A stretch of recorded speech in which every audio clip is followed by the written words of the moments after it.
Despite never having eaten a single meal, he weighed 200 pounds. Her husband despised her for being fat and ugly. They had been married for 8 years, and he had never touched her. Every attempt to appease him only resulted in beatings. This time, however, brought the girl final release. The 200-pound body exploded on the ground. The onlookers showed no pity. They only mocked the mess. Only her younger brother held the body, grief-stricken, but he was mute, unable even to cry. They were indeed siblings. One fat and ugly, the other mute. The surrounding gossip made him want to kill everyone. Suddenly, a figure approached. He bent down, carefully studying the mute boy's delicate features. The boy's soft skin and red lips brought a lewd expression to the man's face. The mute boy felt like prey targeted by a viper. The onlookers knew the man was a notorious bully who had ruined countless young boys and girls. Just as the bully reached out to take the mute boy away, Mu Wushuang, who had just fallen to her death, suddenly came back to life. She got up and grabbed the man's paw. She flung the pervert 30 meters. The fat girl's resurrection stunned everyone. What shocked them even more was Mu Wushuang's terrifying fighting prowess. She calmly rubbed her back. Then she noticed the glowing vermilion bird jade pendant on her wrist. She remembered dying with a traitor while trying to retrieve this national treasure. As a top agent, she had perished with a traitor. Could this be reincarnation? Before she could react, her brother embraced her. Her revival made him grin from ear to ear. But looking at the adorable boy before her, Mu Wushuang's smile turned mischievous. The most important thing now was to tease this cutie. The younger, innocent boy blushed instantly. Suddenly, the original owner's memories flooded Mu Wushuang's mind. The delicate beauty before her was her younger brother, and she was not only a good-for-nothing, but also considered a cultivation cripple in everyone's eyes. Mu Wushuang was speechless. A plot too outrageous for television was her reality. But so what if she started from the bottom? She was a 21st century ace agent. From now on, anyone who dared to bully her would learn the meaning of living hell. As soon as she finished speaking, the scumbag who had kicked her appeared, looking for trouble. "You damn hag, you're tough. Falling from the 6th floor didn't kill you." Mu Wushuang retorted, "You look like cow dung." The original owner was blind to like such a dog. The 4th prince, humiliated by the acknowledged waste, became enraged. He threatened to cut out the fat pig's tongue. But Mu Wushuang borrowed a pineapple from her neighbor. She smashed it into the dog's face, leaving a 30-centimeter gash. The scumbag, still defiant, received another pineapple projectile. Mu Wushuang dusted her hands. "Slapping your face is a reward. You should be grateful, you dog." The 4th prince, terrified, wet himself. Hiding behind his entourage, he declared, "The Duke's household is suspected of treason. I act on the Emperor's orders to arrest these rebels. Someone seize them. There's a handsome reward." But the chubby girl, hands on her hips, didn't know the meaning of opponent. After all, arrests require evidence. Suddenly, a female voice cried, "The evidence is here." The crowd anticipated more drama. 2 women, seemingly papaya-obsessed, rushed forward. Leading them was Mu Mingxian, the Duke's second daughter. She held evidence of her grandfather's treason. Behind her was Mu Mingxue, the eldest daughter, a scheming white lotus. Both had severed ties with their grandfather. Mu Wushuang, the third daughter, was shocked. Her sisters were betraying their family. The crowd buzzed. Even his granddaughters testified. It seemed the old Duke's treason was confirmed. Their betrayal was to gain their grandfather's tiger talisman. The eldest knew he had secretly given it to the useless third daughter. She said that as long as Mu Wushuang obediently surrendered, she could plead with the emperor for her. Otherwise, she'd send her to be buried with her grandfather. Upon hearing this, Mu Wushuang snorted coldly. Then, she raised her hand and delivered a resounding slap. The slap sent the eldest sister rolling on the ground 80 times. "My fiery horse, you little shrimp dare threaten me?" The last person who dared to threaten me, their corpse was already chopped up and fed to the dogs. Mu Wushuang's powerful aura made her feel incredibly terrifying. So, the White Lotus immediately changed her tune and started playing the sisterly love card. The chubby girl thought, "I'll just pretend I'm not seeing this performance." After all, you can't even begin to understand the joy of tearing apart a White Lotus. The brainless second sister, beside herself with rage, pulled out a 40-meter-long whip and charged forward. Protecting her beloved younger brother, she decided to bear everything for her older sister. Just as the whip was 0.1 millimeters from her brother, the chubby girl, with superhuman speed, slowly caught the whip. "I definitely have to protect my brother from my older sister." Mu Wushuang then backhanded her with a thorny vine, instantly binding the second sister tightly. The chubby girl didn't expect her past life's powers to have crossed over with her. Seeing this, her brother's face was filled with adoration. Then, Mu Wushuang pointed at the 4th prince and his lackeys, saying, "All you little shrimps, come at me together." The humiliated second sister was now furious. She was just about to go fight Mu Wushuang when a sinister voice suddenly came from the crowd. The three old geezers from the factory who were with them said, "No need for the second miss to get involved. This old man will take care of these two weaklings for you." The chubby girl put her hands on her hips, brimming with confidence. "Nobody can stop me today." But just as she was about to make her move, someone stopped her. The mute boy was very worried about his sister's safety. This stirred Mu Wushuang's girlish heart. She started fussing over her beautiful brother, pinching and cuddling him. The three old geezers were instantly dumbfounded. "Wushuang, you have some nerve. How dare you ignore us?" A sneer curled Mu Wushuang's lips. A sleeping cat doesn't show its claws. "Do you take me for a paper tiger?" In an instant, she was enveloped in countless golden lights. The vermilion bird seal in her hand also emitted a purple light. Immediately afterward, a bolt of lightning struck the earth. Dozens of silver-winged creatures appeared in the sky. These were the violent, fifth-order demonic beasts, the raging gale hawks. The onlookers were instantly scared witless. Mu Wushuang leaped, immediately mounting the leader of the demonic beasts. "I was just trying to summon them. I didn't expect my past life's abilities to have crossed over too. And they've even improved significantly." Everyone began to murmur. Fifth-order demonic beasts could only be summoned by those who had reached the Spirit Master Realm. The Marquis's genius, Mu Ningxue, was only at the 6th level of the Spirit Diagram Realm. Moreover, all these demonic beasts were now subservient to Mu Wushuang. This was something only a legendary summoner could do. Could it be that the Mu family was about to produce a second genius? The three on the viewing platform were instantly dumbfounded. Mu Wushuang glared at the three of them. "Where's all that bravado from before? Why are you all cowering like dogs now?" Mu Ningxuan, the second sister, wet herself in fear, begging her younger sister to spare her life. Mu Wushuang said she didn't want to dirty her hands. "But my babies are hungry. Why don't you choose one person to sacrifice, and I'll spare the other two? I'll give you 3 seconds to think about it." The fourth prince thought, "Asterisk, how did this fat slob become so powerful? No, I, Shiman Kong, absolutely cannot die today. Asterisk." As Mu Wushuang counted to 2, Shiman Kong trembled uncontrollably. Then, in a flash of inspiration, he shoved Mu Ningxuan forward. Mu Ningxue, the eldest sister, was instantly stunned. Fiercely protective, she desperately tried to save her sister. Mu Ningxuan was instantly moved to tears. But in the next second, her expression changed. With her life on the line, sisterly love was the last thing on her mind. She used her sister as a stepping stone to fly up, even viciously kicking her sister. At that moment, the chubby girl shot a beam of golden light at Mu Ningxuan. It instantly pierced through the villain's body. Mu Ningxuan fainted on the spot. Her older sister was still worried about her safety. Mu Wushuang had never tolerated despicable villains. "Castration is too good for you." The three young men immediately flew into a rage. "Mu Wushuang, you've got some nerve. How dare you kill someone in public? Neither of you siblings will get away today. That old fool is really good at framing people. I only knocked him unconscious. Besides, what right do you have to detain me?" Hua Luo saw Mu Wushuang jump down from the tiger enclosure, but she didn't land steadily. She lost her balance in the air and fell flat on her face. How embarrassing. It's all the original owner's 200 gene body's fault. At this moment,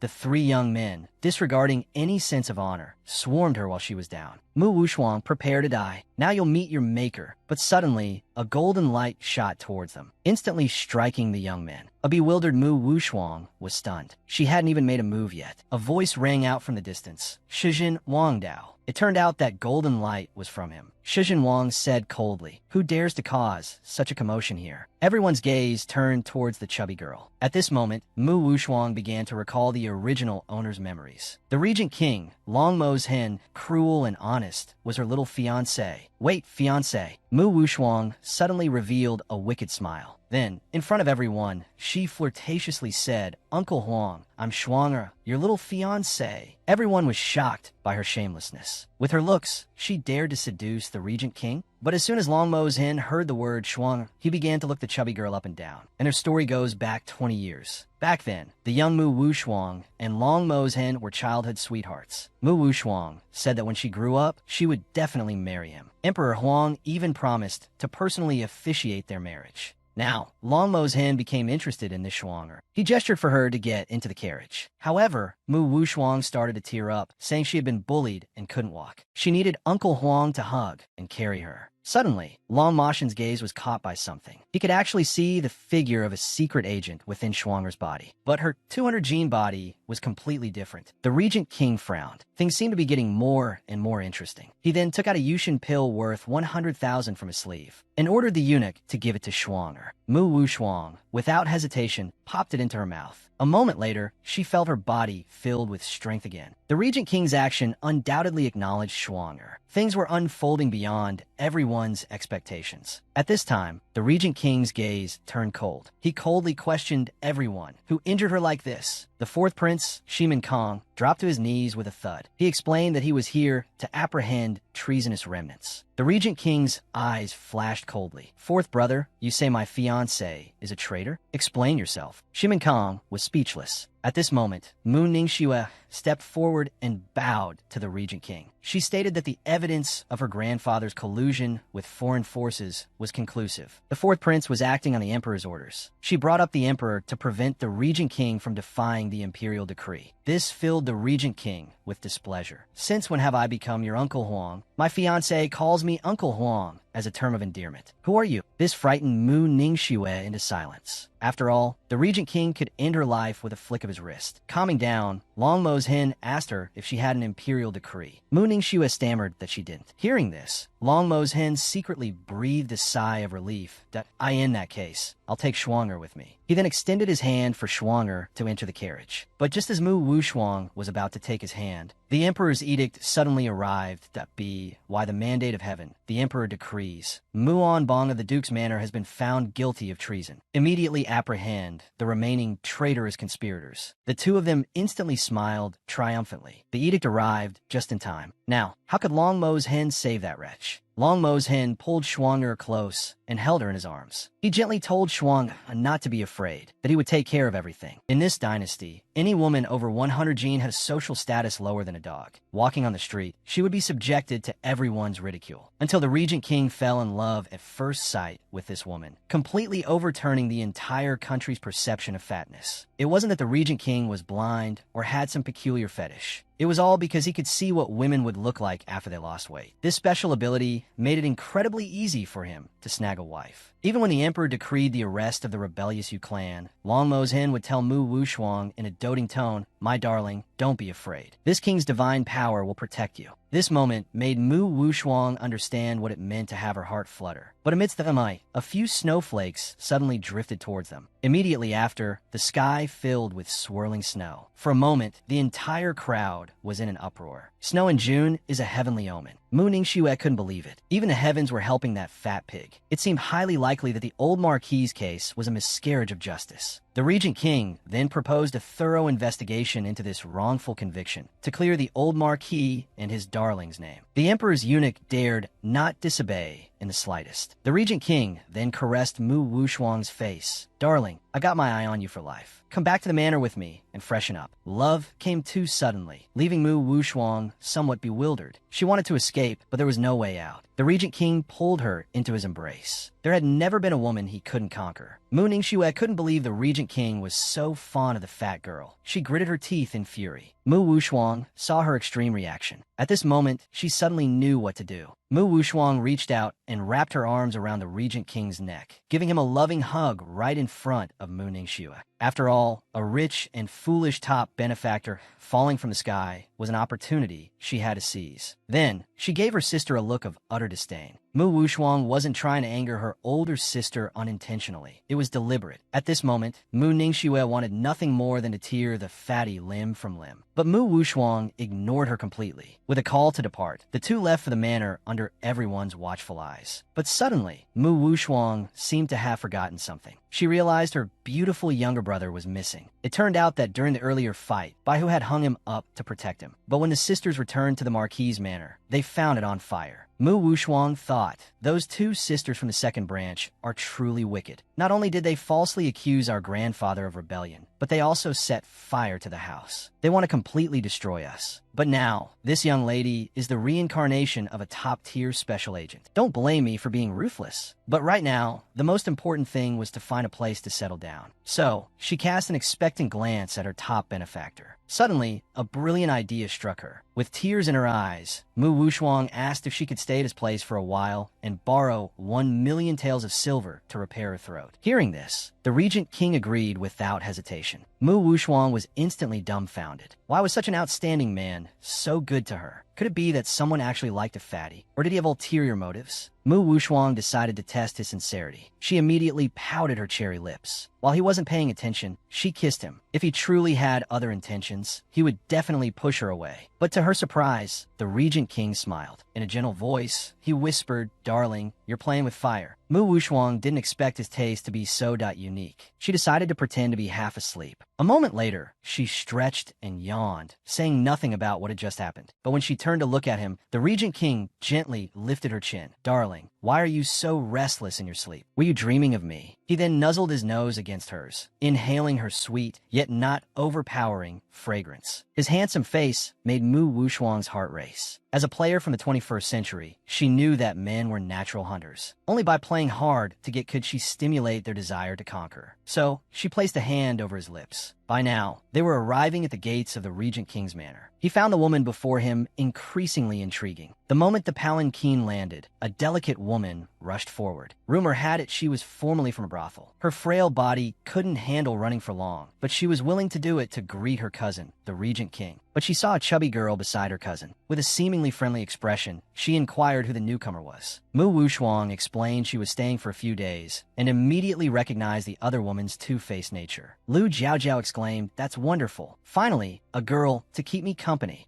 Before her voice trailed off, Lu Jiaojiao saw her cousin, supported by the chubby young man, slowly rise, their interaction tinged with a certain intimacy. She had assumed the chubby boy posed no threat, but her cousin's coldness made her heart skip a beat. Mu Wushuang, observing this, couldn't help but sneer inwardly. It seemed life at the manor had fostered a green tea bitch. When the group entered the back parlor, the table laden with delicacies made the chubby boy drool. He promptly plopped down in what Lu Jiaojiao considered her seat. She was furious. Suehua immediately stepped forward to defend her mistress, but Mu Wushuang simply remarked that the chair wasn't marked with a name. Suehua, looking down on her, tried to pull him up. Mu Wushuang responded with a swift slap. "How dare a mere servant lay hands on me?" At the same time, the chubby boy slammed his hand on the table, glaring fiercely at Suehua. He couldn't let his sister be bullied the moment she arrived. At that moment, the Regent King calmly uttered 5 words. "Someone feed her to the dogs." These words delighted the pair. The Regent King truly cares for me. Feeding her to the dogs is too lenient. As expected, the unexpected happened. Suehua, soon to be regretting her actions, continued to talk back. This time, not even an advertisement could revive her. Even when her mistress pleaded for her, she was met with only a cold stare. Lu Jiaojiao shivered. Her cousin had never been so cold before. Just then, the Regent King handed Mu Wushuang a key. "This is the key to the treasury," he said. "Spend the millions of one within as you please. After it's furnished, you'll move into Mingzhu Courtyard." Mu Wushuang seemed to have unlocked some incredible perk. Wasn't this the chubby boy's dream come true? Lu Jiaojiao seethed with rage. She wished she could grind Mu Wushuang to dust. Time flew by, and the next day arrived. Mu Wushuang, having eaten her fill, went for a stroll, but was suddenly stopped by someone. "The Regent King is bathing in this room," he said. "Outsiders get lost." As luck would have it, Lu Jiaojiao happened to be passing by.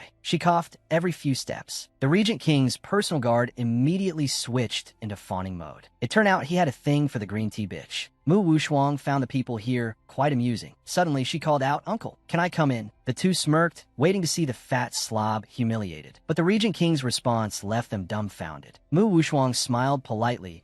"My apologies. It seems the Regent King doesn't consider me an outsider." Lu Jiaojiao fumed. What tricks had that fat sow used to make her cousin so obedient? Mu Wushuang then entered the large bathing chamber. When she saw the Regent King reclining comfortably in the pool, his sculpted abs on full display, Mu Wushuang's nose started gushing blood. She desperately wanted to reach out and touch them. They must feel amazing. But then she noticed the water wasn't ordinary. Could it be a special spring water meant to treat the Regent King's legs? She dipped a finger in, tasted the bathwater, and declared, "This medicinal spring is potent, but its effects on you, uncle, are minimal." Longmo's hen was surprised that Mu Wushuang knew about such things. She leaned closer and said, "Uncle, you protected me today. I will repay you with a great gift in the future." In her past life, she had been not only a top-tier agent, but also a renowned divine physician. The fact that the Regent King could now stand and walk, even with difficulty, meant the muscles in his legs hadn't atrophied. Longmo's hen gazed tenderly at Mu Wushuang. "Protecting my wife is my duty," he said. Mu Wushuang, embarrassed, curled her toes. "There are plenty of fish in the sea. Why fixate on this single flower?" Long Mashin's gaze intensified, piercing into Mu Wushuang's soul. He recalled how, years ago, the Grand Elder had foretold a tribulation in his life, one that could only be averted by a certain woman. Both yesterday's auspicious signs, the nine heavens phoenix forest and the myriad year light, and the earth-shattering phenomenon when they met, all pointed to the woman before him, the one who could shake the heavens as his destined wife.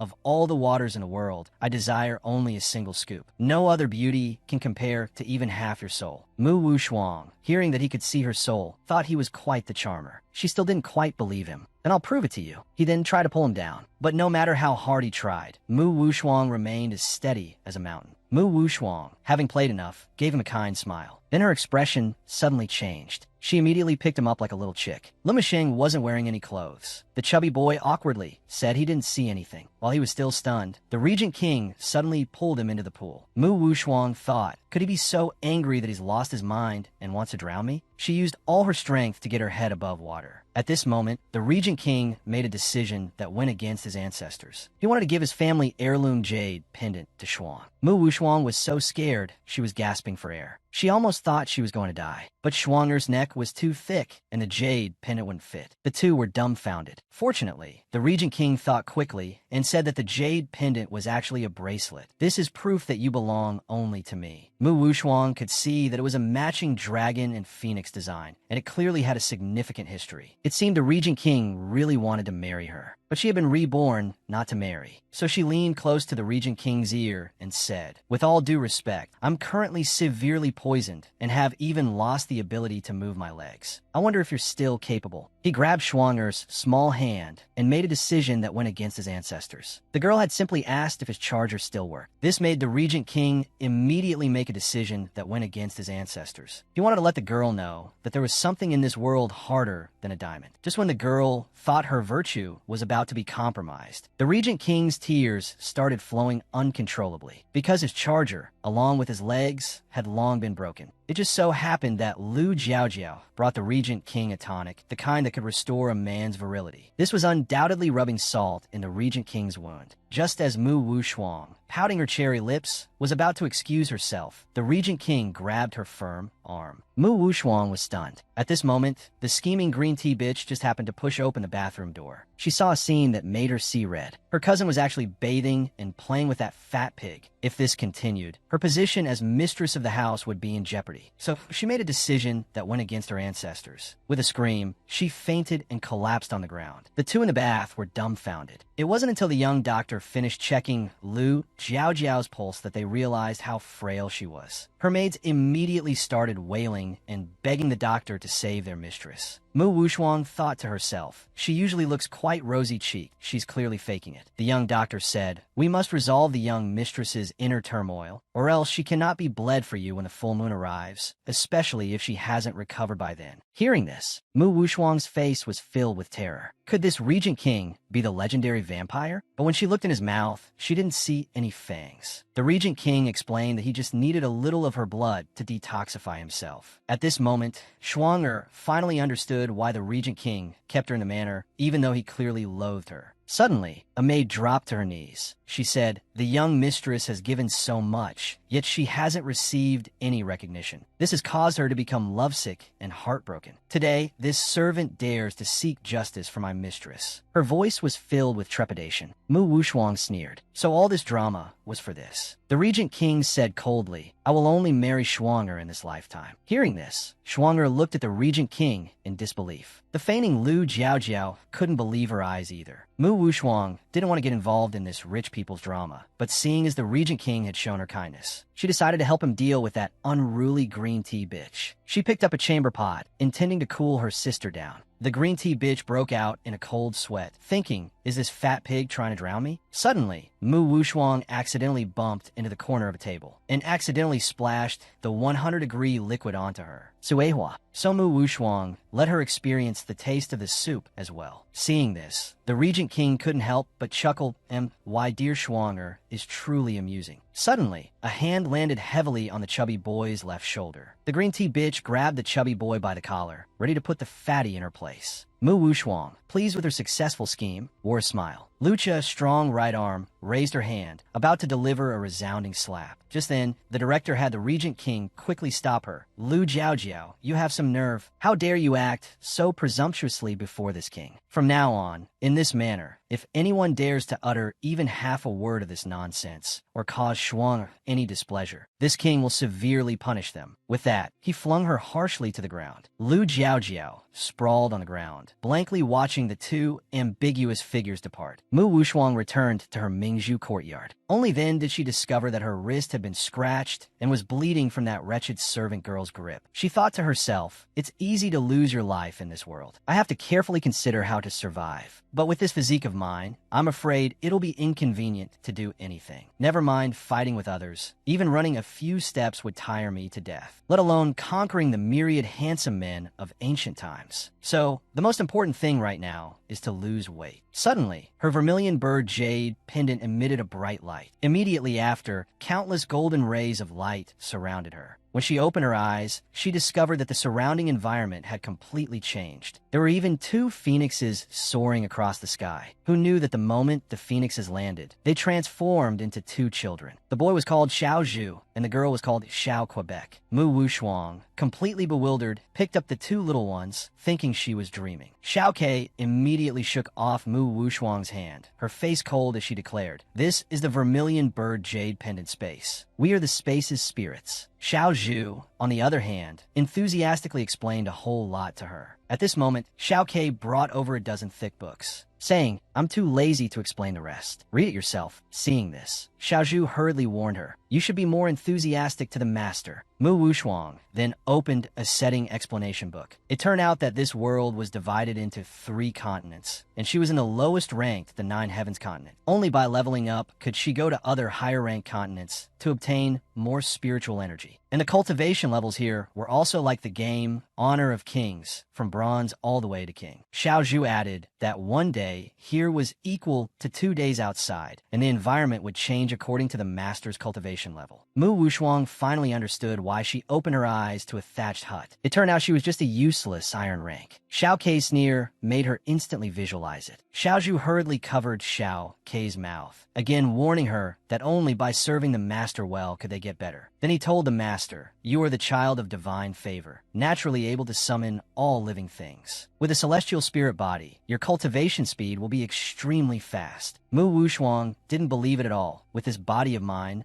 celestial spirit body, Xiao Zhu snapped his fingers. With a bang, a videotape suddenly appeared before her eyes. "Master, when you were young, your parents disappeared, and you were entrusted to the care of your second uncle. But their family, in order for their own children to gain more of the family fortune, made you drink medicated concoctions every day, causing your meridians to become disordered and preventing you from cultivating. And you became fatter and fatter. However, Master, you can dredge your meridians by refining pills and taking medicine. You can also lose weight and slim down." Mu Wushuang's spirits immediately lifted upon hearing this. Becoming a beautiful and rich woman would be a piece of cake now. Who cared about cultivation? Losing weight was a woman's lifelong struggle. But an hour later, unsurprisingly, the furnace exploded again. This was already the 7,386th failure. Just as Xiao Zhu was comforting and encouraging the master, a golden pill bounced out of the furnace, shining like pure gold under the sunlight. Xiao Zhu exclaimed, "This is wonderful. This is a semi-finished first transformation pill." Pills are not only ranked from 1 to 9, but also from first transformation to 9th transformation. A first transformation pill's efficacy is several times that of an ordinary one. Eating it can also make you beautiful and slim. Upon hearing this, Mu Wushuang, without a second thought, popped it into her mouth. With a ping, her 200 gene body instantly became 300 gene. This enraged Mu Wushuang so much, she wanted to strangle the writer who wrote this. Fortunately, she later ate other pills and slimmed back down. Now she had returned to the real world. Zijiani hurriedly ran over and told her news that would shock China for 5,000 years. In her past life, she was a skilled and agile gold medal special agent. Reborn into this world, she had become a pot-bellied fat pig. Because she was fat and ugly, all the men disliked her for her weight. Yet, the murderous Regent King said he would marry no one but her. Her father entrusted her with the financial power of a whole W to manage. He even gave her the jade pendant passed down for 28 generations as a token of love. Everyone in the manor believed the regent king must be bewitched. The head wife of the manor practically wanted to tear Fei Pu apart. She had painstakingly served the regent king, yet hadn't even received a title. And he was so devoted to a random-looking fat woman. Unaware of the truth, he directed all his resentment towards the fat woman's mute younger brother. Learning that his brother was being bullied, little Fatty immediately transformed into Mu Wushuang, protector of her younger brother. He made a decision to make an example of someone. Wushuang found the two gossipers and cried at them. Whoosh went a flying dart. The two were instantly scared so badly they wet themselves. Didn't your parents teach you any manners? Deluo then ordered the servants to give them 500 lashes. It's worth noting that in the manor, only the regent king could order such a punishment. But upon seeing this, the regent king merely chuckled. He even said 500 lashes wasn't enough, demanding 5,000 lashes before sending them to the Philippines as slaves. No matter what happened, he would always unconditionally support Wushuang. After the two scoundrels were dragged away, the regent king took Wushuang's small hand, brought it to his nose,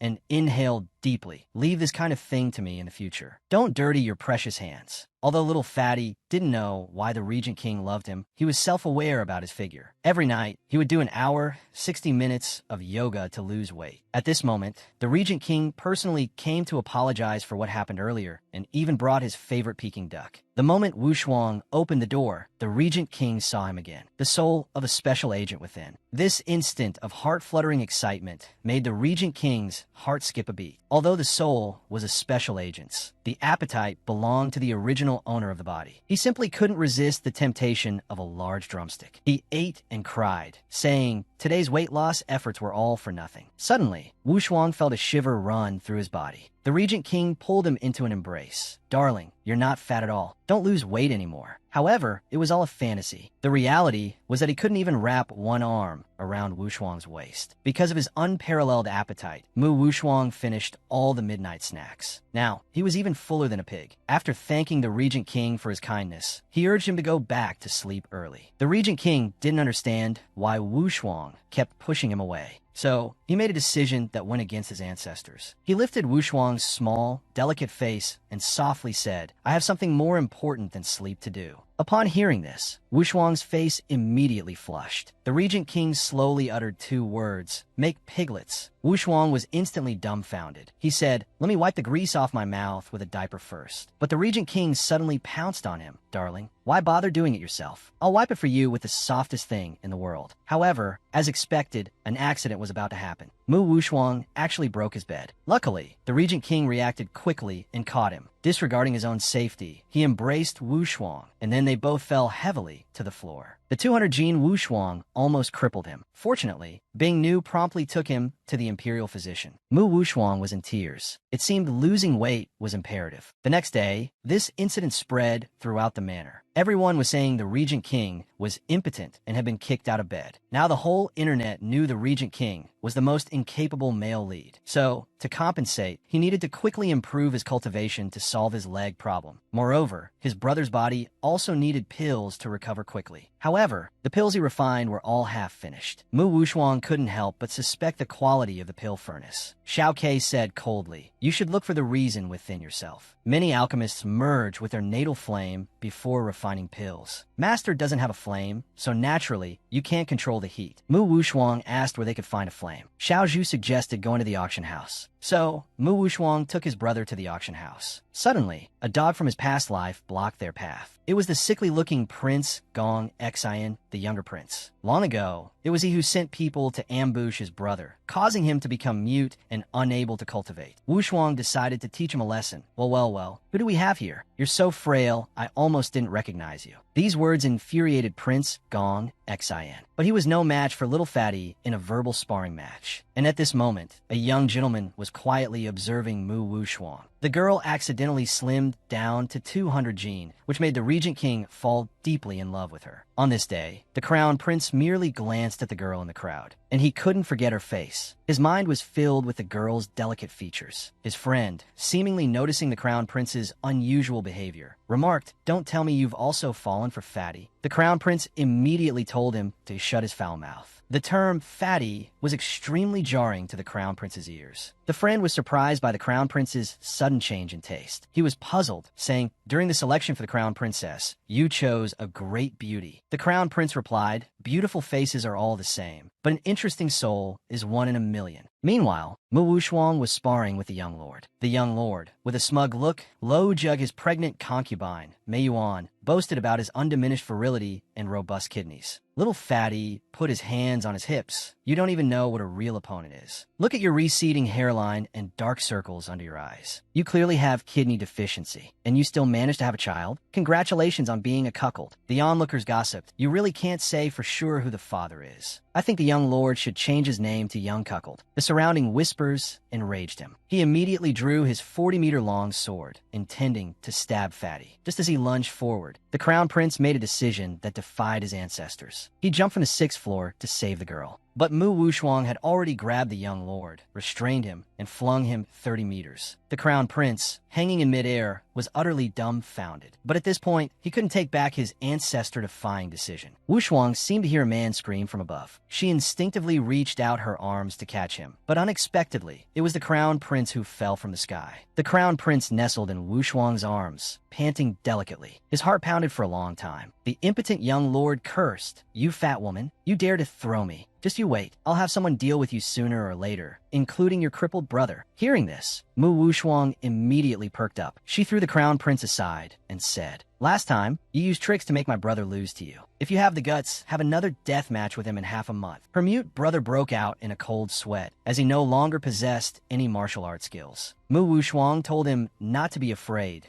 "Don't you want to personally avenge this humiliation?" Hearing these words, Mu Yuheng clenched his fists. How could he not want to prove himself? This story goes back a few months. At that time, Mu Yuheng was competing with the young lord in the arena. He couldn't stand the young lord's habit of abducting women. But the match had barely begun when the young lord smirked, because Mu Yuheng was already unsteady on his feet. Soon, he collapsed in the center of the arena. Mu Yuheng then realized that his opponent had used dirty tricks. He heard a familiar voice from the crowd. Looking closely, he discovered it was his second aunt holding a heavy bag of money. Mu Yuheng's eyes were filled with disbelief. He suddenly remembered the bowl of pork soup his second aunt had made him drink before he left that day. How could she betray her own nephew? While Mu Yuheng was heartbroken, the young lord approached slowly. The so-called genius, the second young master of the Mu family, is kneeling like a dog. "Where's your arrogance now? But don't worry, I won't take your worthless life today." With that, he stomped on Mu Yuheng's hand. At the same time, the drug took effect, and Mu Yuheng coughed up blood. The young lord's purpose in sparing his life was to leave him alive as a cripple. Mu Yuheng looked at him with deep-seated hatred. This painful experience gave him nightmares every night. Now, Mu Wushuang had challenged him to another match with her brother in half a month. The young lord sneered. He didn't know how miserably he would die in half a month. The Crown Prince approached with a smile. "Miss, you've made a big gamble." But Mu Wushuang wasn't worried at all, because in the other world, she had already found the recipe to restore her brother. If she could obtain the red lotus kettle at the auction today, the effect would be even more amazing. The girl's confidence further intrigued the Crown Prince. He invited them to the VIP room of the auction house, and very thoughtfully, he arranged for Mu Wushuang to be seated. He invited them to the VIP room of the auction house and thoughtfully arranged seating for Mu Wushuang. At the feast, the Crown Prince instantly transformed into a friend to all the ladies. Someone brought him small snacks. Mu Wushuang thought to herself, "Is he taking a page out of the harem drama playbook? Yet another handsome man captivated by me." However, the tastes of the handsome men in this world are quite unusual. Suddenly, an 80-year-old man walked in. He was the steward in charge of appraising treasures for the auction. "May I ask who has the banyao for auction?" Mu Wushuang pulled a 6-flavored Weiwei pill from her sleeve. This was a pill she casually refined in the other world. The old man, seeing it was only half refined, said, "Miss, are you looking down on me? Do you think I only eat sugar pills?" Mu Wushuang, upon hearing this, immediately stuffed the pill in his mouth. "How about you try it and see for yourself?" The moment he swallowed the pill, he felt like he had ascended to heaven. The taste, like sweet nectar, brought tears to his eyes. In an instant, he felt his body return to its 18-year-old state, eager to find 10 girlfriends at once. The old man was determined to make this 6-flavored Weiwei pill the hottest item of the summer. As word spread like wildfire, all the men, seeking to strengthen their bodies, engaged in a breathtaking scramble to buy the pills. In just half a day, the old man brought in stacks of banknotes several meters high. Mu Wushuang, in 2 lifetimes, had never seen so much money. She didn't eat or sleep, counting for 3 days and nights. The total came to 180 million taels of gold. But she told the steward to take all the money. She wanted to buy all the red lotus flowers there. The old man thought she was a fool. Red lotus flowers were worth so little that A.S. expected. Women have no sense when it comes to shopping. What they didn't know was that Mu Wushuang could make tens of thousands of these pills a day. She needed the red lotus flowers to refine even better pills. She had to quickly restore her handsome, mute brother's cultivation. This air of spending a fortune without regret deeply impressed the extravagant crown prince. Shortly after, the auction officially began. As the old man opened the first auction item's dimensional space, the vermilion bird jade pendant on Mu Wushuang's hand chimed. Xiao Zhu and Xiao Kei cried and begged her to buy it. It could not only completely repair the jade pendant's dimensional space, but also upgrade it by 2 levels. Mu Wushuang thought, isn't this a small matter? I just earned so much. Suddenly, she realized she had just spent all the money. However, the crown prince patted her and gave a meaningful smile. Then, he found a waiter that I bought out the dimensional space. Tell your boss to name his price. Mu Wushuang, receiving the gift, was a little surprised. She thought, how is he as rich and willful as the Regent King? The crown prince, playing with his bangs, said, if you feel embarrassed, why not give me a gift too? I think that jade pendant on your hand is quite nice. Mu Wushuang quickly hid her hand. This was the Regent King's possession. Could it be he's interested in Rong Ma Sheng, not me? So, she pulled a hammer out of her pocket and gave it to him. Immediately after, her handsome, mute brother slipped away without looking back. The crown prince wondered what the hammer, given as a token of affection, was supposed to mean. As they slipped into a deserted alley, something unexpected happened. Mu Wushuang, pulling her mute brother home, was stopped by a man in white. Mu Wushuang asked directly, are you robbing me of my money or my virtue? The masked man burst out laughing. Who would be blind enough to want you, you fat pig? Just then, the Regent King suddenly appeared, riding in a carriage, his face cold and eyes narrowed. He said to the masked man, are you mocking my treasure? The man in black's jaw dropped in shock. So the rumors of the Regent King liking men were false. He actually liked this plump type, but he quickly returned to the matter at hand. Fatty, quickly hand over the young lord's dimensional space. Mu Wushuang retorted, I'd rather use it to plug a latrine than give it to you. The Regent King only heard the words, young lord. Prone to jealousy, his face darkened instantly. The man in black pointed at the sky. Little fatty, you don't think the Regent King can protect you, do you? Tonight is the night of the full moon. The Regent King's powers are sealed on this day. But the Regent King raised his hand, gathering his internal energy that I've roamed the 9 heavens continent for many years. I never checked the calendar before killing someone. With that, he struck the man in black with a single blow, sending him flying. The man in black clutched his chest in disbelief. Impossible. The night of the full moon is supposed to be your weakest. However, the Regent King started shivering right after he finished his attack. Xiao Pang noticed his uncle's unusual state. So, he raised his hand and used the power of the vermilion bird jade pendant. Instantly, he was surrounded by countless golden lights. A white tiger appeared behind him. The man in black was so scared he wet himself. You can actually summon a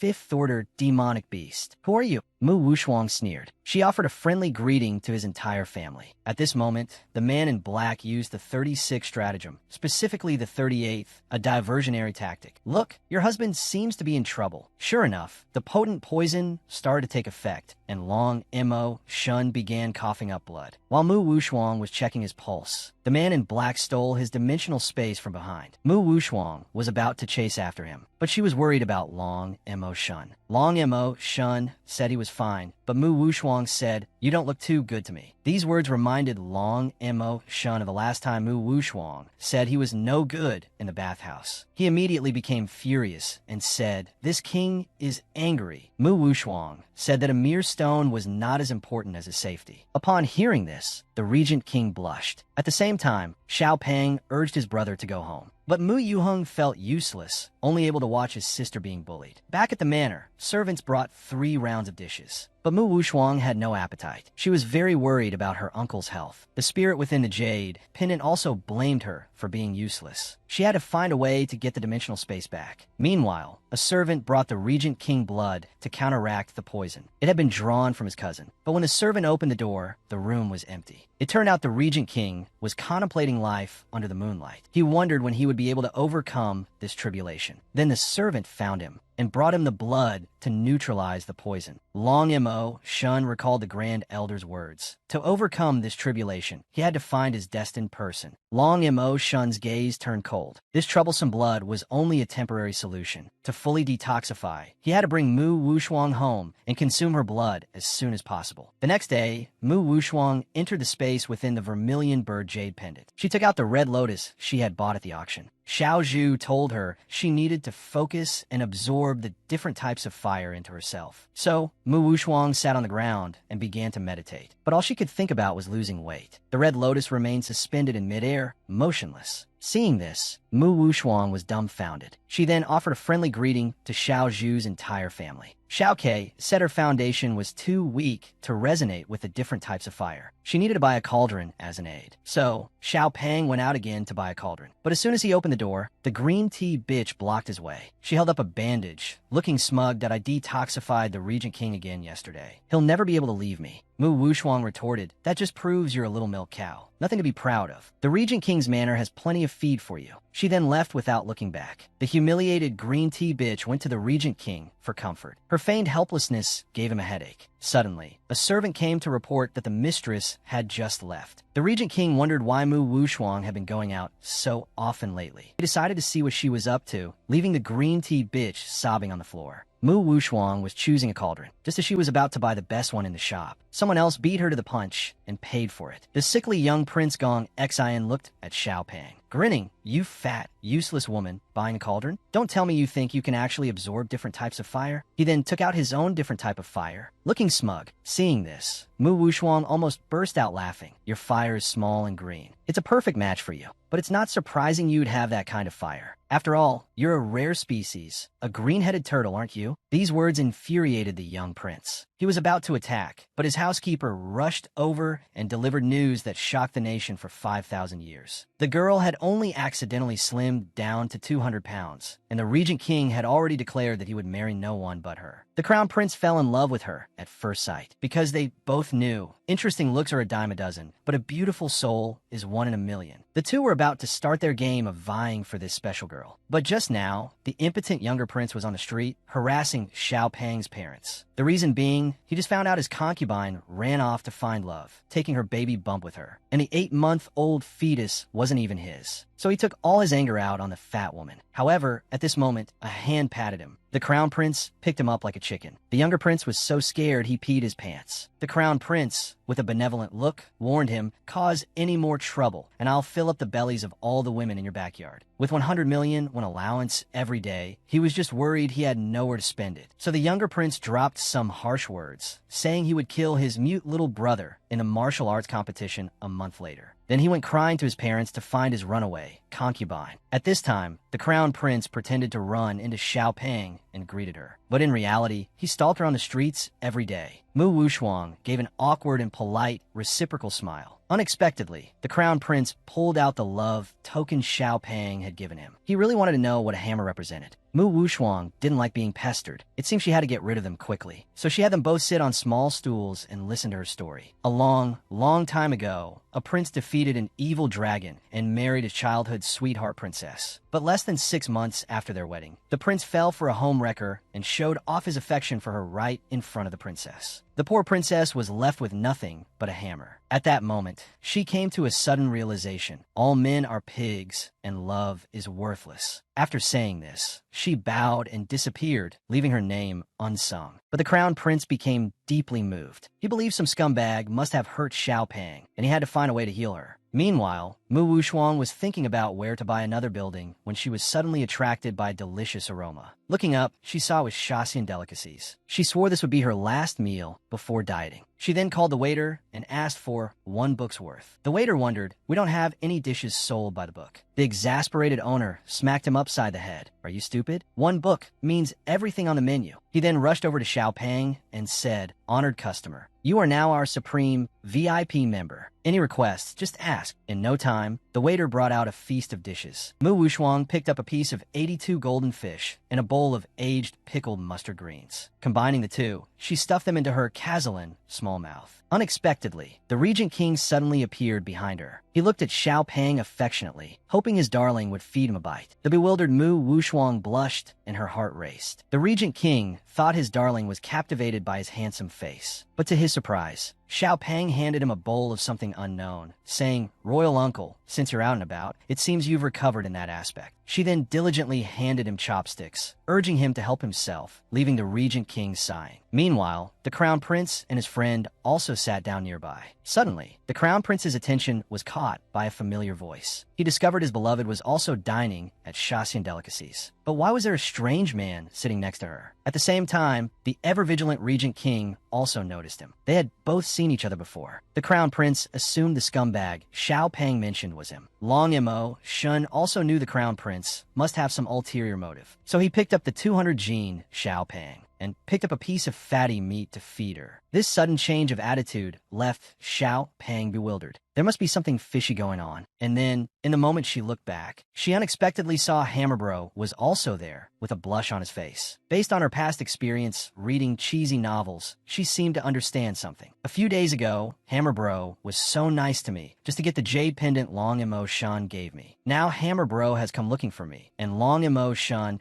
is deliberately being nice to me to make him jealous. It seems they must have had a thing in the past. So, she opened her cherry lips and ate the fatty meat he offered, and even thanked the Regent King profusely for putting on an act. Who wouldn't understand? But then she had second thoughts. She couldn't just be his tool for nothing. Blushing furiously, she tried to get the Regent King to sponsor a Confucian classic for her. While speaking, she didn't forget to pour him tea and water. However, at this moment, the person opposite her suddenly stood up. The Crown Prince thought Rong Masheng was truly despicable. Not only did he betray Xiao Pang, but he also wanted to enslave her. It was truly outrageous. Masheng also found him irritating. Moreover, his treasure wasn't for just anyone to see. So, he offered to take Shuanger back to his residence. Xiao Pang, looking reluctant, asked the waiter to pack her food. The Crown Prince gritted his teeth as he watched the two walk away. He swore to rescue Xiao Pang from his misery. His friend beside him was exasperated by his stupidity. However, just as they arrived at the prince's residence, the prince ordered his servants to seize Shuang. They threw her directly into a water vat, added onions to remove the smell, and then simmered her over high heat. The little girl was thrown into cold water. Onions were added to remove any fishy smell, and then she was slow cooked over high heat. The girl was so frightened, she instantly wet herself. Suddenly, a dignified voice emanated from the jade bracelet on her hand. Xiao Zhu explained that this pot was a top-grade cauldron worth 100 million, and the ingredients inside were all to help her absorb the E-fire. Upon hearing this, Wu Shuang's eyes lit up. So, the Regent King didn't want to eat pork after all. She then lay back comfortably in the vat to enjoy herself. She also asked someone to call her mute younger brother. She wanted to perform iron pot stew for him. Seeing this, the prince smiled with satisfaction. 28 days passed. The servant in charge of watching Xiao Pang came to report, tearfully saying, "Grandmother, she died in the water vat." Long Moshen's expression instantly became grave. However, another extra whispered to him, "Brother, you've got the wrong script." He took out the script for this play, which indicated, "Grandmother, she has ascended to heaven." The bewildered prince became even more bewildered. So, the prince took his fancy carriage to the back courtyard. He discovered Shuang defying Newton's laws, flying into the sky, preparing to merge with the E-fire. Xiao Pang pointed with her orchid fingers, chanting, "Hurry, hurry," as the law commands. In an instant, a golden light shot up to the Nine Heavens Palace. Moments later, Mu Wushuang was enveloped by a golden sphere. The dazzling light made it impossible for anyone to open their eyes. Only after the E-fire was completely absorbed did the golden sphere gradually dissipate. Mu Wushuang now felt full of energy, and her weight had decreased by 50 pounds. With falling petals, she slowly descended. The slightly thinner Shuanger made Rong Moshing's heart flutter. He felt that Shuanger was as beautiful as a fairy descending to the mortal world. However, Xiao Pang still didn't know she had lost weight, not until Rong Moshing held her slender, jade-like hand and showed her. Overjoyed, Shuanger immediately wanted to go to the restroom to pee and admire her slim face. Rong Masheng watched Schwanger's skipping figure, finding her increasingly adorable. However, just as she was running lightly as a swallow, she suddenly bumped into the sickly maid, Xiuqin. Xiuqin, sweating profusely, told grandmother that someone was trying to force their way into Mingzhu courtyard and had injured young Master Yuing. Upon hearing this, Mu Wushuang gritted her teeth. These scoundrels were truly outrageous. When they arrived at Mingzhu courtyard, they found her mute younger brother lying on the ground, unconscious. Seeing this, Mu Wushuang rushed to help him up. Her younger brother's miserable state made his sister feel very distressed. However, at that moment, a beautiful princess slowly walked in and said, "A mute is so precious to you too? You truly are lowly." Wushuang learned from the original owner's memories that she was the fourth prince's younger sister. It just so happened that she had just absorbed the fire and had nowhere to unleash it. Since you've delivered yourselves to my doorstep, don't blame me for being impolite. The princess looked at Mu Wushuang with disdain. She demanded the fatty return the red lotus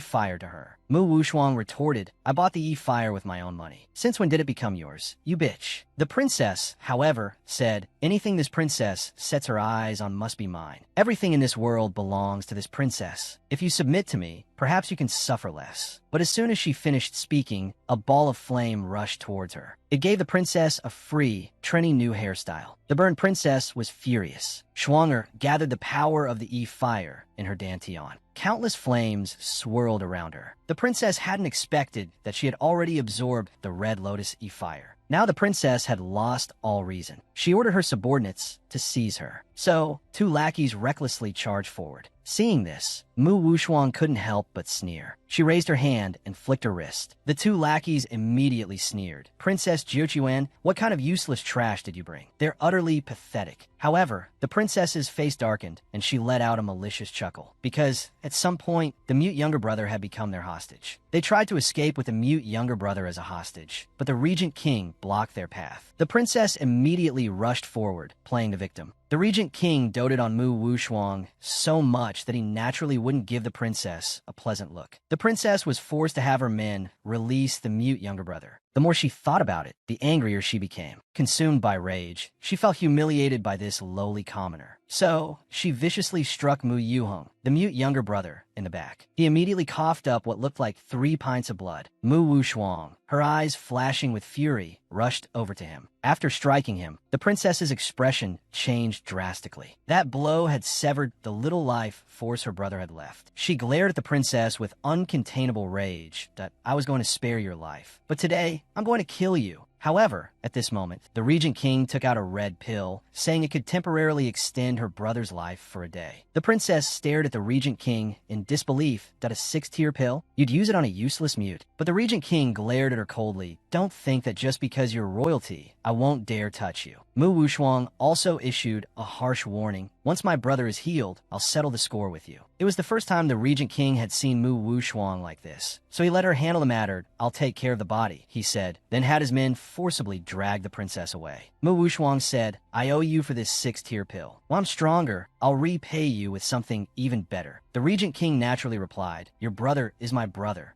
Mu Wushuang thought to herself, regardless of his motives, I will repay this kindness one day. However, that evening, when the Imperial physicians examined the mute younger brother, they delivered news that no one expected. The physicians simply checked his pulse, shook their heads, and asked, "Can we celebrate tomorrow?" Upon hearing this, the regent king's face instantly darkened. The physicians were so scared they soiled themselves. The regent king declared, "If you can't cure him, then you'll be the ones we celebrate." At this point, one physician said, "Only the beaching pill can save the young master, but that pill has been lost for millennia." The regent king angrily berated them as useless and immediately ordered them to be sent to the crematorium to be burned to ashes. At this critical moment, Mu Wushuang rushed in, saying she had a way to save her brother. The regent king was stunned by her beautiful appearance. He hadn't realized Mu Wushuang had lost weight, because just now, within her cultivation space, Mu Wushuang had found the formula for the beaching pill and had spent 3 days and nights refining it using her internal energy. Xiao Zhu thought that if she didn't succeed soon, her master's body would collapse. The 3 days and nights inside the space were equivalent to 3 hours outside. To save her brother, she couldn't stop. Then, in the next second, a loud boom echoed as the beaching pill was finally refined. Even the usually aloof Xiao Ke smiled with satisfaction. Finally, you're acting like a master. Mu Wushuang prepared to give the pill to her brother. The physicians saw that what she held in her hand was the beaching pill, lost for millennia. The 3 were stunned, thinking that their mistress must be a celestial fairy descended from the heavens. The moment he took the pill, Mu Yuheng came back to life and coughed up the Yu blood in his body. Then he said, "Sister, I've caused you so much trouble." Hearing these words, Mu Wushuang's eyes filled with tears. He could speak. He immediately threw himself into his sister's arms and sobbed uncontrollably. Mu Wushuang's efforts had finally paid off. The spirited young man was back. All those who had bullied him, just you wait. But suddenly, the 3 physicians tearfully begged to become her disciples. This scene annoyed the Regent King, and the physicians scattered in fear. But when the Regent King turned back, he saw the 2 siblings embracing. Jealous, he told Mu Wushuang to come eat with him, leaving her brother to rest. They went to the elegant pavilion on the lake to eat. Mu Wushuang wondered why the Regent King was sulking. Then a servant brought a brocade box containing the spatial ring that had been stolen from her earlier. He had prepared this little surprise for her, but she was exhausted and had dozed off. So, he thoughtfully let her sleep on his lap. By the lakeside, several maids were gossiping about the cousin and Mu Wushuang. The cousin overheard them. "You lazy slaves, get back to work." Suddenly, the scene before her eyes made sure Lu Jiao's blood boil. Her cousin was actually carrying that fat pig, Mu Wushuang, down from the bridge in his arms. Damn it, how dare her cousin dote on that bitch, that green tea. She watched as the 2 of them headed towards the bathhouse. Beside her, Tsuehua said, "Miss, let's just go back." Sure, Lu Jiao smacked Tsuehua with a large brush pot. At that moment, she swore to herself that what she couldn't have, no one else could either. Mu Wushuang, I will destroy you sooner or later. Meanwhile, the Regent King had changed Schwanger into a bathrobe and carried her into the bath. Unexpectedly, Schwanger suddenly woke up. She found the Regent King slowly bringing his face closer. He was still not wearing any clothes. Angrily, she kicked him in the face. "How dare you take advantage of me?" The Regent King said with a wronged expression, "I was just trying to help Schwanger soak in the medicinal bath to relieve fatigue." Mu Wushuang subconsciously covered herself. "We've practically seen each other naked today, royal uncle. Give me a straight answer. Are you truly this obsessed with my voluptuous figure?" Long Mozhen replied, "Schwanger is beautiful, and I'm not afraid at all." Mu Wushuang immediately gestured to her rounded figure. "A man's mouth is a deceitful ghost. Even now, you still say you're not obsessed." However, Long Mozhen simply told Schwanger to look down and she would understand. Mu Wushuang then discovered that her round face had become oval. Stroking the perfect curve of her face, she thought, "My stunning beauty is finally returning. It seems that if I continue cultivating, returning to my former exquisite figure is just around the corner." At this time, Long Mozhen prepared to leave, instructing Xiuqin to attend to Mu Wushuang. However, Mu Wushuang was lost in the joy of her beauty. Xiuqin just stood there blankly for several hours. Suddenly, she realized the Regent King behind her had transformed into Xiuqin. She immediately pounced on Xiuqin, asking, "Am I beautiful now?" Xiuqin, of course, knew how to flatter her. Meanwhile, in the study, a servant reported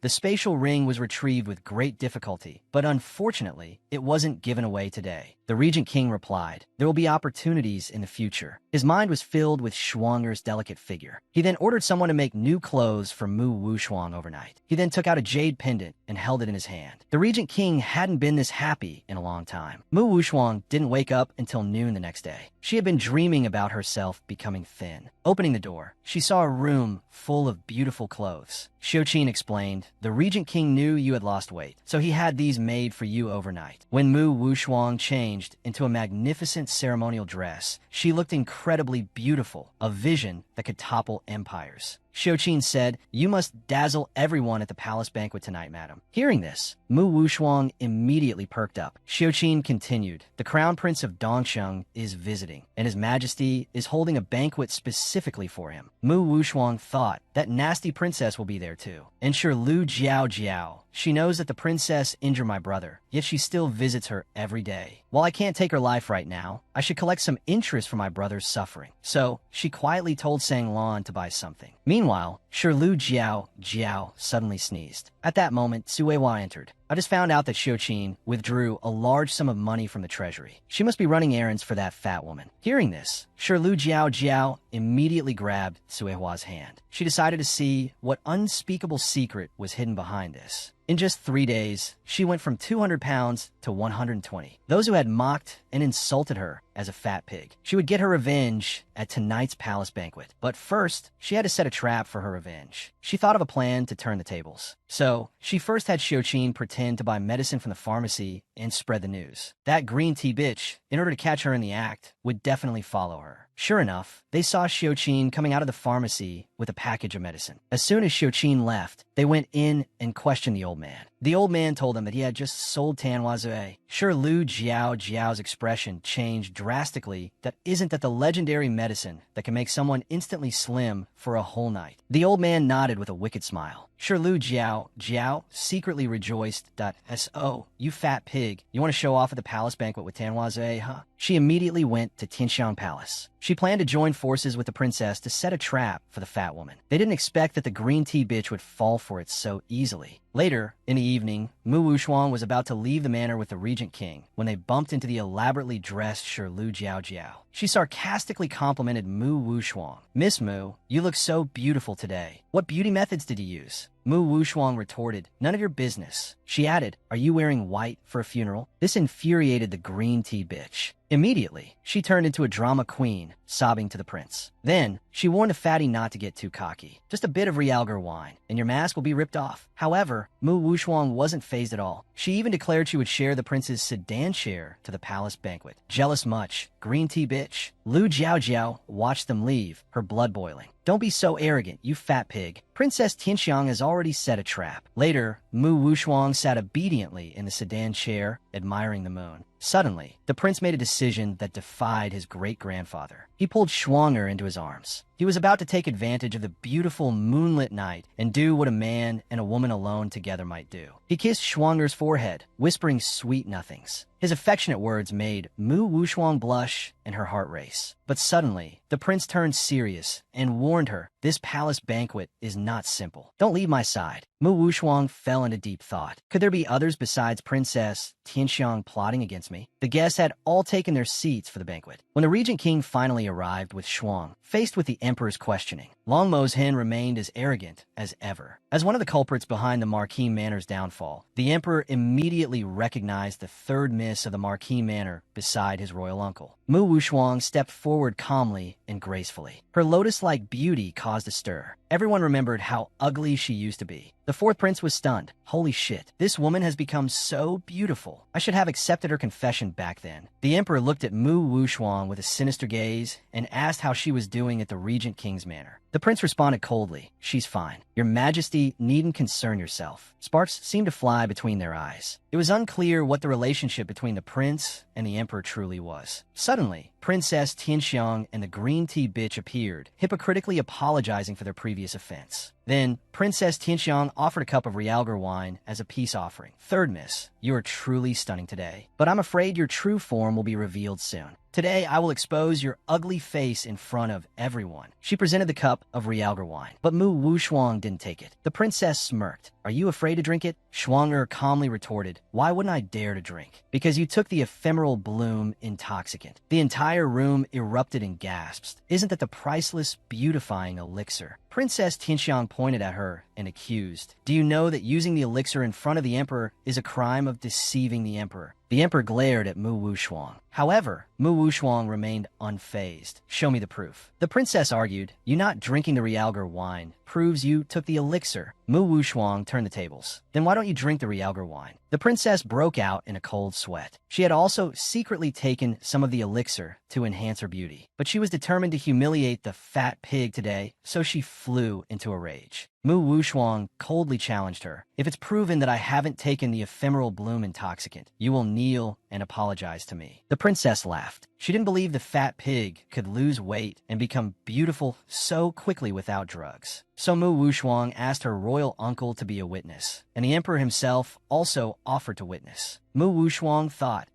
this emperor is somewhat competent. How could he have such a foolish sister?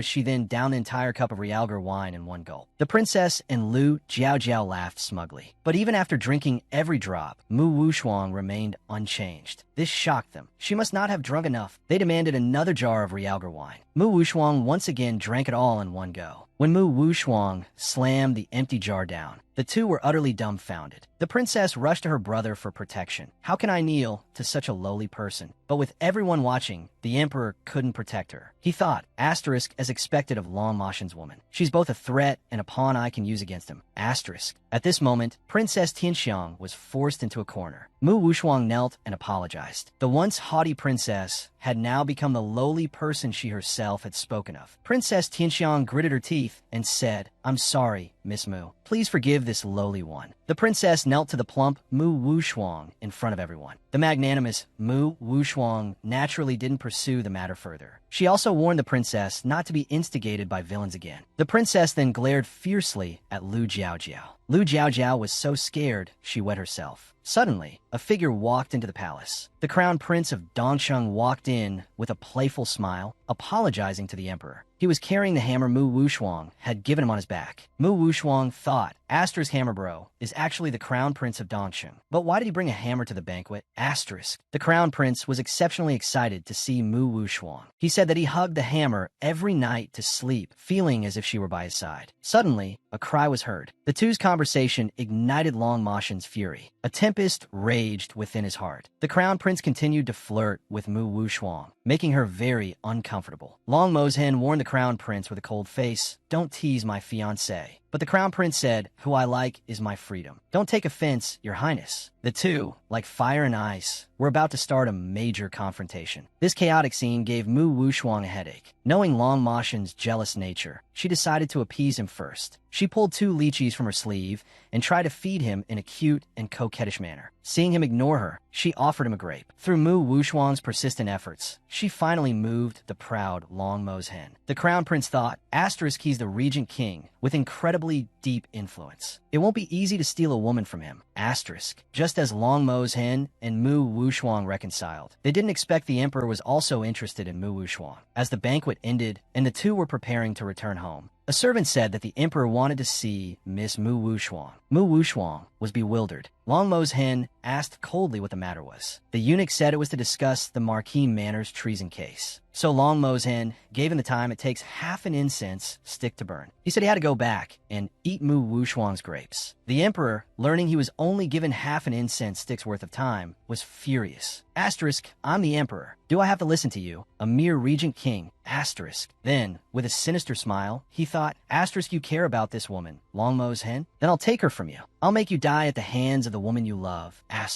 Mu Wushuang respectfully walked towards the back garden. She knew the emperor was vicious and had played a part in the Marquis Manor's downfall. She had to be extremely cautious. The emperor, with a gentle smile, asked about her family and then hypocritically said, I've sent people to thoroughly investigate the Marquis Manor's treason case. The one who framed your family has committed suicide. I will clear your grandfather's name. Hearing this, Mu Wushuang sneered inwardly. Did Shimin Sheng and Shimin Kongheng really not know about the second branch's schemes? Putting forward a scapegoat to appease the public is laughable. The emperor then hung his head and said, everyone in the palace fears me. No one ever speaks to me from the heart. At tonight's banquet, I saw how different you are. However, Mu Wushuang had accidentally gotten herself drunk. Seeing this, the emperor reached out and gently held Mu Wushuang's hand. In a tender voice, he said, I want to make you the most envied woman in the world. These words startled Mu Wushuang, and she immediately pulled away. But in her drunken haze, the emperor continued to spout sweet nothings, making her even more dizzy. She thought, this damned emperor can really talk. Using her remaining lucidity, she told him, the time for half an incense stick seems to be up. Then she stumbled out of the palace. The emperor, however, thought she was charmed by him. As expected, women have no resistance to wealth and power. Mu Wushuang, her face flushed, finally found Long Moshen's carriage. Long Mo's hen was stunned when he saw her state, but the next second, Mu Wushuang threw herself into his arms. They gazed into each other's eyes for a long time. Long Moshen's faint, clean scent seemed to confuse the drunken Mu Wushuang. Suddenly, Mu Wushuang pinched his nose and said dreamily, "Royal uncle, why have you become two?" Long Mo's hen grabbed her small hand. "Why did you drink so much?" Mu Wushuang started acting drunk again. "Nonsense. This baby can hold her liquor." This left Long Mo's hen bewildered. The phrase "this baby" was not in his vocabulary. Shuang'er now looked like a little wildcat, adding a touch of unexpected cuteness. However, after saying this, he took her small hand. He took out a cloth and gently wiped her feet, careful not to scrub too hard. Because this place had been touched by another man, the force caused Shuang'er pain, and she scolded him, calling him a bad person. Suddenly, she lunged forward and, fueled by alcohol, pressed her warm, passionate lips to his. The Regent King's heart trembled violently. She didn't stop until Long Moshen's lips were bleeding from the kiss. Since Shuang'er is so forward, he said, "Then this king will take advantage of this romantic setting and properly express my love to you." The girl, having only slightly indulged in a jar of 82 Mao Tai, used her drunken state as an excuse to climb onto the Regent King's palanquin. Without a word, she bit into those long-awaited soft lips. She didn't reluctantly release her grip until the Regent King's lips began to bleed. Suddenly, the Regent King flipped over, pinning the girl to the ground. The unexpected dominance made Shuang'er's body tremble. The Regent King decided to properly express his love to her under the beautiful moonlit night. But Mu Wushuang noticed that her royal uncle's pupils had turned green. She was about to speak when warm lips covered hers. So she closed her eyes and lost herself in the moment. For a fleeting instant, she felt ecstatic. Suddenly, a clap of thunder echoed through the air, and a 40-meter-long dragon descended from the sky. Mu Wushuang followed the sound of thunder, but she never expected a dragon to fly down beside them. She quickly urged her royal uncle to look behind him. But Long Mo's hen wasn't finished expressing his affections and wanted to continue. However, the dragon shrunk its form and positioned itself directly between them, calling Shuang'er a fat woman. Mu Wushuang retorted, calling him a little pest. The little pest, feeling quite offended, declared, "I am a noble azure dragon." Mu Wushuang, with a cry of disdain, flicked him away, short, small, and foul-mouthed. "Were you if not a little pest?" The bullied azure dragon immediately sought comfort from his master. The Regent King remarked, "After 10 years of slumber, you've certainly become more impressive." Later, they returned to the manor. Mu Wushuang thought to herself, "Azure dragons are divine beasts. Long Mo's hen is truly extraordinary." Once home, Mu Wushuang asked about her younger brother. Xiaoqin replied, "Young Master Mu is in the kitchen preparing snacks for you." Mu Wushuang's heart fluttered with delight. Typical of my beautiful younger brother. With that, she ran towards the kitchen without looking back. At that moment, Mu Yuheng was preparing spicy rabbit heads for his sister. Mu Wushuang suddenly burst in. Her younger brother, without hesitation, offered her a rabbit head. Mu Wushuang exclaimed, "The bunnies are so cute, but my beautiful younger brother is even cuter." Suddenly, Mu Yuheng felt his body tremble. The next second, he unexpectedly collapsed to the floor, unconscious. Later, Mu Wushuang learned that his collapse was due to exhaustion from intense cultivation, and the purpose of his cultivation was to duel with the young prince. He didn't want to disappoint his sister. Mu Wushuang smiled, pinching his cheek, and called him silly. "Whether you win or lose, you'll always be my most beloved younger brother. And besides, sister believes you will definitely win." At this moment, Xiaoqin approached, holding a laxative,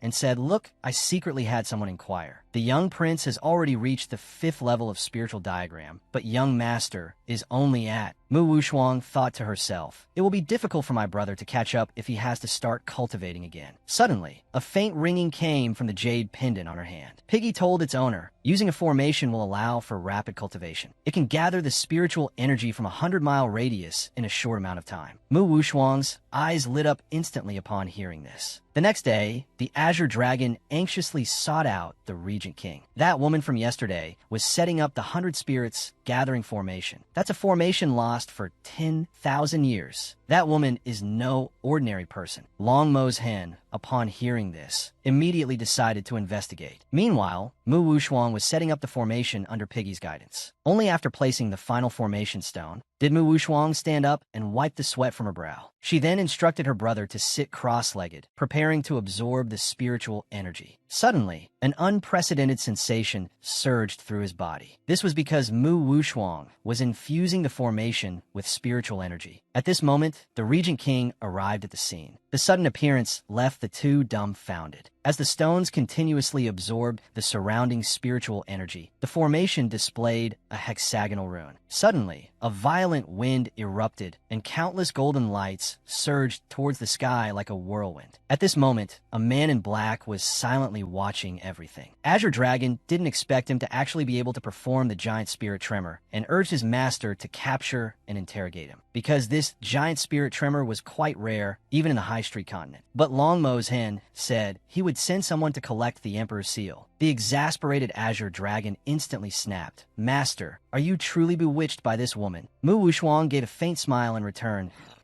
Oh, what if I am? Meanwhile, her younger brother was diligently cultivating. Schwanger also decided to start working on losing weight. Her plan was to run and practice Taekwondo from 6 a.m. to 12 p.m. every day and only eat Lanzhou ramen for lunch. From 2 p.m. to 6 p.m., she would tag along with her brother to Lin Town for cultivation. From 7 p.m. to 11 p.m., she would practice her odd-numbered forms. A month later, he also emerged from seclusion. Xiuqin had been waiting outside for a long time. The moment she saw Mu Wushuang, she was hopelessly smitten. The chubby girl persisted in squatting 18 times a day. In just 3 days, she went from 200 Jin to 120 Jin. However, no one would be satisfied with the status quo. Being slightly chubby was still a bottleneck, so she made up her mind to start a devilish weight loss regimen. This involved running 3 laps around the Yellow River every day and only eating Lanzhou ramen for every meal. Finally, after a month of secluded weight loss training, she went from 120 Jin down to 90 Jin. Now, she was comparable to Liu Yifei. Even by new Xiuqin wanted to bear her children. She looked perfect from every angle. But Xiuqin worried that she had lost weight too quickly and whether her body could handle it. However, before Mu Wushuang could answer, the green tea girl came limping over on crutches, her face covered in bandages. Mu Wushuang kindly asked her what had happened. The green tea girl pointed at her nose and accused her. "If it weren't for your fat friend causing trouble at the palace banquet last time, how would I have gotten my leg broken by the princess?" Upon hearing this, Schwanger became thoughtful. Then, Deng Shi said to the green tea girl, "That's really a pity. I missed such a good dog-eat-dog show." Lu Jiaojiao, upon hearing this, instantly flew into a rage. Not only had the princess broken her leg, but the prince had also ignored her plight. She hated him and blamed him. If it weren't for the sudden appearance of this vixen, Mu Wushuang, how could the prince have become so cold to her? The demon within her heart drove her to grab the dagger hidden in her sleeve. She abruptly raised her hand and slashed at the vixen. However, it was useless. Schwanger, a reincarnated agent, easily overpowered the green tea girl and gave her an icy warning. "If you hadn't been scheming to kill me, you wouldn't have suffered these consequences." She then gave her a hard shove. The green tea girl instantly coughed up 3 Jin of blood. With a swollen face, she was about to fight Mu Wushuang to the death when a majestic voice sounded from behind. Longmo's hen said indifferently, "How dare you?" Seeing him, Lu Jiaojiao immediately dropped to her knees. "Your Highness, please let me explain." Longmo's hen simply told her to get as far away as possible. Lu Jiaojiao thought, "I'm doomed. My cousin now completely loathes me." At this time, Mu Wushuang thanked her royal uncle and was about to leave when he grabbed her. He lifted her into his arms and gazed at her with a mischievous smile. He stared like this for 3 hours. A bewildered Mu Wushuang wondered if he had failed to recognize her. But then her royal uncle lifted her chin with his hand and said, "This king can see you even more clearly now." Because now, Schwanger looked exactly like her agent soul. Suddenly, Mu Wushuang pushed him away with a frown. "Royal uncle, aren't you afraid of gossip, bullying me in broad daylight?" But her royal uncle replied, "Who dares to gossip about this king's fiancée?" With that, he showed her what real bullying was. This public display of affection made Xiuqin blush. Long Moshin's unrestrained behavior instantly angered him. But suddenly, a drop of blood fell onto Schwanger's face. It turned out to be a nosebleed from the love-struck prince. But he couldn't be blamed. Schwanger was just so alluring. Mu Wushuang sighed. Then, she thoughtfully wiped the blood away with a foot cloth. Longmo's hen was falling more and more in love with her. Just as he was about to continue their lovey-dovey moment, Schwanger quickly dodged aside, saying she was in a hurry to buy new clothes. Since that's the case, Longmo's hen said, "Then I shall also give you a gift." He then handed the urn to Schwanger. Mu Wushuang opened it and found a rare spatial item inside. However, Mu Wushuang knew the principle of not accepting gifts without merit, so she returned the urn to Long Mo's hen. But he said, "Consider it an early celebration of your brother's victory." Mu Wushuang then remembered that in a few days, it would be the day of the martial arts competition between her brother and the young prince. So she thanked Long Mo's hen for his kindness. But the Regent King took the opportunity to flirt with Shuang'er, saying, "Between you and me, there's no need for thanks." Mu Wushuang's heart raced from his flirting. Truly, being handsome has its advantages, she thought. After Shuang'er left, the Regent King secretly dispatched Sang Biao to protect her. Just as they were about to buy clothes, they overheard people discussing the martial arts competition. They not only called her brother a good-for-nothing who was courting death, but also mentioned that the young prince's father had specifically opened a gambling den for the event. These words angered Xiuqin, but Mu Wushuang sneered inwardly. She was about to make a decision that went against her great-grandmother's wishes. She took out her cultivation pills and told Xiuqin to sell them. She also instructed her to buy 2 sets of men's clothing from Hailan Home. Our fortune depends on this, she thought. An hour later, they changed into men's clothing and entered the gambling den. It was filled with unsavory men. The body odor emanating from them was overwhelming. The largest gambling table was for the martial arts competition. The money piled up on the young prince's side was like a mountain. Suddenly, a man took out 1,000 taels and bet on the young prince. Then he took out a single copper coin and bet on Mu Yuan. His intention was to mock the good-for-nothing who didn't know his place. Mu Wushuang strode forward with an air of heroic grace. "Since you're so certain the young prince will win," she said, "why did you only bet so little? Did you have to scrape together every last penny?" These words enraged them, and they clamored to see how much the young man could bet. Mu Wushuang clapped her hands, but something unexpected happened. It was the girl's first time trying to go to a casino without wearing a bra. She just clapped her hands lightly, and someone brought in a large red coffin. When it was opened, it was revealed to be filled with gold. But she told the gamblers not to be too surprised, because she had dozens more chests of gold behind her. All the gold added up to a total of 20 million taels. And this gold, she claimed, was just from exchanging a couple of small rings. The reason she brought so much gold to the casino was because tomorrow was the martial arts competition between her brother and the young prince. The casino had opened a gambling pool for the event, and she intended to bet all her money on her underdog brother. "Whether or not I get a beachfront villa depends on this," she thought. This act also alerted the casino owner, but he mistakenly thought the young man was going to bet on the young prince. Everyone knew the young prince would win. He was only hosting this gamble to create excitement. So he told them that bets on the young prince were limited to 10,000 taels of silver per person. Mu Wushuang then asked, "Is there a limit on bets for Mu Yuan?" Everyone was stunned. They thought this young man must have bumped his head. The owner, drooling over the gold, asked, "How much do you intend to bet?" Wushuang smiled, coldly point 20 million taels of gold. This inhuman scene shocked the gamblers. The odds for Mu Yuheng were 100 to 1.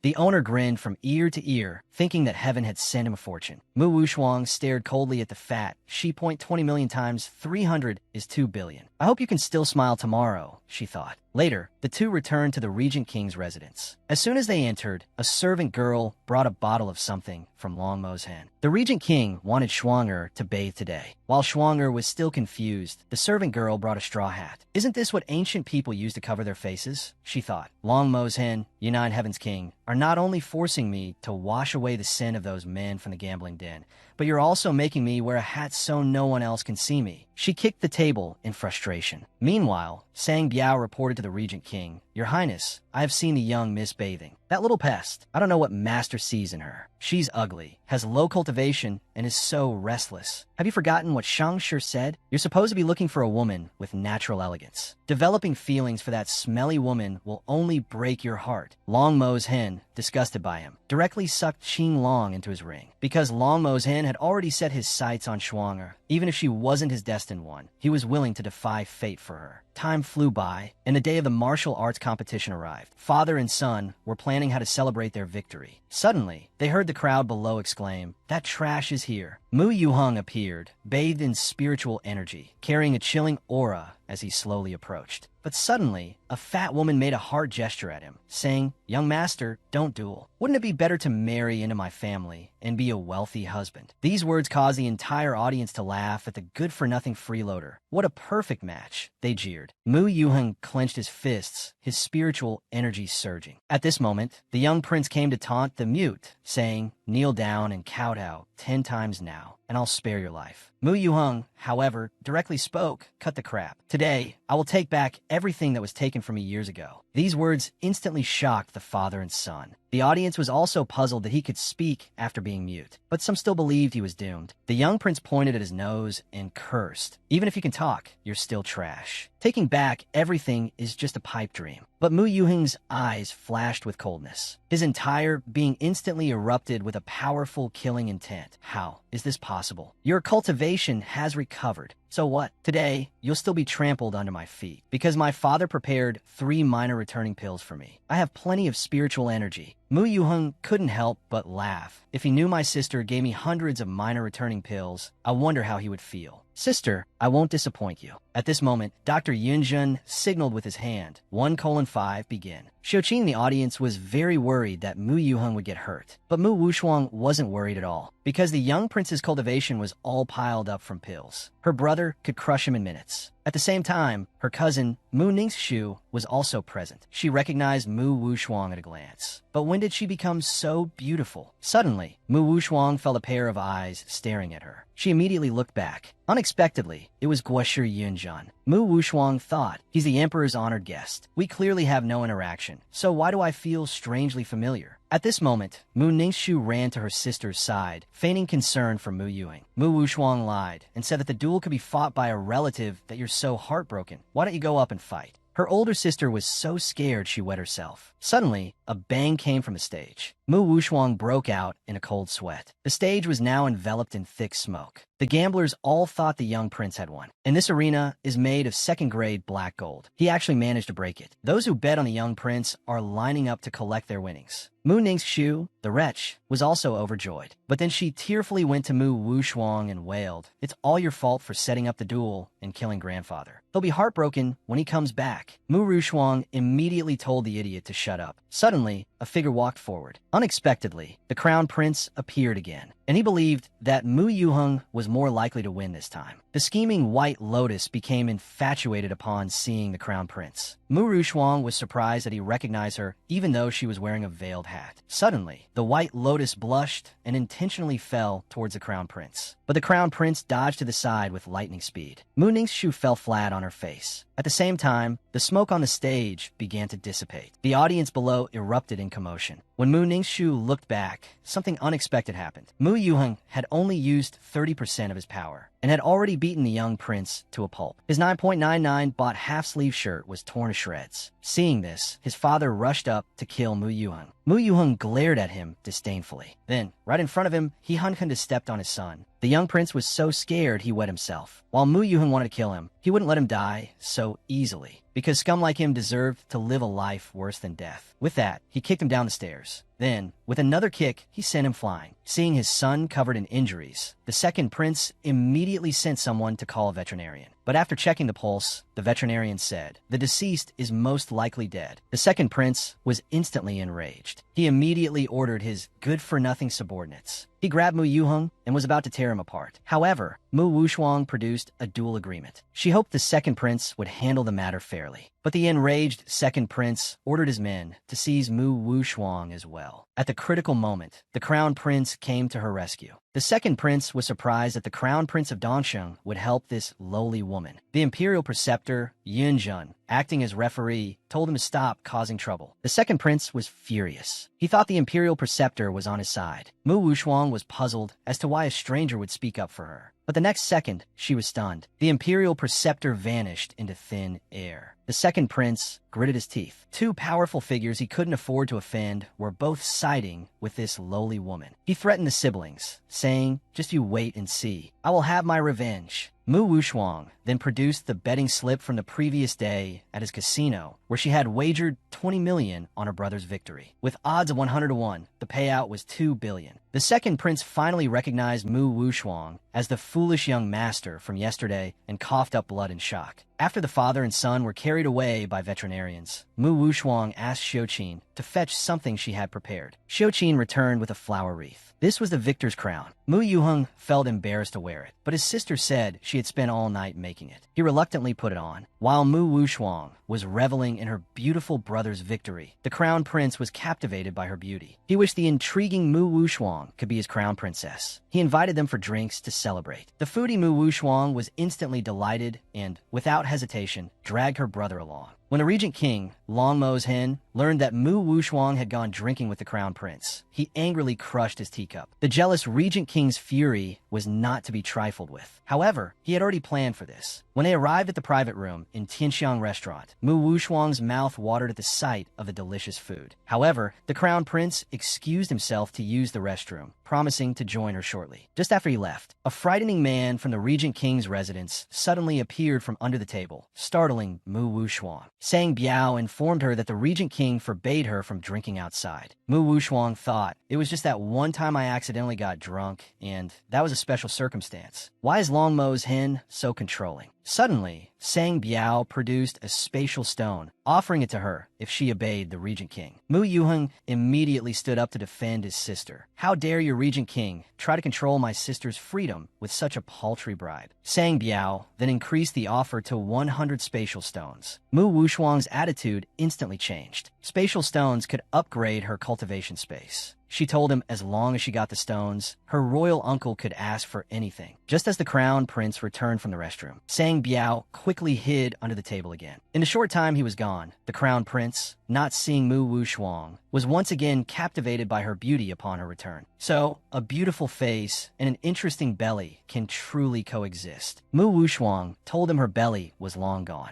Then let us raise a glass to the departed belly. Mu Wushuang was thinking about how to refuse him when her quick-witted brother said she wasn't feeling well. Mu Wushuang immediately played along, saying, well, you know, women have their days. The crown prince seemed to understand. He then grandly gestured and had someone bring in a period care package. Red dates, red date tea, a hand warmer, and a heated bed. Mu Wushuang was stunned. Was this the legendary friend to women? She settled onto the heated bed while her brother drank in her place. The crown prince asked if she was feeling better, and her brother immediately refilled his cup. Mu Yuheng thought the crown prince was frivolous and unworthy of his sister. He wouldn't allow someone who only cared for her looks to harm her. Every time the crown prince finished a drink and tried to talk to Mu Wushuang, her brother would refill his cup. This made Mu Wushuang burst out laughing. An hour later, the crown prince was finally drunk, while her brother was only slightly tipsy. Suddenly, a hand rested on Mu Yuheng's shoulder. He turned around to see the crown prince standing there, affectionately holding his hand. Mu Yuheng couldn't believe the crown prince would do this to him. He couldn't believe the crown prince would do that to him. This unexpected display of affection made Mu Yuheng blush furiously. The crown prince lifted Mu Yuheng's arm with one hand and wrapped the other around his slender waist, pulling him close. Mu Yuheng didn't resist. He was willing to sacrifice his good looks to protect his sister. But the faint fragrance emanating from the crown prince unexpectedly made his body go weak. For a moment, he almost felt a flicker of anticipation. Their eyes met, both flushed. Just as things were about to enter pay-per-view territory, the crown prince's good friend suddenly barged in. The sight that greeted him made him speechless. He wondered what they'd been drinking to get like this. If word of this got out, there'd be hell to pay. He suspected Mu Wushuang was behind it. Meanwhile, the crown prince started acting drunk and disorderly with his friend, who angrily dragged him away. Seeing this, Mu Wushuang quickly stabbed her horse and rode off. A few seconds later, and she would have died of embarrassment. She then dragged her drunken brother home to their mother. In the carriage, Mu Yuheng leaned against his sister, panting softly. He excitedly shared the joy of his victory in the competition. Mu Wushuang was happy for him. Her brother had finally overcome his inner demons. When they returned to the manor, Mu Wushuang had barely stepped inside when Xiao Qinglong was stunned. He didn't realize that this beautiful woman before him was the same little piggy he had argued with earlier. Driven by his male instincts, he showered her with compliments. Mu Wushuang was bewildered. She wondered what had gotten into the little pest today. He was such a fickle little pest. She scolded him and flicked him away. Longmo's hen, also annoyed by his boisterousness, sucked him into his ring and imprisoned him again. Mu Wushuang looked at Longmo's hen coquettishly and asked about the 100 spatial stones he had promised her. Long Mo's hen gestured for her to come closer. Then, he suddenly swept her into his arms. He said she could have the spatial stones, but first, he needed to personally wash away the scent of another man from her. Mu Wushuang wondered if he was even jealous of her own brother. Long Mo's hen lifted her face and told her, word by word, that even bathing wouldn't be enough. With that, he replaced the scent with his own. But at that crucial moment, someone else barged into the courtyard. The startled intruder quickly turned away. Long Mo's hen, his face cold, asked what was so urgent. The intruder, trembling, announced that Mu Yuan, with his family, sought an audience. Mu Wushuang realized it was her despicable second uncle. Perhaps he was having second thoughts now that her brother was showing promise. It seemed it was time to address the injustice done to their branch of the family. With Long Moshen's consent, Mu Wushuang went to confront them. The second branch of the family had been waiting in the living room for some time. The pampered Mu Ningwei was already impatient. His mother told him to be patient. Once they got the 2 billion gold pieces the fat slob had won, he could torment her however he pleased. The priority was to appease her, lest she badmouth them to the Regent King. However, the arrogant Moon Ningxu scoffed, saying a crippled Regent King was nothing to fear. She would show him what real power was. But when Mu Wushuang entered, pushing Long Moshen's wheelchair, Mu Ningwei was instantly smitten with the Regent King's handsome features. The second branch of the family stared at Mu Wushuang in disbelief. How had the ugly, fat slob become so beautiful? Mu Wushuang coldly addressed her second uncle and aunt, asking why they were groveling before her now, after so vehemently demanding to sever ties. Her second uncle hastily apologized, claiming he had been momentarily misled by a concubine, whom he had since executed to avenge them. He urged her to return home with him, saying the marquisate was almost repaired and their family was waiting for them. Mu Wushuang thought to herself, blaming the scapegoat was a tactic that truly transcended time. She glared at him with a wicked smile. Do you think I don't know your true intentions? You're just after the 2 billion gold pieces I have. Returning is out of the question. However, she continued, I can send you back. With that, she violently flung her second uncle across the room, sending him flying dozens of meters. Next came her second aunt and Mu Ningwei. The remaining Mu Ningxu wet herself in terror. So, she told the prince about Mu Wushuang's infatuation with the fourth prince, even lying that the fourth prince had invited her to go mountain climbing tomorrow. Upon hearing this, Mu Wushuang kicked by Lianhua, who cried out in pain. The three, who were just about to get up, wailed again. A family should lie together neatly. Second uncle was furious. He decided to use his connections to deal with this little wretch. Just as Mu Wushuang clapped the dust off her hands with a chuckle, the prince unexpectedly darkened his expression again. He had actually believed by Lianhua's lies. Mu Wushuang thought, even my royal uncle is jealous. That ugly fourth prince. I wouldn't even look at Shiman Kong. He not only has triangular eyes, but also a crooked face. Only a fool would be obsessed with him. She then made a face mimicking the fourth prince's ugliness, causing Long Mo's hen to burst out laughing. However, at this moment, someone came to report that the Imperial edict had arrived. The Marquis's manor had been renovated. Mu Wushuang didn't expect the progress to be so fast, because the housekeeper had visited the manor yesterday, and there were clearly still several days until completion. So, she questioned Huang Shu about the shady dealings involved. Huang Shu explained that while the casino's backer appeared to be the second prince, there was actually someone else. Mu Wushuang thought, someone who can control the second prince and have the Marquis's manor completed overnight. Could it be Emperor Shiman Sheng? It seems this emperor doesn't want to pay the 2 billion gold. He wants me to enter the Marquis's manor and never come out alive. Long Mo's hen firmly told Mu Wushuang, I won't let them hurt you again. Don't worry, royal uncle. I'm not that easy to bully. They won't be able to avoid paying the 2 billion gold. So, the next day, Mu Wushuang went to the second prince's door to collect the gambling debt. She had spent a fortune of 9.9 currency units to hire 200 extras just to bolster her appearance while demanding the debt. The second prince's guards were instantly scared witless. But the next second, they started cursing and yelling at everyone to get lost. Because the second prince's backer was the emperor, the emboldened guards naturally acted arrogantly. However, Mu Wushuang directly grabbed a guard by the head. She couldn't stand their dirty power plays. Today, I'll let the people see your shameless faces. So, she had the actors cry and wail for their money in front of the prince's manor. Passers-by started gossiping about the second prince behind his back. He couldn't stand it any longer and immediately ordered someone to bring out Mu Wushuang's 20 million principal. His aim was to appease the siblings first and then quietly send them to their deaths tonight. Mu Wushuang asked, Your Highness isn't planning to renege, is he? This also made the gamblers who had lost money very dissatisfied. They all demanded that the prince return their principal as well. The prince said he was still raising the money. Mu Wuxuang calmly asked when he could pay. The second prince thought for a moment and replied, 3 days. But in his mind, he was plotting how to make sure the siblings wouldn't live past 3 days. So, Mu Wuxuang gave his second prince 3 days. However, at this moment, second aunt suddenly lunged at the gold. Greedy, she couldn't take her eyes off the gold. Seeing this, Mu Wuxuang immediately grabbed the wretch. She had just taught the second branch family a lesson in the last episode, and now second aunt was sticking to her like a fly. Truly, money changes people. But Mu Wuxuang said, "This is all mine. You won't get a single coin." Second aunt was instantly speechless.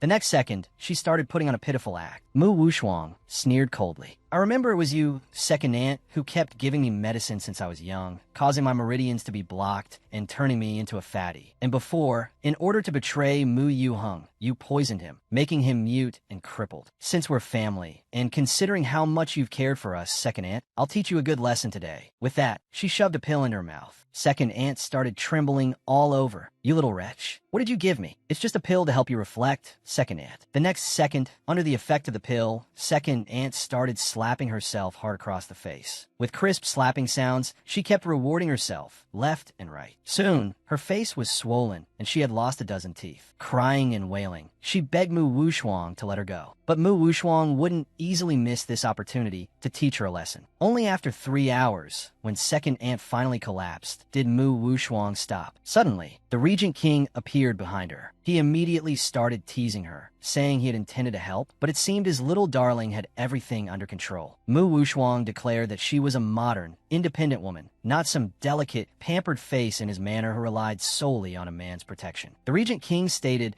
that he wasn't interested in flowers either. He added that he preferred wild kittens these days. Upon hearing this overbearing CEO line, Schwanger got goosebumps and immediately covered the Regent King's lips. The Regent King then said he had something for Schwanger. Immediately, the old man from the auction house presented a card. "Due to Miss Mu's substantial deposit, we have upgraded your ordinary card to a purple gold card." Everyone was instantly excited. The purple gold card offered a 50% discount at all establishments under Chixiatang. Moreover, there were only 2 such cards in the entire continent. Mu Wuxuang, aiming to visit every Chixiatang across the land, realized the backing power was undoubtedly Long Mo's hen. Long Mo's hen then instructed his bodyguard to deposit the 20 million taels into Schwanger's account at Chixiatang's bank. The second prince immediately stepped forward to stop him, knowing he'd never see the money again if it was deposited. But Long Mo's hen glared at him with a darkened face. "Are you interfering with my affairs?" He then turned to Schwanger with a tender gaze that, "If you need to teach a mad dog a lesson next time, remember to call me to watch. You're in charge of hitting the dog. I'll take care of the body." Mu Wuxuang thought to herself, "Do I owe royal uncle another favor? I need to find an opportunity to repay him soon." At that moment, her younger brother arrived to thank his sister for standing up for him. Yu Heng vowed to protect his sister with his life. Hearing this, Schwanger grabbed her brother's hand and ran, making him blush. Suddenly, Schwanger noticed the national teacher among the crowd. The once gentle and refined national teacher now stared at her coldly. Later, in the carriage on their way back, Mu Wuxuang suddenly sensed something behind her. Turning around, she saw it was the national teacher, Yinjun. She had no idea when he had appeared. Looking at his blue eyes and the captivating aura he exuded, Mu Wuxuang realized he was the same one who had stolen her interdimensional space before. She couldn't believe the outwardly respectable national teacher was secretly a shameless thief. Yunjun chuckled. "The chubby girl has slimmed down and become quite appealing. But I don't like busybodies like you," he said, lightly lifting Schwanger's chin. Wuxuang immediately slapped his hand away. "What a coincidence. I love being a busybody. I'm too merciful to kill you, though. Such a lovely woman should be locked up with my 8th brother to amuse me daily." Mu Wuxuang thought, "What bizarre hobbies." Yunjin leaned closer to Schwanger's ear. "Miss Wuxuang, just give in to me." Mu Wuxuang thought he's somewhat handsome, but his brain lets him down. She struck his chest with a palm, knocking him onto the bed. She leaned over him, their eyes locking intensely. She was about to show him what a woman was capable of. The black-clothed man lifted her chin and whispered in her ear, "Baby, I really wanted that with you." Unsure what he meant by asterisk that asterisk, she only felt his breath tickling her ear. She turned and struck his chest with another palm. The powerful force made the national teacher collapse onto the bed. Mu Wushuang had coated her hand with poison. A month earlier, within the interdimensional space, she had begun researching various poisons for self-defense to survive in this world. She discovered that adding a drop of laxative to arsenic created a colorless, odorless poison. Schwanger's big knife had been itching for action and finally had a chance to be used. Even the esteemed national teacher couldn't escape being taken down. She pinched his face, demanding the return of her interdimensional space. The national teacher claimed he had used it up. Why don't I offer myself to you for your enjoyment instead? Mu Wushuang thought, is that all men think about? She didn't need the space now. She could make him do something for her instead. She informed him he was poisoned and had less than 3 hours to live. If he wanted the antidote, he had to obey her. She then took out a pill that would keep him alive for 3 days and ordered him to secretly protect her and her brother. I'll give you the complete antidote in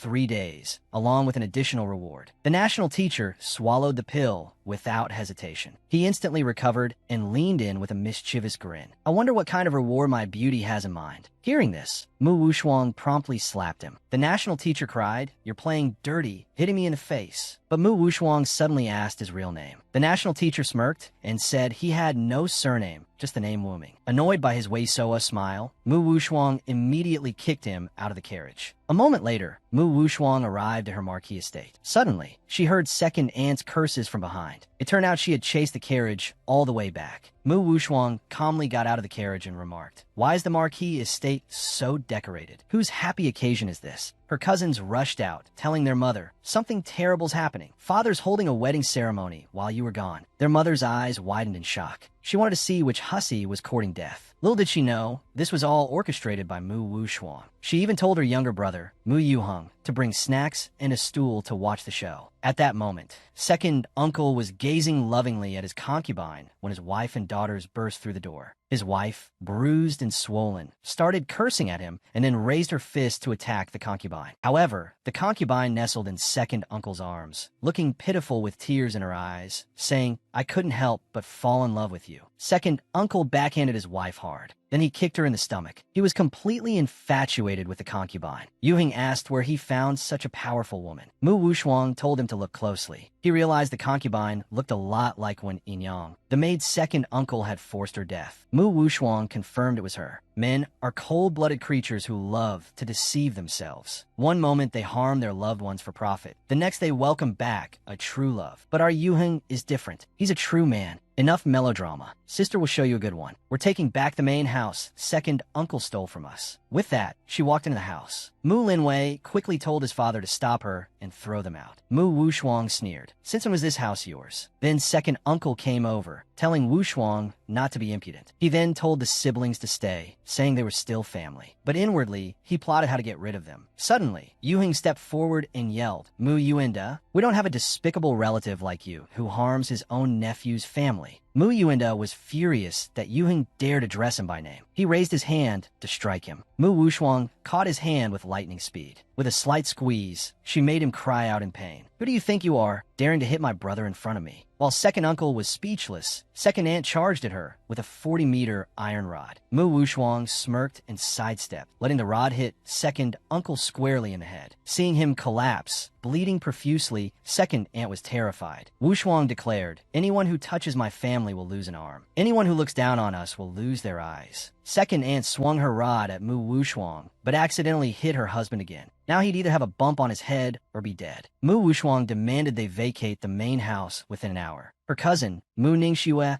protested that it was unreasonable. Mu Wushuang replied, "You don't have to move, but don't blame me for being forceful." Mu Ningxue was furious, but didn't dare argue, vowing to avenge this humiliation. Soon, the second branch vacated the main house. Yuheng praised his sister. They probably wouldn't dare cause trouble again. However, as night fell, 7 black-clad figures appeared outside Mu Wushuang's courtyard. They were the strongest assassins hired by the second prince. One assassin, having heard that Mu Wushuang had become beautiful, suggested they have some fun before killing her. Suddenly, they heard a whooshing sound in the distance. In an instant, they were all struck down with unerring accuracy. The strongest assassin organization, the Seven Deadly Stars, was instantly filled with resentment. Men from the northeast arrived. They were the strongest sword-wielding guards under the archery formation king. Long Yi also ordered his men to handle the bodies discreetly, so as not to disturb the madam's sleep. Because the archery formation king had previously instructed Long Yi that if anything happened to Mu Wushuang, he should come see him disheveled. For decades, Long Yi had never seen the king so heartbroken over a woman, and all of this was witnessed by Wu Ming. Even if Long Yi hadn't acted, he would have had to. It seemed there was no need for him to intervene. Time flew by, and it was the next day. Mu Wushuang could sense the commotion from last night, but her brother said he hadn't heard anything. Mu Wushuang thought Wu Ming's security measures were quite good, as they hadn't even left any traces at the scene. Suddenly, the Qilins ran out, saying that the space absorption was complete. Mu Wushuang was overjoyed. When she entered the Vermilion Bird's cultivation space, the previous thatched hut had transformed into a large villa. Little Pig also said that the upgraded herbs would mature faster. Mu Wushuang not only recalled the scene of the two squirrels hoarding medicinal herbs, but the spiritual spring spirit had also revived. Every morning, she could collect a drop of spiritual spring dew. Just one drop could grant eternal youth. This was every woman's ultimate dream. After Little Pig finished explaining the space upgrade, it informed her that they, the abandoned spirits, also had an ability after awakening, the power to foresee the future. Mu Wushuang thought this was amazing, but she worried that this ability might be harmful to their health. Little Pig and Little Sparrow blushed upon hearing this, because no master had ever cared about their well-being. They said they were spirits born from heaven and earth, so there wouldn't be any problems. At this moment, Little Sparrow foresaw that a divine object would appear in the Sunset Mountains in 10 days. Mu Wushuang thought it would be great if it were a divine medicine, as it might be able to cure the poison in her royal uncle's body. The next day arrived. Xiuqin came to report that an imperial edict had arrived. The emperor invited Mu Wushuang to enter the palace for flower viewing after the morning court session. Mu Wushuang knew this was a trap set by the emperor, but she wouldn't choose to be a coward. After all, fighting monsters and dealing with scum was her style. Meanwhile, as the emperor was about to dismiss the court, Long Mo's hen had something to report. The emperor, with a grim expression, told him to speak. Long Mo's hen coldly pointed at the second prince, accusing him of audaciously hiring assassins to kill his fiancée, Pang Xie.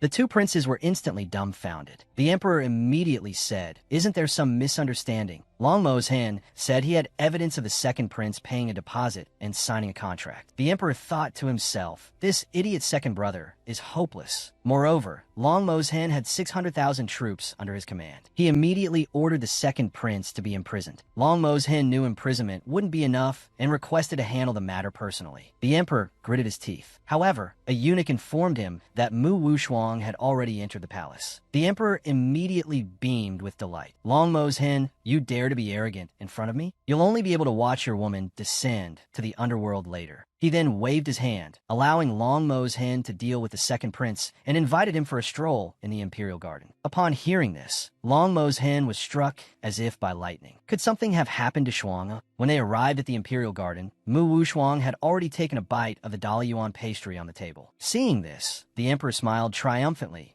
That's a highly poisonous pastry I personally made. Just a touch will cause death. As expected, Mu Wushuang started showing symptoms, clutching her throat in apparent distress. Long Mo's hen was instantly drenched in cold sweat. He immediately rushed over with his wheelchair and embraced Shuang, his eyes filled with uncontainable grief and despair. Then he made a decision that went against his ancestors. The girl had only taken a bite of an expired pastry, and it caused her such pain that her whole body contorted. The Regent King was instantly horrified. He immediately rushed over with his wheelchair and embraced her, his eyes filled with uncontainable grief and despair. But the emperor laughed, baring his teeth, because he had added 3 pounds of arsenic to the pastry, intending to make Long Mo's hen watch his beloved die before his eyes. Long Mo's hen, consumed by uncontrollable rage, made a decision that went against his ancestors. He was ready to unleash his 8th soul mark, an act that would make the emperor suffer immensely. At this moment, he wished he could annihilate the emperor's entire family. But suddenly, a startling change occurred. Shuanger in his arms miraculously revived. It turned out he had only pretended to be poisoned. Watching Shuanger's playful expression, Long Mo's hen found him increasingly intriguing. The elf emperor hadn't expected to be tricked by a woman. Mu Wushuang walked up to him. She forcefully lifted the emperor's chin and coldly warned him, "If you dare send anyone after me or my brother again, I guarantee none of your teachers will survive." With that, she pushed the Regent King's wheelchair and left. The emperor lay on the ground, humiliated like a turtle. On their way back, Long Mo's hen expressed his worry about Schwanger's health. Schwanger told him that he had already taken an antidote pill. Moreover, he was a peerless divine physician in his past life. How could he be defeated by such a petty trick? While speaking, he was also taking the Regent King's pulse. After taking his pulse, Schwanger's body suddenly stiffened. He discovered that the Regent King had been poisoned with 20 different toxins, and each one was a rare and potent poison. He desperately wanted to know what the Regent King had been through. Long Mo's hen told him not to worry about it, saying, "I only care about your safety." But Schwanger claimed he could cure 18 of the poisons. The little pest didn't believe the young man could do anything. Even when Schwanger gave the Regent King medicine to stabilize his condition, the little pest urged his master not to listen to him. But Long Mo's hen didn't care and took the medicine. The little pest thought, "It's over. Long Mo's hen has been completely brainwashed by this woman." He dramatically told his master to do as he pleased, saying he wouldn't bother with him anymore. Later, the two returned to the Regent Prince's residence. Schwanger pulled out a 40-meter-long sword to cut the Regent King's wrist and collected the flowing poison blood in a urinal. This way, some of the toxins in the Regent King's body were cleared. Combined with his acupuncture, Schwanger guaranteed the Regent King would regain his vitality within 3 days. The current Schwanger was no longer the Schwanger from the beginning. From now on, it would be Schwanger's responsibility to protect the Regent King. Upon hearing this, Long Mo's hen fiercely embraced Schwanger. He was falling deeper in love with this treasure. The Regent King's grip was strong, and Schwanger couldn't push him away. Later, the Regent King said something that made Schwanger blush. "I want to marry you." Schwanger's expression instantly turned somber, which also dimmed Long Moshen's gaze. Schwanger apologized to the Regent King, explaining that he didn't have romantic feelings for him. He had initially entered the residence for money and power to protect his brother. Besides, hadn't the Regent King liked his previous plumper body? Didn't he dislike him thin now? Long Mo's hen said that he loved Schwanger's soul. Schwanger rejected him again, saying, "You are not the one I must be with. Besides, there are countless beauties in the world I still need to observe. Your Highness, I truly don't wish to go against my nature. Once I regain the Mu family's power, I will no longer disturb you." Long Mo's hen was determined to win Schwanger's heart and asked the eunuch for advice on how to woo him. The eunuch told him that romance comics might have some answers. Long Mo's hen immediately ordered him to buy every romance comic on the market. "Must be with you? I will try my best." Long Mo's hen began reading romance comics and taking notes. This particular comic depicted a manipulative woman seducing the male lead, causing the heartbroken original wife to drown herself. Long Mo's hen frowned deeply. He immediately jotted down a note. Men shouldn't be ambiguous with other women. Suddenly, Xiao Qinglong burst in, furious at his master's frivolous behavior. But no matter how much he tried to persuade him, the Regent King remained resolute. Xiao Qinglong's nagging only irritated him. A chilling, sinister look flashed in his eyes. Xiao Qinglong was so scared he wet his diaper. He could only obediently grind ink for his master. Meanwhile, at the Marquis residence, Mu Wushuang was contemplating how to retrieve the sacred artifact from the Sunset Mountains. Shouqin reported that the crown prince of the Eastern Kingdom had arrived. He said that the divine martial sect had organized a trial in the secret realm of the Sunset Mountains and asked if she wanted to join. Mu Wushuang was overjoyed. Suddenly, another figure appeared. Long Yi said that the Regent King urgently needed to see Mu Wushuang. She thought it was time to make the Regent King face reality. So he had Shouqin tell the crown prince he had something to attend to and would buy him a drink later to apologize. After studying romance comics, the Regent King not only personally fed Schwanger snacks, but also had his servants bring Lu Jiaojiao to him. The Regent King looked at Lu Jiaojiao with indifference in his eyes. Humiliated tears instantly welled up in Lu Jiaojiao's eyes. He didn't know how he had angered his cousin again. After being reprimanded by his cousin last time, he had clearly been behaving himself for many days. But the Regent King didn't even glance at him, directly ordering his men to throw him out to the dogs. Xiao Lucha was stunned by these words. Yin Feng, who had a secret crush on Lucha, was also shocked. He immediately stepped forward to shield Lu Jiaojiao. saying that the Regent King was too cruel. Long Mo's hen replied, "You seem to care about him a lot. Let's throw you out too." Schwanger broke out in a cold sweat. Was this the urgent matter his uncle had mentioned? Suddenly, Schwanger was pulled into an embrace that "I'm doing this to reassure Schwanger." Mu Wuxuang wondered where he'd learned such cheesy lines. She pushed her uncle away again. "Knowing that the Regent King only has me in his heart is what makes me uneasy, okay?" Schwanger tried to leave, but he held her back, claiming to feel unwell and asking Schwanger to examine him, looking at her with a pitiful expression. This blatant flirting caused Schwanger's nose to bleed, leaving her unable to refuse. Later, as Schwanger was inserting needles into his bladder, Long Mo's hen asked her to feel the fabric of his clothes. Mu Wuxuang touched it. "Isn't this 500 gram per Jinyunlin silk? Is my uncle showing off his wealth? Or is his poison related to this fabric?" While Schwanger was bewildered, her uncle leaned in and said, "Schwang, do you think this material is husband material?" These words startled Schwanger. Despite the July heat, she felt a chill. Where did her uncle learn such cheesy pickup lines? Long Mo's hen let out a small cough.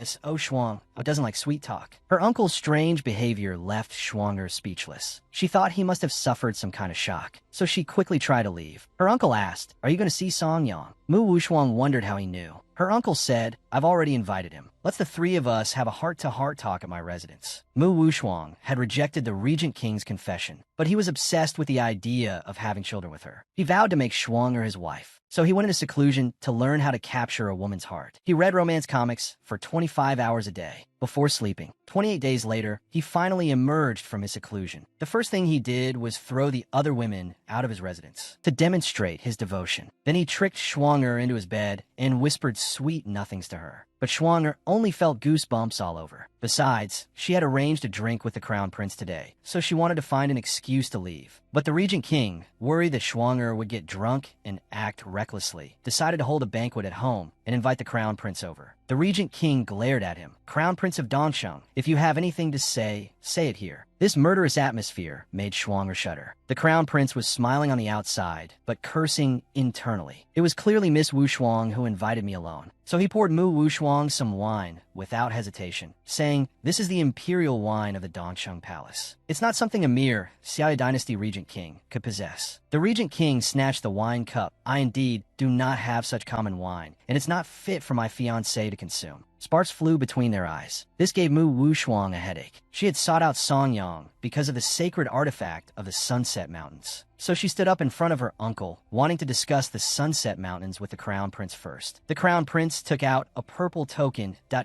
My Kingdom's Divine Martial Sect is organizing a trial in the secret realm of the Sunset Mountains. "I've reserved spots for you and Mu Yuang." He added, 7 elders will lead this trial. The depths of the secret realm are filled with magical treasures. Seeing Mu Wuxuang hesitate, the Crown Prince continued, "This trial will definitely help your brother break through his cultivation level. Since the Sunset Mountains were within Dongqing's territory, it would be easier for him to have his way with Schwanger on his home turf." As expected, Schwanger immediately agreed. The Crown Prince grinned from ear to ear. He couldn't help but imagine spending time alone with Schwanger, gradually developing feelings, and eventually marrying her in Dongsheng. He glanced smugly at the scowling Long Mo's hen, then hummed a tune as he left the residence. Long Mo's hen, on the other hand, was fuming. He grabbed Schwanger's hand. Long Mo's hen was completely clueless as to why Schwanger seemed so eager to escape him. Schwanger's reason for stealing the sacred relic was to heal his leg muscles, but he didn't want to restrict Schwanger, so he let him do as he pleased. While speaking, he also took the opportunity to playfully tease Schwang. Schwanger was instantly taken aback and angrily bit Long Moshen's hand. The Regent King cried out in pain. But the Regent King said that since Schwanger liked to bite, he could bite somewhere else next time, and he would definitely lie down and cooperate. Upon hearing this, Schwanger was instantly mortified. This man was definitely doing it on purpose. Seeing this, the sly Regent King gave a knowing smile. Later, Mu Wuxuang returned to the Marquis residence. She thought to herself that while the Regent King was domineering and overbearing, at least he wouldn't restrict her freedom, which she found rather satisfying. But suddenly, her cousin Mu Ningwei rushed out. A few days prior, she had fallen in love at first sight with the Regent King. So, Wuxuang's frequent visits to the Regent King's residence made her very unhappy. She believed that the Regent King must have been captivated by Wuxuang. She also boasted that her master was an inner sect elder of the Divine Martial Sect, and that once her master arrived, Wuxuang would be nothing compared to her. However, at that moment, an authoritative voice sounded from behind. "Who are you calling a bug?" It was Mu Wushuang's grandfather, who had been falsely accused and died in the first episode. When Wushuang met her original body's grandfather for the first time, she felt inexplicably close to him. Mu Ningwei was so scared she wet herself, claiming she was just joking with her older cousin. But Mu Yuheng immediately stepped forward and said she was lying. Hearing this, their grandfather asked Mu Wushuang to speak. The magnanimous Wushuang stated that she wasn't bothered. No matter what Mu Ningwei said, it wasn't true. Grandfather was deeply gratified by her words. This is the demeanor a descendant of the Marquis residents should have. It's late today. Ningwei, you and your brother come to grandfather's room to talk. As for the sixth miss, she will receive 30 slaps as family discipline. As soon as he finished speaking, she was apprehended by the guards, and the retribution for the second branch had only just begun. The next day, grandfather had already learned about the second branch's schemes. Mu Wushuang and her younger brother went to their grandfather's room. Grandfather said, "You've both grown up. There are some things I should tell you. I went out this time to search for the whereabouts of your parents." Upon hearing this, the two were instantly shocked. Could there be another explanation for the rumor of their parents' deaths? Grandfather explained, at the place where they disappeared, a spatial rift was discovered. Yuan Hong and your mother must have entered the spatial rift and gone to another continent. Yuheng was overjoyed. This meant their parents might still be alive. Grandfather stroked his head and said, "I'm old. I can't enter the spatial rift and cross continents. After you become stronger, you'll definitely have a chance to see them again." He then handed over a jade pendant left by their mother. Mu Wushuang thought the jade pendant looked familiar. She took the jade pendant and asked her grandfather what her parents were like. Grandfather reminisced, "That year, your father, Yuan Hong, went out to train and brought back a woman. Although the family had already arranged a marriage for him, he insisted on marrying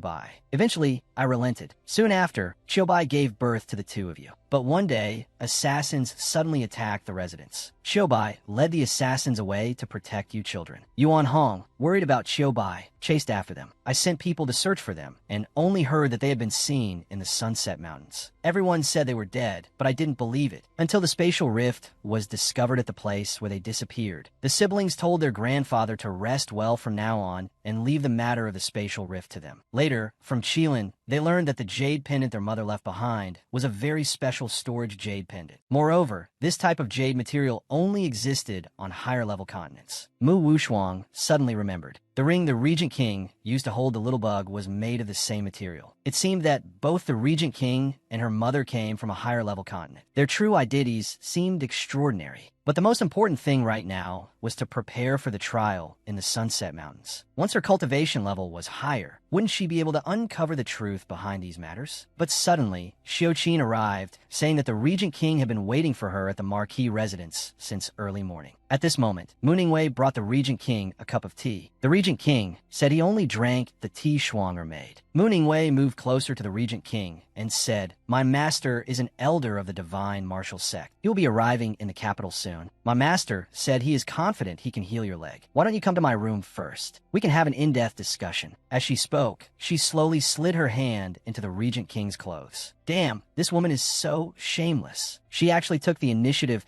to touch the Regent King's chest, and she even tempted the Regent King to go to her room for a physical examination. But unexpectedly, Mu Wushuang appeared behind her the next second. Seeing this, the Regent King immediately stood up from his wheelchair and went forward to greet Shuanger as if nothing had happened. Mu Ningwei was instantly stunned into silence. The Regent King had been paralyzed his whole life, but this time, he actually stood up. The Regent King said this was all thanks to Shuanger. She had tirelessly given him acupuncture and even allowed him to regain his virility. Hearing that they had even spent the night together, Mu Ningwei was even more furious. Mu Wushuang hadn't actually spent the night at the residence, but she still lied, saying she had stayed for 3 days and nights. Hearing this, the Regent King put his arm around Shuanger, teasing her affectionately. This public display of affection instantly ignited Mu Ningwei's anger, and she cursed Mu Wushuang, calling her a slut. But Mu Wushuang wouldn't stoop to her cousin's level of vulgarity. She would teach her cousin a lesson by giving her a taste of her own medicine. Mu Ningwei secretly vowed to tear her apart in the future. Later, Shuanger took the Regent King to her room. Now, the Regent King's 3 legs were almost fully recovered. Looking at the beautiful Shuanger before him, a fire ignited within him. He stared intently intently at Shuang for a long time. Mu Wushuang, of course, knew what the Regent King was thinking, but she brought out a set of restorative tonics, saying that the Regent King needed to finish these first before he could return to his peak. Long Mo's hen immediately felt his manly pride take a hit, so he made a decision that went against his ancestors' teachings. He directly lifted her blushing face and brought his lips to hers. Without a word, he kissed her deeply. The unexpected dominance made Shuang's body tremble. While Shuang was stunned, the Regent King wrapped his arms around her slender waist. But the next second, Shuang bit the Regent King hard, using all her strength. The pain made him cry out. Long Mo's hen was at a loss facing this teasing little kitten, but he didn't regret the bite. Who could blame him when Shuang's beauty made his heart flutter? These words made Shuang's heart race. Was this still the cold and aloof Regent King, Long Mo's hen? He lifted Shuang's delicate face, seeing only her breathtaking beauty in his eyes. His sweet words embarrassed Shuang to death. She asked him where he learned these over-the-top romantic lines, saying it wasn't like him at all. Long Mo's hen replied that his heart belonged to Shuang, so it came naturally. But the next second, a book titled Sweet-Talking Dominant Regent King Guide fell out of his clothes. Mu Wushuang immediately understood. Long Mo's hen blushed and turned away, trying to explain that he was learning a type of heavenly cultivation technique. This only made Shuang laugh even harder. Later that night, because Mu Ningxu was also going to the Sunset Mountain Range for the trial the next day, her mother prepared new clothes for her, telling her to snag the crown prince this time. However, Mu Ningwei overheard this conversation. She immediately took out her master's token. Her master was the divine martial sect elder leading the team tomorrow. She would see who dared to compete with her for the position of crown princess. But Mu Ningxu didn't care who she was. If she dared to fight her for the crown prince, then she shouldn't blame her for being ruthless. So, she first lowered her posture, planning to use her sister later. Meanwhile, in Mu Wushuang's room, Shuang took out the cultivation pills she had refined and gave them to her brother, telling him to keep them for emergencies. Mu Wushuang also thought about being able to avoid the clingy Regent King and couldn't help but sigh in relief. Because the two sisters from the second branch were also going, her brother worried they would cause trouble. Shuang patted his head, saying that having them on the journey would certainly be interesting. It was time to send these two troublemakers on their way. Suddenly, Mu Yuheng took out a piece of paper. It was from the Crown Prince, telling Shuang to write down any request she had. Shuang thought to herself, Crown Prince, you truly are a friend to women. On the paper were 100 questions about her preferences. Even what color bed curtain Shuang liked, the Crown Prince would cater to her. The day of departure soon arrived. Mu Wushuang rode in a covered carriage towards the city gate. The sounds coming from inside the carriage made Mu Yuheng break out in a cold sweat. It turned out the Regent King couldn't bear to part with Shuang and wanted to give her a physical examination inside the carriage. But as the Regent King held Shuang, he also took out something and fastened it on her. He said it was a small toy he was giving her. When Shuang used her spiritual sense to examine it, she found it was a superb spiritual sword. Long Mo's hen wasn't giving it away for free. He wanted Shuang to reciprocate. Shuang, though she liked the treasure, didn't want her uncle to take advantage of her every time. So, she coated her lips with bright pink lipstick, hoping to deter him. Long Moshen's gaze remained tender. He then held Shuang's head and kissed her. He didn't care what she looked like. That sly old fox of a Regent King. Any chance he gets, he wants to do indecent things with Shuang.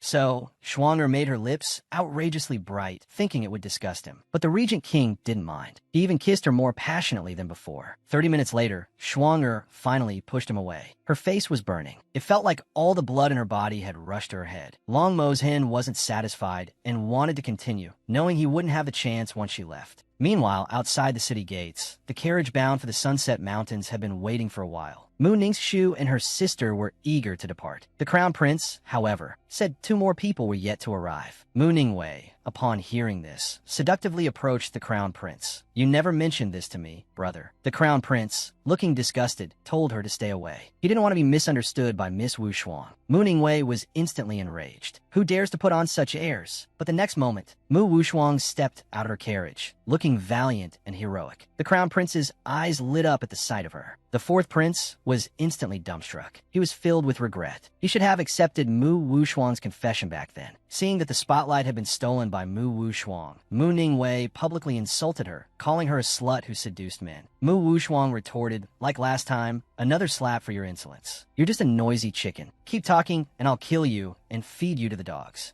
Mu Ningwei was so scared she wet herself. Then Shuang told everyone to prepare for departure. The 4th prince gloated at Mu Ningwei. She warned him not to touch her woman. Mu Ningwei hated him even more now. Her sister, however, told her not to cry, we'll get rid of Wushuang secretly later. The group then set off. Mu Wushuang thought the arc was quite interesting. She wondered when she could get one for herself. Her spirit companion said it wasn't difficult to make one, but the fuel required special snacks from a higher-level continent. The spirit companion also mentioned that the higher-level continent was rich in resources, with countless cultivators flocking there from lower-level continents every day. Mu Wushuang thought it sounded like a major metropolis. Meanwhile, in a room on the ark, a faceless, hairless male corpse appeared. The murderer was Long Mo's hen. He planned to use this to disguise himself and secretly follow Shuang'er. 2 days later, the ark arrived at the capital of the Eastern City Kingdom. Mu Wushuang, rubbing her stiff neck, complained about the tiring journey. Suddenly, a man appeared behind her, offering her a veiled hat. Shuang'er was confused. He introduced himself as Lin Yi, a commoner from the Xiaoya dynasty. He said his talent had earned him a place in the expedition. Mu Wushuang didn't recognize him and questioned his intentions. Lin Yi explained that Miss Mu was breathtakingly beautiful and that wearing a veil would be safer. Mu Wushuang thought the man was a stranger, but the veil felt familiar. Could he be someone sent by Long Mo's hen? She put on the veil, determined to see what tricks Long Mo's hen was playing. Mu Yuheng glared at Lin Yi, thinking he was just as annoying as Long Mo's hen. The fourth prince approached with a smirk, saying she should indeed cover her face. Your beauty is for my eyes only. He put his arm around her shoulder, his fingers wandering. Then he puckered his lips, wanting a kiss. Mu Wushuang responded with a swift kick to the groin, warning him that his descendants would be in danger if he dared to touch her again. The fourth prince clutched his groin, writhing in pain on the ground. The two sisters rushed to his aid. He said, Mu Wushuang has always been like this, but she's completely devoted to you.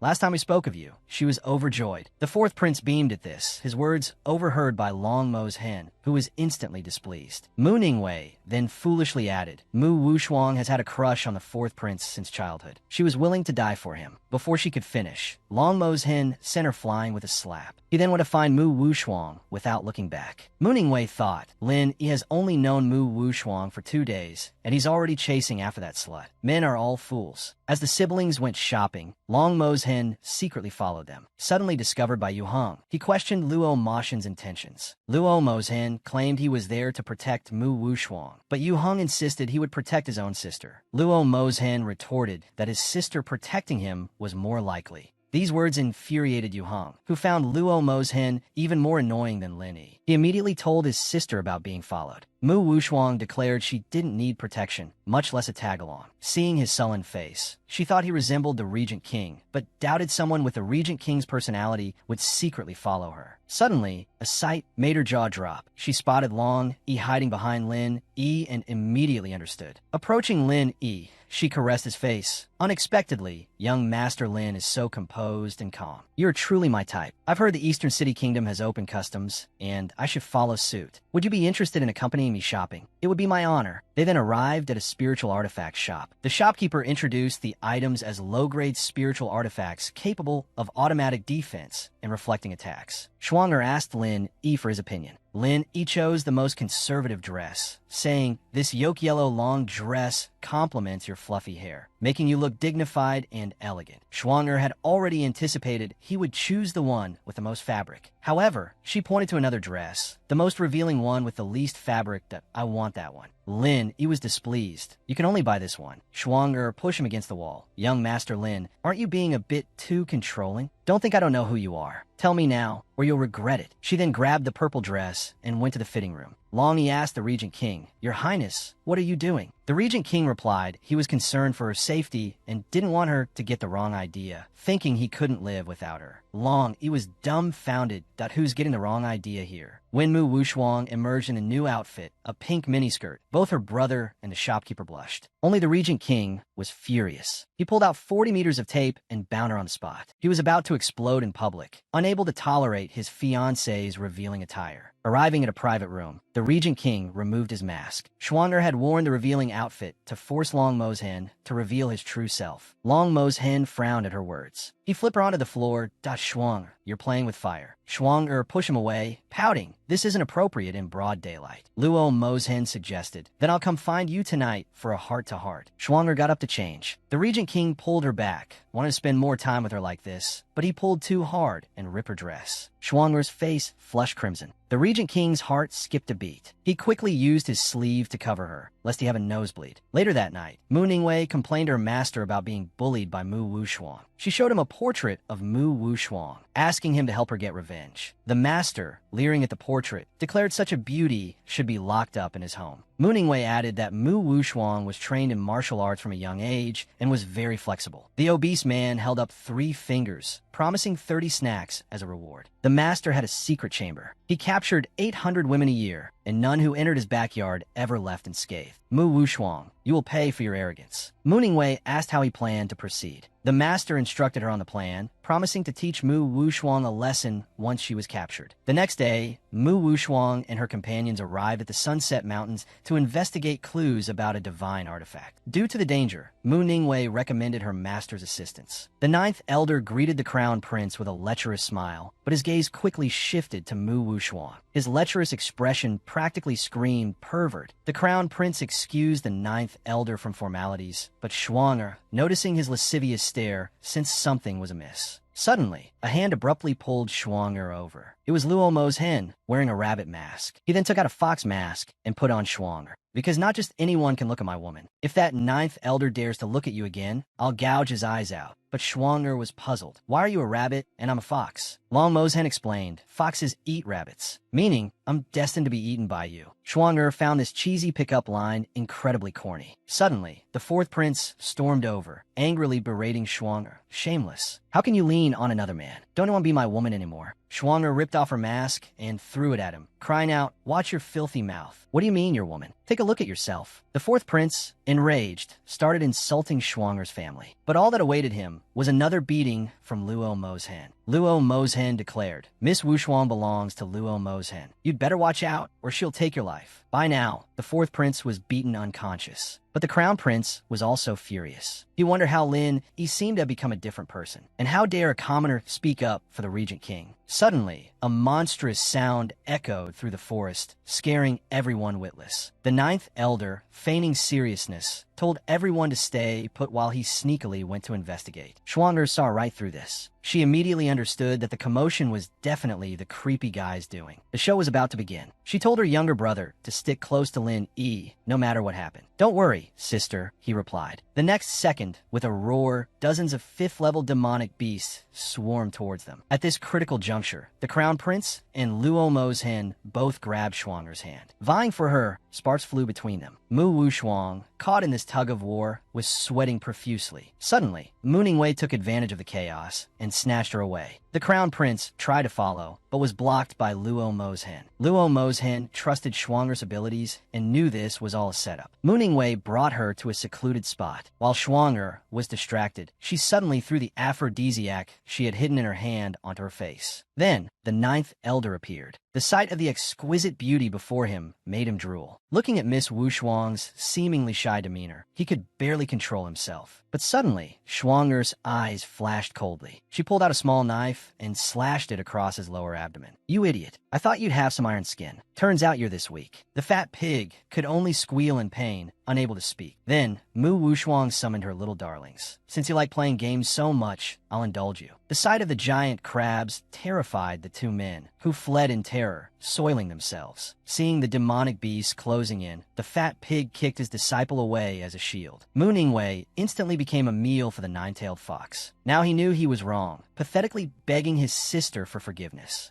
But Shuang'er wasn't about to let him off. When you try to kill me, did you think of me as your sister? Don't move, or this might pierce your heart. The fat pig, watching his disciple being dragged away, sneered inwardly, I'm the 9th elder of the divine martial sect. You wouldn't dare harm me. But the next second, the 9-tailed fox pounced, ripping off his right arm. He screamed in agony, blood gushing out. The fat pig instantly aged 80 years, reduced to a whimpering mess. He warned Mu Wushuang not to kill him, or the crown prince would never forgive her. Shuang'er laughed. Why don't you die and find out whether he'll protect me or you? A primal fear gripped the 9th elder. The girl, affected by the drug, appeared restless. The lecherous man, seeing this, got excited. Just as he was about to examine her, the nine-tailed fox pounced again, biting off his other arm. Fortunately, it was only an arm. The girl's earlier restlessness had been an act. She had summoned the demonic beast beforehand. But just as Mu Wushuang was about to dismember the lecherous man, they discovered the crown prince and his party had already found them. Mu Wushuang thought she had to conceal her strength and couldn't let them discover the demonic beast's existence. But Mu Ningwei desperately cried for help. So Shuanger pulled out a small knife and slashed it across his face, saying, "If you little bastard, want to live, then keep your damn mouth shut." Shuanger then stuffed a pill into his mouth and told him it was a rotting pill. "If you speak of what happened just now, your body will sprout flesh-eating bugs." Mu Ningwei was instantly scared witless upon hearing this. When Shuanger turned to look at the ninth elder, he indicated he knew what to do. So he told the nine-tailed fox to spit out the little bastard. Then, patting the demonic beast's head, he signaled them to retreat. Later, the crown prince spotted Miss Wushuang. He immediately rushed towards her with vigorous strides. Longmo's hen was also not to be outdone. At this point, the main group was reunited once again. The crown prince asked the ninth elder what had happened. He said he had been chased by demonic beasts and accidentally fell. Meanwhile, Mu Ningwei was so frightened he was foaming at the mouth. Mu Wushuang thought to herself that he was truly an idiot. What she had given him was just a candy. Then she lifted her brother's arm to check his armpit hair, saying, "Lin Yi, your security detail work was well done. Our Yu Hung didn't lose a single hair." Suddenly, Luo Mo's hen pulled Shuanger aside and asked her why she didn't just kill them. Shuanger replied that, of course, she wanted to make them suffer. Seeing Lin Yi getting handsy with his sister, Yu Hung pulled her back with a smack. Shuanger thought this beautiful younger brother was becoming increasingly adorable. But in the next second, Luo Mo's hen snatched Shuanger back. This scene infuriated the crown prince. He thought, "I finally shook off Long Mo's hen, and now this Lin Yi appears. Wanted to steal my woman too." Suddenly, roars of demonic beasts echoed from the Sunset Mountains. All the birds and beasts scattered in fright. The ninth elder exclaimed, "Could it be that a divine artifact is about to appear?" Shuanger secretly rejoiced. "What I've been waiting for is finally here." The ninth elder told everyone to stay put, that we'll leave after the demonic beasts are gone. "Your Highness, look, all the demonic beasts are heading in one direction. They must be summoned by the divine artifact." The crown prince thought, "It seems we need to speed things up." But looking back, he found those two were still flirting. Luo Mo's hen had Shuanger pinned against a tree, asking her what was going on with these demonic beasts. So Shuanger pushed him away, saying she didn't know anything. Yu Hung also disliked him being handsy with his sister. He even said, "If you touch my sister again, I'll tell my brother-in-law." Luo Mo's hen thought, "Asterisk, he even knows to protect his sister's reputation for me. He's truly worthy of being my brother-in-law." Asterisk, he pretended not to know and asked who her brother-in-law was. But before he could speak, Shuanger pulled Yu Hung away, telling him not to pay attention to this weirdo. Seeing this, the crown prince grabbed Long Mo's hen and said, "Brother Lin, I advise you to have some self-awareness. Miss Wushuang clearly doesn't like you." The two were about to fight over Shuanger. Shuanger and her brother calmly watched the drama unfold. But the crown prince thought, asterisk, although my cultivation level isn't low, I've heard that Lin Yi's is not beneath mine either. If we really fight, I might not win. But with my family watching, it would be even more inappropriate for me to back down, asterisk. However, just as the crown prince was about to make a move, Mooning Shuang told everyone to look over there. A nine-tailed golden fox was pouncing in their direction. Mooning Wei had already witnessed the power of the demonic beasts and was instantly scared into screaming. These screams attracted all the surrounding demonic beasts. Seizing the opportunity, the crown prince shielded Shuanger, secretly rejoicing. "After I save the damsel in distress, let's see how smug Lin Yi will be." The next second, Mooning Shuang suddenly shoved Shuanger, sending her flying 40 meters. Shuanger was thus left unprotected. Seeing this, the demonic beast pounced. Everyone was stunned. Mooning Shuang smiled triumphantly. "Once this little bitch dies, whether it's princess consort or crown princess, I'll have it in the bag." Yu Hung immediately rushed to save his sister in terror. But Long Mo's hen caught Yu Hung in one swift move and then threw him toward the crown prince. He then summoned the Azure Dragon. But the Azure Dragon, upon realizing he was summoned to save that woman, was rather displeased. Luo Mo's hen said, "If you say another word, I'll put you in confinement for another 10 years. Luo Mo's hen then rode the Azure Dragon to find Shuang, but discovered these demonic beasts were actually bowing to Shuanger. And Shuanger's glance in that moment made Long Mo's hen even more smitten. He became determined to marry Shuanger. The originally violent, 6th-rank demonic beasts now floated peacefully before Mu Wushuang, coupled with Shuanger's unintentional, charming smile. It instantly solidified the Regent King's resolve to marry her and no other. This scene also made the Crown Prince and Mu Ningxuang widen their eyes in disbelief. They wondered what Wu Shuang's background was, that she could receive the obeisance of all the beasts. Luo Mo's hen stepped forward to fuss over Shuanger. Shuanger, however, brushed off the Regent King's wandering hand. But Luo Mo's hen, with considerable force, pulled her back into his embrace, and he even nuzzled Shuanger's ear. This intimate scene made Xiao Qinglong's face flush red. He hadn't expected his straightforward master to be capable of flirting. Suddenly, the Regent King's restless hand slid around Shuanger's waist. That delicate curve made Shuanger instantly flare up. She used all her strength to push him away, warning the shameless man not to push his luck, lest she have her little darlings devour him. But Longmo's hen said, "You wouldn't dare." Hearing this, Shuanger suddenly perked up and abruptly tackled the Regent King to the ground. Unexpectedly, while appearing refined on the surface, the young master inwardly yearned for comfort. It seemed that after the Regent King's legs had healed, another part of him had also become restless. But just as a wave of heat surged through the Regent King, Shuanger calmly got up and left, leaving the Regent King frustrated and unsatisfied. That yearning sensation was difficult to suppress. Shuanger, you're such a tempting little vixen, he thought. But Shuanger had a more important matter to attend to.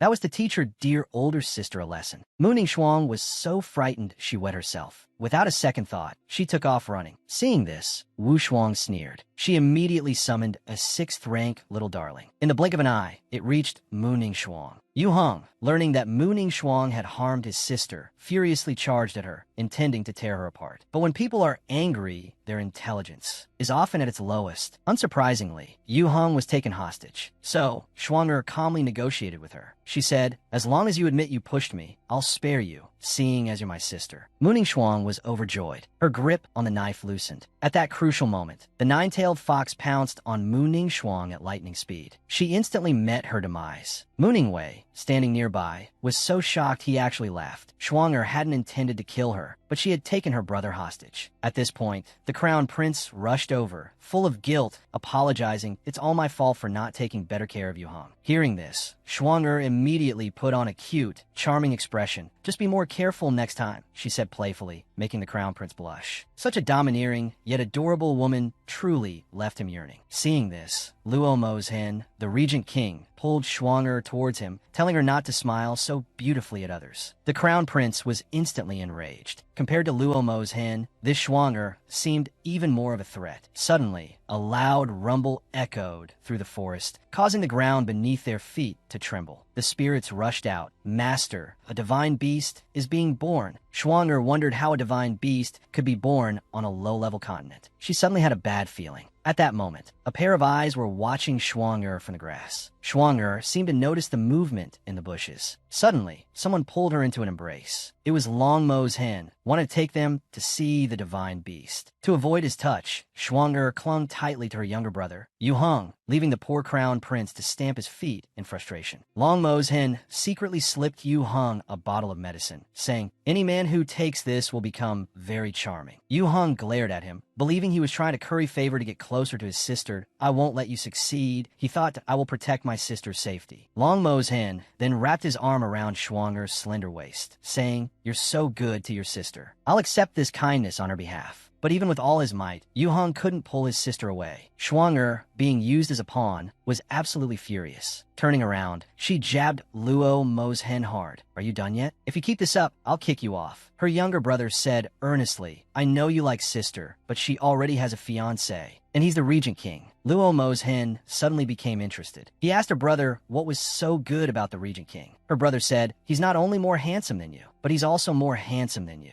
Most importantly, he's more handsome than you." Luo Mo's hen nodded repeatedly, flattered, as expected of my brother-in-law. Her brother thought it strange. "You're so thick-skinned. You're not even angry after I said that." So, Luo Mo's hen reached out and removed the human skin mask from his face. "Take a closer look. Who am I?" After the Regent King removed his mask, he could openly take care of business with Shuang. Shuanger was instantly shocked, and naturally, her brother wouldn't interfere with their business anymore. He just felt that the Regent King, in order to protect his sister, would even suppress his attractiveness. this. This strengthened his resolve to become stronger to protect his sister, because currently, he had no idea how amazing his sister was. The Regent King, hiding his identity and sticking to Schwanger, was actually just trying to do indecent things with her. This angered Schwanger, and she retaliated with a Tathagata palm. Suddenly, she felt a chill and sensed someone following them. She wondered if this presence was related to the divine artifact. The Regent King also sensed the malicious intent of the newcomer, so he had Qinglong descend quickly. After the three landed, they felt the place was eerily silent. Suddenly, a drop of blood fell on Schwanger's face. At the same time, her brother, terrified, told her to look over there. When they saw the deathly still village and the corpses of animals strewn everywhere, they were instantly stunned. They decided to investigate. Stay here, they told her brother.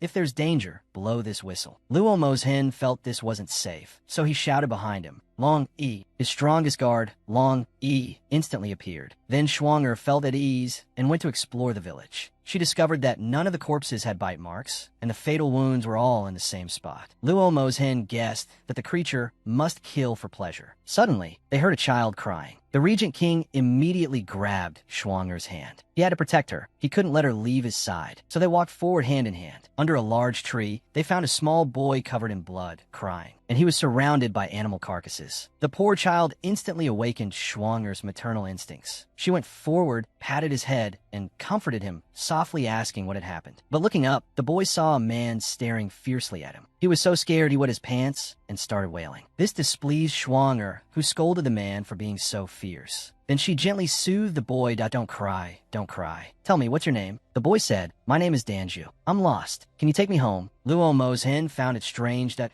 so many corpses, and you're the only child alive. Tell me, who are you really? Danju immediately described what had happened. There was a flash of light, and then I fell asleep. When I woke up, there were bodies everywhere. Luo Mozhen warned Schwanger to be careful, that the boy might be lying. But Schwanger didn't think a child would lie. She suggested they take him home first. After a moment of thought, Luo Mozhen reluctantly agreed. But you have to put him down and let him walk himself. Confused, Danju was placed on the ground. He thought, I didn't realize the Regent King was so jealous that he'd even be jealous of a child. This scene also shocked Danju. Later, they arrived at a nearby village. Danju excitedly declared, this is my home, and ran towards it without hesitation. Schwanger, worried he'd fall, ran after him, but the ground beneath her feet cracked, and she fell into a 40-meter deep pit. Seeing this, Luo Mozhen jumped in after her without hesitation. Hearing the commotion, Danju hurried over. But when he saw both of them had fallen in, his innocent face instantly turned cold. Schwanger found it strange. When she fell, she felt unable to use her strength and crashed heavily against the hard stone wall. When he saw the walls covered in purification talismans, he finally understood why his magic wouldn't work. But these traps seemed a bit too obvious, like they were specifically designed to catch him. Suddenly, the Regent King grabbed Schwanger from behind and anxiously checked her over. He discovered a cut on Schwanger's arm, but thankfully, it was only a superficial wound. The Regent King also realized they seemed to be targeted. Schwanger worriedly asked what they should do.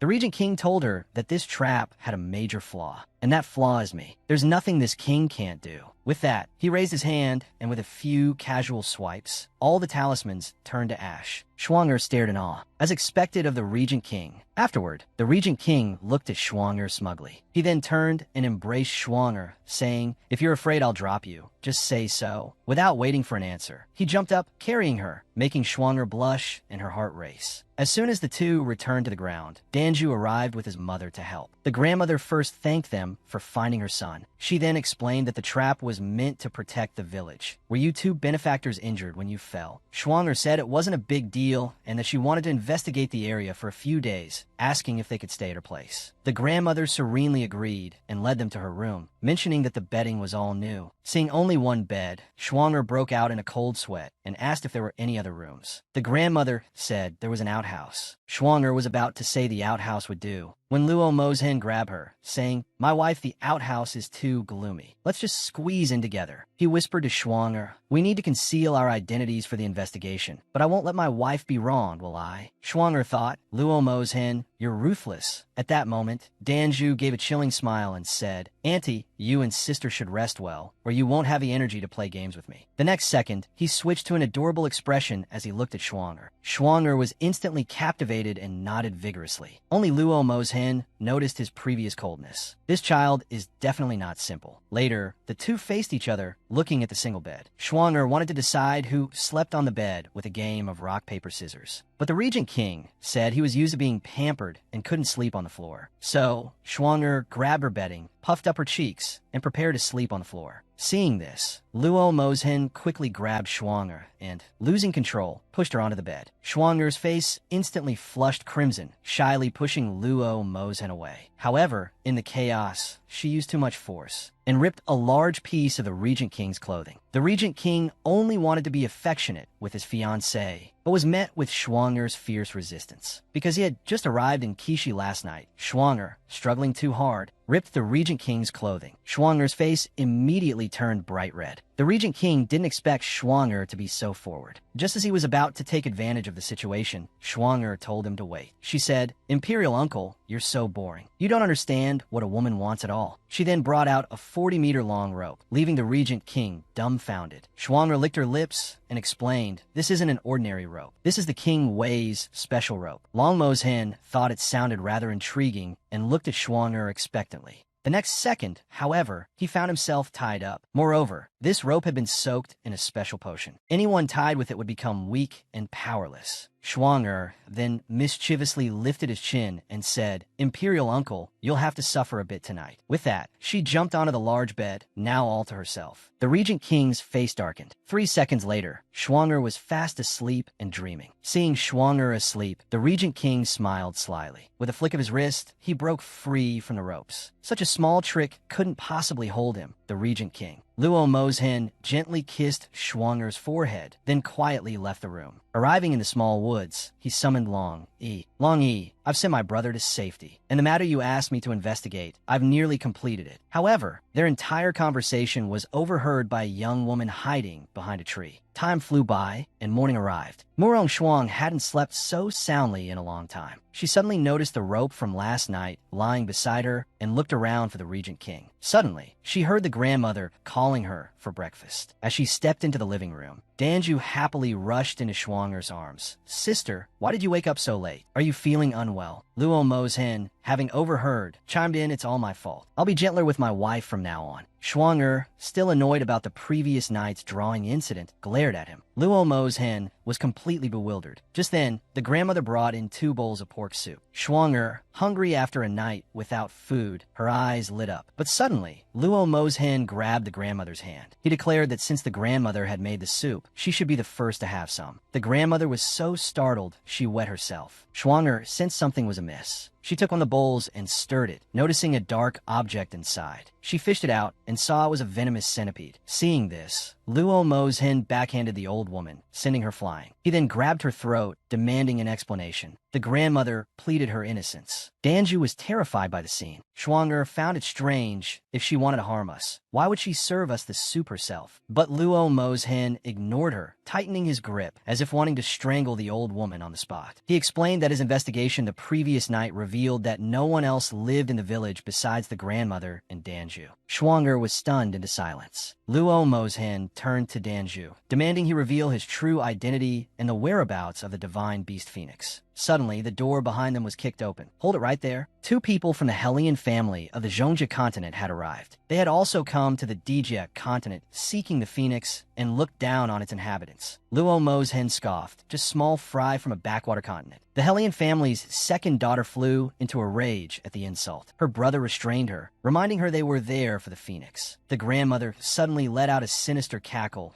as so many people want the phoenix. With that, she broke free from Luo Mozhen with incredible speed. He immediately gave chase. The 2 Hellion siblings also rushed after her. Suddenly, a thick fog appeared in front of them, and it smelled strongly of something foul. The 2 nearly vomited. It was Schwanger's special smoke bomb. She couldn't let anyone else capture the phoenix first. Hillian Yuan was smitten the moment he saw Schwang. He hadn't expected to find such a beautiful woman in this lower-tier continent. Hilliandua, however, pointed at Schwanger and started cursing. Suddenly, a loud boom echoed from the sky. Luo Mozhen had unleashed his 5th soul skill, Phantom Sword Dance, trapping the grandmother in a formation. But the grandmother showed no fear. In the blink of an eye, she vanished into thin air. Then, Danju slowly walked out of the house, surrounded by flames. He was completely transformed. I am the phoenix you seek. I wanted to play with you for a few more days, but you've shown yourselves to be ungrateful. As soon as he finished speaking, Hyliandwa lunged at him. But with a simple gesture, Danju sent her flying 10 meters away. Enraged, her brother charged forward. Schwanger, her face cold, questioned Danju about the village. Danju admitted to killing the livestock. He explained that he lacked the power to kill many people at once, so he trapped all the villagers in a barrier. Schwanger, filled with rage at his casual disregard for life, decided to teach the child a lesson. She summoned thousands of black crows, which cawed ominously as they flew towards Danju. Sister, you truly are the strongest soul master on the continent. You've awakened my desire to fight. With a wave of his hand, he unleashed a torrent of flames. Schwanger's crows were incinerated instantly. Suddenly, Danju felt a jolt. Luo Mo's hen had summoned a large blue dragon, which now held Danju in its jaws, its icy breath freezing him in place. Trapped and immobile, Danju gritted his teeth in frustration. Saying /2 means you're just a little brat, still wet behind the ears. Those birds were just a distraction. Tell us where the villagers are, and we'll naturally give you back your freedom. But Danju said, why don't we play a game? Whoever finds the villagers first gets me. I'll give you a hint. Hearing this, the four of them perked up. Danju's hint was, I've hidden all the villagers in my house. You only have 1 day. Otherwise, they'll all die. Hyliandwa wasn't interested in playing games. His only goal was to obtain the phoenix. He unleashed a swift, powerful slash towards the phoenix. But the phoenix instantly transformed into a golden sphere and vanished. The azure dragon, which had bitten him, shrunk, turned black, and fell to the ground. Both of them were startled. It seemed the phoenix's blood had been deeply tainted by resentment, and the azure dragon, unable to withstand it, had been poisoned. Luo Mo's hen then recalled the azure dragon to let it recuperate. Hylian then asked the phoenix arrogantly, where is it? He had lost his initial arrogance and politely suggested they cooperate. But Luo Mo's hen declined. He gently embraced Schwanger and said, my wife and I will return on our own. You two siblings can do as you please. The next second, he began showering Schwanger with affection. Seeing this, Hylian Yuan felt as if struck by lightning. Then, with a flick of his wrist, Luo Mo's hen carried Schwanger away. Hyliandwa, left behind, was fuming. He questioned his brother, why are you so polite to people from a lower continent? His brother told him not to worry, the phoenix will be mine. This extraordinary woman will also be mine. In a village in Guangxi province, a massacre occurred overnight. Only a mother and son, 70 years apart in age, survived. To uncover the truth, the Regent King and Schwanger summoned a time vortex and returned to the time of the incident. It turned out that the divine beast phoenix had been born in this village. The villagers, driven by greed, began slaughtering each other to obtain it. The resentment from the killings was absorbed by the phoenix egg. Suddenly, a young boy from a neighboring village appeared. He seized the opportunity and snatched the phoenix egg, running home with it. Schwanger realized this was Danju.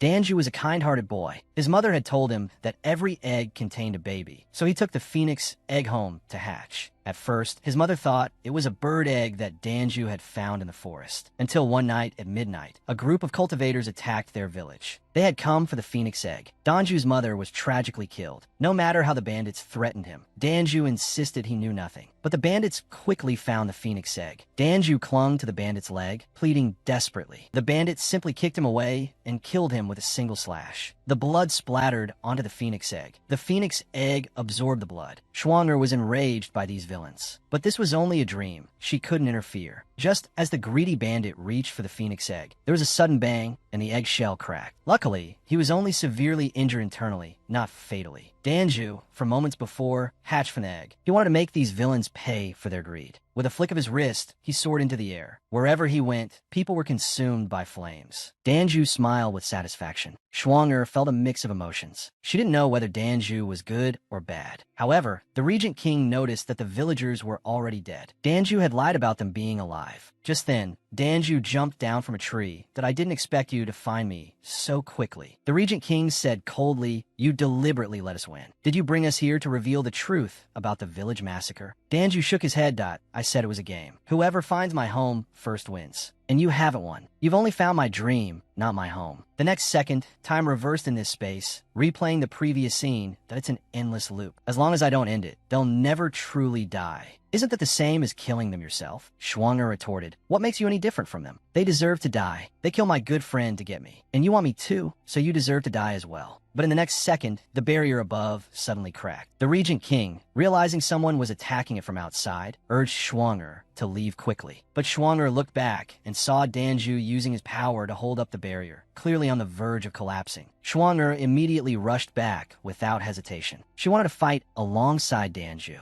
It was also to save those villagers trapped within the barrier, even if it was just a dream. Hearing this, Danju was taken aback. But at this moment, the attacks from outside the barrier intensified. Both Danju and Schwanger seemed to be reaching their limits. Then, a greater energy emerged to resist the attacks. Seeing Luo Mashin's actions, Schwanger couldn't help but smile. But suddenly, Luo Mashin's hair began to turn white. Seeing his white hair, Danju was shocked. Could he be? Suddenly, the barrier shattered. A tremendous energy surged towards them. Fortunately, Luo Mozhen embraced Schwanger at lightning speed, using his own power to resist the impact. After a billow of thick smoke, the Hellion siblings appeared. The sister's first words were that she had burned down Danju's home. Hearing this, Danju flew into a rage and unleashed 3 fiery tigers at them. But the sister raised a hand and extinguished the flames. Because Danju's barrier was destroyed, his power was greatly diminished. Phoenix, you should just obediently submit to me, she said. Danju's face contorted in fury. Dream on. Then, with a whoosh, he leaped into the air and began to cast a spell. A pair of fiery wings materialized on his back. This scene stunned the siblings into silence, because in the next second, Danju revealed his true phoenix form. The experienced Luo Mozhen understood. Was he about to choose a master? The next moment, Schwanger felt a tremor in her body. The phoenix flew toward Schwanger and merged with her. Schwanger's mind was filled with cries for revenge. Master! Quickly avenge me, master! In the next second, Schwanger's eyes snapped open, blazing with hatred. The phoenix merged its true form with Schwanger because it wanted to use her body for revenge. Schwanger raised her hand and unleashed Angela's second skill, Chaos Seeds, hurling it towards the Hellion siblings. The two hurriedly raised their hands to defend, but they were no match for the phoenix's power. Schwanger, her eyes glazed over, lunged at them. The siblings were terrified. Luo Mozhen was startled. Schwanger was completely controlled by the phoenix's power, so he shot a beam of golden light at her. The siblings seized the opportunity and fled. When Schwanger opened her eyes, the two had already escaped. The phoenix angrily questioned Luo Mozhen why he had interfered. But Luo Mozhen frowned, his gaze darkening. He struck Schwanger with a palm, suppressing the power within her. When Schwanger regained consciousness, her face was filled with fear. Luo Mashin's ice energy could only temporarily suppress the power. So, Luo Mozhen suggested returning to the main city. He had a friend who might have a way to help her. Schwanger thought to herself, Danju, you little brat, you're truly unruly. When I rescue you, I'm going to give you a good beating. Later, Mu Wushuang met with her younger brother. But her brother handed her a letter. It said that the Crown Prince of Hailon Kingdom had gone to the Imperial Palace to propose marriage to her. Schwanger was shocked when she opened it. Who is this Crown Prince of Hailon Kingdom? The news of the Phoenix choosing a master caused a sensation throughout the various continents. But the Phoenix's power could cause Schwanger to turn evil at any time. So, Schwanger and the others decided to return and devise a plan, and also to deal with this Crown Prince of Hailon Kingdom. Meanwhile, a conspiracy was brewing in the Imperial Palace. Because the Emperor had a grudge against Mu Wushuang, he wanted to prevent her from becoming the Crown Princess of Hailon Kingdom. He wanted to give the position to her younger sister, Princess Tianxiang.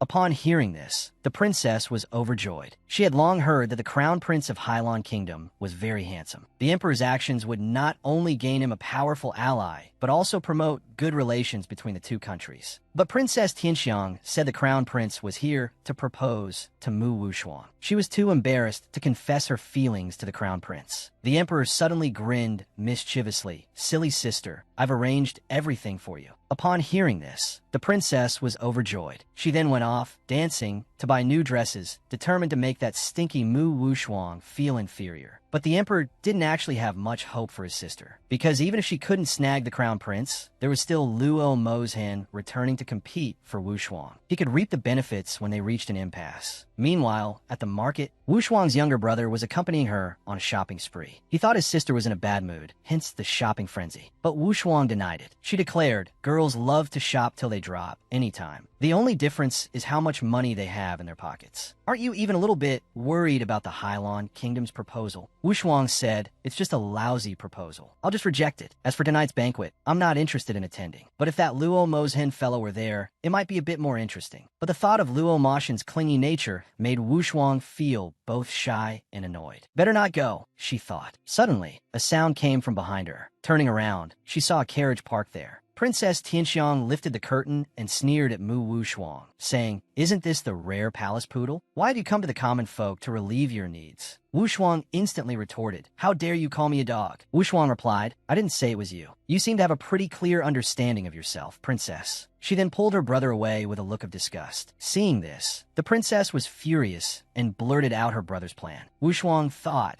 that dog emperor actually wants to set up this idiot in my place. There's definitely something fishy going on. This banquet just got a lot more interesting. I definitely can't miss it. She then pulled her brother along to buy some beautiful clothes to prepare. Evening arrived quickly. Mu Wushuang took her seat at the banquet early. The crown prince of Hylon Kingdom arrived with his sister to greet the emperor. The crown prince was gentle, while the princess had a rather impatient temperament. Mu Wushuang observed that the crown prince was indeed quite handsome. The emperor announced, "Since everyone is here, let the banquet begin." But suddenly, Regent King Luo Mozhen arrived uninvited, full of vigor. The emperor, having known of Luo Moshen's return, wasn't particularly surprised. The crown prince, however, was unaware of the relationship between Luo Mozhen and Wu Shuang. Luo Mozhen immediately began flirting with Wu Shuang, who responded with a knowing wink. The two from Hylon Kingdom, seeing Miss Wu Shuang for the first time, were stunned into silence by her breathtaking beauty. The crown prince approached Wu Shuang with a gentle smile and poured her a glass of wine, introducing himself. "Miss Mu, you are indeed as beautiful as the rumors say. I offer you this toast." He then emptied his glass in one gulp. Wu Shuang politely returned the gesture. But the next moment, something unexpected happened. The girl was already the Regent King's fiancée. Now, the Crown Prince of Hylon Kingdom was proposing to her. The Regent King immediately arrived on the scene, just as Wu Shuang and the Crown Prince were enjoying their drinks. The Regent King snatched the glass from her hand and crushed it in his grip. He glared at the Crown Prince with a cold expression that a young lady shouldn't be drinking. The Crown Prince then offered her a cup of Tiguanyin tea. He apologized, saying his proposal was presumptuous and hoped she wouldn't be offended. The Regent King was instantly enraged. The Emperor expressed his satisfaction with the Hylon Kingdom's sincerity. "But this marriage also depends on Wu Shuang's consent," he added. Wu Shuang thought, this old fox, he really intends to marry Princess Tianxiang off to the Crown Prince. If that happens, the Crown Prince will truly be in for a rough time. Suddenly, the grapes in her hand were snatched away. It was the Princess of Hylon, who, seeing Wu Shuang ignoring her brother, scolded her for being rude. The Crown Prince gently told his sister not to be unreasonable. He then presented Wu Shuang with a small, ornate box as a meeting gift. Inside was a lustrous pearl. At a glance, Qi Ling recognized it as the Jiaoren pearl worth 10 billion. The Princess of Hylon wore a smug expression. Shuang'er felt the gift was too precious and she couldn't accept it. Suddenly, Princess Tianxiang arrived, wearing the same dress as Mu Wu Shuang.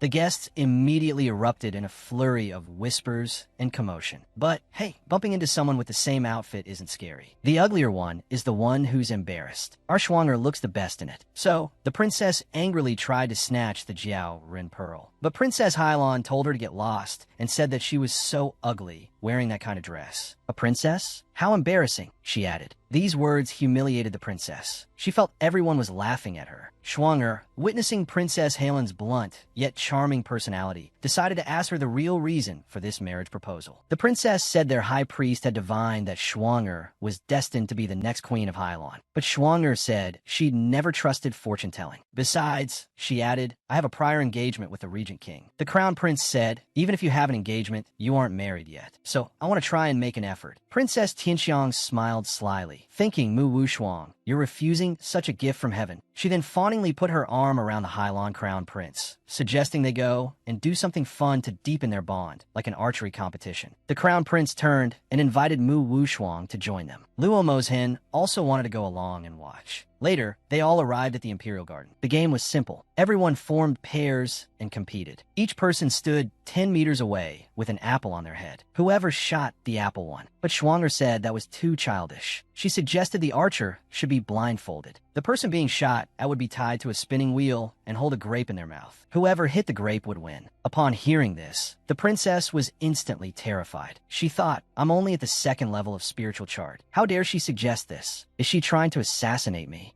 Schwanger saw the princess's fear and leaned forward, pinching her face and asking if she was scared. The princess, enraged, was completely provoked. She wanted to see just how capable Mu Wuxuang really was. She declared that the loser would be responsible for cleaning the chamber pots for 3 days. The princess glared at Mu Wuxuang with a sharp smile, planning to cripple her in the first round. Let's see how you try to outsmart me, she thought. The two foreign guests were very worried that something would happen to Schwanger. Luo Mozhen told them to just wait and enjoy the show. Someone brought Schwanger antiseptic wipes, but she said she didn't need them. She popped a grape in her mouth and let them tie her to the spinning wheel. The princess blindfolded herself. As the wheel spun rapidly, she drew her bow. Then, with a shout, she shot the arrow fiercely toward Schwang. But just 0.1 millimeters from her eye, Schwanger's pupils suddenly dilated. The arrow fell to the ground. The gasps from the onlookers made the princess smug. But when she removed the blindfold and saw Mu Wuxuang unharmed, she was instantly dumbfounded. Schwanger picked up the arrow and calmly walked towards the princess. It's your turn now, she said. The terrified princess was tied to the spinning wheel. The game had officially begun. Schwanger cast a small spell on the wheel, making it spin at super speed. The princess almost vomited. Schwanger then drew her bow with all her might and, with a shout, shot towards the princess. But something unexpected happened. The princess was forcibly tied to the spinning wheel by a eunuch. A grape was stuffed in her mouth, and the wheel was set to spin at supersonic speed. The girl simply had to blindfold herself and hit the grape in the princess's mouth to win. Seeing the arrow hurtling towards her, the princess dropped the grape in terror. The arrow hit the falling grape perfectly. The princess was so scared she wet herself. The smell of urine immediately caused an uproar among the audience. The regent king came forward to praise Schwanger, but he used the opportunity to touch her inappropriately. Schwanger was both embarrassed and annoyed. Princess Hailan admired Mu Wuxuang and hoped her brother would marry her. But the Hailan crown prince was disheartened. Luo Moshen's intimacy with Schwanger made him feel like he had no chance. Meanwhile, the princess was being mocked and ridiculed. The emperor also felt that this idiot had completely embarrassed him. Schwanger slowly walked towards the princess. Remember, the loser has to clean the toilets for 3 days, she reminded her. The furious princess lunged at Mu Wuxuang, intending to kill her. But Schwanger simply raised her hand slightly. Dozens of archers shot arrows at Princess Tianxiang. However, all avoided vital points, pinning her to a large tree. Schwanger slowly approached. Remembering how the princess had humiliated her younger brother, Schwanger seethed with hatred, wanting to kill the vile woman on the spot. At this moment, the emperor walked over, hoping she would give him face and release the princess. That I'll agree to any condition, he pleaded. Upon hearing this, Mu Wuxuang's lips curled into a sinister smile. Then I want her buddy, she declared. These words sent Princess Tianxiang into a frenzy. Her buddy had fused with her and become her life force. Losing it would be equivalent to losing half her life. The emperor angrily ordered her to shut up, but the foolish princess actually begged her imperial brother to order Mu Wuxuang's execution. The emperor, utterly humiliated by this idiot, kicked her to the ground in a fit of rage. She was then dragged away by the eunuchs. Soon, the princess's buddy was extracted. Schwanger immediately fused with it. Princess Hailan thought this woman was extraordinary and hoped her brother would quickly marry her. But her brother shook his head, saying he was not worthy of her and that he had already found the person destined for him. Later, Mu Wuxuang returned home and found Schwanger's younger brother. She told him, "Sister has avenged you. That wretched princess will never bother you again." But her brother lamented his own inadequacy, saying, "It's all my fault. Sister is always protecting me, but I can't do anything for you."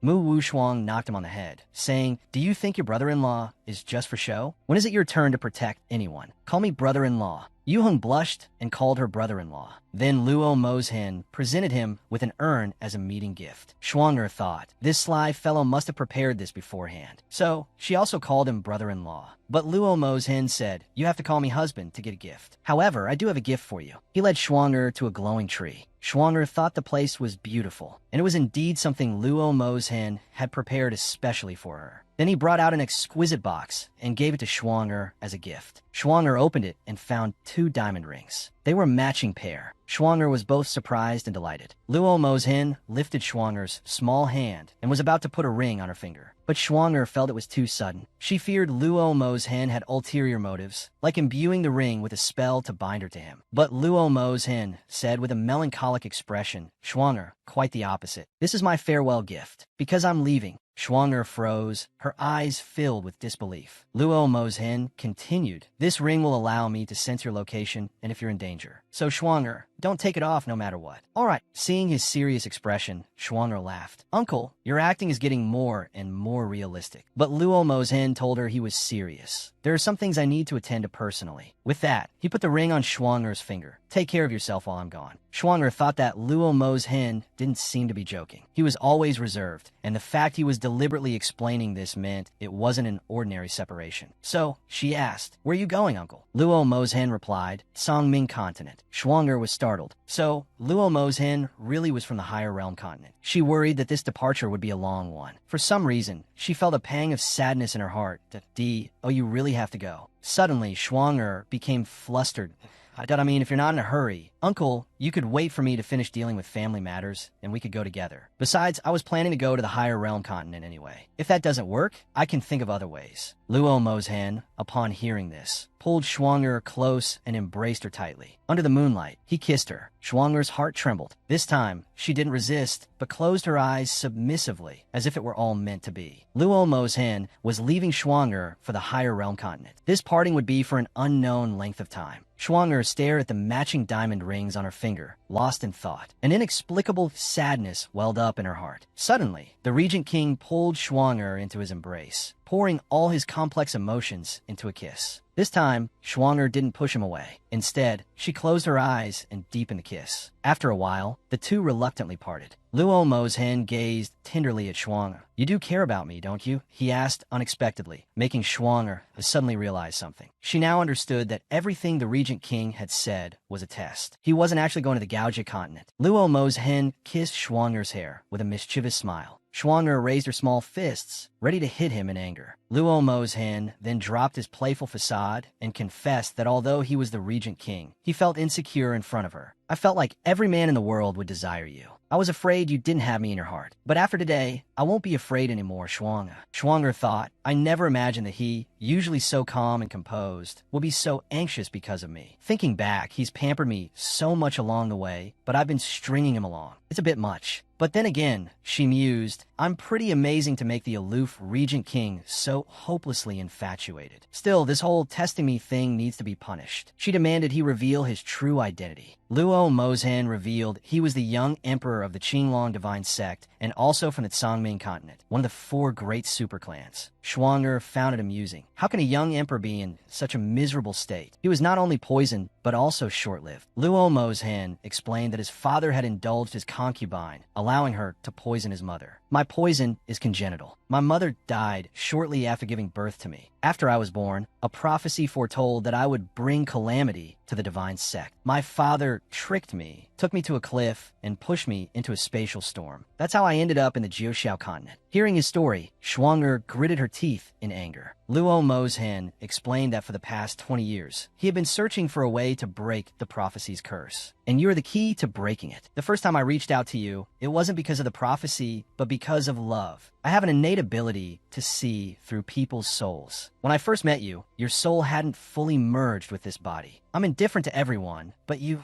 make me lose control of my emotions. I know you'll be angry when you hear this, but I don't want any secrets between us. Are you still angry with me, Schwang?" Schwanger was overwhelmed with mixed emotions. More than anger, she felt heartache for him and a pang of sadness when he mentioned leaving. "If I care, then I should give a try," she thought. Schwanger took the initiative and kissed him, making his heart tremble. Then, she declared, "No more testing me, or you'll face punishment." Afterward, the Regent King and Schwanger began living a blissful life. Suddenly, Long Yi arrived to announce that Long Qi requested an audience. Long Qi had always had a secret crush on the Regent King and thought, Mu Wushuang is clearly useless. How dare she bewitch the master? Even if she's lost weight and become beautiful, I'm still the one the master values most. In his eyes, I must be different from her. Long Qi declared that her matter was important and that it might be inconvenient for this miss to be present. Luo Mo's-hin immediately retorted, "From now on, address her as master's wife. Her matters are my matters. Long Qi was stunned. This woman has bewitched him to such an extent. As she left after reporting, she glared at Mu Shuang. Shuanger thought, this woman is quite interesting. She seems very unhappy with me as the master's wife. Later, Shuanger returned to the Mu estate. The Crown Prince of Hailan personally visited, bringing with him the family heirloom left by Mu Wushuang's parents. He also declared his previous marriage proposal withdrawn. But Shuanger knew the Crown Prince's visit wasn't solely about the broken engagement. He explained, the elders of my clan have divined that the pure bloodline of your parents can revive someone from the Jiaoren clan who is in suspended animation. And Miss Mu, you possess that pure bloodline. Therefore, I implore you to lend your assistance. Shuanger was confused and asked him to sit and explain further. A few years ago, he began, we discovered a Jiaoren sealed within a massive amber tomb. Though lifeless after tens of thousands of years, their body remains incorrupt. Recently, the ancestors found a way to awaken him, and the key person in this is Miss Mu. Mu Wushuang felt that she didn't have this ability. The Crown Prince said that Miss Mu is someone outside the heavenly Tao and also the destined person in the Elder's divination. Upon hearing this, Shuanger was slightly taken aback. Crown Prince, please explain what you mean by someone outside the heavenly Tao. Miss Mu is from the Physician's Valley, right? Shuanger was shocked because she had never mentioned this to anyone. The Crown Prince explained that because Miss Mu is not within the heavenly Tao, she can conceal herself from it and avoid the heavenly tribulation. She can definitely help our Hailan clan revive the left vein that died 100,000 years ago. Shuanger thought that this guy seemed to be hiding his true abilities. It seemed that it wouldn't be easy to refuse him. But suddenly, Luo Mo's hen rushed out and angrily roared, no. That person's corpse has been dead for 100,000 years. Even if the body hasn't decayed, it has already become a Jingmei. Shuanger was curious about what a Jingmei was. Luo Mo's hen explained that a Jingmei is the ancestor of Jiangshi. It absorbs the spiritual energy of heaven and earth and develops sentience. It not only slaughters cultivators, but also steals their spiritual power. A few years ago, the corpse became a Jingmei. It almost escaped and caused a disaster. Later, we used the sect's secret arts to suppress it again. He then glared at the Crown Prince of Hailan, questioning his intentions for deliberately concealing this matter. The Crown Prince thought, how could he know if he's a stranger? He said, this humble one did not intentionally conceal it. It's because this matter is a top secret of the royal family. Shuanger didn't blame him. She wanted to know more about what would happen if the Jingmei escaped. So the Crown Prince rolled up his sleeve. This scar is from the Jingmei's blood accidentally splashing on me. Shuanger asked as the Crown Prince, haven't you sought treatment from a physician? The Crown Prince pulled Shuanger closer. The Jingmei's blood is extremely poisonous. The burn it causes is incurable. How did you survive? The Crown Prince said, this is thanks to your esteemed father. Otherwise, I would have died long ago. Shuanger didn't understand why they would bother reviving him if he was so dangerous. The Crown Prince explained, we have found a way to restore his memories from before his death. This way, he won't become a Jingmei that harms heaven and earth. So Shuanger agreed, but she didn't know what reward the Crown Prince would offer. The Crown Prince handed over a high-grade interspatial ring from the Gaoji continent. Inside were hundreds of high-quality artifacts, and this was just a down payment. The rest would be given after the inheritance ceremony. Shuanger couldn't put down this treasure. She asked when they could awaken the Zumai.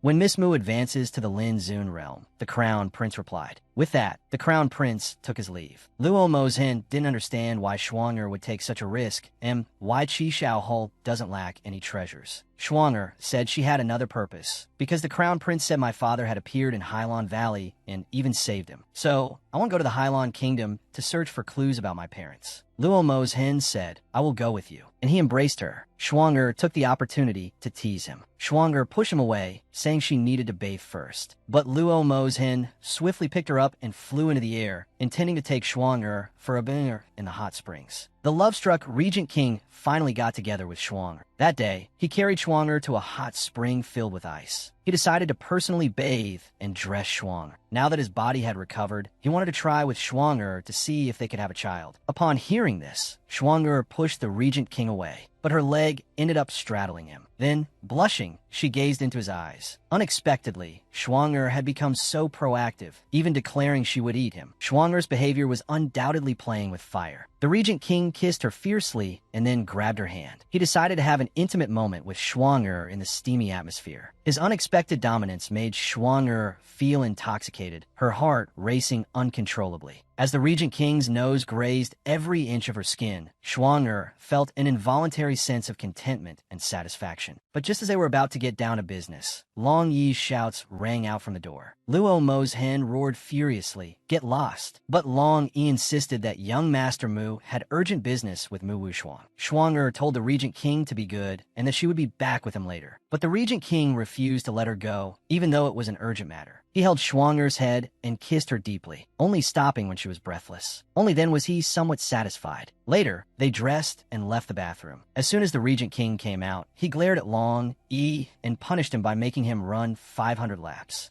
The clueless Long Yi was suddenly bombarded with questions. Later, Mu Wuxuang found her younger brother. Her brother couldn't wait any longer, because he discovered that the Jade Ju returned by the Crown Prince of Hylon could be combined with the Jade Pendant in his grandfather's hand. And there were clues about his parents inside the Jade Pendant. So Schwanger put them together. Sure enough, the two fused and a chemical reaction occurred. Then, as if defying Newton's laws, the combined jade levitated in the air. In the next second, a fragmented image appeared, and the people inside were Schwanger's parents. After seeing her parents walk towards a black fog, the image dissipated. Schwanger wondered what that place was. Luo Mo's hen explained that it was a battlefield left over from the ancient war between demons and deities. The souls of many demons were sealed there, and this Jeju was used for locating and communicating. It seemed that to find out the whereabouts of her parents, she needed to take the Jeju to the demon battlefield. But the demon battlefield was extremely dangerous. Luo Mo's hen wanted to finish the matters at hand and accompany Schwanger there. Schwanger, however, said that she had the protection of the Phoenix. Besides, she also had the ring given by her Imperial uncle. If she encountered danger, he could find her. Thus, Luo Mo's hen could only pray for Schwanger's safety. The next day, the siblings arrived at Yuehai City, outside the demon battlefield. But they hadn't been in the city long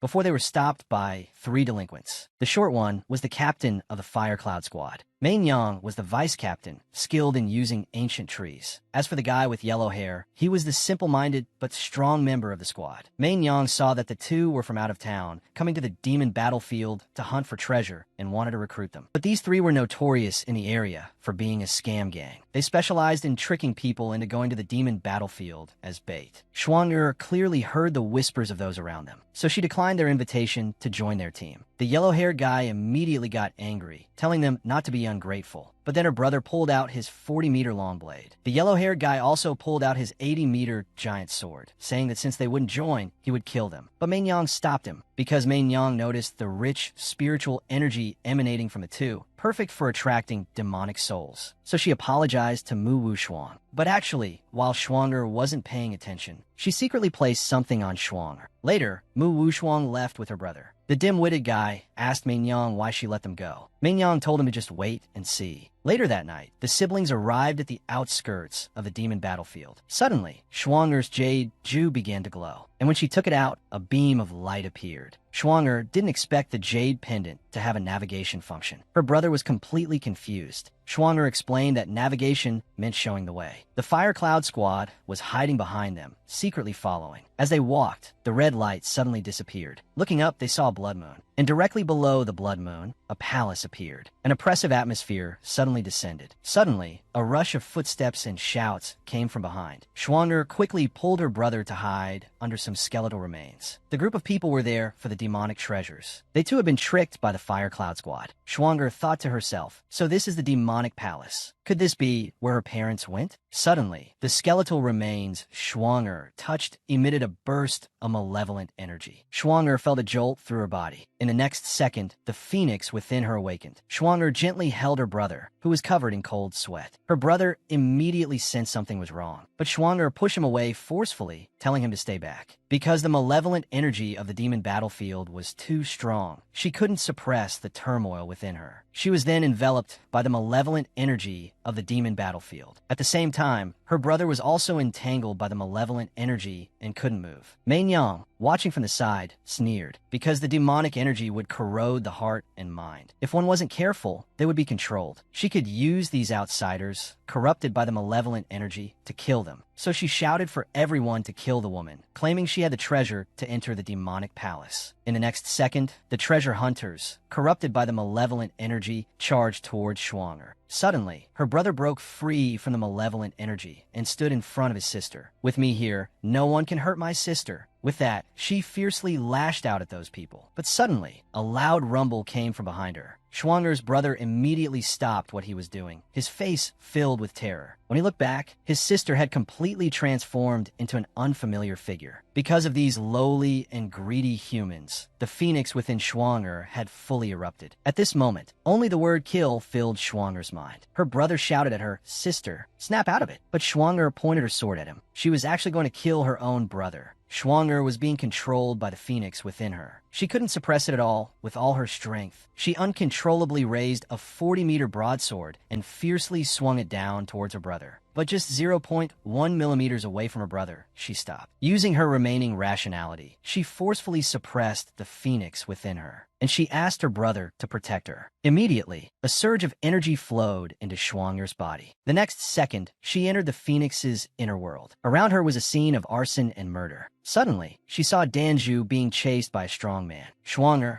just as she was about to go save Danju, was immediately cut down. It turned out that Danju had been brutally abused before transforming into the phoenix. That's why she hated those greedy humans. Danju's body suddenly began to dissipate. Then, raging flames ignited around Schwang. This phoenix fire could incinerate everything in the world. Walking towards her was Danju, transformed into the phoenix. And these flames were the consequence of Schwanger confronting the phoenix. Schwanger endured the intense burning pain, kneeling on the ground. She decided to move the phoenix with love, telling her that there was both good and evil in the world. Don't let the evil of others trap you in this darkness and eternal suffering. Let me show you the beauty of the world. Hearing her master's words, tears involuntarily flowed from Danju's eyes. How could she not want the world to be filled with beauty? After all, the phoenix's true nature was benevolent. So she tapped her master's forehead, releasing her from the inner world. At this time, her brother was protecting Schwanger. In the next second, Schwanger awakened, her entire body surrounded by a golden, righteous aura. Like a reincarnated empress, she floated in midair. As for those small Karas who were eroded by the malevolent energy, Schwanger merely raised her hand slightly and blasted them hundreds of meters away. However, Danju had now changed her mind and decided to cleanse the demonic souls from their bodies. So, with a single move of Justice's light, she instantly dispelled the demonic souls within the Karas. Meanwhile, in the prince's mansion in the capital, the prince was reading a rather blush-inducing novel. Suddenly, the couple's ring on his hand flashed a green light. This was a warning that Schwanger was in danger. He immediately called Rong Yi and rushed to the scene. At this time, Schwanger was comforting her beautiful brother, deciding to explain everything to him later. Suddenly, the demonic palace behind them began to shake violently. The next second, its entrance opened automatically, and it sucked in all the treasure hunters. Schwanger, in order to find out the reason for her parents' disappearance, entered the demonic palace with her brother. As soon as they entered, they were enveloped by a dense demonic aura. Suddenly, Danju alerted her master that the jade pendant was resonating. After Schwanger took out the jade pendant, a guiding thread appeared. Perhaps following the jade pendant's guidance would lead them to the answer. But as the siblings walked, Schwanger kept feeling something behind her. It was the Fire Cloud Squad, the trio secretly following them. But Schwanger ignored them. She was just curious about what treasures were in the demonic palace that were worth so many people risking their lives to enter. Danju then said, "This is the palace where the ancient demon emperor once resided. It is said that countless treasures are hidden within." Later, the demon emperor ascended to the immortal realm, and the demonic clan regarded the demonic palace as a sacred ground. Although the demonic clan perished 10,000 years ago, the dangers hidden here should not be underestimated. Schwanger thought to herself that she needed to be cautious. But the next second, countless purple tentacles emerged from the ground. The tentacles instantly bound the siblings' feet tightly. The demonic palace has a restrictive effect on Danju, so she couldn't help. So, Schwanger's brother drew his 40-meter-long sword and, with tears streaming down his face, swung it at the ground. The tentacles were instantly melted by the flames. Schwanger couldn't help but exclaim that the pure yang sword was truly a good thing. Suddenly, she remembered that it was a gift from Rong Yi to her brother, and she immediately blushed. At this moment, the Fire Cloud trio had secretly followed them. Schwanger immediately sensed something was wrong. She raised her hand and, with a cry, struck towards them.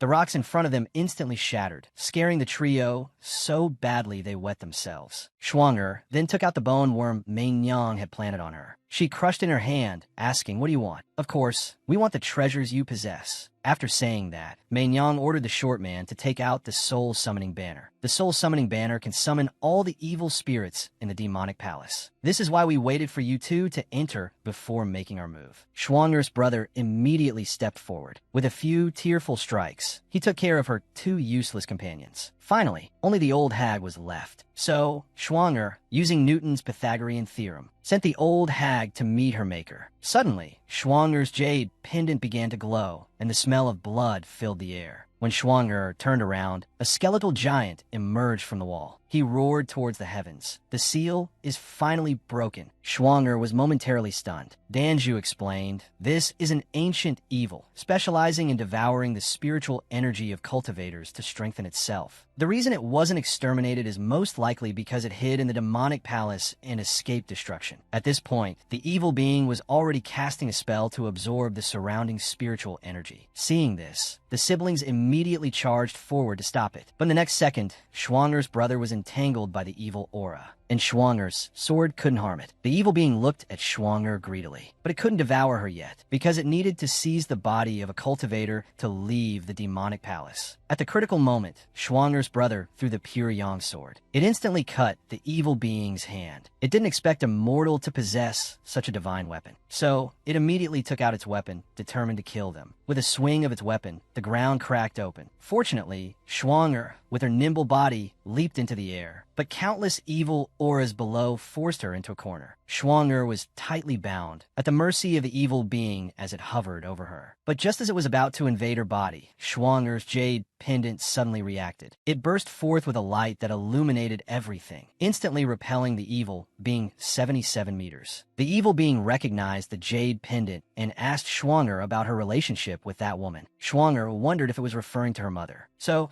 the jade pendant was guiding me to find this evil being," she thought. She replied that the woman was her mother. Upon hearing this, the evil being became enraged. "I thought that couple perished in this demonic palace, trying to suppress me. I never imagined they not only survived, but escaped and gave birth to you. Those two fools. They thought they could seal the demonic palace just because they were refinement masters. In the end, weren't they also injured by me? It's a pity I let them escape." Schwanger was surprised to learn her mother was a refinement master. Judging by the evil being's reaction, it seemed unaware of her parents' disappearance. She needed to find a way to escape. Fueled by years of resentment, the evil being decided to kill Schwanger right then and there. But the jade pendant flew out to block the attack. It couldn't withstand the fatal blow. However, in the next second, a blue light suddenly sliced through the giant axe. The next moment, Rong-yi appeared with the Qingtian. The sudden arrival of the prince and the little azure dragon scared the evil being witless. After freeing Schwanger, the prince glared at the evil being. Moved, Rong-yi, a man of few words, gathered his internal energy and, with a tearful strike, swung at the evil being. It's safe to say the evil being was obliterated. Schwanger was surprised by her uncle's immense power. Compared to him, she was insignificant. She realized she needed to cultivate diligently. The prince, with a worried expression, looked at Schwanger tenderly. He blamed himself for not defeating it sooner, causing Schwanger to be frightened. "Next time, I'll definitely find you faster." After saying that, he gave Schwanger a hard hickey on her neck. At this moment, her little brother just happened to wake up. Luo Mo's hen immediately covered the child's eyes. After finishing his business, he picked up the jade pendant from the ground. Schwanger stared blankly at the broken jade pendant. It seemed the clue to finding her parents was broken again. Suddenly, her little brother rushed over with an anxious look on his face. The little brother did a great job protecting his sister during this mission. His brother-in-law's constant praise made him ecstatic. Luo Mo's hen felt that since there were no more clues in the demonic palace, he might as well just destroy it. Afterwards, Schwanger was ready to return home for a good meal. But as the three of them just returned to the Mu estate, Xiuqin said a guest had arrived, and it was an old acquaintance of her father's. They had even met before her father disappeared. That meant this person might know something about her parents' disappearance. She immediately rushed to the back parlor. The three-eyed man sitting there was the alchemist, Pil King Dan Wang. Standing next to him, unable to find a seat, was his apprentice. The old man didn't waste any words and directly took out a meeting gift, an ancient inherited pill recipe. However, because it was old and damaged, Schwanger would have to repair it herself. Schwanger expressed her surprise, saying, "You think I have the ability to repair it?" The three-eyed man pointed at her "You are the gifted tomb garden red daughter." Shuang'er hurriedly asked about her father. The three-eyed man explained that her father, like her, had a great talent for alchemy. In his youth, he always liked to challenge others in alchemy and quickly became a renowned alchemist. Unfortunately, one day he suddenly stopped practicing alchemy. He said that alchemy couldn't protect his loved ones. Later, he began to diligently cultivate his power. Before he disappeared, "I saw your parents." Shuang'er hurriedly asked where he had seen them. "At the small lane temple in Qingtong Town in the Luo mountain range." So Shuang'er decided to rush to the small lane temple immediately. But the old man said she probably wouldn't find any clues there, because not long ago, a plague broke out in Qingtong Town. Everyone in the town, including the cultivators, died. Luo Mozhen was shocked by this news. Such a big incident, yet there was no news of it. The old man said the matter had been covered up by the divine martial sect.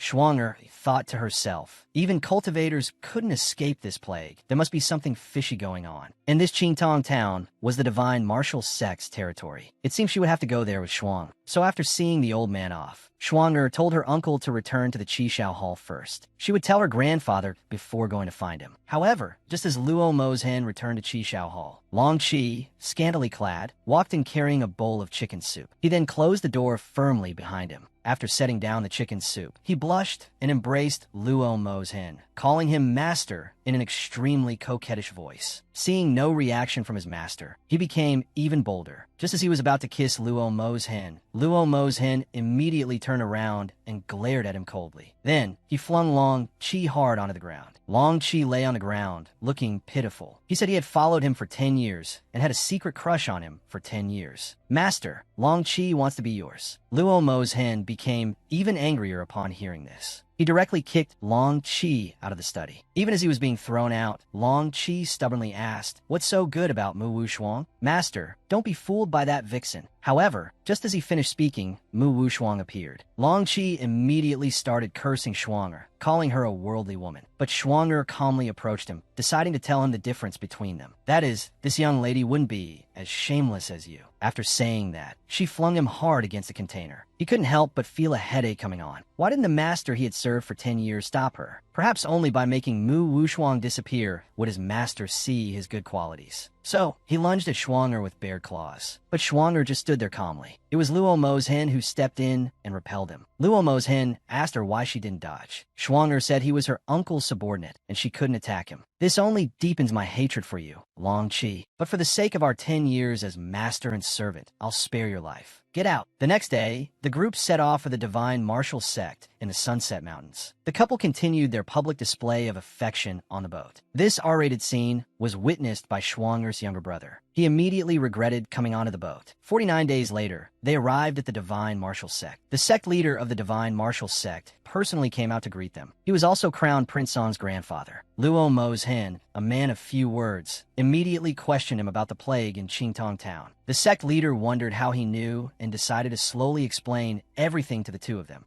It all started with the small lane temple in Qingtong Town. Ever since Master Lei Chanzi depleted his vital energy, the small lane temple has been abandoned. Half a month ago, the sound of a wooden fish emanated from the abandoned temple. Several cultivators went in to investigate and found a wooden fish in the main hall. The sound of the wooden fish could captivate people's hearts. Within a few days, it had captivated hundreds of cultivators, causing them to kill each other. I intended to destroy the evil object myself, but I was a step too late. Someone from the High Street continent took the wooden fish first. They also killed everyone in Qingtong Town. Shuang'er was instantly shocked and horrified, but she didn't know how this was related to her parents' disappearance. Moreover, since they had already taken the wooden fish, why did they choose to silence everyone? So she asked the sect leader who they were. But the sect leader didn't know either. He only remembered that they wore white robes embroidered with a red iris flower pattern. Upon hearing this, Luo Mozhen was instantly taken aback. This was the symbol of the Guiyuan sect in the High Street continent. Could this matter be related to him? After thanking the sect leader for answering his questions, he hurriedly pulled Shuang'er out of the divine martial sect. The sect leader thought to himself that Luo Mozhen's background was mysterious. Could he also be related to the High Street continent? It seemed he had to stop Song Yang from pursuing Mu Wushuang.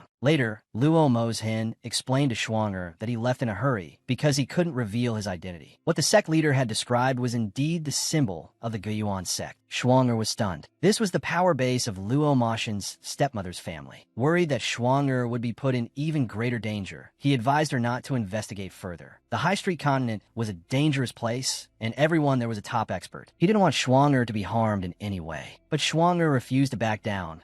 I must find out where my parents are, and I will avenge your imperial uncle with you. Luo Moshen was suddenly overcome with an indescribable feeling. Schwanger was also puzzled by the wooden fish. It had actually attracted the attention of the Guiyuan sect from the high street continent. Luo Moshen explained that it was a Luo Ho, a sacred object of the bright god sect. Schwanger wondered why a sacred artifact would appear in the Nine Heavens continent. It was said that Yun Xiubai, the saintess of the bright god sect, stole a sacred object and disappeared to avoid an arranged marriage. It seemed that the saintess had come to the Nine Heavens continent. Hearing the name Yun Xiubai, Schwanger's face paled. Her grandfather had said her mother's name was Yun Xiubai, so her mother was from the high street continent. It seems your parents went to Qingtong town to entrust the wooden fish to Lei Chanzi. Your mother stole the sacred object to escape her marriage, then met your father in the Nine Heavens continent. To protect you and Yuheng, your parents were forced into hiding. Luo Moshen then asked Schwanger if she had any keepsakes from her mother. Schwanger took out a red object. Luo Moshen recognized it at a glance as Sumru Jade, a rarity even in the high street continent. It seems your mother really was the saintess of the bright god sect. Schwanger was overjoyed. This meant her parents might still be alive. They decided to go back and prepare to travel to the high street continent. This complex and fantastical world. I've always wanted to understand it thoroughly. However, just as Schwanger was packing, her brother told her that Shimin Kong had come looking for her. Schwanger had thought he wouldn't dare to cause trouble again. Now that he had come to her, she would have some fun with him. She told her brother to let him in. But Shimin Kong was completely covered up. Schwanger wondered what Fourth Prince was doing in broad daylight. Was he disfigured and ashamed to show his face? But the next second, he threw off his dark robe, revealing he was wearing an outfit identical to Luo Moshen's. He held a rose in his mouth, trying to look cool in front of Schwanger. A girl confessed to a jerk when she weighed 300 pounds. The jerk, disgusted by her appearance, kicked her away. Now that the girl had slimmed down to 88 pounds, the scumbag instantly turned into an obedient little lapdog. He even put on a face full of BB cream, trying to win the girl back. But the girl already hated him to the bone. Unbeknownst to him, she was already the Regent King's fiancée. She lied, telling him she would only marry someone of noble status. The scumbag was Wu Fu, because he was the fourth prince of the Shimin family. The girl explained that the reason she was with Long Mo's hand was because he, the Regent King, was known to be 9,000 years old. Either you kill Long Mo's hen and take his place, or you surpass him, she challenged. Upon hearing this, the fourth prince immediately got it into his head, because for Long Mo's hen, crushing him was as easy as crushing an ant. So it seems that only if I become the 10,000-year-old emperor will Wu Shuang be with me. So he made a decision on the spot that went against his ancestors. He told Mu Wu Shuang to wait at home for his good news. Schwanger thought to herself, this idiot is truly courting death. As soon as the fourth prince left, Long Mo's hen appeared. It turned out the jealous Long Mo's hen had been eavesdropping next door the whole time. He came up and booped Schwanger's nose, saying, my little clever ghost is really mischievous, isn't she? Several days passed in a flash. Long Yi, who had been gathering information, came to report that the fourth prince was planning to act tonight. So, Schwanger immediately asked her imperial uncle to accompany her to watch the show. That night, the emperor was reviewing memorials. The fourth prince mysteriously brought a gift. The bewildered emperor was completely confused. He lifted the cloth covering to reveal a golden pill. He claimed that any man who ate it would become very powerful. But the emperor, who had seen countless treasures, told him to set it aside. The fourth prince immediately became anxious. He insisted on personally serving it to his imperial brother. This behavior aroused the emperor's suspicion, and his expression instantly turned cold. Seeing this, the fourth prince nearly wet himself. Just then, the eunuch announced the arrival of the Regent King and Miss Mu.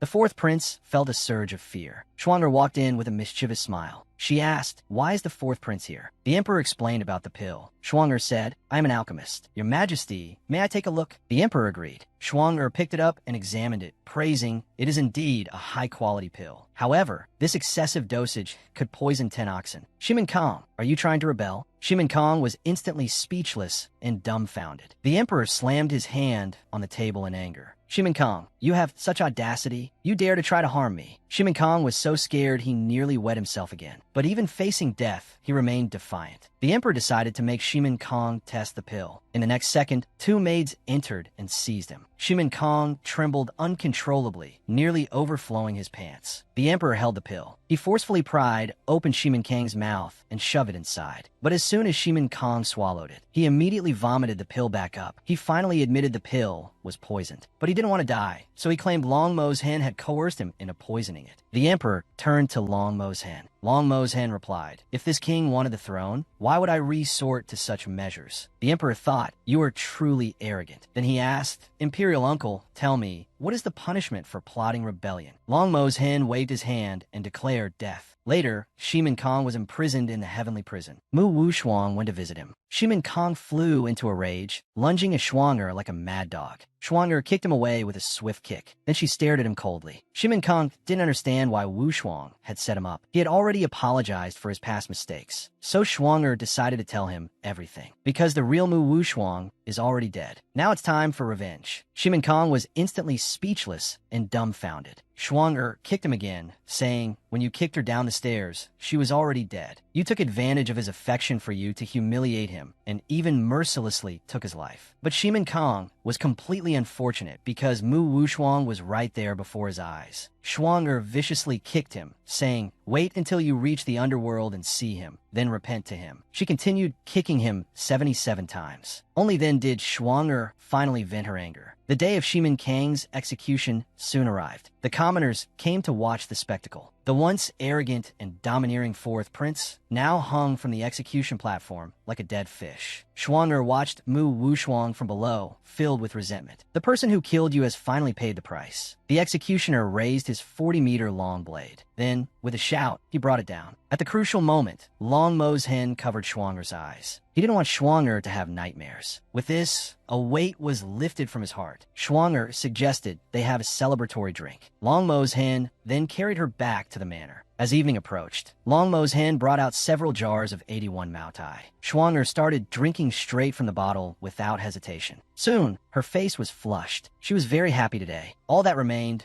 was to uncover her true identity and find her parents. But Long Mo's hen asked if Schwanger had forgotten something. "That I still have something on my mind," he said, intertwining his fingers with hers. "Schwanger, will you marry me?" The girl, having only lightly drunk from a jar of 83 Mao Tai, used her tipsiness as an excuse to climb onto the prince, asking him to stay and spend the night. The fire in the prince's heart was instantly ignited. He immediately carried Schwanger to the bed. The sight of the drunken beauty before him made the prince dazed. Without a word, he kissed her rosy lips. A rainbow flashed through Schwanger's mind. He only stopped when she was breathless. However, the story didn't end there. After shedding their burdens and drawing the bed curtains, the two engaged in unspeakable secrets. The midday sun filled the earth, and Schwanger was still lost in sweet dreams. The prince looked at the exhausted Schwanger with heartache. He got up, dressed, and let Schwanger sleep more. Before leaving, he kissed her forehead. "Schwanger, I will give you a wedding that is unparalleled in the world." Schwanger slept until the afternoon, but when she got out of bed, her legs were still weak. Long Mo's hen, however, walked in, looking refreshed and Shaosa.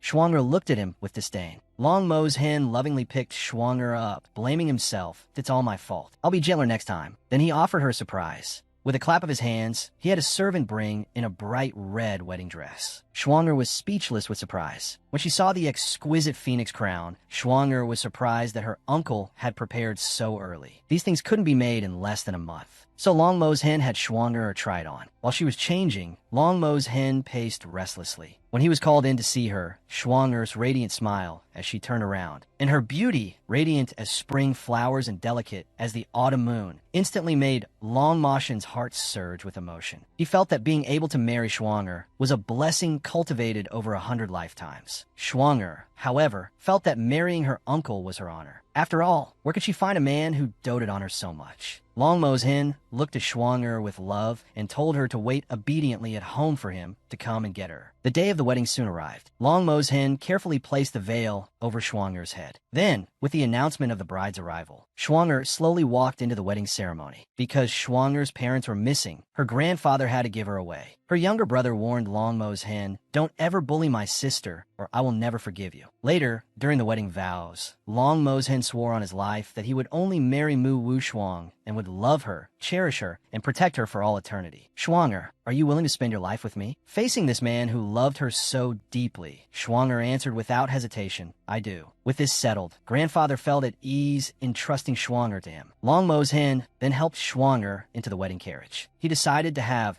the wedding procession circle the capital 10 times and host a banquet for all the citizens to celebrate. The citizens all offered their congratulations, wishing the couple 100 years of happiness. But Shuang'er quipped, aren't you afraid of going bankrupt, hosting a banquet for the entire city? Long Moshen planted a kiss on Shuang'er's forehead and declared, I want the whole world to know that you are my wife. When the wedding night arrived, Mu Wushuang still felt like she was dreaming. She couldn't believe she was actually married. Long Moshen, having finished attending to the guests, came to the bridal chamber. He was quite drunk and staggered as he walked, but he lifted Shuang'er's veil with the utmost care. This was the night he had longed for. Shuang'er softly called him Imperial Uncle. Long Moshen said, you should call me husband now. Shuang'er changed her address to husband. But the next second, Shuang'er pushed her husband down, declaring this time, not from behind. Some people say they don't like watching wedding night scenes, so I'll skip that. Meanwhile, in the Azure Dragon Divine Hall on the High Street Continent, Long Moshen's stepmother, the current Holy Empress of the Azure Dragon Divine Hall, learned that Long Moshen had married a wife with a natural phoenix constitution. Furthermore, they would be returning to the High Street Continent soon. The stepmother thought, is he finding someone with a natural phoenix constitution to come back and seize the position of divine emperor? She immediately summoned a skilled individual, deciding to set a trap on their inevitable return route. Since he's been exiled, he should stay in the lower realm forever. The divine hall is mine, and the position of divine emperor is also mine. 49 days later, the group was packing their luggage, preparing for their journey. Grandfather insisted on bringing all sorts of antiques, leaving the siblings speechless. However, Shuang'er understood the old man's quirks and just urged him to hurry up. Later, they boarded their flying ship and headed towards the Tsaming continent. Suddenly, Shuang'er noticed a tornado appearing ahead. Long Moshen told her, this is the teleportation formation, the only passage to the High Street continent. Everyone prepared to enter the teleportation formation. Long Moshen channeled his spiritual energy, allowing the ship to successfully enter. Once inside, Long Moshen took Shuang'er's hand and said, when we arrive at Tsaming continent, I'll take you to meet your grandparents. Shuang'er felt apprehensive, worried they wouldn't like her. Long Moshen reassured her, as long as I like you, they will definitely like you. Suddenly, an invisible force struck the ship, tilting it instantly to a 180-degree angle. Long Moshen broke out in a cold sweat. He had never encountered such a thing before. The next second, a black hole appeared in front of them.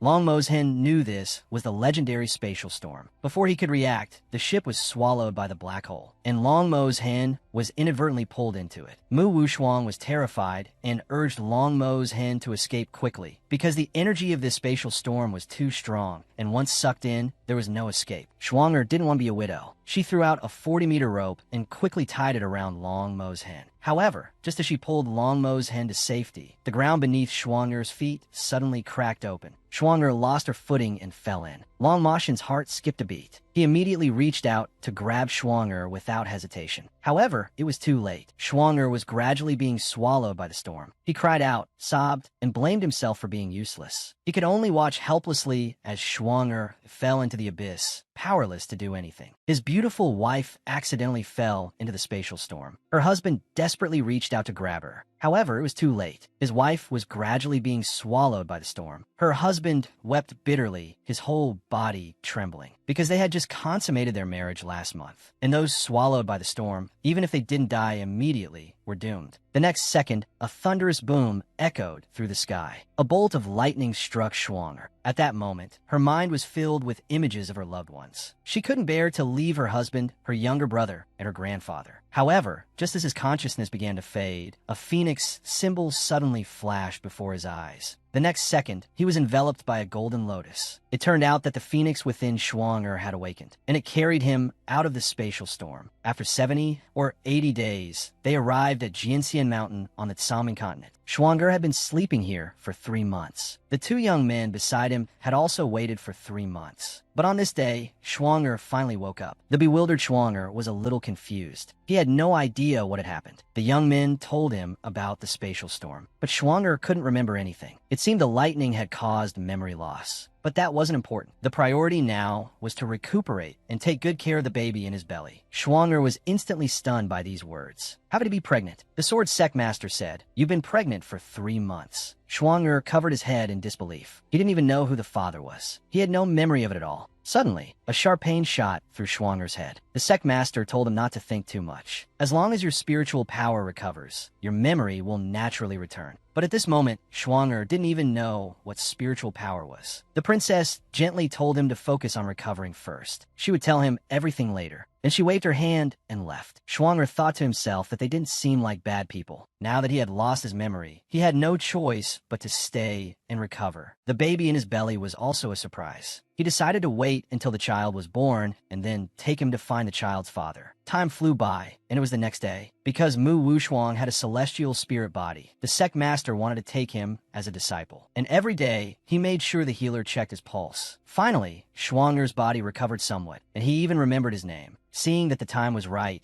the princess decided to tell him about the Tsangming continent. The Tsangming continent is the high street continent of the cultivation world. The power here is divided between sects and 4 great families. The sects are divided into 9 ranks. The first rank is the top sect, and the 9th rank is the lowest. An Archenian sword sect is a 9th rank sect. The healer added that the sect master intended to take him as a disciple, and he also wanted him to inherit the position of sect master. The sect master himself confirmed that he would teach him everything he knew. Schwanger was a little stunned, but since they were willing to save him, having such a master was naturally a good thing. Besides, he had nowhere else to go. So he agreed without hesitation. The old man was instantly overjoyed. He immediately went to prepare for the apprenticeship ceremony, inviting all the other sects to attend. But as Schwanger waved goodbye, he noticed he was wearing a ring. A strange sense of familiarity suddenly washed over him. Meanwhile, Longmo's hen was gazing longingly at his ring. Schwanger's disappearance had left him increasingly haggard. However, at this moment, a servant discovered that the spatial storm had been caused by the Holy Empress of the Azure Dragon Divine Hall. Longmo's hen was instantly enraged upon hearing this. He immediately took his men and charged towards the Azure Dragon Divine Hall. Suddenly, 2 demonic beasts appeared to block their path. Longmo's hen coldly warned them to move aside, but the fearless beasts opened their mouths and roared, charging towards the men. Longmo's hen just sneered. With a roar, he unleashed a swift slash of his blade. Instantly, the beasts were howling in pain. The Holy Empress witnessed Long Moshen's actions. She hadn't expected him to have grown so powerful in the DJ continent. However, just as Longmo's hen was about to charge inside, the ring on his finger suddenly vibrated. He knew that Schwanger was nearby. He decided to settle the score another day. His top priority was to find Schwanger. Schwanger, you must wait for me. But 3 years passed, and Longmo's hen still hadn't found Schwanger. By this time, their son, Xianxi, was already 3 years old. Mu Wuxuang's spiritual power hadn't fully recovered yet, so her memory was still fragmented. Because this day was the apprenticeship ceremony, Xiao Bao wanted to go play in the square. So Mu Wuxuang warned him to be good and not run around. Later, Xiao Bao went out to play, but the mischievous child ran towards the forest, telling his personal maid, Ling Dang, to be quiet so his mother wouldn't hear. A few days prior, Xiao Bao had discovered a mysterious cave here. Ling Dang said that if their mistress found out, she would spank him. Xiao Bao panicked a little at the mention of a spanking, but since he had already snuck out and he was going to get a spanking anyway, he might as well play first. Ling Dang had no choice but to follow her little master closely. The cave looked terrifying, and she was a bit scared, but Xiao Bao told her not to be afraid, as he was there. However, just as Ling Dang was about to move forward, she discovered a barrier that she couldn't pass through. Xiao Bao, not believing it, strode forward, only to be thrown back. Xiao Bao was so scared he wet his diaper and quickly told Ling Dang to find his mother. At this time, Mu Wuxuang was still restoring her spiritual power. Finally, her spiritual power was fully recovered. Now, she could repair her damaged spirit meridians, regain her memories, and figure out who this body's original owner and Xiao Bao's father were. Just then, a servant came to announce that the apprenticeship ceremony was about to begin. Mu Wuxuang thought to herself that because of her injuries 3 years ago, the ceremony had been delayed for so long. But just as Mu Wuxuang was about to go to the main hall, Ling Dang came running in frantically, saying that the young master was trapped by a barrier. Mu Wuxuang was immediately terrified. However, Xiao Bao seemed quite relaxed. Then, seeing his mother arrive, Xiao Bao immediately beamed and rushed towards her. The 3-year-old young adventurer had gone to explore the cave, but as soon as he entered, he was trapped inside by a barrier. He pushed with all his might, but couldn't break through. He was so scared he wet his diaper. It wasn't until his mother arrived at the scene that she discovered the barrier didn't stop her. Suddenly, a powerful gust of wind swept Xiao Bao up. Fortunately, his mother reacted quickly, catching him with lightning speed. The wind seemed very strange. Xiao Bao clung to his mother in fear, so she put him down outside and decided to explore the cave herself. But Xiao Bao said he wanted to protect his mother because the sect master had told him he was a little man. Mu Wushuang felt it was also dangerous to leave him alone outside, so she decided to take him with her. Carefully, they walked inside and found arrows scattered everywhere. Mu Wushuang felt something calling to her. They reached the end of the cave and discovered a sealed sword. Xiao Bao curiously touched the sword on the ground, but as soon as his small hand made contact, the sword began to dissipate. Then, all the other swords began to stir. The large sword flashed with a green light. Who dares trespass into Jianhua Ingluo? It transformed into dozens of large swords, fiercely lunging towards the mother and son. Although Mu Wushuang quickly dodged while holding Xiao Bao, she was still struck by a large blade, leaving a long wound. Xiao Bao was terrified. Mu Wushuang, enduring the pain, said she was fine. However, the large sword began to absorb her blood. In the next second, blood spurted from Mu Wushuang's wound and was absorbed by the large sword. Then, the sword began to crack, emitting a blinding light. With a boom, it exploded. When Mu Wushuang opened her eyes again, the Xingyun sword had completed its transformation, and the name of the sword appeared in her mind. Before she could react, the sword rose into the air, flying to Mu Wushuang's head and forming a contract. She felt her spiritual power surge, thinking that this must be the legendary spirit sword master mentioned, the one suppressed within the sword seed. He never expected it would form a contract with him. Thanks to Xiao Bao discovering this secret base, he now had the Qingyun sword and was ready to attend the apprenticeship ceremony. Meanwhile, Luo Mo's hen was still searching everywhere for Shuanger. It had already been 3 years since he started searching for his wife. He wondered if it was fate playing a cruel joke on him. Every time he felt like he was close to finding Shuanger, the ring's aura would disappear. Suddenly, a gust of air drifted towards him. Luo Moshen's heart skipped a beat. The aura felt like Jian Hun was awakening. The aura originated from the direction of the Nine-Stream sect, Qingyun sword sect. Luo Mo's hen didn't hesitate and immediately set off on his cloud, speeding towards it. At that moment, the sword sect was holding the apprenticeship ceremony. The sect master wondered why Mu Wushuang hadn't arrived yet. Just then, someone landed. It was the sect master of the neighboring Dragon Claw sect. He immediately started taunting the sword sect, calling it trash. The sword sect master was instantly enraged. He retorted that the Dragon Claw sect was the real trash. He declared that after seeing the excellent disciple he was about to accept, the Dragon Claw sect master wouldn't dare to speak like that again. Then another man stepped forward. He was the sect master of the neighboring Stone Gate sect. They were all Nine-Stream sects. Yet these old geezers always looked down on the sword sect. The sword sect master was about to unleash a verbal assault on their families, when suddenly, the disciples present noticed their swords moving. The next second, with a whoosh, they all flew into the air. Looking up, they saw Mu Wushuang flying towards them. This was the 10,000 swords return technique. Mu Wushuang landed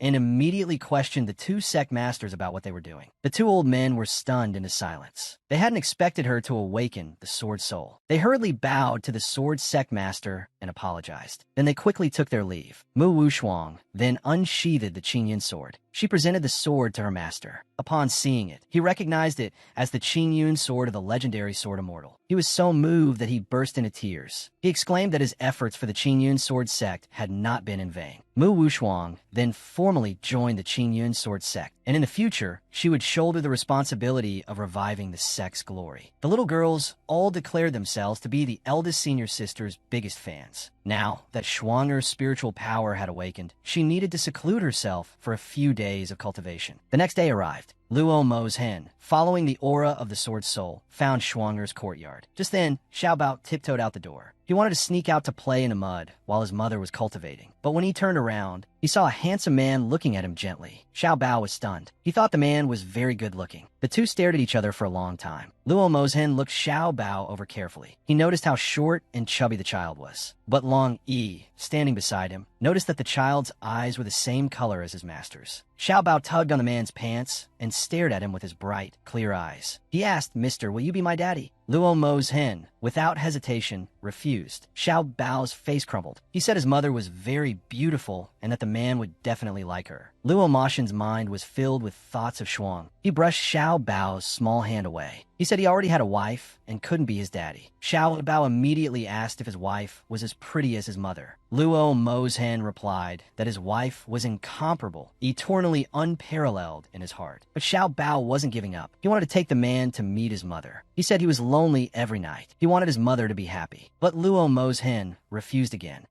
He kept staring at Xiao Bao. He felt the child looked a lot like his master. Could it be? But Luo Mo's hen kept urging him to leave.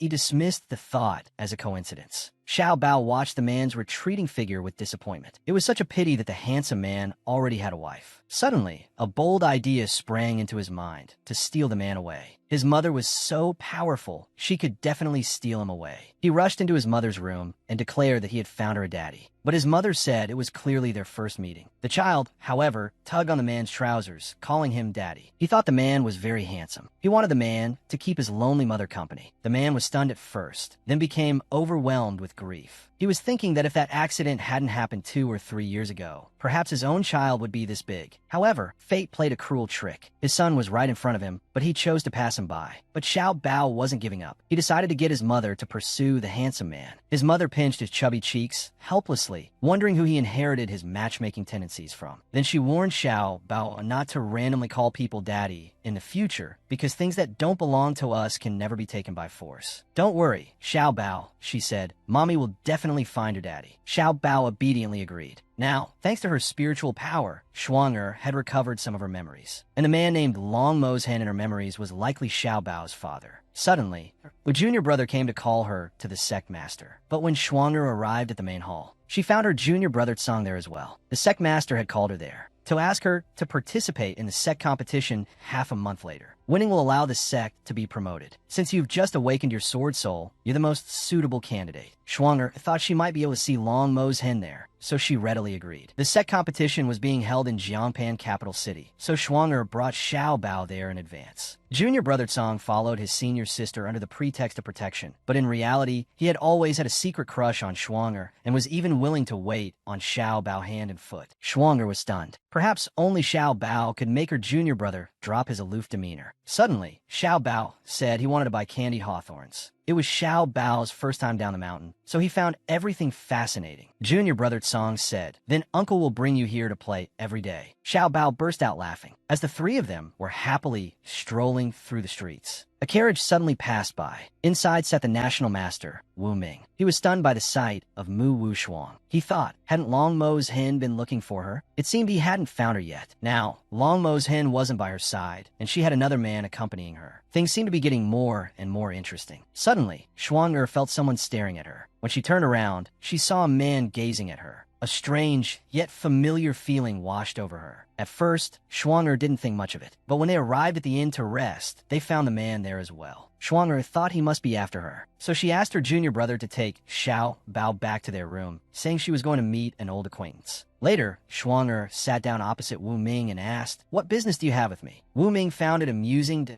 "Don't you even greet an old acquaintance?" Shuang replied, "I don't recognize you." So Wu Ming reached out and took Shuang's pulse. He discovered she had suffered a head injury and lost her memory.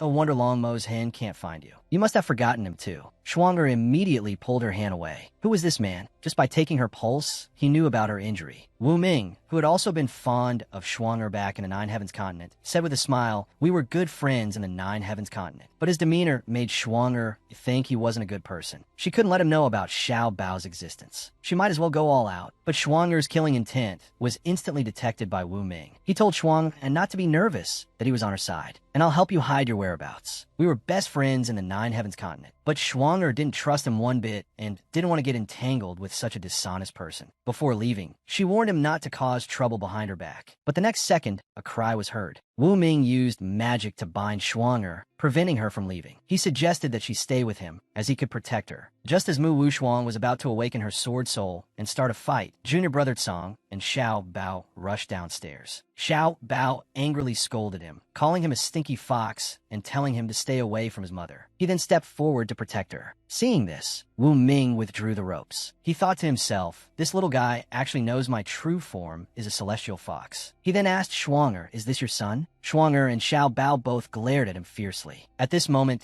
junior brother Tsang stepped forward, ready to play the hero. But Wu Ming calmly sipped his tea. He reiterated that he had already said they were friends. Shuang'er stated that she would never be friends with someone like him. She then warned him again to stay away from Xiao Bao. With that, she left. Wu Ming thought to himself, she is indeed Long Moshen's child. She was actually able to see through my true form at a glance. On their way back to their room, Xiao Bao told his mother not to be afraid, saying he was just a stinky fox. But his mother pinched his chubby cheeks, telling him not to run over rashly next time. What if he encountered real danger? Xiao Bao is still young. He can protect his mother when he grows up. At this time, junior brother Tsang suggested that everyone rest early, as the sect competition would be held the next day. Meanwhile, at the Azure Dragon Divine Hall, Long Yi reported to Long Mo's Hen that the 9-stream sect competition will be held tomorrow. Long Mo's Hen decided to go and see, because Shuang'er liked to join in the fun, and maybe she would be there too. The day of the sect competition soon arrived. The host was an elder from the Radiant Light Divine Sect. Upon hearing this, Shuang'er was instantly overcome with a sense of familiarity, because in her recovered memories, her mother was Sheng Min of the Radiant Light Divine Sect. The elder then announced that this year's written exam would be shortened to 1 day. All participants would be teleported into the Fortune Pagoda together. The Fortune Pagoda contained 18 small worlds. Each person would be teleported to a different world and face different trials. The first 3 to pass would have the opportunity to challenge the 8-stream sects. The disciples of the 9-stream sects were instantly stunned into silence, because the Fortune Pagoda was a trial artifact for disciples of the 1-stream sects. Her master reminded Shuang'er not to push herself too hard if she couldn't pass. Then the elder announced the start of the competition. So, after entrusting Xiao Bao to her master, Shuang'er leaped towards the Fortune Pagoda. Within the Fortune Pagoda were illusions of heartbreak. Shuang'er's illusion was a trial of her heart demons. She thought this heartbreak trial seemed simple enough. The first to appear was Shuang'er's first love from her previous life. After hearing his dying words, Shuang'er felt no emotional budong whatsoever. She simply watched as he was stabbed through the heart, because he was not her heart demon. Then the surrounding environment began to change. Shuang'er disdainfully awaited the second heartbreak. But suddenly, a familiar voice came from behind her. When she turned around in disbelief, she saw Long Mo's Hen, dressed in wedding attire, gazing at her tenderly. Shuang'er was so startled that she couldn't speak. She didn't know why her face was burning and her heart was racing. Just as Long Mo's Hen reached out to caress Shuang'er's cheek, those fragmented, beautiful memories hammered into Shuang'er's mind one by one, causing her head to throb with pain. She hadn't expected Long Mo's Hen to be her heart demon. Unaware of what was wrong with Shuang'er, Long Mo's Hen lifted her head and wiped away her tears. He told her not to leave, saying that today was the day he was to marry her. He then slowly brought his lips closer to hers. But suddenly, Long Moshen's eyes widened in shock. Shuang'er had plunged the Qingyun sword deep into his chest. Then, Long Mo's Hen transformed into shards of light and gradually dissipated. But his final expression caused Shuang'er such grief that her tears flowed uncontrollably. She didn't know why her heart was filled with such pain. But that person just now could never be her heart demon. At that moment, the surrounding environment changed again. In the next second, a hollow voice came from behind her. Then what is your heart demon? Tell me, what is your heart demon? However, when Shuang'er turned around, she saw a faceless shadow speaking. Shuang'er, with a cold gaze, drew her Qingyun sword. Mu Wu Shuang, worthy of heaven and earth, had no inner demons. She then fiercely slashed at the illusory figure. In the next second, the illusion shattered, and Shuang'er successfully triumphed in this trial of heartbreak. Seeing the girl's excellent character, the elder invited her to join the Radiant Light Divine Sect. However, Mu Wushuang would not leave the Qingyun Sword Sect. The elder felt it was a pity, so he presented her with an urn. Inside were the sect's treasures. On the return journey, meanwhile, Long Mo's Hen arrived at this place with Long Yi. Long Yi thought that even after 3 years, his master still hadn't given up. He didn't know whether this was good or bad. Suddenly, Long Yi told his master to look. A golden orb appeared from the Fortune Pagoda. Everyone exclaimed, could someone have already cleared it so quickly? Xiao Bao also excitedly anticipated his mother's appearance. Suddenly, a bell chime resounded through the sky. The ringing bell signified that the person who cleared the pagoda had gained the Fortune Pagoda's recognition. In the next second, the Fortune Pagoda burst forth with a brilliant light. No one expected the person who emerged to be a woman, and moreover, the most unassuming person from the Qingyun Sword sect. Xiao Bao was instantly overjoyed. The sect master was so moved he was in tears. Schwanger's sudden appearance made Long Moshen's heart skip a beat. He immediately rushed towards Schwanger faster than lightning and tightly embraced her. The sudden force startled Schwanger. "Da Schwanger, I finally found you." 1,000 words couldn't describe Long Moshen's feelings at this moment. But Schwanger looked at him blankly. She softly said, "Who are you?" "Schwanger, I'm your husband. Do you know how hard I've searched for you?" But Schwanger pushed him away. "This gentleman. You must be mistaken." The man had finally found his wife, who had been missing for 3 years. At this moment, he was almost choked with excitement. But his wife not only showed no emotion, but also pushed him away. "This gentleman, you must be mistaken." The man was stunned. Could Schwanger be blaming him for arriving too late? But just as he was about to comfort her, Schwanger avoided him again, explaining that she wasn't blaming him, but that she couldn't remember the past. Hearing this, Long Mo's hen involuntarily trembled. Could it be that Schwanger had suffered memory loss when she fell into the spatial rift? He was filled with regret. It was all his fault for not protecting Schwanger well. Seeing his dejected state, Schwanger felt an inexplicable pang in her heart. She deliberately avoided his gaze, saying that now wasn't the time to discuss these things. With that, she turned and left. Long Mo's hen thought to himself, as long as Schwanger was safe, everything else didn't matter. Even if you've really lost your memory, I will work hard to help you remember our past. Later, when Mu Wushuang reunited with Xiao Bao and the sect master, they saw Long Mo's hen, and the sect master was instantly stunned. Isn't that the young emperor of the Azure Dragon Divine sect? Why is he with Wushuang?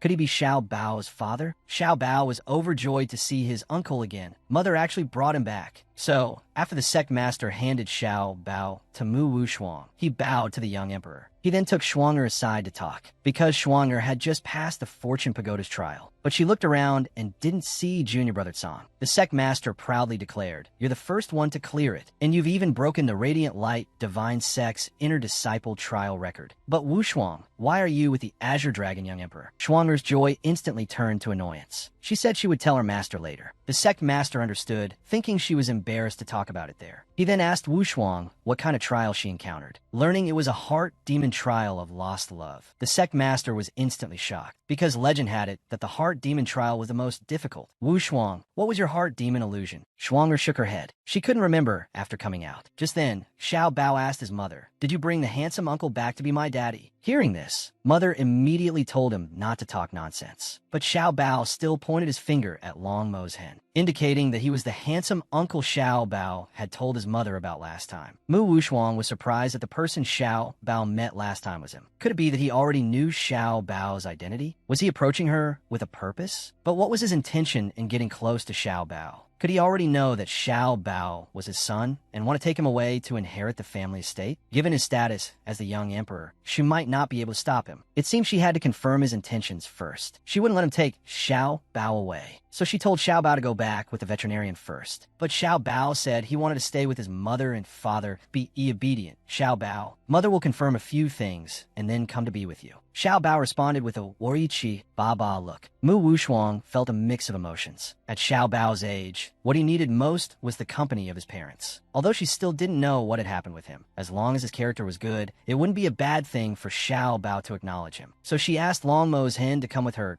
"I have something to talk to you about." Long Mo's hen was both surprised and delighted. Mu Wushuang led him to a grassy area. She immediately questioned his purpose in approaching her and her son. "Even if we were once husband and wife, I won't let you take my son away." Long Mo's hen was shocked by the word son. That chubby, silver-haired little boy was her child? Mu Wushuang found it strange. "Don't you know?" Long Mo's hen stammered, indicating that he didn't. He then recalled the first time he saw Xiao Bao. No wonder he felt a sense of familiarity and closeness. Could it be that Mu Wushuang was already pregnant during the spatial storm? The thought that he wasn't there when Mu Wushuang needed him most made him feel terrible. Mu Wushuang's worried heart finally relaxed. She had thought he had appeared this time to take Xiao Bao away. So Long Mo's hen immediately declared his sincerity. "I've only ever come for you. I'm sorry I didn't find you sooner. I met Xiao Bao by chance while searching for you. At that time, I was only focused on finding you. I didn't use my spiritual power to probe his identity. So you won't take Xiao Bao away? Since that's the case, I won't deprive you of your rights as a father. You can see Xiao Bao anytime from now on." Long Mo's hen thought this was probably his punishment for not protecting Mu Wushuang well. He slowly reached out his hand towards her. He asked her if she had forgotten everything that happened before. Mu Wushuang said she only remembered things before coming to the Tsangming continent. "That means you've forgotten everything about traveling to the Jiuxiao continent." Mu Wushuang was surprised he knew she had transmigrated. Could it be that it wasn't the original owner who didn't leave her memories, but that she had truly forgotten? At this moment, Long Mo's hen lifted Mu Wushuang's hand. "This ring is the token of love I gave you. We used to talk about everything. There were no secrets between us." Mu Wushuang was so stunned she couldn't speak. Had she really loved this man? Long Mo's hen told her it's okay. "If you can't remember, let's start over, all right?" As soon as he said these words, those fragmented, beautiful memories suddenly flooded into Mu Wushuang's mind. The sudden influx made her head ache intensely. Long Mo's hen anxiously told her to stop thinking about it. However, in the next second, Mu Wushuang's eyes rolled back, and she fainted in Long Moshen's arms. In the last moment,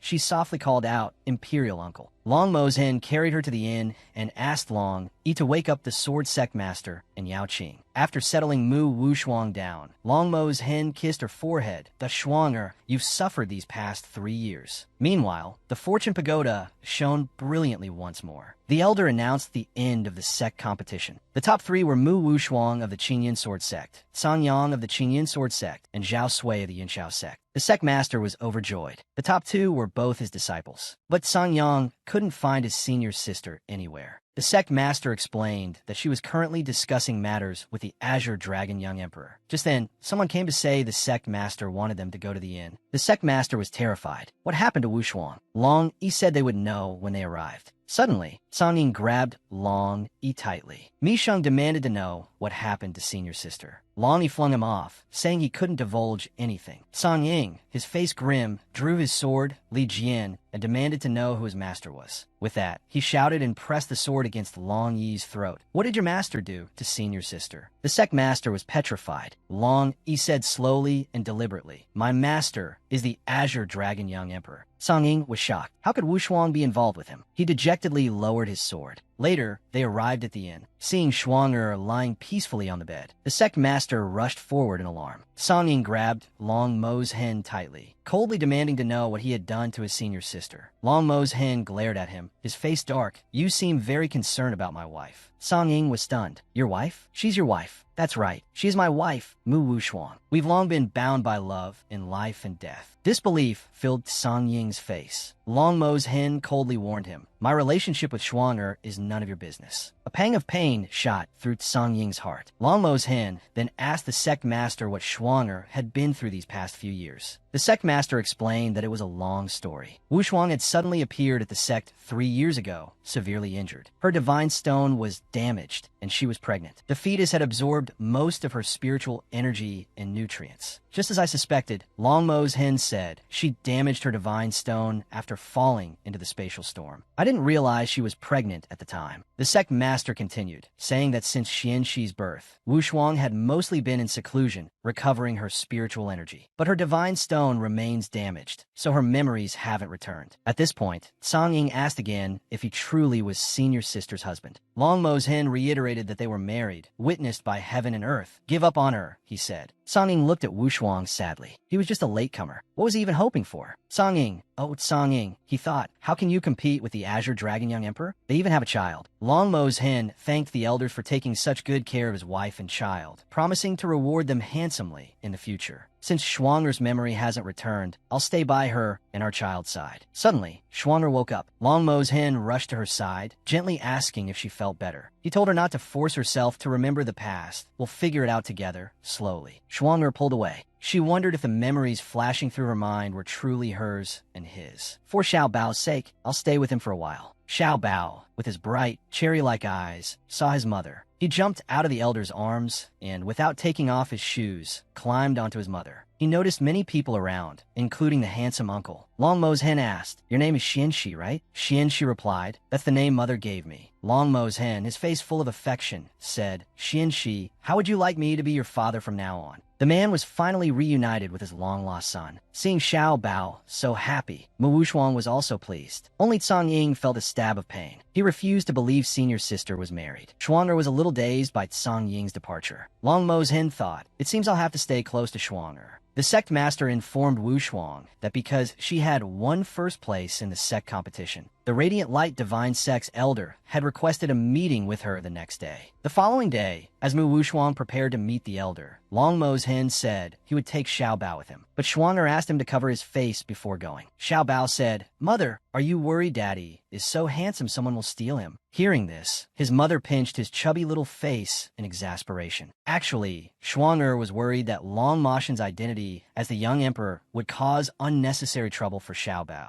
So Long Mo's Hin put on a mask and said, "Wife, look, is this all right?" Shuang'er, called wife for the first time, was a little shy. Her whole face flushed a bright red. Meanwhile, the elder and the others were already waiting at the inn. Also present were the elder's granddaughter, Yin Waner, and the vice-elder's grandson, Ma Wenhao. Yin Waner was arrogant and difficult. After waiting only 3 minutes, she became impatient. A moment later, Mu Wushuang arrived. The appearance of the unfamiliar Long Mo's Hin inexplicably put Ma Wenhao under pressure. Yin Waner glared at Wushuang with ill intentions. But when she clearly saw Mu Wushuang's face, Yin Waner's expression instantly paled, because her face was so similar to her own mother's. This definitely wasn't a coincidence. She absolutely couldn't let her mother see this face. Yin Waner's unusual behavior puzzled Shuang'er. Ma Wenhao stepped forward to smooth things over. He said that he and his junior sister were following the sect leader's orders to invite Miss Mu to join the Radiant Light Divine Sect. Shuang'er refused without hesitation. The two were instantly dumbfounded. Being able to join the Radiant Light Divine Sect was supposed to be an honor, but Shuang'er didn't care about this honor. Seeing this, Yin Waner's face immediately turned cold. Ma Wenhao said, "How dare you offend a first-rate sect?" But Long Mo's Hin suddenly interrupted him, saying, "And what if we offend your Radiant Light Divine Sect?" Ma Wenhao was instantly frightened into silence. Long Moshen's aura made him feel fear. This pressure was even a bit much for the elder to bear. And after Yin Waner felt this familiar aura, she was even more terrified, thinking, "Why is this lord here?" Long Mo's Hin urged them to continue. "What happens if we offend the Radiant Light Divine Sect?" Ma Wenhao stammered out 2 words, "Ruined." Hearing this, the elder immediately stepped forward and angrily rebuked them. Mu Wushuang found it laughable. The dignified Radiant Light Divine Sect actually had to resort to threats to recruit disciples. This young lady is truly too unworthy of such a sect. So the elder hurriedly bowed his head and apologized. He said, "If the young lady is unwilling, we will not force you." So Mu Wushuang prepared to leave. After Mu Wushuang left, the elder glared at the two.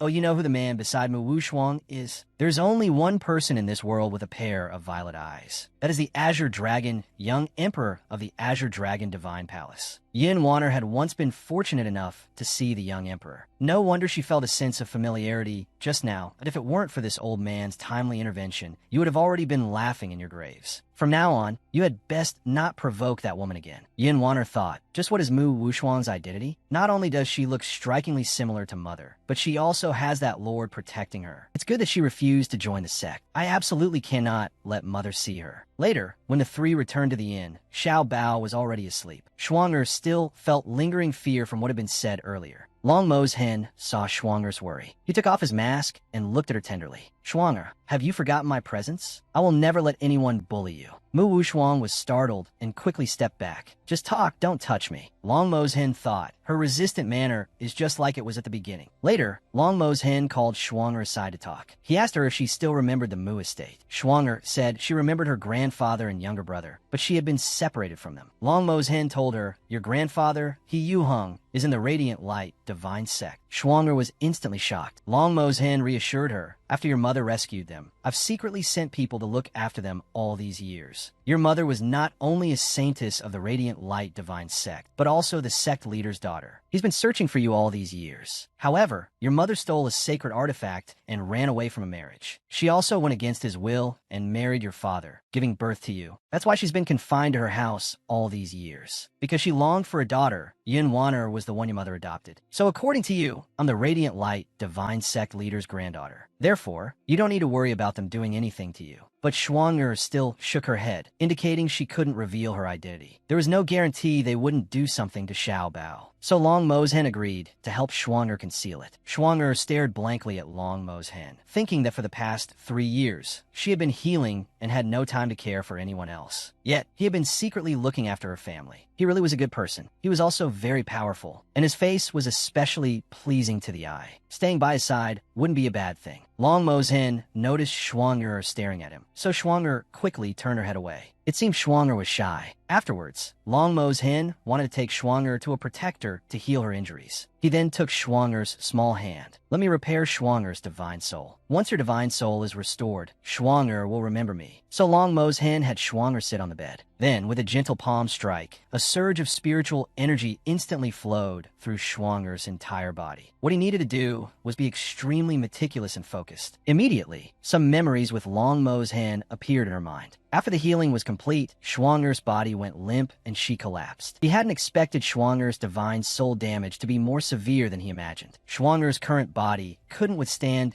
too much spiritual energy. He could only slowly repair her divine soul. Long Mo's hen vowed to protect his wife well in the future. Time flew by, and it soon became the next day. Schwanger suddenly woke up from her deep sleep. She suddenly realized she had many more memories. That chubby little kid who teased Long Mo's hen, was that really her? It was truly embarrassing enough to make someone want to die. At this moment, Xiao Bao came looking for his mother. Daddy's taking us to eat delicious food. Long Mo's hen walked over, looking pale. Schwanger thought he looked haggard. Could it be that he had stayed up all night watching over her? Just as the family was about to go to the restaurant, Wu Ming suddenly appeared. He hadn't expected Long Mo's hen to find Schwanger so quickly. Kidnapping her wouldn't be so easy now. Xiao Bao also noticed Wu Ming following them. Thinking it was that stinky fox again, he quickly told his father. Schwanger was about to turn around when Long Mo's hen stopped her. He then asked Xiao Bao what the person was wearing. Xiao Bao said he was a stinky fox. Schwanger wondered if it was that person again. Long Mo's hen was surprised that Xiao Bao could see the person's true form. He asked Schwanger if she had taught Xiao Bao anything, but Schwanger said she hadn't taught him anything. Long Mo's hen was overjoyed. Then it seemed Xiao Bao is a natural beast tamer. Because Schwanger was a beast tamer herself, Xiao Bao must have awakened his beast tamer spiritual veins while you were pregnant with him. He's truly our son, even better than I imagined. Schwanger thought that although it was a good thing, Xiao Bao was still a child. At this time, Xiao Bao asked his father what a beast tamer was. A beast tamer has the ability to make all beasts submit, and they can also see through those transformed demonic beasts. Xiao Bao was overjoyed upon hearing this, because this way, he could protect his mother, this little 8-year-old. Since he was a natural beast tamer, he had the ability to make all beasts submit. He's truly my son. Xiao Bao beamed with joy, because he would be able to protect his mother in the future. But his mother told Xiao Bao to keep this a secret, because there are many bad people in this world. If they find out, they'll take you away. Xiao Bao burst into tears at the thought of being separated from his parents. Long Mo's hen told Xiao Bao not to cry. Daddy will take you to eat pleasant goat. Suddenly, there was a commotion in the crowd. Everyone was talking about going to the auction for the excitement because the ghost hand pill king, Mu Yuan Hong, would be there. Schwanger, thinking that her father was named Mu Yuan Hong, told Xiao Bao that they would eat the celebratory lamb later that night. Long Mo's hen, understanding Schwanger's thoughts, took her small hand and headed towards the auction. This feeling made Schwanger a little uncomfortable. However, since her memories were slowly returning, she didn't seem to dislike this man as much. Later, they arrived at the auction house. Schwanger was very curious about what was being auctioned today, as so many people had come. She overheard someone say that the 8 Desolations pill was being auctioned. She also heard them say that the Ghost Hand Pill King's daughter, Yun Wanner, was the granddaughter of the Radiant Light Divine Sex leader. So this Mu Yuan Hong really was her original body's father. Speak of the devil, and he shall appear. Yin Wanner arrived, arm in arm with her father. Schwanger thought to herself how he doted on an adopted daughter, yet abandoned his biological children in the lower street continent. Her elderly grandfather had been searching painstakingly for them for over a decade. Father, is it? Since I have become Mu Wu Shuang, I should take back everything that belongs to Mu Wu Shuang. So, she made a decision that went against her family's teachings. She coughed lightly and took out a thin veil, covering her face securely. This way, Mu Yuan Hong wouldn't recognize her. At this moment, the auction officially began. The host announced that there were 2 main attractions today. One was a top-grade defensive spiritual artifact, the Lingxian Umbrella. The other was the top-grade 8 Desolations pill, which could help cultivators break through in advance. Hearing about the 8 Desolations pill, Schwanger was slightly stunned. Longmo's hen asked her if she wanted it. Schwanger replied that she was already a 5th-rank alchemist, and with her talent, she could quickly advance to the 8 Desolations realm. Besides, she didn't have that many spirit stones to buy it. Longmo's hen was stunned by these words, as Schwanger had only been a 3rd-rank alchemist 3 years ago. He told Schwanger not to worry about the price and peeled an orange for her. While Schwanger hesitated, Xiao Bao cried out, and snatched the orange. Without a second thought, he stuffed it into his mouth. So, Long Mo's hen peeled another orange. Schwanger thought that even if she didn't need the top-grade pill, she absolutely couldn't let Mu Yuanhong have it. By this time, Long Mo's hen had finished peeling the orange. Xiao Bao just reached out to take it, but his mother quickly pulled it away. She even broke off a segment and fed it to Long Mo's hen. Seeing this, Xiao Bao immediately burst into tears of grievance. However, when Long Mo's hen ate the orange segment, Schwanger's heart suddenly pounded. She wondered why she had subconsciously fed him. And after Long Mo's hen finished eating, he even sucked on Schwanger's finger. At this moment, the auction for the Ling Xian umbrella began. The starting price was 5 million mid-grade spirit stones. Yin Wanner immediately acted coquettishly, saying she wanted it. Mu Yuanhong agreed without hesitation, and he opened the bidding at 10 million. This scene of deep fatherly love was witnessed by Shuang. She thought to herself, so it's to please his daughter. So, she asked Long Mo's hen to borrow some spirit stones to buy the umbrella. Long Mo's hen said there was no need to talk about borrowing between them, just as the host asked if there were any higher bids. Mu Wushuang directly shouted 15 million.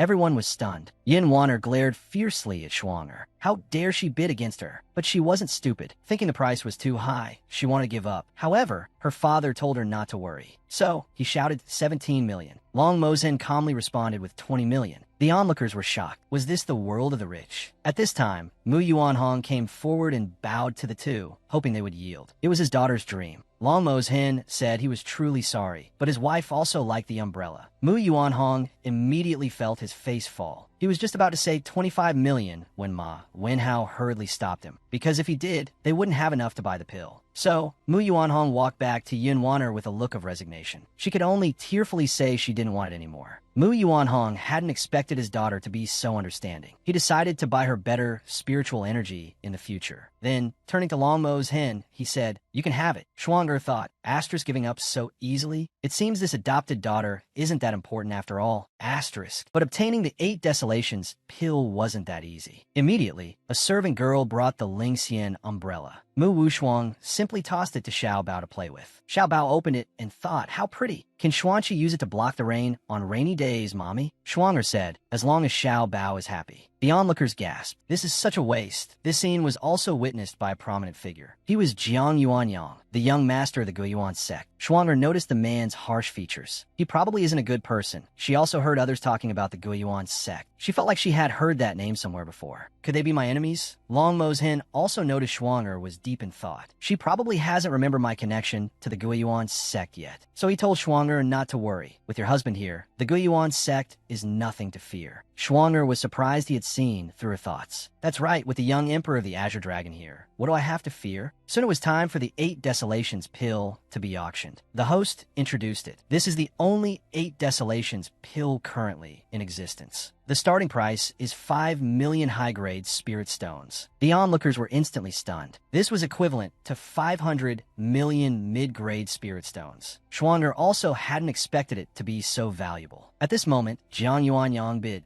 5.5 million. Mu Yuanhong bid 6 million, 7 million, 7.5 million. The young master immediately fell behind. His entire fortune was only 7 million. Seeing this, Yin Wanner was overjoyed, thinking her father would surely win. Schwanger asked Long Mo's hen how much money they had left. Long Mo's hen said, "Don't worry, Shuang, just keep bidding." So Mu Wushuang nonchalantly said 10 million. She didn't actually want the pill, she just didn't want them to get it so easily. The onlookers were once again scared witless by this ruthless display. The Gui Yuan sect young master gritted his teeth in hatred. Mu Yuanhong added another 500,000. Schwanger then said 10,600,001. Yin Wanner couldn't take it anymore. She angrily accused Schwanger of deliberately driving up the price. Schwanger remained unfazed. The auction is meant for the highest bidder. Am I not allowed to bid on this miraculous pill? Yin Wanner was speechless. Schwanger then asked, "Are you still bidding? If not, I'll take the pill." Mu Yuanhong shakily offered 11 million. Seeing this, Schwanger couldn't help but chuckle to herself. Since Pill King Mu is so generous, I won't compete with you. It was then that Mu Yuanhong noticed something familiar about the young girl's aura.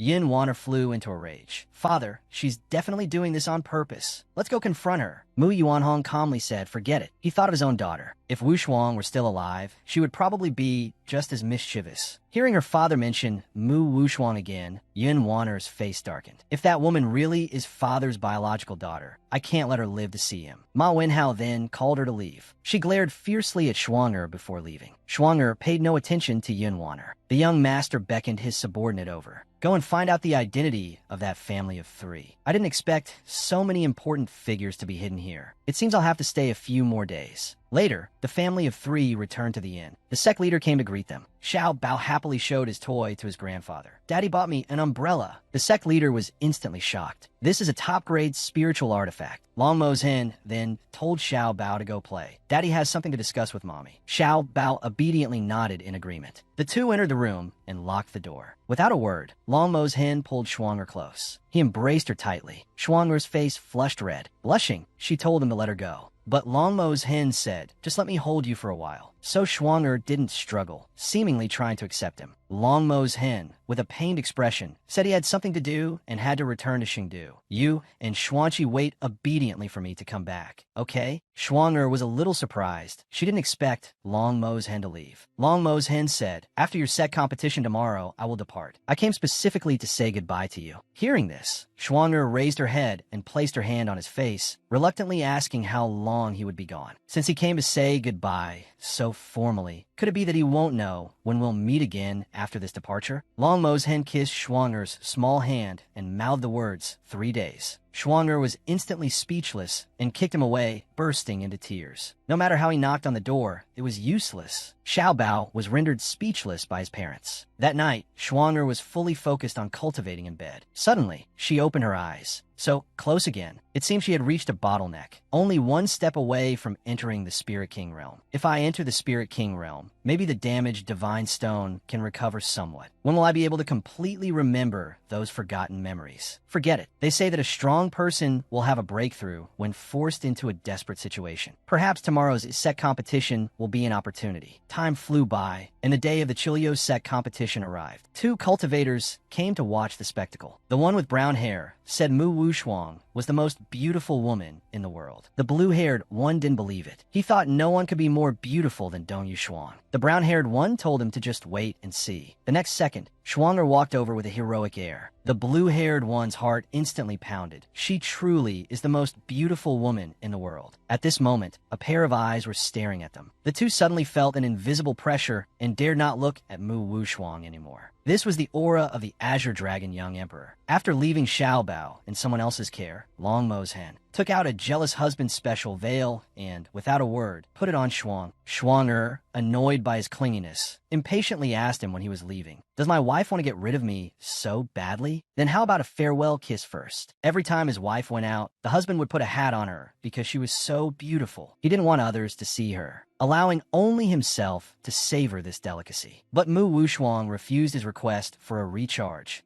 and directly took off his stupid hat, saying, so shameless in public, she turned to find Tsang Shi. Long Moshin's face immediately darkened. At this time, Xiao Bao pulled down his father's pants, saying, Daddy, don't be sad. Your old tricks won't work. From now on, let Xiao Bao help you chase Mommy. But because today was the day of the Chilio sect competition, Shuanger had to represent the sect. And this time, not only was the difficulty increased, but the number of participants also needed to be increased to 3. Their opponents this time were the Dragon Fong sect. The Dragon Fong sect had only been established for a year, but had already risen to become a Chilio sect. Even the sect leader didn't know their limits, only that they liked to torture their opponents during competitions. So the sect leader hoped that everyone would surrender if they couldn't win. Besides Mu Wushuang and Tsang Shi, their junior brother Tang also had to participate in the competition. As the competition platform's bell rang, the Radiant Light Divine Sect Elder announced that the competition was about to begin. The next second, 3 golden balls fell from the sky, landing in front of each of the 3. This was a random draw to determine their opponents. Shuanger picked hers up and saw the name Lu Tong. The sect leader couldn't help but wipe the sweat for Wu Shuang, because Lu Tong was the Dragon Fong sect's chief disciple. Long Mo's hen asked who Lu Tong was. The sect leader said he had already reached the peak of the Spirit King realm, a whole level higher than Wu Shuang. Hearing this, Long Mo's hen told the sect leader not to worry. Even if he's a Spirit King, I believe Shuanger will definitely win. The first match soon arrived, just as their junior brother was about to foolishly step onto the stage. Schwanger stopped him. She explained that today's competition was a best-of-3 and they only needed to win 2 matches. Their biggest problem was not knowing their opponent's skills. So, his task was to test the opponent's cultivation technique. Once the opponent used their technique, he could surrender. Tangwen foolishly agreed. Then, following the elder's command, the Chilio sect grand competition officially began. Tangwen's opponent was a large, fat man.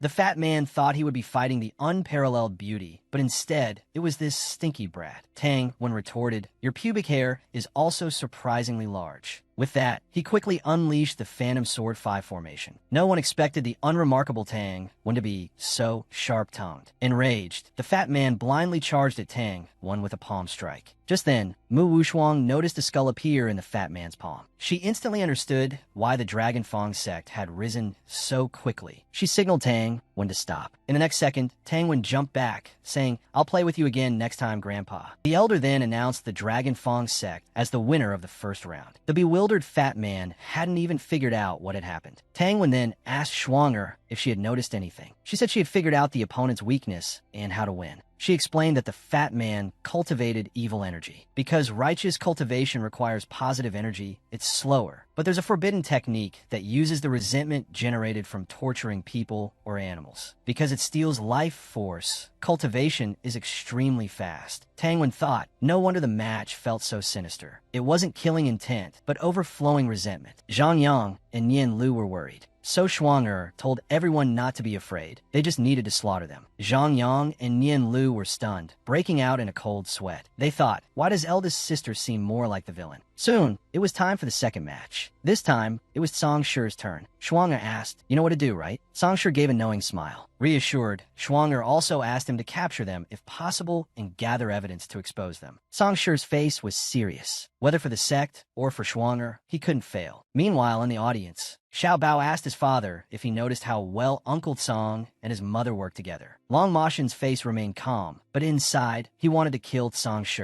Xiao Bao was immediately frightened into silence. He telepathically relayed his father's jealousy to his mother. Schwanger glared at Xiao Bao, telling him not to cause trouble. The opponent in the second match, who looked like a beggar, immediately taunted Song Shi to surrender quickly. Song Shi replied, "Cut the crap. Let's settle this in one move." The beggar, surprised by his arrogance, unleashed his evil energy. A dark barrier instantly enveloped the arena, obscuring the view of the audience. Mu Wushuang felt a sense of unease. In the next second, countless shadowy figures drifted within the barrier. These were once living people. With a beggar's command, the wandering souls lunged at Song Shi.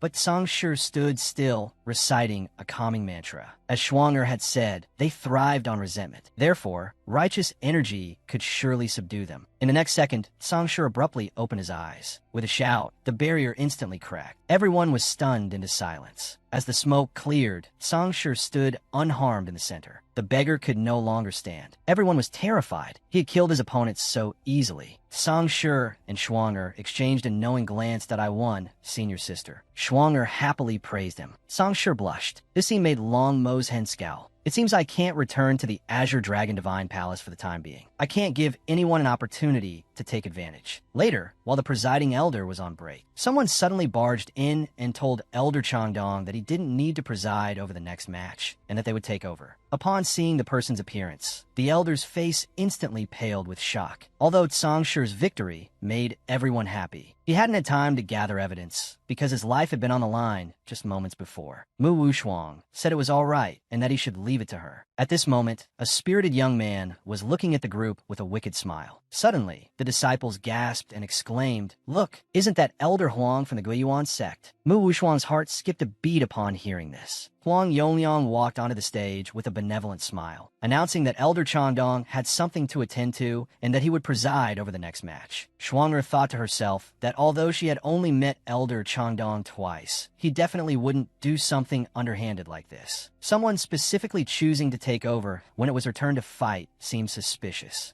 Seeing Lu Tong standing close to him, she wondered if the Dragon Fong sect and the Guiyuan sect were connected. Regardless, she decided to face whatever came her way. She didn't believe she couldn't break through this evil spirit. Lu Tong then pulled out a 40-meter black sword. Wu Shuang had never seen such a sword before. It definitely wasn't ordinary. Suddenly, Lu Tong launched an attack at superliminal speed. Fortunately, Shuang, with her delicate and agile body, managed to block the blow. However, at that moment, dark clouds filled the sky. Xiao Bao looked worried, hoping his mother wouldn't get wet. His father told Xiao Bao not to be afraid, assuring him that his mother would finish the match soon. However, the aura of the clouds suggested it might be more than just rain. On the stage, the two were engaged in a fierce battle. But Lu Tong's strength was truly immense, forcing Shuang to constantly defend. Shuang couldn't sense any evil energy from him. Could it be that this Lu Tong was simply a brute? Suddenly, Lu Tong lowered his greatsword and stopped attacking. He had noticed Mu Wushuang's distraction. It seemed his sword was too light. With that, he used all his might to strike at Wu Shuang, although Shuang also used all her strength to defend. Her right hand still felt numb and sore, as his opponent's strength continued to increase. Blood began to seep from Shuang's hand. Seeing this, Xiao Bao immediately burst into tears. At this moment, Mu Wushuang felt like she was about to collapse. She was just a gold-ranked cultivator, yet she had to duel a king-ranked expert with 18 stars. With her delicate physique, she was struggling immensely. She could only maintain a defensive stance, but as her opponent's power continued to grow, her hand gradually became numb and sore. Soon, blood began to seep out. Xiao Bao in the stands was so frightened he wet himself. His father, however, commented on his low threshold for fear and told him to have faith in his mother. She would definitely win. Shuang felt like she was at her limit, but her opponent still appeared calm and composed. However, a green light began to emanate from his black sword. In the next second, the blood on Shuang's hand flew off. A bewildered Shuang stared in disbelief. She watched as the blood merged into the opponent's sword, and her own Qin Yun's sword grew dim. Suddenly, Shuang realized something. It wasn't Lu Tong's strength. His sword was absorbing her power. No, it wasn't just her blood energy. It was absorbing everything from her. Seeing that she had discovered his secret, Lu Tong decided to finish Mu Wushuang off right then and there. But his strike missed. Shuang had used her superliminal speed to leap back. She needed to avoid close combat with Lu Tong and rely on magical attacks. At the same time, thunder boomed in the sky. Shuang smiled slyly and told Lu Tong that if he surrendered now, she might spare him. Lu Tong scoffed, saying her mercy was meaningless. He was about to strike at Shuang when the sect master, seeing the heavenly thunder, was terrified. Could it be that Lu Tong was about to break through? Luo Mashing told him not to panic. Even if Lu Tong broke through, he would be severely weakened after enduring the heavenly tribulation. But suddenly, Xiao Bao noticed something was amiss. That thunder seemed to be his mother's. Luo Mo's hen was startled and jumped up. At this moment, Lu Tong had already swung his sword at Mu Wushuang. But just 0.1 millimeters away from Shuang, a bolt of lightning crashed down from the sky with a boom. It instantly struck Lu Tong, forcing him to his knees. Yet, he still accused Mu Wushuang of being despicable. Shuang found it laughable. Since your sword likes to steal your opponent's power, I'll let you have a taste of lightning. As soon as she finished speaking, another thunderbolt roared and struck Lu Tong fiercely. It left him unable to stand. Shuang didn't take advantage of his weakness to finish him off. Instead, she leisurely sat down and had a drink. This noble spirit immediately made the little Karas worship her. However, Long Mashin's face was grim. Seeing this, Xiao Bao asked his father why he was frowning. Because there's still one last, strongest thunderbolt. Long Mo's hen worried that Shuang would be in danger. At this time, Lu Tong, weak all over, slowly stood up. But suddenly, a familiar voice entered his mind. It was Elder Huang's voice transmission, saying if you don't want to be struck dead by lightning, you can surrender now. But Lu Tong remembered what Elder Huang had said when he gave him the sword. Once this sword awakens, it must take the opponent's soul. Otherwise, it will backfire and drain the owner's lifeblood. Elder Huang had replied, that was a lie. It was just to scare you into using its full power. Lu Tong was very helpless. It seemed he could only trust Elder Huang now. Meanwhile, the little Karas cried out in alarm as a golden thunderbolt fell from the sky. Frightened, Lu Tong cried out, threw the sword away, and declared his surrender with a terrified expression. Shuang was about to mock this overconfident fellow, but suddenly noticed something. The black sword was absorbing Lu Tong's soul. After the absorption was complete, the black sword withered and fell to the ground. Elder Huang thought to himself, Lu Tong really is an idiot. The little Karas were scared witless. Does this mean Lu Tong doesn't have to pay his Hua Huabe bill anymore. But why hasn't the lightning disappeared yet? Shuang'er wondered if she should also draw her sword for defense, thinking, what's coming is coming. Just then, Long Mo's hen leaped in front of Shuang'er. Your divine stone is damaged, and your cultivation is sealed. You can't withstand this lightning. Let me take it for you. But Shuang'er pushed Long Moshen's hand away. She declared, I'm not a little bird hiding behind someone else. I wasn't before, and I'm not now. Luo Mo's hen realized that even though Shuang'er had lost her powers, she hadn't changed at all. So, with a heart full of worry, he told her to be careful. Then, Shuang'er focused her mind, chanting, with this heavenly thunder, crown my rainbow hair. She raised her sword to meet the lightning that was meant for her. The next second, a tornado obscured the stage, and only the booming thunder could be heard. The little Karas were terrified that I asked Mu Wushuang dead. However, the next second, the smoke gradually cleared. Mu Wushuang emerged unharmed, radiating a golden, righteous aura, with countless purple lightning sparks surrounding her. Everyone heard her cry out that she had withstood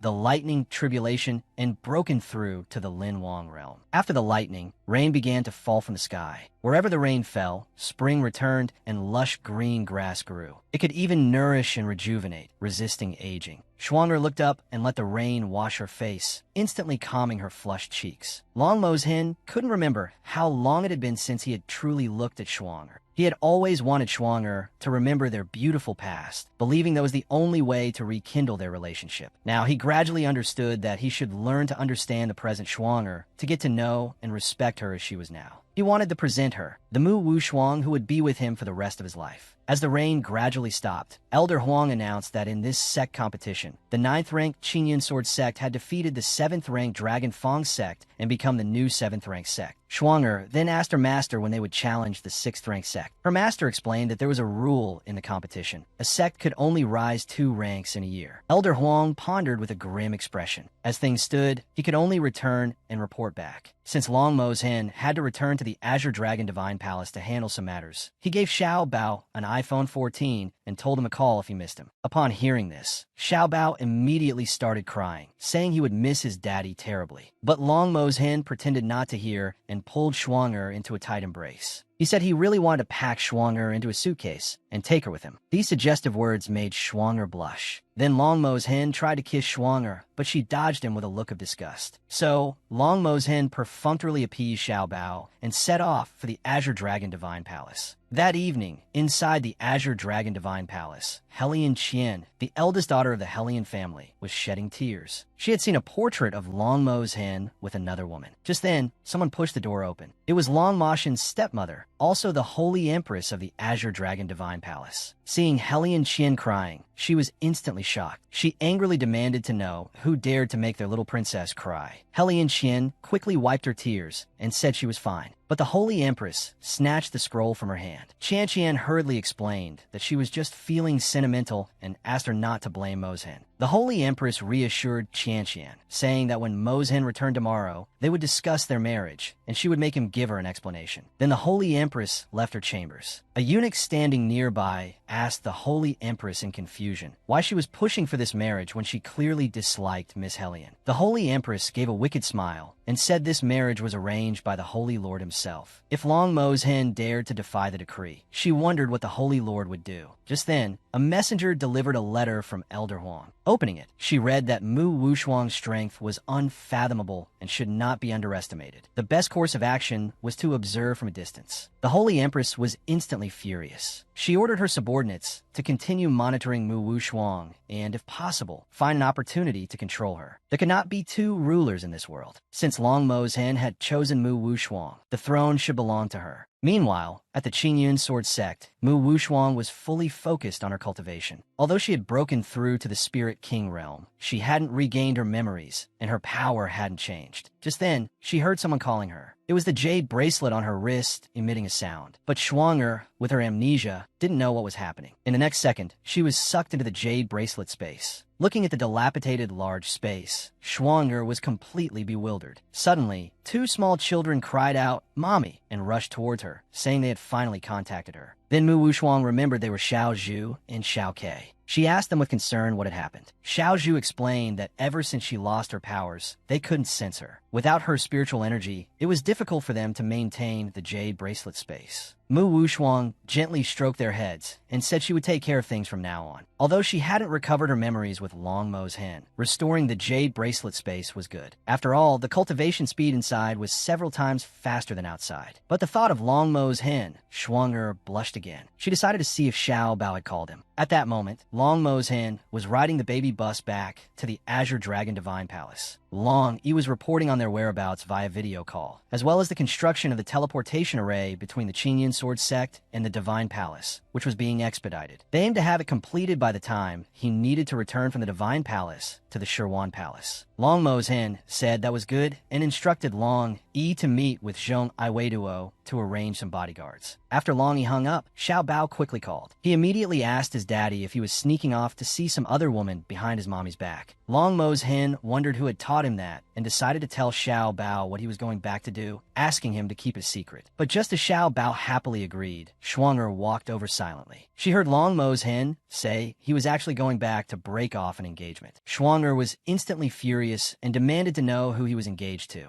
Long Mo's hen was instantly terrified, but just as he was about to explain, Shuanger said nonchalantly, "The future Holy Empress? A harem of 3,000 beauties? I understand completely. Next time, don't hide this kind of thing from me. You'd better marry 30 or 50 women. That way, I won't be short of scumbags to stab." With that, she slammed the iPhone 14 down. Then she soothed Xiao Bao to sleep. Xiao Bao thought to himself, "Daddy's so stupid. He's going to be kneeling on a double-edged sword when he gets back. He's engaged, yet he flirts with everyone. I actually considered the idea of getting along with him. The thought is dead now." Time flew by, and it was the next day. "Holy Lord, I've recently heard that Mo's hen has been entangled with a woman from a lower continent. The Holy Empress told him she's just a country bumpkin. Mo's hen knows which is more important. One is a young miss who has already awakened her summoner ability. The other is a female disciple from an insignificant sect. Surely he wouldn't make the wrong choice." A month ago, Helian Qian awakened the summoner skill, Myriad Life Submission. That day, the sea of clouds churned and the sky glowed crimson. It further confirmed the prophecy's line about the heavens and earth-changing color. The Holy Lord is delighted. It seems Helian Qian is Moshin's destined one. This way, the Divine Palace's calamity is resolved. Your Majesty, you exaggerate. This calamity clearly belongs to Mo's hen. What does it have to do with the Divine Palace? Mo's hen is the next Holy Lord of our Azure Dragon Divine Palace. His tribulation is naturally the Divine Palace's tribulation. But the Holy Empress said that a prophecy is just a prophecy. If it turns out to be wrong, wouldn't the Divine Palace suffer along with him? If we could change the young lord. He didn't finish his sentence. The Holy Lord immediately rebuked him, glaring at him with a cold face. Mo's hen is the heir chosen by the Divine Dragon himself. How can we replace him so casually? Do you really think I don't know how Mo's hen went to the DJ continent all those years ago? Just as the Holy Empress was rendered speechless by fear, a maid came to announce that the young lord had returned. Also, the second elder of the Lingxiao Divine Clan has arrived at the Holy Land. Thinking to himself, why are my father-in-law and mother-in-law here? At this moment, the Holy Empress dropped to her knees. She explained that the two elders have doted on Mo's hen since he was young. Now that Moshin's wedding is imminent, I took the liberty of inviting them. I beg your majesty for forgiveness. Hearing this, the Holy Lord pulled her up. He said, Lin Yang, your intentions are good. How could I blame you? Later, the Holy Empress said she would go to the main hall to tidy up. Thinking to herself, the Holy Lord has started to suspect me. I must speed things up. Those two old fools have always spoiled Rome Mo's hen. They will unconditionally support him in breaking off this engagement. This way, the conflict between father and son is only a matter of time. Soon, the engagement banquet began. Helian Qian started blushing before she even saw Mo's hen. Accompanying her was Helian Qian's elder brother, Helian Yuan. Grandmother hasn't seen her grandson in a long time. I wonder how he's doing. The next moment, with the announcement of young lord arriving, Long Mo's hen strode in with an arrogant air. The Holy Lord immediately asked him why he was so late and told him to apologize to the Helian family. But Long Mo's hen completely ignored him. Qian blushed as she looked at Brother Mo's hen. She had known since she was young that Long Mo's hen was the heir to the Azure Dragon Palace, the most outstanding man in this continent. So, she had been striving for this man since childhood, desperately trying to become an excellent wife worthy of him. And this day had finally arrived. The girl, in order to become Brother Moshin's beloved wife, had been diligently practicing, even if it felt like playing the lute to a cow since she was 3 years old. She cultivated for 25 hours a day. desperately trying to become an excellent wife worthy of him. 18 years later, she finally awakened as a summoner capable of making myriad life submit. And this day was the day the Holy Lord personally officiated the engagement. Long Mo's hen strode in with an arrogant air. He immediately declared, "I'm here to break off the engagement." Everyone present was shocked. The Holy Lord's face turned livid. Long Mo's hen stated that he already had a beloved and was unwilling to marry anyone else. Upon hearing this, Helian Qian fainted on the spot. Her brother was instantly panicked. Seeing this, the Holy Empress hurriedly ordered someone to call a physician. The Holy Lord was so angry that he slammed the table. As the young lord of the Azure Dragon Palace, how can you make such a decision about your marriage on your own? Your marriage concerns your fate, and the entire Divine Palace will not agree. But Long Mo's hen said, "I'm not here today to seek your permission, Father, or the Divine Palaces. I'm here to inform you."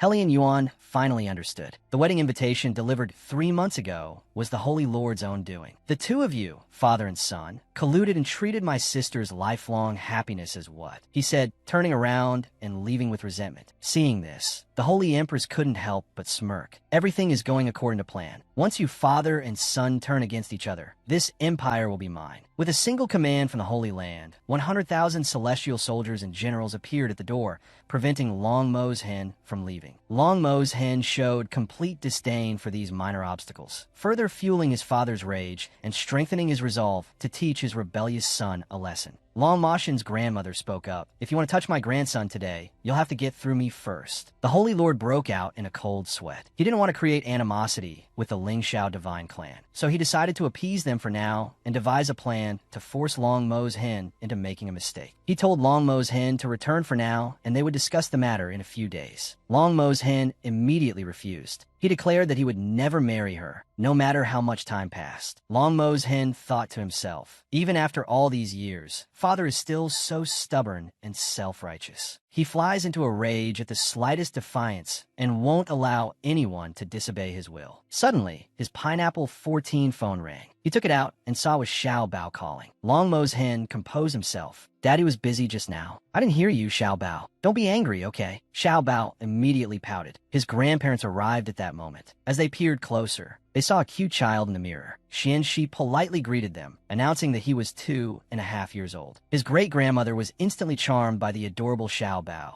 Then she suddenly remembered that her son was almost 3 years old, and that rascal had never told her. So, while soothing Xiao Bao, Long Mo's hen explained the situation to his grandparents. Upon learning about Mu Wushuang's accident 3 years ago, his grandmother felt sorry for the child's hardships. His grandfather also warned Long Mo's hen not to let her down again. But even if they hadn't said anything, he would have protected and cherished Shuang-er. Meanwhile, the Qingyun Sword Sect was holding its entrance examination. Because of Mu Wushuang's outstanding performance at the Eastern Gate competition yesterday, there were significantly more applicants to the Qingyun Sword Sect this year. A young man in red was the first to test his talent. As soon as he touched the Spirit Root Orb, it illuminated with gold and jade colors. This indicated dual spirit roots of gold and wood. The junior disciple excitedly shared the good news with his senior sister. But Mu Wushuang had fallen asleep from exhaustion. So the junior disciple asked the young man if he was certain about joining the Qingyun Sword Sect. Just as the young man in red was about to agree, a seductive voice called out from behind him. The newcomer was the sect leader of the Five Streams sect. He specialized in poaching students from other sections. The junior disciple immediately offered a friendly greeting to his family. The commotion woke Mu Wushuang. As she opened her eyes, she noticed a dark-skinned individual in the crowd who seemed different. A smile played on her lips. The sect leader asked the young man in red if he would like to become his disciple. After thinking for 3 seconds, the young man decided to join the higher-ranking sect. The junior disciple gritted his teeth in frustration. At that moment, Mu Wushuang stood up. "This kind of person needs to be taught a lesson. Besides, we have a better option." She walked towards the dark-skinned individual and asked if he would like to join the Qingyun Sword Sect. The dark-skinned individual was completely taken aback. The junior disciple was puzzled by his senior sister's actions, as they didn't even know his spirit root. Mu Wushuang shook her head. A gold spirit root may seem ordinary now, but with the right opportunity, it can transform into a dragon. The young man in red stood up abruptly and rubbed the dark-skinned individual's head roughly. He scoffed, "He's just my slave. How can a slave become a dragon?" Mu Wushuang retorted, "What does being a slave matter? One's status is never an obstacle to cultivation." She then instructed the dark-skinned individual to test his spirit root. The dark-skinned individual was, of course, more than willing. As soon as his hand touched the orb, it emitted a golden light. Then his entire body was enveloped in a dazzling golden glow, temporarily blinding his master. This golden light wasn't indicative of a gold spirit root. It was the legendary heavenly spirit root. Schwanger then asked the junior disciple how much stronger this individual was compared to the one with dual spirit roots. The junior disciple replied that they were on completely different levels, with no comparison possible. As soon as this painting appeared, the man in red gritted his teeth in anger. Sure, he vented his frustration directly on the slave. He declared that even with a heavenly spirit root, as long as he, Chang Jia, didn't release him,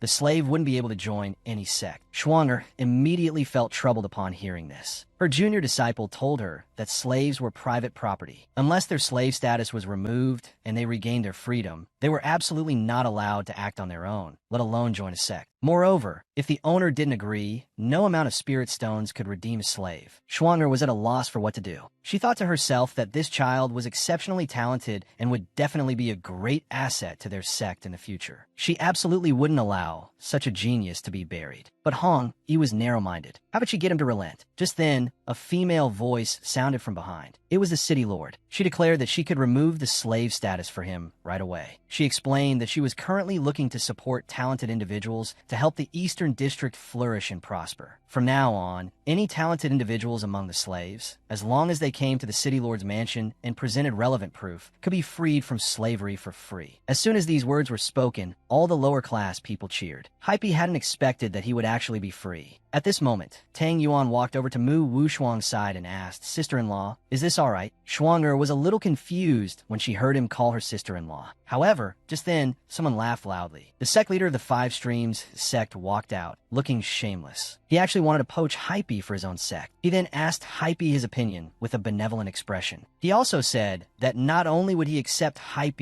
as his closed-door disciple, but he would also gift him this high-grade spirit weapon. This scene made the man in red furious. He couldn't believe he was being compared to a slave. Hype, however, unhesitatingly shook his head. He said that no matter how good the sect or how powerful the spirit weapon, he didn't care. He only wished to join the Qingyun sword sect. After the matter was settled, Tang Yuan opened the folding fan in his hand. With a casual wave, he sent all the irrelevant people away, because now he needed to take care of some important business. He then took out an invitation and invited Schwanger to visit the city lord's mansion. Later, Mu Wushuang took Xiao Bao to the city lord's mansion. Xiao Bao found it strange how deserted it was. Schwanger also asked why no one else was invited. Tang Yuan explained that not everyone was qualified to come. Only talented individuals like her were. He mentioned that there was a spirit spring in his mansion, most suitable for someone like her who had just broken through to consolidate her foundation. Schwanger thought, so that's how it is. She asked him why he had called her sister-in-law earlier. Tang Yuan was immediately at a loss for words. Fortunately, a maid came to announce that the spirit spring was ready. So, Tang Yuan suggested she bathe first, and then he would answer her question. Schwanger thought that the city lord seemed a bit too enthusiastic. She needed to be on her guard. So, she took Xiao Bao with her to bathe.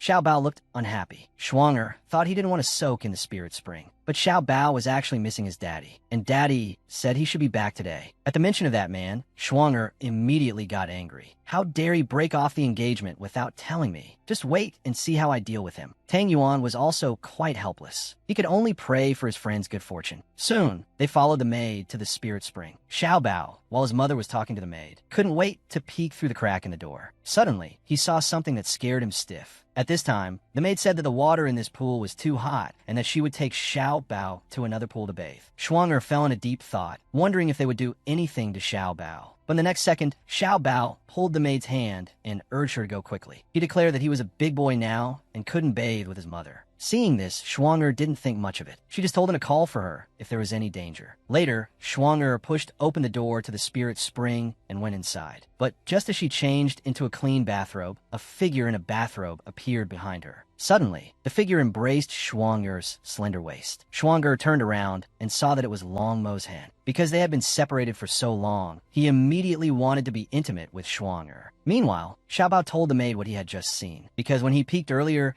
he discovered Daddy was also inside and even made a shushing gesture at him. Xiaobao couldn't help but chuckle to himself. So Daddy wanted to surprise Mommy. Seeing how much effort Daddy put in Mommy will definitely forgive him. However, at this moment, Schwanger burst into tears and instantly kicked Long Mo's hen into the spirit spring. Long Mo's hen, completely soaked, said, "Schwanger, this is attempted murder of your husband." Schwanger's face darkened immediately. "You should just go back to your Azure Dragon Palace and be someone else's husband." Now Schwanger understood that the city lord and Long Mo's hen were in cahoots. Long Mo's hen, seeing Schwanger about to leave, was just about to explain when a sudden sharp pain shot through his dantian. Long Mo's hen doubled over in pain. Schwanger's heart skipped a beat. Instantly, her face filled with worry, she rushed towards Long Mo's hen. She thought she had kicked him too hard. But Long Mo's hen, with a mischievous grin, grabbed Schwanger's jade-like hand. Then, with a cry, he abruptly pulled Schwanger down. Schwanger instantly became drenched as well. Schwanger cursed this lousy scoundrel for tricking her again. Long Mo's hen steadied Schwang, saying, "I didn't trick you. Look, I'm all red from where you kicked me." Schwanger was too embarrassed to look, her face flushing crimson. Then Long Mo's hen apologized for the deception about breaking off the engagement, but he swore he would never hide anything from Schwanger again. Besides, these snacks really did have the effect of consolidating cultivation. They could even accelerate blood flow and widen the meridians. Hearing this, Schwanger actually felt her whole body getting warmer. Long Mo's hen reached for Schwanger's bathrobe, saying, "The effect will be even better if you take your clothes off." But Schwanger wasn't that kind of casual person, and Long Moshen's motives were definitely impure. However, as her husband, what did it matter if his motives were impure? Besides, soaking in the spirit spring together would indeed have a better effect. Hearing this, Schwanger's heart pounded like a deer. The next second, Long Mo's hen cupped her head and kissed her deeply, until Schwanger's bathrobe involuntarily slipped off, and it became a scene not suitable for children. The man was actually going to make a baby with his beloved wife in the water. Schwanger was initially very resistant, but the handsome face before her made her feel somewhat unable to resist. Coupled with Long Moshen's sudden kiss, it instantly melted away Schwanger's last bit of reservation. It had been a long time since they had been so intimate, so Schwanger was naturally blushing. After more than 3 years, Long Mo's hen was finally about to have Schwanger, whom he had longed for day and night. He tightly embraced her smooth, delicate waist. Schwanger felt almost dizzy. Suddenly, Schwanger tensed up from head to toe, making her feel like she was melting into water. Long Mo's hen finally smiled with satisfaction, but he wasn't doing this just for mischief. He was using his spiritual energy to help Schwanger cultivate. Soon, that spiritual energy converged in her dantian. Schwanger looked at the changes in her body with confusion. She felt the spiritual energy within her body overflowing, as if she was about to reach the middle stage of the Spirit King realm. The next second, a wave of memories flooded into Schwanger's mind. The scene in the memory made Schwanger laugh out loud. It turned out that back in the Regent's Palace, they had also soaked in a pool like this. And then she remembered that back then, the Regent's health was poor and he couldn't perform his duties. Thinking of that scene, Long Mo's hen suddenly became aroused. He lunged toward Schwanger, determined to wash away the shame of that time. But Schwanger shyly turned her head away, seemingly not ready to accept him so quickly. Long Mo's hen was very respectful of Schwanger and said he was just joking. Schwanger thought, asterisk, that was close. I almost fell for his charms again. Asterisk Long Mo's hen said that when Schwanger was willing, they would properly explore what dual cultivation truly meant. Hearing this, Schwanger became flustered and angry. Meanwhile, Xiao Bao had been waiting outside the spirit spring for 3 hours. He wondered why his parents were taking so long to bathe. Suddenly, a cry for help reached Xiao Bao's ears. Xiao Bao was so frightened he wet his diaper. He then took off, running towards the sound. But the sick girl said there was no one else in the mansion. Xiao Bao arrived at a corner, noticing the sound fading. Meanwhile, his parents came out dressed. Xiao Bao excitedly rushed to his mother. He asked his mother if she and his father had reconciled. Schwanger glanced at Long Mo's hen. Blushing, she said they were temporarily reconciled. Long Mo's hen told Xiao Bao to settle down and asked why he had run to the corner. Xiao Bao said he heard someone crying for help there. Long Mo's hen looked at the corner, bewildered. In the next second, he focused his energy, using his spiritual power to scan the surrounding area for a kilometer. He concluded there was no one around. Just then, the city lord approached, explaining that the area was the outskirts of the city. While deserted now, it became lively at night. He added that it might even be helpful to the boy. Schwanger wondered why Hei Pai was there too. Without a word, Hei Pai knelt down, begging Schwanger to save his sister. Schwanger quickly helped him up, asking him to explain. Hei Pai said that yesterday, with the city lord's help, he was freed from slavery and joined the Qingyun sword sect. But when he went to tell his sister the good news, he found the house empty. He later learned from neighbors that his former master had sold his sister to the black market. He then took out the money he had saved for 18 years. He begged Schwanger to find his sister and use the money to buy her back. Schwanger immediately told him to put his money away. She scolded him for treating her like a stranger. Their playful banter stirred jealousy in Long Mo's hen. Schwanger then asked the city lord if the lively place he mentioned was the black market. He praised her intelligence. He explained that the city's black market had existed for centuries. There, with enough money, one could buy anything, even contraband, let alone a servant. He added that women sold to the black market faced a fate worse than death. Schwanger was shocked such a thing existed. She looked at Long Mo's hen. Without a word, Long Mo's hen understood and decided to investigate the black market that midnight. That evening, as Long Mo's hen was about to leave, Xiao Bao insisted on going, saying someone was waiting for him to be rescued. Long Mo's hen worried the black market was too dangerous and that Schwanger would be angry if he took Xiao Bao. Xiao Bao immediately turned on the charm. He said that with his father's protection, he would be safe. The flattery worked, and Long Mo's hen agreed to take him. Just then, Schwanger came out. Xiao Bao was startled by her appearance. He asked why his mother was wearing such an ugly mask. Long Mo's hen grinned. He explained that Schwanger was so beautiful he needed to conceal her face. Schwanger was speechless. Later, the four of them arrived at the black market. Hei Pai wasn't wearing a mask. He said someone of his status wasn't worthy of wearing one in the black market. Schwanger looked at Hei Pai with sympathy, seeing his deep-seated insecurity. Suddenly, Xiao Bao called out to his father. He shyly clutched his bottom, saying he needed to poop. Long Mo's hen quickly ushered him away, fearing an accident. At that moment, Hei Pai saw several women being whipped. The moaning girl in pink on the ground was his sister. As the thug raised his whip again, a hand suddenly grabbed it. The thug turned around angrily. Schwanger asked how much money his life was worth. The thug's demeanor changed instantly, asking if she was there to buy a slave. But Schwanger asked how much money his life was worth. The thug immediately knelt and apologized. Xiao Bao returned, impressed by his mother's power. As he ran towards her, he heard the same cries for help as before, only more urgent. So he decided to go check it out first and come back to meet his parents later. At this time, Schwanger was still lecturing the thug and didn't notice Xiao Bao leaving. Then, with a flick of his wrist, he unchained the female slaves. The other three were gearing up to teach the thug a lesson. Later, he told Hei Pai to take them back to the sect, saying that the sect would be their home from now on. Hei Pai naturally agreed, gratefully. But Long Mo's hen noticed that Xiao Bao hadn't returned yet. Xiao Bao followed the sound to a secluded path, but the sound suddenly disappeared. Not only that, Xiao Bao couldn't even find his way back. Just as he was searching for a way out, sweating profusely, he suddenly realized someone was following him. He was about to run when a large hand grabbed him. Xiao Bao had just gone into an alley to pee when he noticed someone following him. He was about to run when he was grabbed. Then, with a sudden pull, he was taken to the rooftop. Meanwhile, Xiao Bao's parents were still searching for him everywhere. They had searched the entire black market, but there was still no sign of him. Long Moshin's face darkened. If he couldn't find Xiao Bao, he would tear down the entire city. Schwanger wondered if there were some hidden mechanisms here. Just then, Longy brought a young man who said he saw Xiao Bao going in the opposite direction. Upon hearing this, both parents were shocked. The opposite direction was Mixiang, a place that specialized in selling half-demons. They were born slaves, specifically for the pleasure of those with peculiar tastes. Schwanger was furious. How could anyone be born just for someone else's pleasure? Long Mo's hen explained that on this Kangfly continent, whether demon spirits or humans, they all had physical freedom. Only the children born between humans and demon spirits were despised. Schwanger frowned. The city lord reassured her, promising to find Xiao Bao. Later, they found a barrier, which was an illusion. By passing through it, one could enter Mixiang. It turned out that Xiao Bao had accidentally stumbled into the barrier earlier. The auction for the finest half-demons was about to begin. Wu Ming and Xiao Bao were watching from the rooftop. Wu Ming had returned here, just like Xiao Bao, after hearing cries for help. Just after the host announced Honglian, a delicate fox demon appeared, making all the men present drool. They all reached out their dirty hands towards the little fox. Schwanger felt very distressed at the sight. Then Xiao Bao understood. The sound he had heard earlier was the unique sound transmission method of the Sky Fox clan,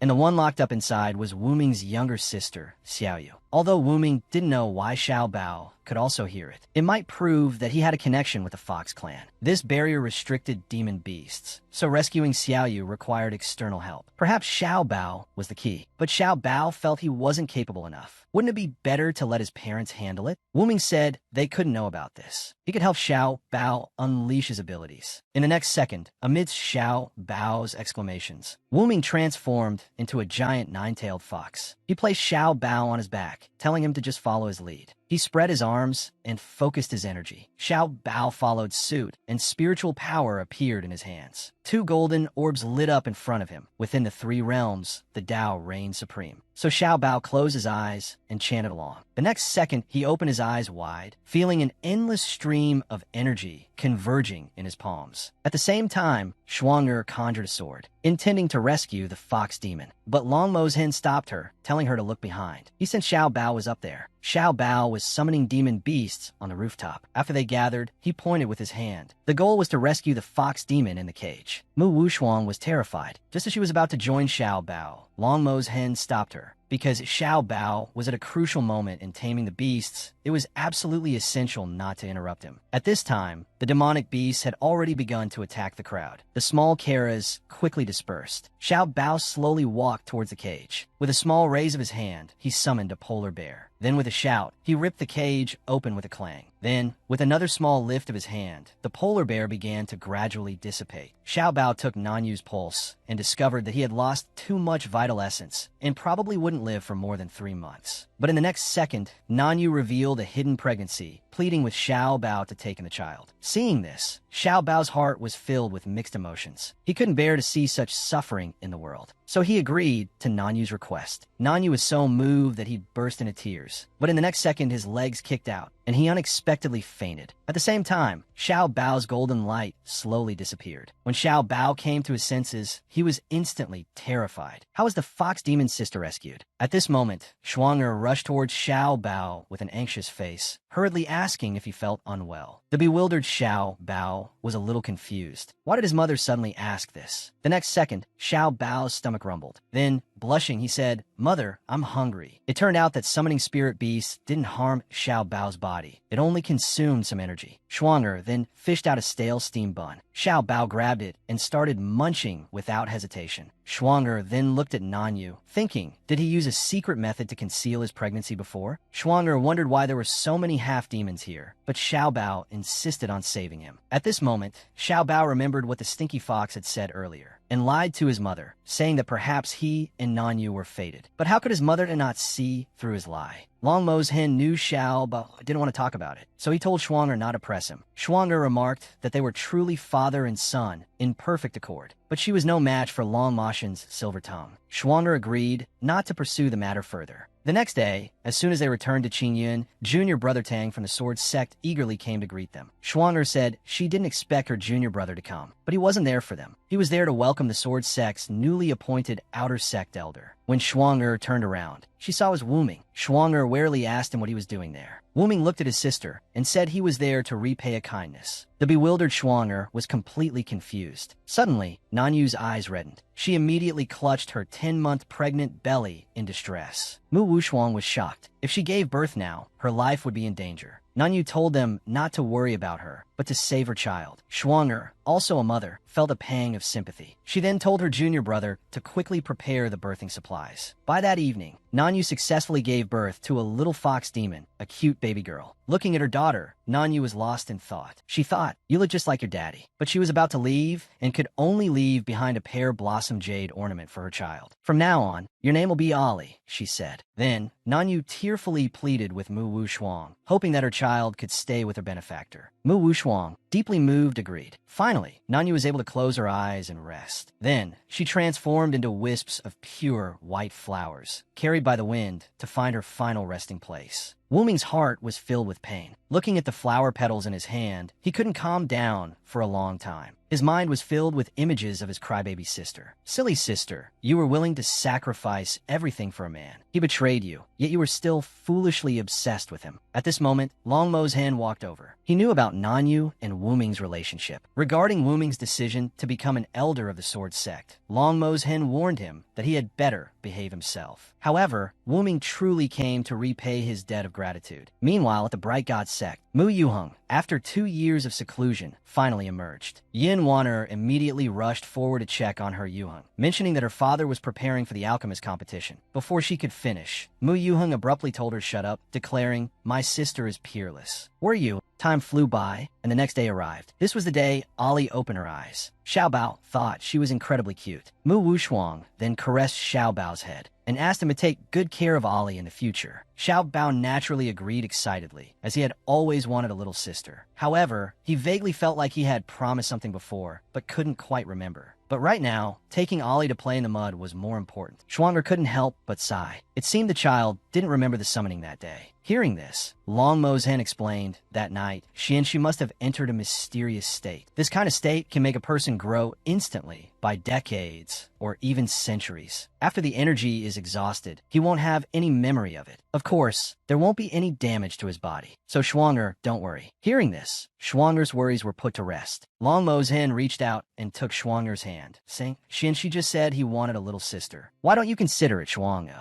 She refused without a second thought. Just then, a voice came from the doorway. It was Junior Brother Tang, saying, Master has something to tell you. It should be about the alchemist competition. Later, Mu Wushuang went to her master's room. He told her that the Ghost Hand Pill King, Mu Yuan Hong, was holding an alchemist competition, and that his beloved daughter, Yin Waner, would also be participating. Schwanger thought to herself, so, your father is making such a big fuss just to pave the way for his beloved daughter's reputation. Then she heard her master continue. The prize for this competition is... Before he could finish, Schwanger interrupted him. Not only will I win, she declared, but I will also definitely bring this medicine back. Every time she went out, the girl had two tag-alongs. One was her clingy, jealous husband. The other was a glutton who hadn't seen the world. As soon as the glutton came out, he started clamoring for his daddy to buy him pig-shaped milk tea. Schwanger felt a wave of speechlessness. Suddenly, a familiar figure brushed past her, and then a flustered person ran towards them, repeatedly shouting, Yuheng. Schwanger thought, isn't that my brother's name? At the same time, Xiao Bao opened his wide mouth, taking a big bite of a candied haw. His father was instantly furious, because the candied haw was specifically bought for Schwanger. Xiao Bao licked his lips with a mischievous smile, and then complained to his mother, Daddy is bullying me. He then pulled away from his father's hand, but when he reached his mother's side, he found her frozen in place. Long Mo's hen asked Schwanger what was wrong. Schwanger pointed ahead, saying, that person looks like my brother. Long Mo's hen sniffed the air. It was indeed Yuheng's scent. 3 years ago, he told Schwang, after you fell into the spatial storm, I was too preoccupied with finding you to care about anything else. So I temporarily had someone send your brother and grandfather back to the Bright God sect. The day after I found you, I wrote a letter to Mu Yuheng and had Long Yi deliver it. But there was no response, like a stone sinking into the sea. Later, I sent Long Yi to investigate further and discovered that Yuheng had been in seclusion for a long time, so I didn't bother him further. He then asked Schwanger if she wanted to call him over. Schwanger said she wouldn't for now, because in her memory, she and her brother should have been as close as siblings. But why did he start secluding himself as soon as he arrived at the Bright God sect? Why hadn't he looked for her? She decided to focus on the alchemist competition first. After all, 3 years of not seeing each other wasn't so urgent. Long Mo's hen saw that Schwanger was troubled by Yuheng's matter, and decided to investigate the story behind it. However, at present, Schwanger's candied haw had been stolen by a little mouse. Should your husband buy you another one, my dear? Schwanger replied, if she's the little mouse who stole it, then what are you? Me? If I could steal Schwanger's heart, being a mouse would be worth it. Then let's see if you have the skill. Xiao Bao thought to himself, Daddy's smooth talk is getting more and more practiced. Later that night, inside the Bright God sect, Mu Yuanhong flew into a rage because Mu Yuheng had gone out looking for his sister. He said, your sister has been dead for 3 years. Why do you still refuse to accept this fact? Mu Yuheng firmly believed his sister was not dead. The one who refuses to believe the truth is you. Seeing him talking back, Mu Yuanhong's anger flared. At this moment, Yin Waner hurried forward to intervene. Yuheng and his sister Schwanger had a deep bond. He just needs more time to process this, father. Why must you be so harsh? Then she urged Mu Yuheng, don't argue with your father anymore. He's just worried about you.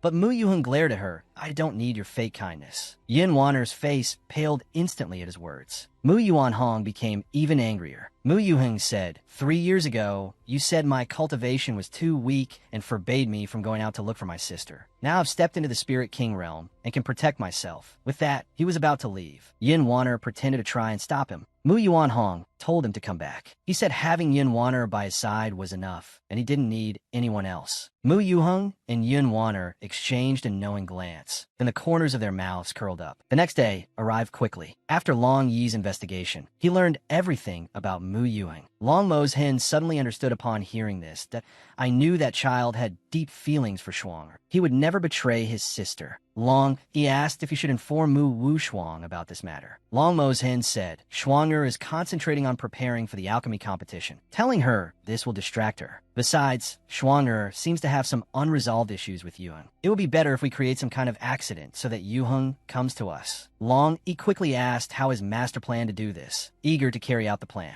Long Mozhen said, "You don't need to handle this. The one who should prepare is Xianxi." Long, he was instantly dumbfounded. At this time, Mu Yuheng was leaving home to search for his sister. As he walked, he suddenly heard crying. He turned his head and saw a 3-year-old boy crying. So he quietly approached and asked him what was wrong. Xiao Bao cried dramatically, saying he was lost and separated from his mother. The chivalrous Mu Yuheng decided to help the little boy and took Xiao Bao's hand to help him find his mother. With the scheme successful, Xiao Bao gave a thumbs up behind him. Long Mozhen thought to himself, that little rascal's acting isn't bad. By evening, Mu Wuxuang was also searching everywhere for Xiao Bao. The next second, Xiao Bao rushed towards her from behind. Mu Wuxuang had been worried sick because the innkeeper had told her Xiao Bao was missing. When Mu Yuheng saw his sister, tears streamed down his face uncontrollably. The next second, he ran towards his sister. Shuang was stunned upon seeing her brother. The long-lost siblings were finally reunited. Seeing this intimate scene, Long Mozhen felt a surge of complex emotions. He felt like he had shot himself in the foot. Later, the siblings talked for a long time. Mu Wuxuang hadn't realized how difficult the past 3 years had been for her brother. Mu Yuheng said that it was all in the past now. I don't plan on going back to that home. From now on, wherever my sister is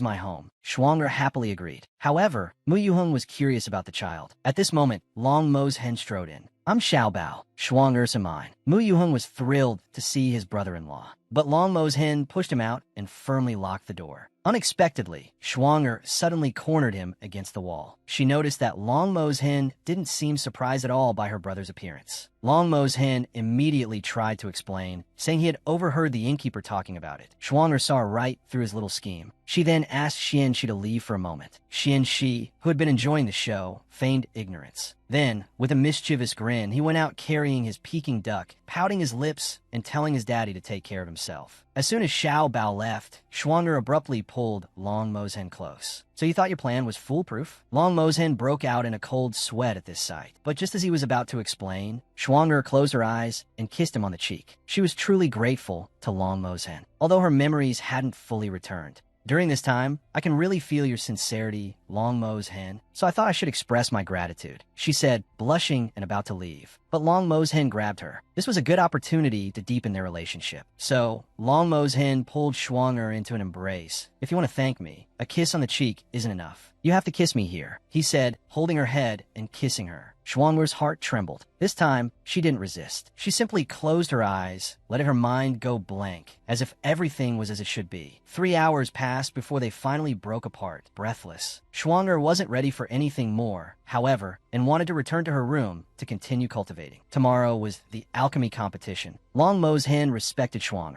He would wait until she fully accepted him. Shuang gradually felt that this man was truly good. Meanwhile, Mu Yuan Hong, the bright god sect master, couldn't find his wife anywhere. The Imperial daughter informed him, Madam has gone to Miss Shuang's room again. Mu Yuan Hong's face darkened at her words. While his wife was gazing at a hairpin, lost in thoughts of their daughter, Mu Yuan Hong stormed in and snatched the hairpin. Why aren't you resting and recuperating? What are you doing here? But his wife truly missed their daughter. Yu Hong said Shuang would be a very beautiful young woman when she grew up, but I can't even picture her face. Do you think Yu Hong ran away because he blames me for not taking care of Shuang? Mu Yuan Hong sighed deeply at her words. He had been blaming himself all these years. If he had been stronger back then, he could have taken both Shuang and Yu Hong with him. If that were the case, how could they be in this situation now? Hearing this, his wife burst into tears. Their conversation was overheard by Yun Waner. Even though my parents say they treat me like their own daughter, in the end, I'm still no match for her. If I can't have their love, it's better to make her disappear. Yin Waner made a decision that went against her upbringing. Every time the girl finished putting on her makeup and was about to go out, her jealous husband would arrive at lightning speed, without a word, and put a veil over her face. This way, other men wouldn't covet his precious wife. Perhaps love is just that selfish. Long Moshin's attempt to take advantage of the moment made Shuang feel instantly uncomfortable. Blushing, she pulled away and ran.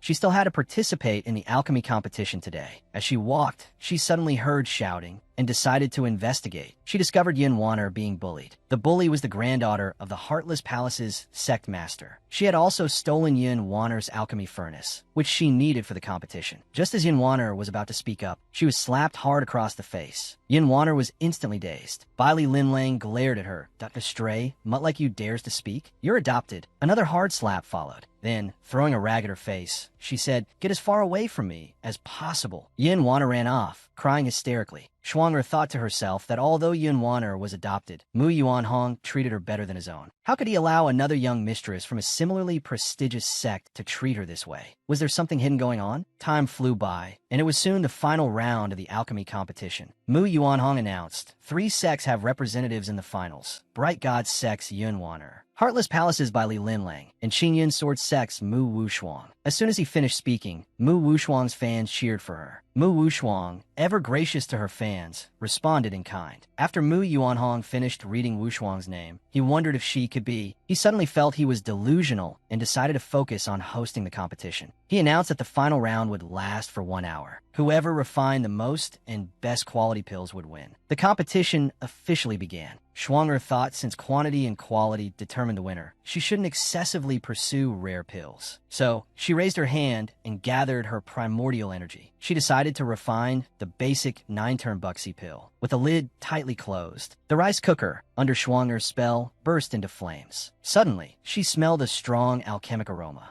Although there would be a fragrance during the refining process, this was too strong. She turned to look at Bailey Linlang beside her and found that her pill furnace had cracked. At the same time, Yin Waner revealed a sinister smile. Soon, an hour passed and the competition ended. Mu Yuanhong raised his hand, signaling the 3 to extinguish their flames. They immediately extinguished their flames and awaited the results. Mu Yuanhong walked towards Yin Waner first. Lifting the lid, he saw 6 4th-grade cleansing pills. Her father praised her performance on the spot. Next, they looked at Bailey Linlang's pill furnace. Bailey Linlang couldn't wait to show everyone. But Mu Wushuang felt a sense of unease. Just as Mu Yuanhong was about to lift the lid, Mu Wushuang rushed forward with a scream. But it was too late to prevent what happened. The pill furnace exploded with a loud boom. Of the 100 little karamis, only a dozen or so remained. A medic quickly took out some healing herbs to save people. Yin Waner was unharmed and went crying to her father. She accidentally kicked Bailey Linlang's head. Looking closely, she saw Bailey Linlang's pupils were constricting. Yin Waner's eyes were filled with disbelief, but inwardly, she was overjoyed. Serves her right. That old man is probably dead too.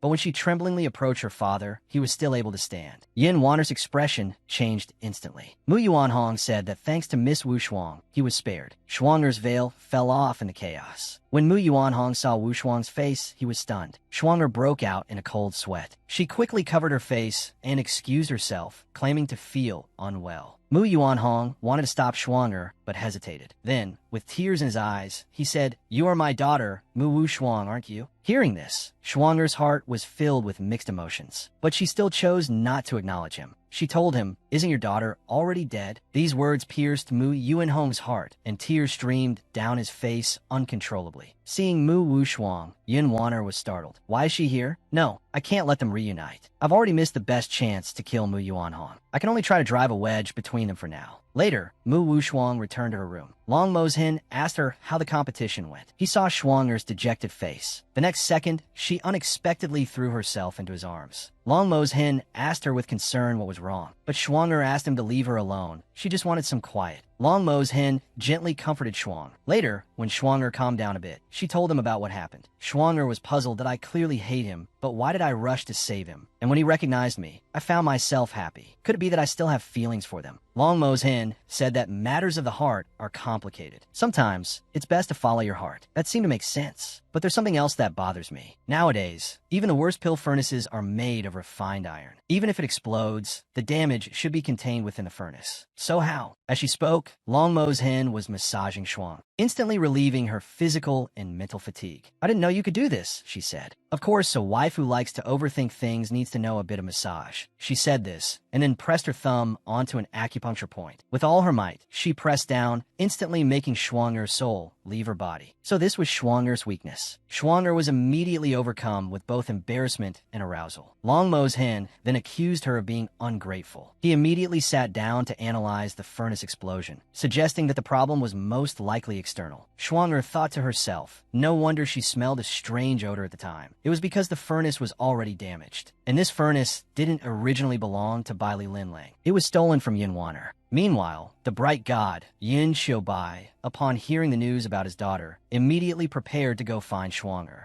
But Mu Yuan Hong stopped him, saying that his wife was too weak. He added, Schwanger seems to have some misunderstanding about us and is unwilling to acknowledge us. Let me find out the reason before we make a decision. At this moment, Yin Wanner was eavesdropping outside the door. The next second, she pushed the door open, saying, Wanner knows the reason. Actually, a long time ago, I saw her father angrily rebuked her. Why didn't you tell us sooner? Because I was momentarily confused. I accidentally saw my sister's face and found that she looked exactly like Mother. But I wasn't sure at the time, so I wanted her to join the Bright God sect so father and mother could identify her. But she said the Bright God sect wasn't worthy of her. After I told her she might be my sister, she scoffed at me and said that she'd rather die than be the sister of someone as lowly as me. Yun Xiubai felt a mix of emotions. Schwanger, how could she say that? Her father also felt that Schwanger was going too far. Sister, she's right. I was born into a farming family. My status is indeed low. I didn't tell you the news before because I wanted to keep your love. But now I understand. I can't continue to impersonate someone else. With that, she knelt down, pleading, Father, Mother, please allow me to leave until sister returns. Seeing this, her parents immediately told her to get up, their hearts aching. They said, whether Schwanger returns or not, you will always be Mu Yuan Hong's daughter. Yun Xiubai then took his wife's hand. We will always be a family. Her mother, also heartbroken, told Wanner not to. Speak nonsense. Yun Wanner put on a pitiful expression. But what about sister? Her father sighed. We'll talk about it later. Yun Wanner immediately smiled triumphantly. With me here, Schwanger will never come back. He was only 3 years old, yet he ate 100 meat buns every day. This was because he was a natural-born beast tamer who could summon myriad beasts. Every time he used his skill, he needed to eat 100 meat buns to restore his energy. His mother worried that eating only meat would lead to malnutrition, so she always fed Xiao Bao pickled vegetables. Suddenly, she heard the chattering of some children behind her, saying that the prodigal son of the Wang family had caused trouble again. Schwanger asked which Wang family they were talking about. Another child. So it was the Wang family who sold their daughter to the Bright God sect. Schwanger wondered if they were talking about Yun Wanner's biological parents. So she followed them to see what was happening. She saw an old woman crying over her grandson's body, and the medicinal herb field behind them had been burned to ashes. Everyone sighed. That child depended on his grandmother and this herb field for their livelihood. That prodigal son of the Wang family is truly a scourge. Schwanger found it strange. A murder had occurred, so why hadn't anyone reported it to the officials? A man saw that Schwanger was from out of town and told her that the holy city was under the control of the Bright God sect. And the young master of the Wang family, who killed her grandson, was the younger brother of the Bright God sect's next saintess. The Wang family had given their daughter to the Bright God sect to raise because she resembled the saintess's deceased child. With this connection to the Bright God sect, the Wang family quickly became a prominent family in the holy city. They also had a son. That child was spoiled from a young age and grew up to be a scoundrel. But no matter what trouble he caused, as long as it was reported to the Bright God sect, it was like a stone sinking into the sea. Over time, the townspeople could only endure in silence. Schwanger thought, this must be Yin Wanner's doing. Do you really pamper such a person as your precious darling? I'll show you what your beloved, well-behaved daughter is really like. The old man saw the young lady was about to wade into this mess and hurriedly tried to stop Luo Mo's hen. He told the old man not to worry, because even if it's a huge problem, Luo Mo's hen believes Schwanger can definitely handle it. Meanwhile, Wang family's parents were pleading with Yin Wanner about this matter. Yin Wanner was already fed up with this despicable couple. She kicked her father in the groin. Her father was instantly stunned. You dare hit your own father? Yin Wanner retorted, if you really considered me your daughter, you wouldn't come to me again and again. How many times have I cleaned up your messes over the years? I won't help you this time. Her mother clung to her, refusing to let her go. This is the last time we'll ask you, she pleaded, but I will also keep the secret of how you were raised. Yin Wanner looked at her coldly, because it's not a secret anymore.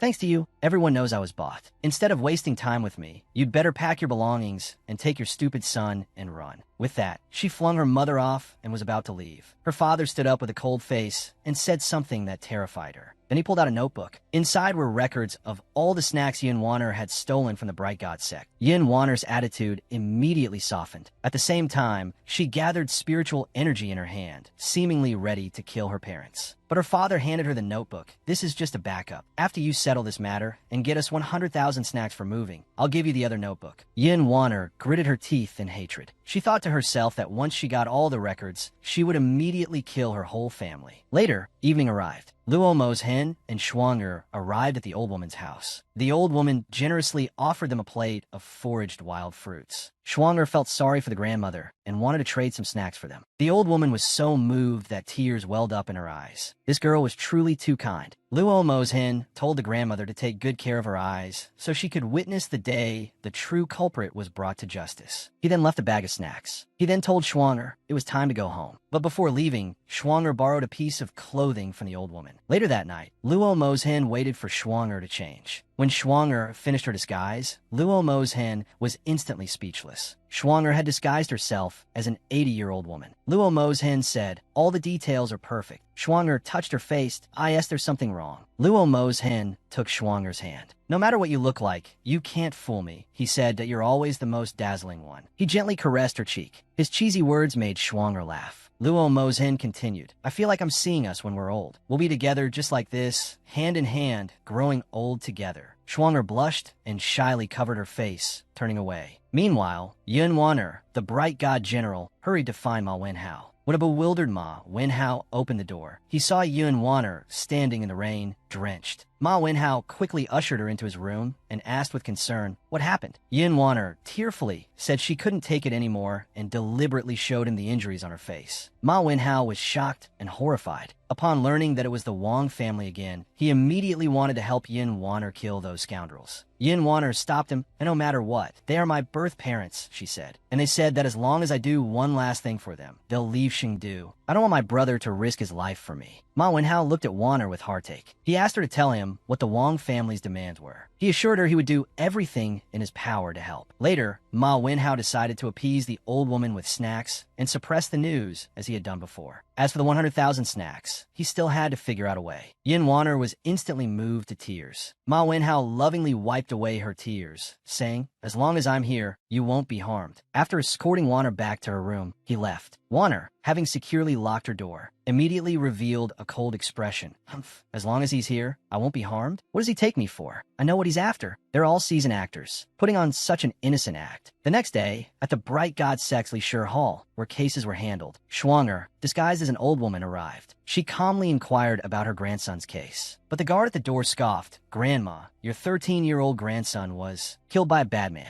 The usually united villagers were hesitant to report the crime. A righteous young woman, determined to uncover the truth, disguised herself as a grandmother and went to the government office alone. But the guard at the door rudely told her to get lost. The young woman thought, even the guard dog is this bad. No wonder the people are afraid to report crimes. But she wasn't so easily dismissed. So, feigning distress, she clutched her chest and dramatically collapsed to the ground. She then loudly accused the guard of pushing her. This immediately attracted the attention of passers-by, who began to accuse the Bright God sect of wrongdoing. The guard was so scared he wet himself. Just then, Ma Wenhao calmly pushed open the door. The guard explained the situation, and Ma Wenhao, glancing at the dramatic old woman, thought, "I've encountered a tough one this time." He instructed the guard to bring the old woman inside. Schwanger thought, "So, you're afraid of public opinion too." But upon entering Li Shi Hall, Schwanger was puzzled. This place was supposed to be managed by deputy sect leader Ma Yangchun, yet he was nowhere to be seen. Could the deputy sect leader have entrusted everything to Ma Wenhao? Ma Wenhao dismissed his subordinates, and then told her, "Your grandson's death was an accident. The killer is Yin Hua's younger brother." He explained that, because he was fond of Yin Hua, he had promised to settle the matter for her. He then produced an urn filled with snacks, intending to compensate the old woman and send her away. But Mu Wushuang wasn't easily fooled. She retorted, 100 snacks for a human life? If I accidentally killed that scoundrel, would 100 be enough compensation?" Ma Wenhao was speechless. He thought, why is this old woman so difficult? He slammed the urn down and said, "Don't push your luck, Grandma." Schwanger clenched her fists in anger, but quickly calmed down. Fighting him would cause trouble for her grandmother. Besides, she was there to gather information. She said kindly, "I'll go home and consider it." Suddenly, there was an urgent knock at the door. A servant announced the arrival of the saintess. Ma Wenhao was confused, as the saintess had been ill and hadn't left her quarters in 3 years. Schwanger thought, Yun Wanner is the next saintess. Then this saintess must be my mother. Yun Xiaobai, supported by a maid, slowly entered. She had come down the mountain to Li Shi Hall, despite her illness, to investigate the disappearance of her daughter, Mu Wushuang. Seeing her frail mother, Mu Wushuang was overwhelmed with emotion. In her memories, her mother had been an indomitable woman. Tears welled up in Schwanger's eyes. What has she been through? Later that evening, Schwanger returned home. Just as she had finished bathing and was about to change, Feng Mo's hen suddenly pushed open the door and walked in. Seeing Schwanger undressed, he found a rocking chair and sat down. Schwanger groomed her fur while telling him about what happened today.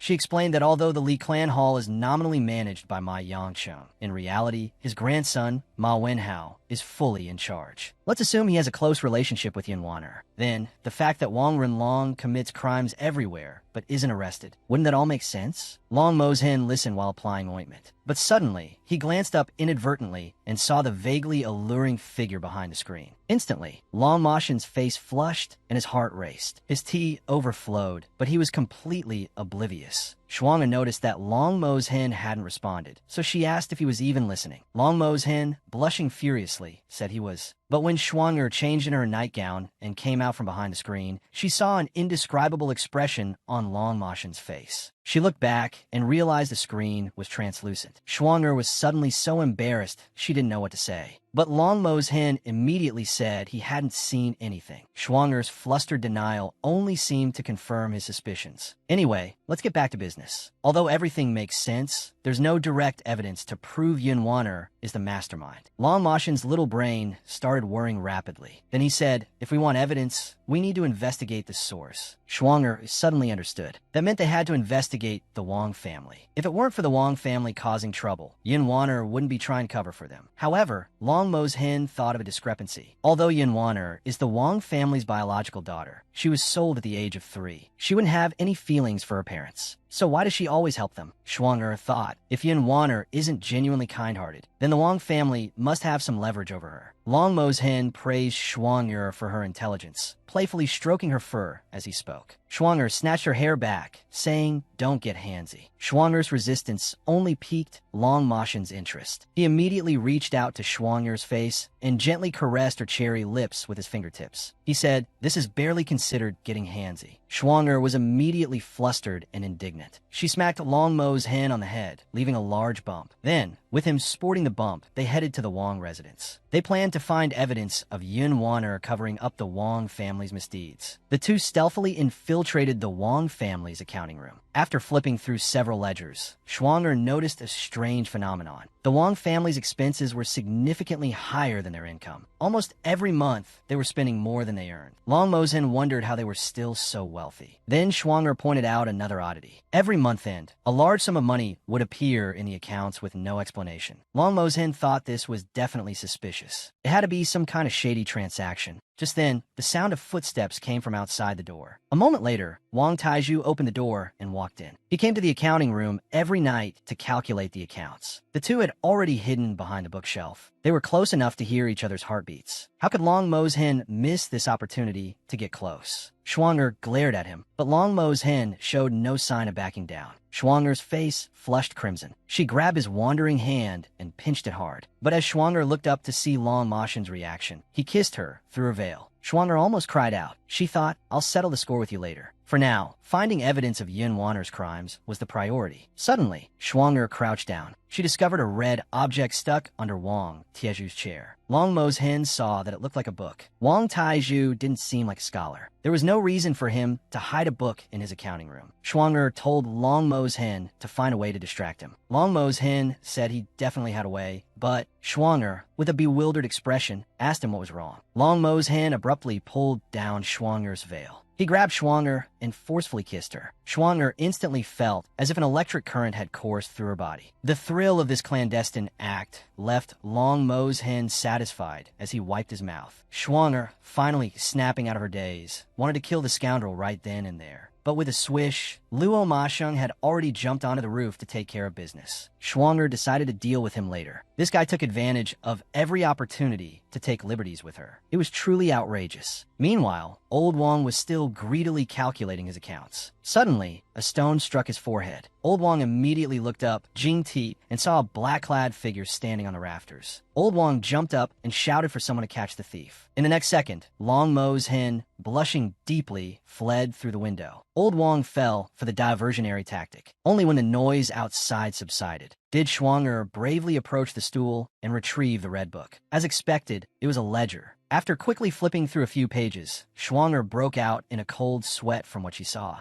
Later, Schwanger returned home with a ledger and went to bed. Suddenly, a figure appeared in her room. Without a word, the figure reached out towards Schwang. Schwanger exclaimed in mock surprise, "Haven't you had enough of being a thief? Are you here to steal from my room again?" Luo Mashing leaned over Schwanger and said, "This beautiful lady doesn't count as a thing. Tonight, your husband is here to steal your precious heart." As soon as he finished speaking, there was a loud thud. A large lump, weighing 3 jin, appeared on Luo Mashing's head. "It seems your lecherous Maobang needs to be cured tonight." Luo Mashing, startled, quickly changed the subject and asked what she had discovered. Schwanger replied, "There are many interesting things in that ledger. You'll naturally find out tomorrow. But before that, I need you to do something for me." The next morning arrived. Upon learning that the ledger had been stolen, Yin Wanner wanted to kill those good-for-nothing fellows on the spot. Just then, a servant girl rushed in, saying it's terrible. Many villagers have gathered at the gate, accusing you of harboring criminals and demanding your expulsion from the Bright God sect. Yin Wanner was instantly terrified. Outside the Bright God sect's gates, the villagers were united in their accusations against Yin Wanner. Meanwhile, Mu Wushuang, wearing a veil, sat in a tree, watching the spectacle. Seeing the situation spiraling out of control, the guards at the gate went to ask Ma Wenhao what to do. Ma Wenhao, with a fierce expression, ordered him to call their fellow disciples and bring weapons. The guard was terrified because the sect leader had forbidden harming the villagers. Ma Wenhao responded with a slap.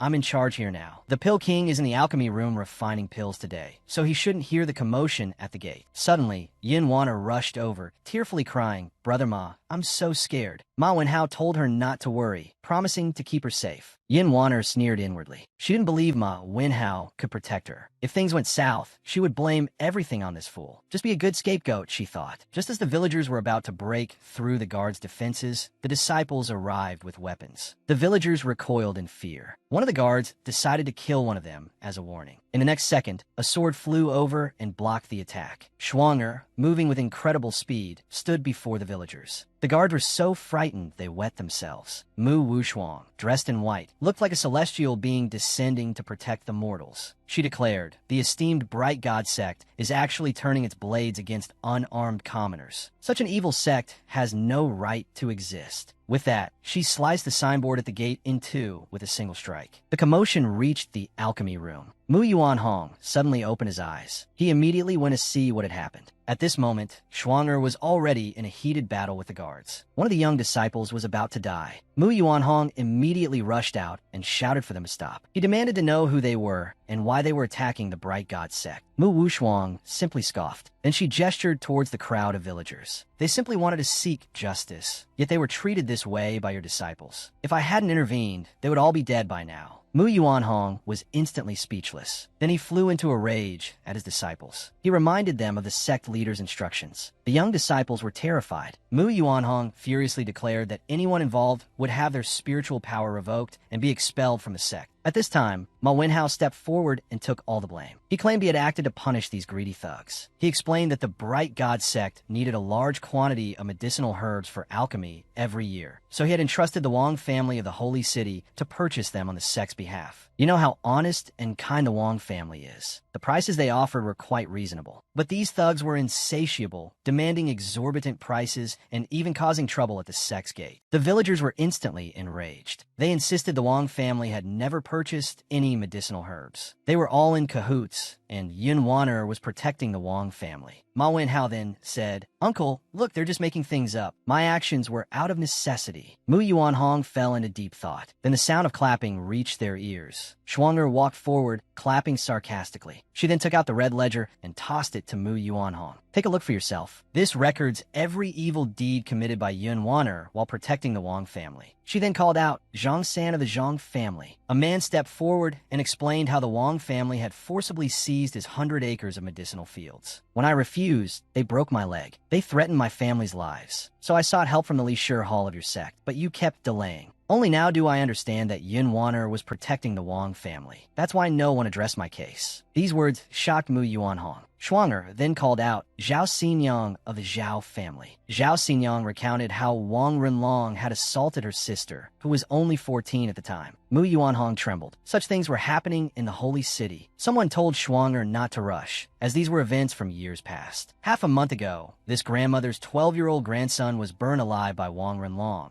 just because he wanted to test a new magical treasure. Mu Yuanhong was instantly furious. He immediately ordered his men to arrest the entire Wang family and bring Yun Wan'er to me as well. At this moment, the fearless Ma Wenhao still tried to speak up for Yun Wan'er. Mu Yuanhong slapped him across the face. He raged at how Ma Wenhao had mismanaged the Li Shi Hall. And you're Ma Yanqing's grandson. How could you act so recklessly? Mu Wushuang thought to herself. Asterisk, he's putting on a good show. I want to see how he'll deal with his precious daughter in the end. Asterisk. By now, Yun Wan'er had been bound with a dog chain, but she still maintained an air of grievance, begging her Sfishong to let her go. Her senior brother said it was Schwanger's order. Yun Wan'er realized her act wasn't working, so she called her maid, Zihua, and whispered for her to get Madam to save her. Meanwhile, the Wang family was also brought to the sect's gate, as Wang Taizhu was about to explode in anger. A rotten egg splattered against him. Then a barrage of eggs rained down. Even Schwanger couldn't stop the onslaught. The villagers were determined to send him to hell. Even the guards had lost their previous aggression.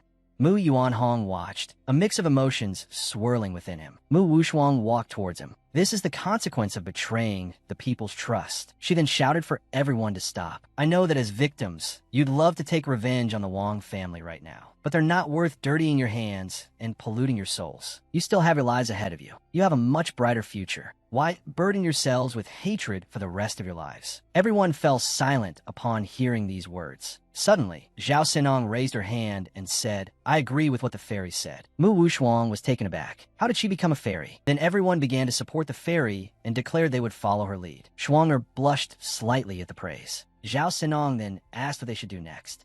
Mu Wushuang smiled and looked at Mu Yuanhong. Next, she said, let's give the Bright God sect one last chance. Let's see if they can give us the justice we deserve. That bastard is finally going to get what's coming to him. He was dragged out by servants, a dog leash fastened tightly around his hands. He tripped and fell flat on his face. His adoptive father's heart ached at the sight. Yun Wan'er then took the opportunity to act pitiful, saying how heartbroken she was to see her father so distressed over his beloved adopted daughter. A pang of resentment surged in Schwanger's heart. But now, with the evidence and witnesses present, she wondered how Yun Wan'er could possibly protect her precious reputation. Mu Yuanhong glared at Yun Wan'er, feeling the weight of the villagers' stares. Then, someone tossed down a red book. Inside was a record of all the times he had covered up his birth parents' crimes. Before Yun Wan'er could deny it, her cowardly father pointed her out. Mu Yuanhong sighed and told Yun Wan'er to speak for herself. Yun Wan'er realized that denying it was useless. She would have to use Ma Wenhao as a scapegoat. But just as she put on a wronged expression and prepared to speak, Ma Wenhao, blinded by love, stepped forward and took all the blame upon himself. Yun Wan'er stared at him in disbelief. Schwanger was also surprised by this turn of events. After berating Ma Wenhao, Mu Yuanhong kicked him away. Yun Wan'er immediately rushed forward to comfort him, assuring him that she wouldn't let anything happen to him. While outwardly, she sobbed with gratitude, inwardly, she cursed him for being a fool. Mu Yuanhong ordered Ma Wenhao to be tied up and sentenced alongside the Wang family at a later date. A voice from the crowd shouted, wait. The person argued that Ma Wenhao's confession alone didn't prove Yun Wan'er's innocence. He then turned and coldly questioned Yun Wan'er. Do you truly know nothing about all of this? Yun Wan'er was stunned for a moment. Then she immediately put on a pitiful expression and claimed to be completely unaware. The speaker couldn't believe her audacity. If Ma Wenhao insisted on taking the blame, she might actually get away with it. Schwanger wondered if Long Mo's hen had succeeded in his task. Just as Mu Yuanhong was about to pronounce the sentence, Schwanger thought she needed to buy Long Mo's hen some time. But before she could speak, Yin Wanner's father crawled forward. "You little wretch, still trying to lie," he shouted. "Every time I did something wrong, I always used you." Shuang'er thought this was a godsend. She hadn't expected Wang Taizhu to be so ruthless as to drag his own daughter down with him. Like father, like daughter, she thought. The villagers echoed his words, accusing Mu Yuanhong of trying to protect his adopted daughter. Just as Mu Yuanhong was unsure how to respond, Yun Xiaobai arrived at the scene. Yin Wanner immediately looked at her savior with a pitiful expression. Yin Xiaobai treated her like her own daughter. Shuang'er's heart ached at the sight. Her hand trembled around her sword. Unaware of the situation, Yin Xiaobai asked Mu Yuanhong what was going on. Mu Yuanhong explained both sides of the story to her. Mu Yuanhong said that currently, no one knew who was telling the truth. He could only lock them in the dungeon and interrogate them slowly. Yin Xiaobai, thinking of her daughter being sent to the dungeon, immediately felt heartbroken. Seeing her daughter trembling with fear, she pleaded with Mu Yuanhong to let Yin Wanner go. One Wenhao being implicated was enough. Hearing these words, Shuang'er froze. She didn't understand why her parents would protect an adopted daughter like this. Just as she was gnashing her teeth in hatred, a large hand suddenly grasped hers. The familiar warmth and touch made Shuang'er's heart race involuntarily. Coupled with Long Moshing's words, "Madam, you've waited long enough," Shuang'er's face grew even hotter. After she regained her composure, she asked him if he had taken care of things. Long Moshing replied, "Madam, just wait and see the show." At this time, Mu Yuanhong had already made his decision on the case. He declared that the Wang family had committed numerous evil deeds and harmed the community. From today onwards, they would be imprisoned and executed immediately. With that, he ordered his guards to take them away. The family of three was so scared they wet themselves. As for Ma Wenhao, for shielding the Wang family and harming the community, he would be stripped of all his martial arts skills and expelled from the sect. Ma Wenhao immediately kowtowed and thanked Mu Yuanhong for sparing his life. The villagers sighed, knowing that even if he survived being stripped of his martial arts, he would effectively be dead. Such a heavy punishment. It seemed that Mu Yuanhong really cared about the people. Shuang'er thought to herself, he doesn't care about the people at all. He only cares about his daughter. The heavier Ma Wenhao's punishment, the lighter Yin Wanner's punishment would be. Just as Mu Yuanhong was about to give his daughter a small punishment, a powerful voice stopped him. An elderly man hurried over and declared that Yin Wanner had another crime. She had killed his granddaughter, Bailey Linlang.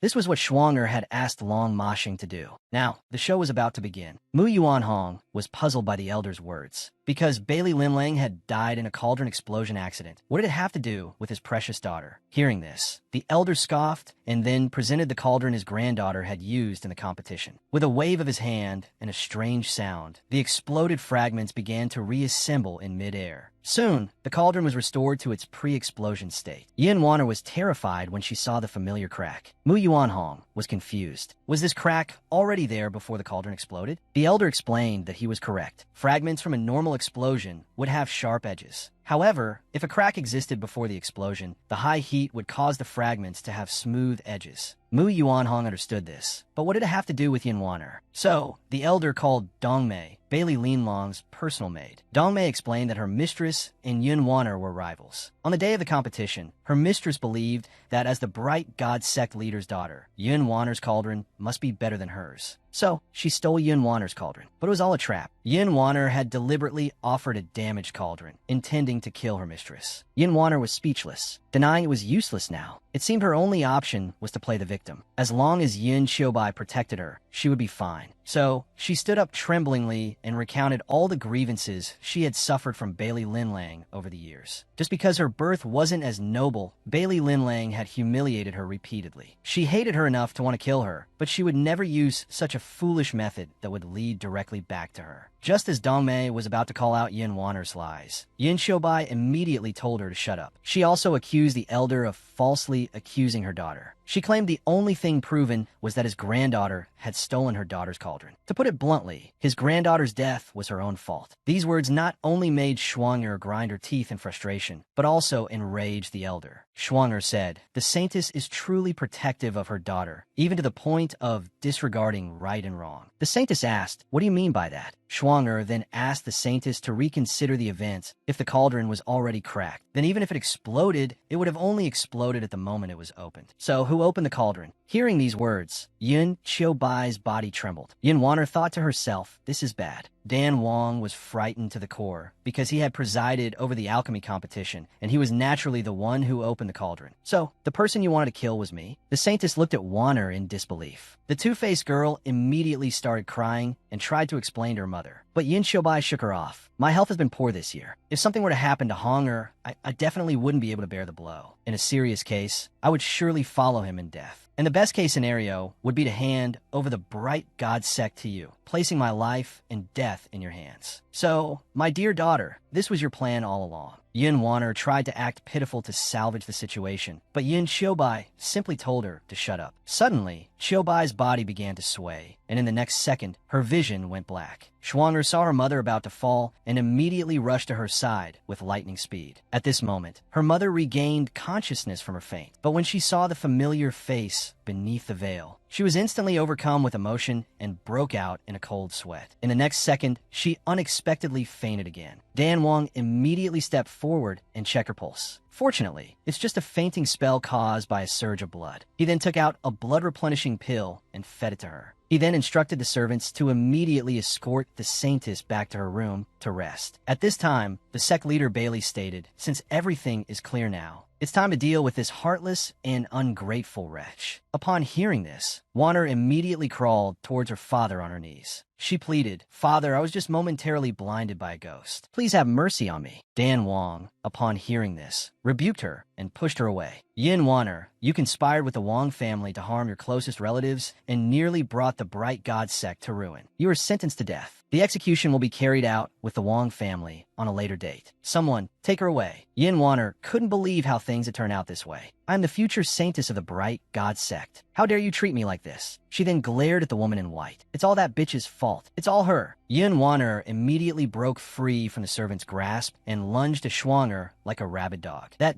damned wretch was finally being dragged away to be beheaded. But even facing death, she showed no remorse. Instead, she blamed Mu Wushuang for her misfortune. So, with all her might, she broke free from her restraints, determined to tear that veiled bitch apart. Schwanger simply raised her hand and pinched her lightly, causing the wretch to howl in pain. Then, with a cry of disgust, she delivered a powerful punch. Fortunately, she only shattered 18 of her teeth. Nothing too serious. Then, at Dan Wang's command, the wretch was forcibly dragged to the dungeon. Afterwards, Dan Wang bowed his hands in gratitude to the heroine and promised to repay her kindness in the future. Schwanger turned to her father, her heart filled with mixed emotions. There's no need for repayment. Consider my way of repaying my debt to both of you. Mu Yuanhong was stunned by the mention of repayment. He couldn't understand when he had met the young woman before. Just as he was about to step forward and try to stop her, a sudden thunderclap boomed across the sky. It scared Dan Wang so badly he wet himself. Just then, a disciple reported that the sect leader had emerged from seclusion. Dan Wang calmly replied that he understood. He was now only curious about the heroine's true identity. Schwanger chose not to reveal herself to her parents because she wanted to let go of the past and start a new life. So, she invited Luo Masheng for a drink to celebrate her new beginning. Meanwhile, Xiaobao was engrossed in his handheld video game. He thought it was 100 times more fun than playing with mud, and asked his great-grandfather if there were any other games. Great-grandpa said our Ling Xiao Divine clan has many fun things. Does Little Bao want to go with Grandpa to take a look? Little Bao immediately put down his game console because he felt that the old man was so good to him. He must be trying to trick him into going to the Ling Xiao Divine clan and then have his mother come pick him up. That way, they could meet their granddaughter-in-law. Great-grandpa immediately praised him for being so clever. But Little Bao flatly said 2 words, no way. Before getting his mother's consent, they couldn't see her. The old man, carrying Little Bao on his back, was instantly touched. But suddenly, the door behind him was pushed open. Great-grandma was about to say that Long Masheng and the others were coming back soon, but she saw the old man teasing their adorable great-grandson. Her expression immediately darkened. Then, with a loud bang, a large bump appeared on the old man's head. Then followed a torrent of scolding. She demanded to know where his usual composure in front of Ma Sheng had gone, and how he couldn't keep it up for even a few days. The old man covered his head, tuning out her nagging. He felt wronged. Because Ma Xing's child had always been very reserved since childhood, he could only act dignified and proper in front of him. Unlike little Bao, who was so cheeky, just like me. And most importantly, if I weren't so free and unrestrained, Rong, you wouldn't have married me. Hearing this, his wife blushed. Then the two held hands, preparing to go home. They told little Bao to hide his game console and asked Yu Hong to take good care of him. His wife said, "Are you silly? He's little Bao's uncle. How could he mistreat him?" Yu Hong watched the sweet backs of the two elders and thought to himself, their relationship is so good. I wonder what it will be like between my sister and brother-in-law in the future. Later that night, in an inn, Schwanger filled 2 glasses of 82 enema. The first glass was naturally for Luo Masheng. If it weren't for him bringing the unfeeling shopkeepers in time, Yin Wanner would not have been punished today. Luo Masheng took the glass and said that if it weren't for Schwanger's foresight, he wouldn't have thought of Bailey Linlang. But suddenly, Schwanger's brow furrowed with worry. Because she knew her parents too well, she knew they would do everything in their power to protect Yin Wanner. Having said that, she raised her head and drank it all down.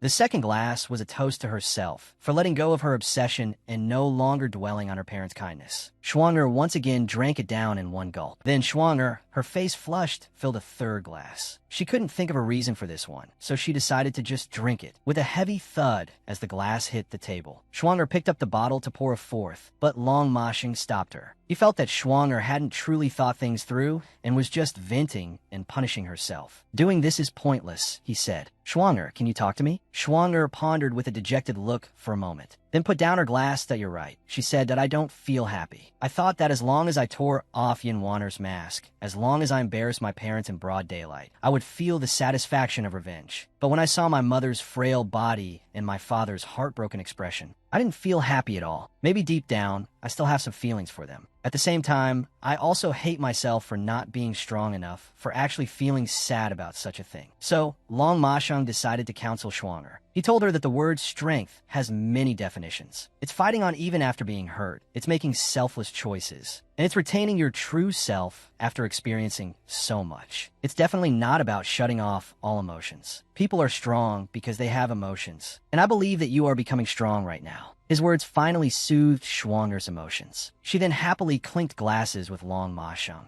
Meanwhile, Yin Xiubai, the bright god sex Yin Xiubai, had awakened from his coma and told Honggu that the female warrior was Schwanger. He then desperately tried to go find her. But suddenly, the door was pushed open and they were forbidden to leave. Seeing his father had emerged from seclusion, Xiubai was overjoyed. He hadn't expected his father's injuries to heal so quickly. The sect leader said, "If I hadn't come out of seclusion, the bright god sect would have been ruined by you lot." Yin Xiubai didn't care about the sect's affairs at all. He only wanted to find Shuang. The sect leader, however, immediately rebuked him, saying he had no right to look for her. These words left Xiubai speechless, seeing his daughter's distress. The sect leader said calmly, "You're not well right now. We need to consider Schwanger's situation carefully." Yin Xiubai could only silently agree. Meanwhile, Schwanger had already drunk over 3 Jin of Baijiu. Seeing how drunk she was, Long Masheng tried to help her back to her room to rest. Along the way, Schwanger kept insisting she wasn't drunk. Long Masheng responded with a chuckle, "Yes, you're not drunk, you're not drunk." Schwanger immediately realized he was mocking her. So, as he neared her room, Schwanger suddenly turned and shoved him to the ground. Then, locking eyes with him, she straddled him and pinched his chin. "Long Masheng, you're quite arrogant," she declared. "Not only did you stop me from drinking, but you also dared to patronize me. Let me tear off this pretense of yours." She grabbed his clothes and ripped them. Long Masheng's face was filled with shock. Schwanger made a hushing gesture. Then, after a whirlwind of activity, Long Masheng was... The following scene is not suitable for children. I'll post it secretly after the children are asleep. He was a strong, burly man, yet he was pinned down by a delicate young woman. The girl suddenly yanked at his clothes, making him blush. The girl, having just consumed 3 Jin of Ergo 2, was about to take advantage of her inebriation. Long Masheng also wanted to let loose, but he respected Schwanger. He felt this was just an impulsive act on her part, but the ambiguous atmosphere was too much for him to bear. The following scene is for adults only. Anyone under 1.5 meters tall, please scroll away. Long Masheng softly called Shuang'er's name, then looked at her intensely, warning her that if she continued this foolishness. But before he could finish, Shuang'er interrupted him. "What if I continue to be foolish?" she challenged. Hearing this, Long Masheng's interest was piqued, while Shuang'er was still momentarily stunned. He suddenly wrapped his arms around her slender waist and pushed her onto the bed. Shuang'er was about to call him a sneaky villain, but Long Masheng's kiss landed on her lips. Shuang'er's eyes widened, her mind going blank. She instinctively tried to break free, but Long Masheng held her fast with one hand. I think you can guess what happened next. After 77 seconds, Long Masheng noticed Shuang'er had fallen silent. He looked over and saw she had fallen asleep and was even dreaming. A bewildered Long Masheng was taken aback. He immediately sat up, filled with deep regret. How could he have done such a thing to Shuang?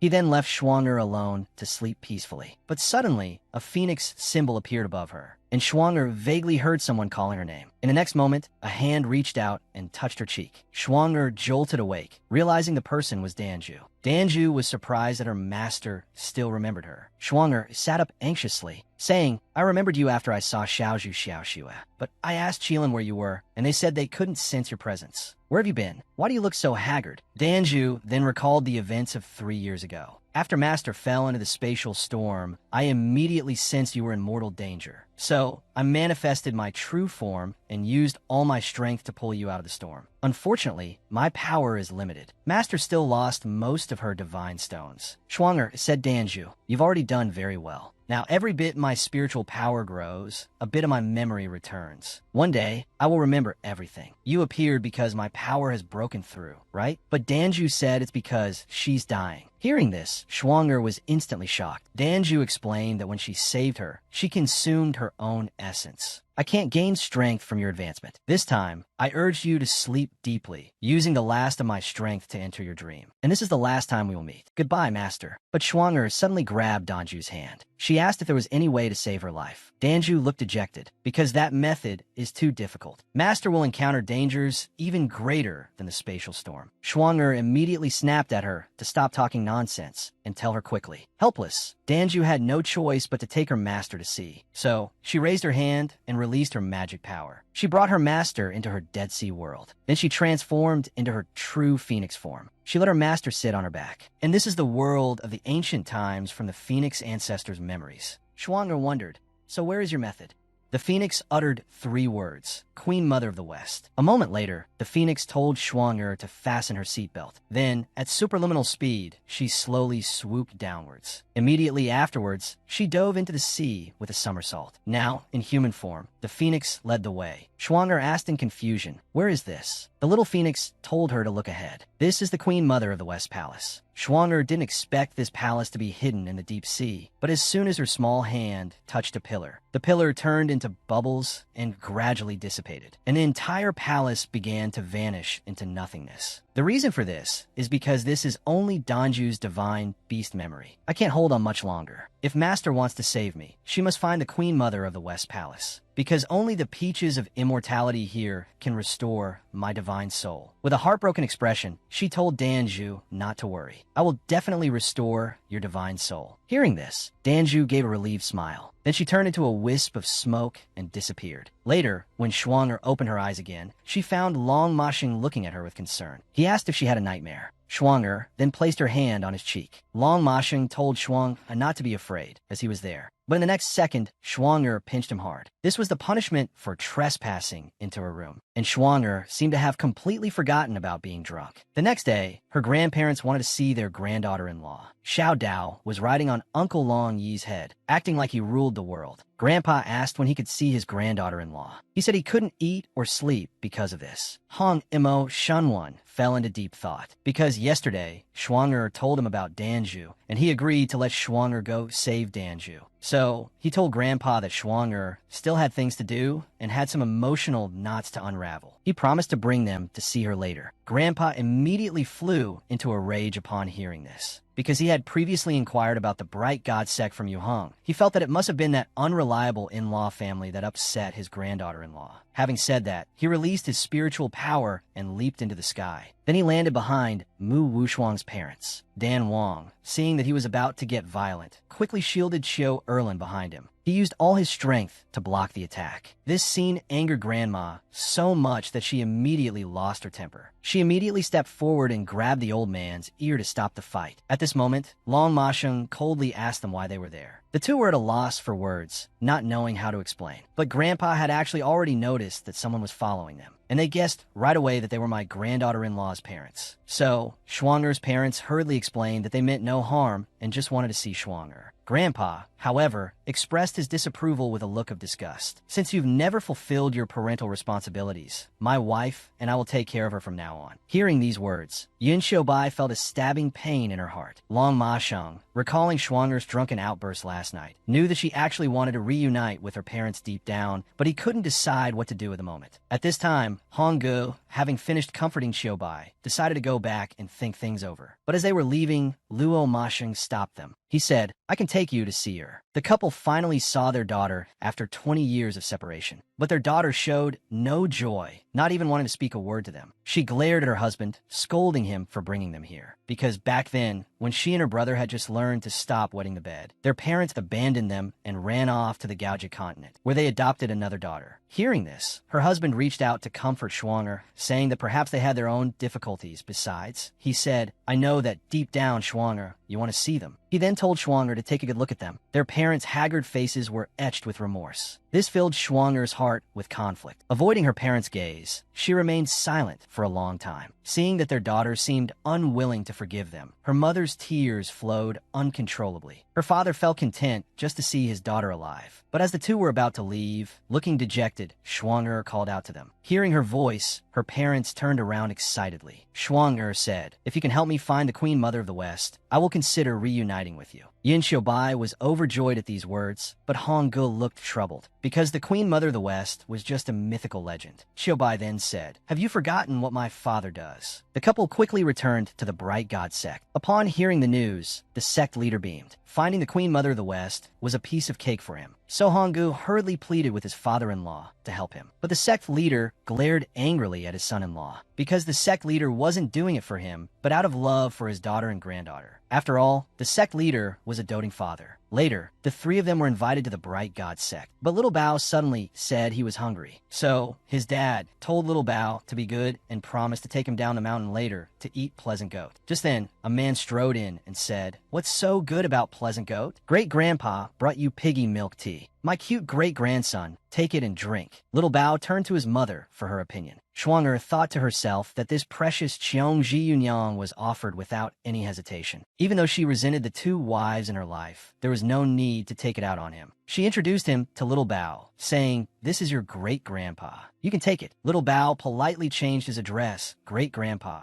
The sect leader stroked Little Bao's downy hair, telling him to ask for anything he wanted to eat in the future. Then, looking at Shuang, he said, "You and Xiaobai look so much alike." He then scolded Mu Yuan Hong for being a foolish son-in-law, saying that the adopted Yun Wanner wasn't half as good as her. "If you don't acknowledge them, then don't. Just acknowledge me, your grandpa from now on." Schwanger stood up and thanked her grandpa. Suddenly, the sect leader's gaze fell upon Long Ma-sheng. He thought to himself how cold his granddaughter's husband seemed and decided he must not be a good man. He immediately took Schwanger aside to whisper to her. He advised her that there were plenty of good men in the world and offered to introduce her to some young, outstanding gentleman. Long Ma-sheng immediately rushed over and embraced Schwanger. He declared, "Our relationship is excellent. You needn't worry, Grandpa. As for those young, outstanding gentlemen, you can keep them for yourself." Hearing this, the sect leader was both embarrassed and angered. The two were about to start a huge fight. Seeing this, Schwanger said with a headache, "I'm here on business." Hearing this, the sect leader immediately stopped arguing. He apologized to his precious granddaughter with a beaming smile and then took them outside to discuss business. The sect leader brought his hands together, preparing to divine the current whereabouts of the Queen Mother of the West. Then, with a resounding sound, the 5 elements 8 trigrams formation began to react. In the next second, phantoms of several ancient mythical beasts appeared. Long Ma-sheng was instantly dumbfounded, because it was the demon clan's forbidden ground. Moreover, it was the first time he had heard of this place. Long Ma-sheng told him that it was a dangerous land passed down from ancient times. It was said that it was teeming with demons and exceptionally perilous. Furthermore, the depths of the forbidden ground could cause one to lose their cultivation, ultimately being devoured and having their primordial spirit consumed. But Schwanger's life was given by him, so no matter how dangerous it was, he had to go. The sect leader said that the demon clan's forbidden ground had been sealed by the god clan, and rashly going there might incur divine punishment. But this wasn't a problem for Long Ma Sheng at all, because his maternal grandparents were members of the god clan. Long Ma Sheng then invited his grandparents over. Great-grandpa asked Little Bao what he did today. Little Bao said, "Daddy took Xian to meet Mommy's grandpa.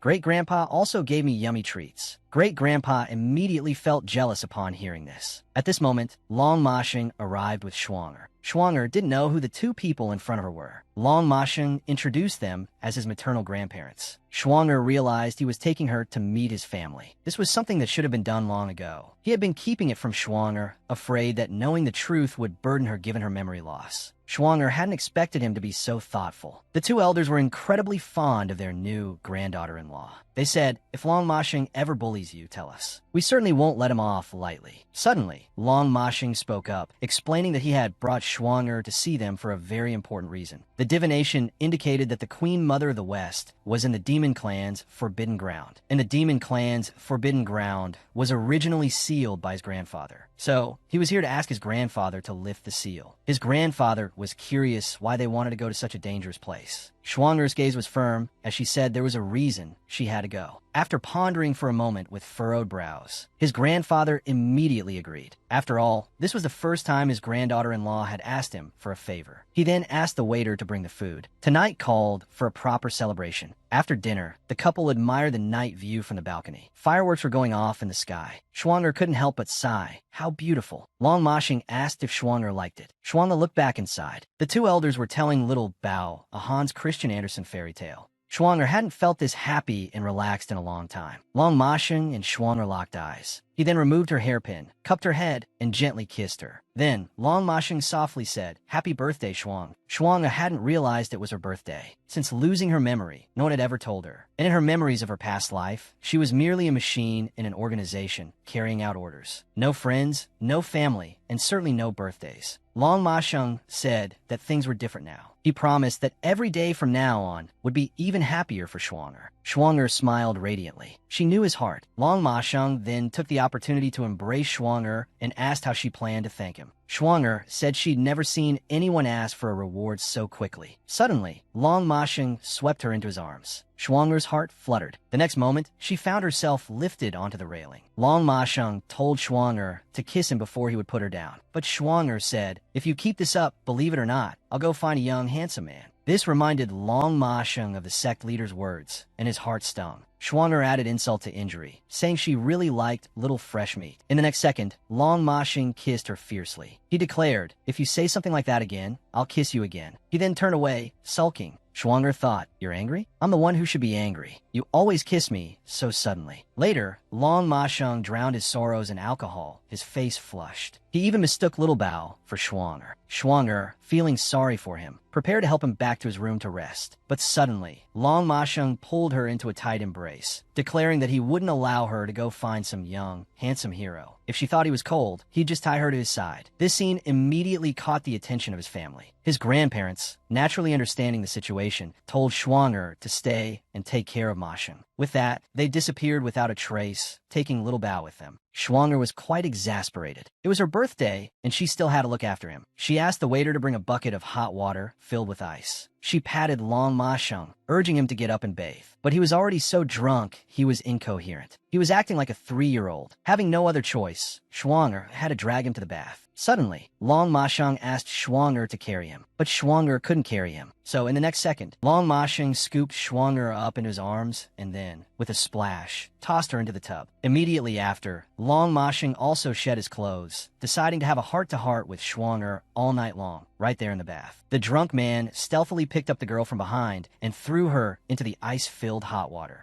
Then, he hurriedly removed his own clothes, determined to have a heart-to-heart with the girl in the bathtub all night long. But he noticed Schwanger was bathing in her clothes. He suddenly lunged forward, crying. In a flash, Schwanger was left with only a small undergarment. After cursing him as shameless, she covered herself in shame and decided to flee the scene of the crime. But Long Ma-shing had seen all of Shuanger's beautiful, fair figure. It instantly ignited a fire within him. He immediately pounced on her and gave her a fierce kiss. The unexpected tenderness made Shuanger jump 3 meters high. The intense, shaking noises kept the guests downstairs blushing and unable to sleep. The scene shifts to the bright god sect. Ma Wenhao was lying peacefully in bed. This was his grandfather, Ma Qingyang's room. A servant reported that the young master had been given 50 lashes by Mu Yuanhong. The protective Ma Qingyang, upon hearing this, instantly flew into a rage. The servant added that the sect leader had just emerged from seclusion 2 days ago and had cast a spell on Mu Wushuang and Long Ma-shing, seemingly ordering them to go to the Demon Clan's forbidden ground. Hearing Demon Clan's forbidden ground, Ma Qingyang's face paled in fear. He immediately ordered the servant to write a letter informing the Azure Dragon Saintess of Long Ma-shing's whereabouts. Since Mu Yuanhong was so unkind to his grandson, he wouldn't be kind to Mu Yuanhong's daughter. The next day, a subordinate delivered the letter to the Azure Dragon Palace. Upon reading it, the Saintess burned the letter to ashes. A maid standing by inquired about the meaning of the letter. The Saintess said that Ma Qingyang deliberately informed her of Long Ma-shing's whereabouts, clearly wanting to take advantage of the situation. A few years ago, the Saintess had wanted to recruit Ma Qingyang as her son's right-hand man and have him find an opportunity to eliminate Long Ma-shing, allowing her son to become a young emperor. But Ma Qingyang hadn't been swayed. It seemed this time he was driven to desperate measures. At that moment, a maid reported that the Hellion clan leader requested an audience, again regarding Hellion Qian's marriage. The Saintess immediately ordered him to be brought in. Usually, the Saintess would just dismiss him casually, but this time, she had an idea to use him as a tool for murder. She then took her maids to the rear guest hall. This matter went back 3 months. The Saintess had persuaded the Holy Emperor to let Hellion Qian marry Long Ma-shing. She knew Long Ma-shing would definitely refuse the marriage. And since the Holy Emperor was a man of his word, the relationship between father and son would naturally fracture. This would further help her own son ascend to power. The Hellion clan leader was completely unaware of the Saintess's scheme. In order to climb the high branches of the Azure Dragon Palace, he had repeatedly come for his daughter's marriage. This time, the Saintess finally agreed to see him, but said that Ma-shing was always stubborn and she couldn't do anything about it. Upon hearing this, the Hellion clan leader immediately knelt down. If Qian'er's engagement were truly broken off, her reputation would be ruined. The Saintess hypocritically helped him up, saying that the one who tied the bell had to untie it. This matter had to be addressed through Ma-shing's sweetheart. If he could make that woman disappear, perhaps Qian'er would have a chance. Hearing this, a fierce glint flashed in the Hellion clan leader's eyes. After receiving the scroll with her image, he indicated he knew what to do. The scene shifts to the Lingxiao divine clan. The grandparents decided to lift the seal on the forbidden ground for them today. Shuanger felt the divine clan's land was rich with spiritual energy. Suddenly, little Bao asked his mother why his father's face looked like that. Shuanger turned around, annoyed, and glared at Long Ma-shing. The clueless 3-year-old Long Ma-shing had no idea what happened last night. Grandma was worried that the 2 children would encounter danger in the demon clan's forbidden ground. Grandpa, however, appeared calm and collected. He had already spread the news about unsealing the forbidden ground and promised that any treasures found inside would belong to the finder. That way, with everyone joining forces to enter the forbidden ground, the children would face less pressure. But suddenly, Xia Kara reported that the Hellion clan leader requested an audience. Grandpa wondered what he was doing there. Initially, he assumed it was about Hellion Qian, but the Hellion clan leader said he came to discuss a trade. He explained that the Hellion clan was dwindling and their strength was declining daily. I recently heard that you are unsealing the demon clan's forbidden ground. My clan members also wish to venture inside and make a name for themselves. If you're willing to provide a map of the forbidden ground, our Hellion clan is willing to exchange flying devices. This will allow the various sects to reach the interior of the demon clan's forbidden ground more quickly. After a moment of hesitation, Grandpa agreed. The Hellion clan's flying devices were unique and powerful artifacts, which could provide additional protection for Shuanger and Ma-shing. After the Hellion clan leader took his leave, a sinister expression appeared on his face. Later, Grandpa arrived at the demon clan's forbidden ground, prepared to break the seal. He set up a formation and released his power, gathering all the spiritual energy at his fingertips. Then, he pointed at the barriers sealing the forbidden ground, and it instantly dissipated. Treasure hunters from various sects thanked the Lingxiao clan leader. Schwanger was also grateful that her grandpa cared so much for her. Suddenly, a voice attracted everyone's attention. The Hellion clan leader stepped forward and addressed everyone. "This journey is perilous. My Hellion clan has reached an agreement with the Lingxiao Divine Clan to provide flying devices for all of you heroes." Everyone cheered excitedly, as this would make treasure hunting easier. Long Ma Sheng, however, warned Schwanger to stay close to him, as he knew the Hellion clan was cunning and deceitful. Schwanger noticed he seemed to have a grudge against the Hellion clan leader. Long Ma Sheng said he would explain everything later. Suddenly, a commotion broke out. Two sects were fighting over the same flying device. The Hellion clan leader hurried forward to mediate, suggesting they draw lots to decide the seating arrangement for fairness. Both sides readily agreed. Later, Mu Wushuang drew the gung-numbered airship, but when she approached Long Ma Sheng, she found he had drawn the Mao-numbered airship. Long Ma Sheng told Schwanger not to worry, he would find a way. So, while Schwanger was queuing to board the gung-numbered airship, a young man came to chat her up. Long Ma Sheng stealthily approached the man from behind, with a deceptively gentle look, intending to swap tokens with him. Terrified by the killing intent, the young man offered no resistance. This way, Long Ma Sheng could be on the same airship as Schwanger. Later that night, Servant Bing reported that Mu Wushuang had drawn the gung-numbered airship, and the young emperor had drawn the Mao-numbered one, just as planned. Furthermore, the main force has already passed through the Beast Zone. They are about to reach the intersection of the Forbidden Ground Center and the Blood Moon Mountain Range. Clan leader, what are your instructions for the next step? A ferocious look crossed the clan leader's face. He recalled the legend that entering the Blood Moon Mountain Range would cause people to lose their spiritual power, making it impossible to move. Then let's add some fun to this journey. At that moment, a shower of meteors appeared in the sky above the airships. Upon seeing this, the cultivators began making wishes to the heavens. Long Ma Sheng asked Schwanger why she wasn't making a wish. Schwanger replied that if she had a wish, she would work hard to make it come true herself and wouldn't rely on the heavens. Long Ma Sheng praised Schwanger for her admirable attitude. "But I do have a wish," he said, "and that is to watch the sunrise with Schwanger tomorrow." Schwanger thought it sounded romantic. Just as she was about to agree, a loud explosion came from the distance, and the airship shook violently. Just as Schwanger was completely bewildered, someone shouted, "We've encountered spatial turbulence. Everyone, quickly hide inside the cabins." The next second, the cultivators all rushed towards the bow of the ship, because this GU cloud could be deadly. Suddenly, a young woman was knocked down by a man. Seeing this, Schwanger's heart skipped a beat. She immediately and selflessly decided to save the girl. But just as Schwanger helped the girl up, dozens of thunderbolts suddenly crashed down from the sky. Even a baby bus was struck askew by the lightning. The ship instantly tilted to a 90-degree angle. Schwanger hurriedly pulled out a 40-meter-long saber. Before she fell, she plunged the saber into the deck. Long Ma Sheng's shoes were non-slip, so he took devilish strides to rescue Schwanger. But Schwanger used all her strength to throw the girl to him. Long Ma Sheng was momentarily speechless. He could only pray that Schwanger wouldn't fall. But the place where Schwanger's saber was lodged suddenly shattered. Just as Schwanger was about to lose her balance, Long Ma Sheng roared towards the sky. The next second, the Azure Dragon was summoned. It then sped towards its master at superluminal speed. But suddenly, the tail of the ship exploded. Seeing that his master was about to perish in the flames, the Azure Dragon immediately turned its head and decided to save its master first. Long Ma Sheng was quickly pulled into the air by the Azure Dragon, but Schwanger uncontrollably fell from the ship. At the last moment, Schwanger shouted to Long Ma Sheng, "Let's meet at the Shi Wangmu Palace." Long Ma Sheng didn't even have time to grieve before the fire behind him grew brighter. Because of the explosion at the stern, the fire gradually spread throughout the entire ship. The next second, the ship completely lost power. It began to descend rapidly. Finally, it exploded with a loud bang on a nearby small island. Long Ma Sheng, dragging his bloodied body, walked out of the wreckage. But at this moment, his heartache was greater than his physical pain to Schwanger. "You must wait for me." The airship suddenly exploded mid-flight, causing Mu Wushuang to fall from the aircraft once again. But just as she was about to summon her spirit sword, Qinyun, for flight, she discovered it was completely unresponsive. Thus, she plummeted from a height of 10,000 meters into the deep sea. Long Ma Sheng was blown by the explosion to a nearby small island. When Schwanger finally managed to surface, she found that there were a dozen other survivors from the ship. Schwanger was thankful that it was the sea below. She quickly urged everyone to get ashore first, because they didn't know if there were any demonic beasts at the bottom of the lake. It took them an hour to finally reach the shore. Although they were cultivators, they found swimming extremely difficult. Tang Sanzang speculated that this might be the Bloodvein mountain range. Schwanger thought to herself, no wonder I can't use any spiritual power. The surveillance aircraft exploded for no reason, and they just happened to fall into the Bloodvein mountain range, which suppresses spiritual power. Could there really be such a coincidence in this world? As it was getting dark, Schwanger suggested finding a cave in the forest for shelter. But one arrogant man refused to obey a woman's leadership. Schwanger didn't bother with him, saying he could choose not to follow. Hearing this, the man put on an indifferent expression. But when he saw everyone following the girl, leaving only him and his junior brother, the man felt humiliated. He secretly vowed to make them pay later. But after walking for an hour, Schwanger suddenly heard a very faint hissing sound. She raised her hand to signal the group to stop. The confused cultivators were bewildered, just as Schwanger asked if anyone had heard anything. A man suddenly let out a blood-curdling scream. He was clearly terrified by what he saw.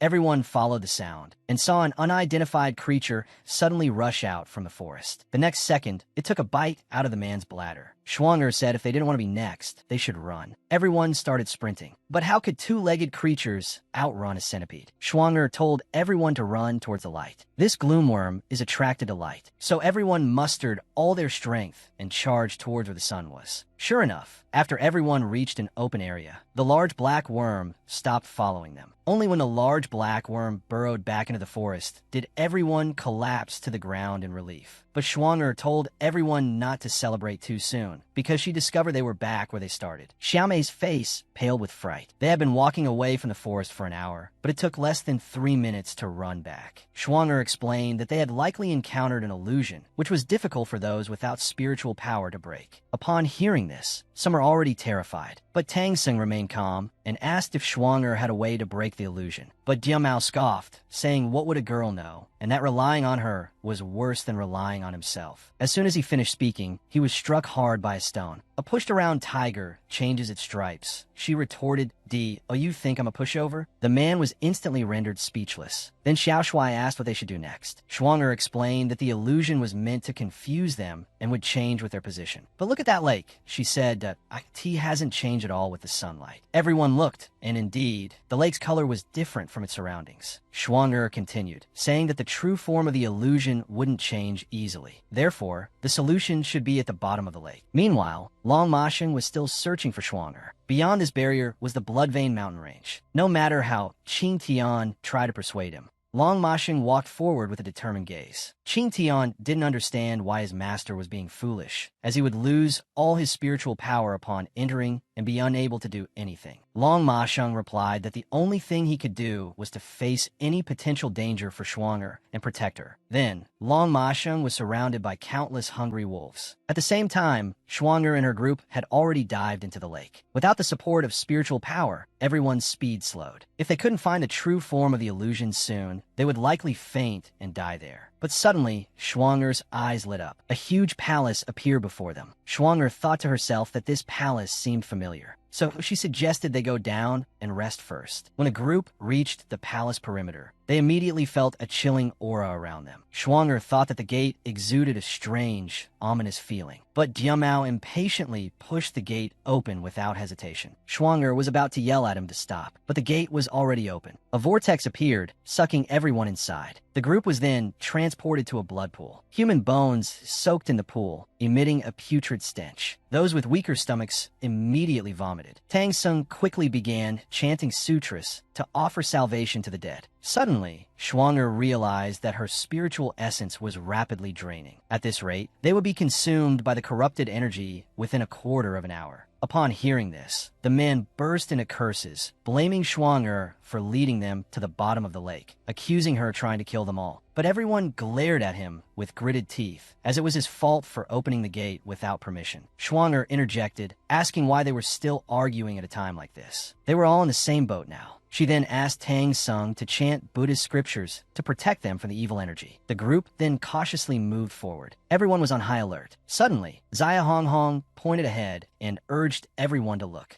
At the end of the path stood an altar. In the center of the altar was a supreme treasure. Tang Sung immediately recognized it as the legendary sky-piercing bow. The man in black, upon hearing this, immediately ordered his underling to retrieve the bow. But Schwanger argued that the bow's spiritual energy was used to suppress the evil energy, and forcibly taking it might unleash a wave of corpses. The man in black ignored her, threatening to beat his underling if he didn't go. He believed Schwanger was being hypocritical and only said that because she wanted the bow for herself. Hearing this, everyone instantly moved to attack him. But just as he was about to attack, Schwanger stopped him, saying there was no need to pay attention to such a person. Wang Hui immediately regretted his actions. At this moment, the lackey foolishly went to grab the sky-piercing bow. However, his whole body trembling, he had just reached out his hand when a bloody hole appeared on the back of the blood fawn. The blood demon sniffed and surprisingly smelled the scent of a living person. Seeing this, the lackey's eyes widened instantly and his whole body froze. The smell of a living person immediately excited the blood demon. It leaped more than 3 meters high, pouncing towards the living person. The lackey was so scared he instantly wet himself. Without time to change, he took off running. But in the next second, he was immediately entangled by the blood demon. The lackey cried out that his first kiss was still with his mother, and he didn't want to die yet. But the next second, he was completely enveloped by the blood demon. The blood demon burrowed into his mouth, instantly draining all the blood from his body. Afterward, the blood demon began to gradually dissipate. The lackey was thrown down, now a dried corpse. Everyone who saw this was terrified. His older brother was drenched in cold sweat, thinking to himself that it was a good thing he had sent his lackey. He hurriedly told everyone to run, but just as they were about to turn back, the blood in the blood pool began to churn violently. In an instant, it surged tens of meters high, blocking their way back. Mu Wushuang was completely dumbfounded. Meanwhile, Long Ma Sheng had been slaying demons and monsters all along the way. He had even sent the centipede to the afterlife. Yet, there was still no sign of Schwanger. Schwanger, where are you? At this moment, Mu Wushuang was calling for everyone to take cover on higher ground. Seeing a blob of blood hurtling towards her, Schwanger immediately swung her blade, splitting it in two. Because this blood was corrosive, they absolutely couldn't let it touch them. Hearing this, everyone immediately started to eliminate the blood demons in front of them. But Xia Hong Hong was still accidentally devoured by a blood demon. Xiao Shuai felt that this couldn't continue. They simply couldn't outlast the blood demons. Mu Wushuang, of course, had also been thinking about this problem. She felt that this bow, safe and sound here, must have some sort of secret. Could the method to stop the blood pool be on it? Just then, a giant skeleton emerged from the blood pool. He was the most powerful monster of the demonic clan, the 9 Lives Demon Emperor. The appearance of the Demon Emperor instantly scared everyone out of their wits. At this moment, all they could think about was escaping. Schwanger thought that if he were allowed to fully awaken, everyone would surely die. The only option was to find a way to seal him again. But as her hand just touched the sky-piercing bow, a golden light shot into Schwanger's forehead. The next second, an ancient demon suddenly appeared. The girl decided to use the Descendant's bow and arrow to seal it again. But as her hand touched the sky-piercing bow, a resounding phoenix cry echoed from the sky. Sitting on the phoenix, if it wasn't a man, it was definitely a woman. Tang Sung recognized her at once. This was the divine offspring of the Queen Mother of the West. The ancient demon was instantly scared witless. Although the Queen Mother of the West's physical body was gone, her spirit remained. How could she allow this beast to run rampant? She immediately rode the phoenix, determined to slay the beast. But the beast actually tried to resist with its demonic energy. So, the Queen Mother of the West chanted a single word, Zhu. Hearing the word Zhu, Schwanger's eyes widened instantly. The next second, only the phoenix's cry resounded through the sky. Then, opening its small beak, it spewed ancient flames towards the beast. But this raging fire didn't even singe a single hair on the beast. Helpless, the Queen Mother of the West had to take matters into her own hands. So, she flung down dozens of thick, pure silver chains. Instantly, the beast's 4 legs were firmly bound. The 9 Lives Demon Emperor was quickly dragged into the blood pool. Moments later, he was finally sealed again. Everyone watching was completely stunned. Only Schwanger's face was filled with worry. Because she knew divine consciousness could only be consumed, didn't that mean the Queen Mother of the West would disappear? Sure enough, the Shooting Heaven Palace behind her was gradually dissipating. Once the Shooting Heaven Palace completely disappeared, the demons would reappear. So Schwanger hurriedly asked the Queen Mother how to repair the shooting heaven palace and her divine consciousness. The Queen Mother, attracted by this cry, couldn't help but smile with relief. Danju, you finally found the right person. She then gestured for the girl to follow her. In the next second, Schwanger only felt a dazzling light before her eyes. When she opened her eyes again, she had unexpectedly arrived in her own divine stone space. Suddenly, she noticed an extra wooden stake in a medicinal field. Before she could react, the stake sprouted branches and leaves. 3 seconds later, it directly shot up into a peach tree. Schwanger was overjoyed. Little Phoenix was saved. But suddenly, the Queen Mother's voice came from behind her. I have waited for tens of thousands of years, the Queen Mother said. Finally, I have waited for someone destined to inherit my Kunlun Dao lineage. Then, with a somber expression, she told Schwanger, I don't have much power left. 10,000 years ago, the demon clan wreaked havoc upon the world. I joined forces with several cultivators and finally defeated the demons, driving them to the void and sealing the entrance. I built the Shi Wangmu Palace above the entrance. Until my soul departed from my body, I never left the palace. However, the demon's power is growing day by day. Even though I am at the zenith of wisdom transformation realm, the time I can withstand them is ultimately limited. So, in the end, I used my divine soul to reinforce the seal and entrusted the phoenix to find someone destined to inherit my mantle. I have waited for thousands of years, and finally, at the time of my tribulation, I have found you. Are you willing to take my place and guard this place? Hearing these words, Schwanger was filled with disbelief. She knew that if the demons were released, it would endanger countless lives. But if she stayed here, wouldn't that mean she would never see her younger brother, Xiao Bao, and Long Ma Sheng, whose eyes were always on her again? Seeing the girl's hesitation, the Queen Mother asked if she still had any attachments. Schwanger said that she still had her family, so she couldn't give her any promises now. I came here not to save the world, but to find a peach to save my phoenix. Coincidentally, my phoenix is also called Danju. The Queen Mother shook her head. There has only ever been one phoenix. Danju never mentioned me because he was reborn, and every time he is reborn from Nirvana, he loses his previous memories. The only thing that remains unchanged is the mission I imprinted in his blood. If you want to preserve his memories, you can indeed use a peach to extend his life. But when the peach tree will bear fruit depends on fate. Schwanger suddenly realized, it seems that all I can do now is wait. The Queen Mother said, you don't have to be so discouraged. The cultivation method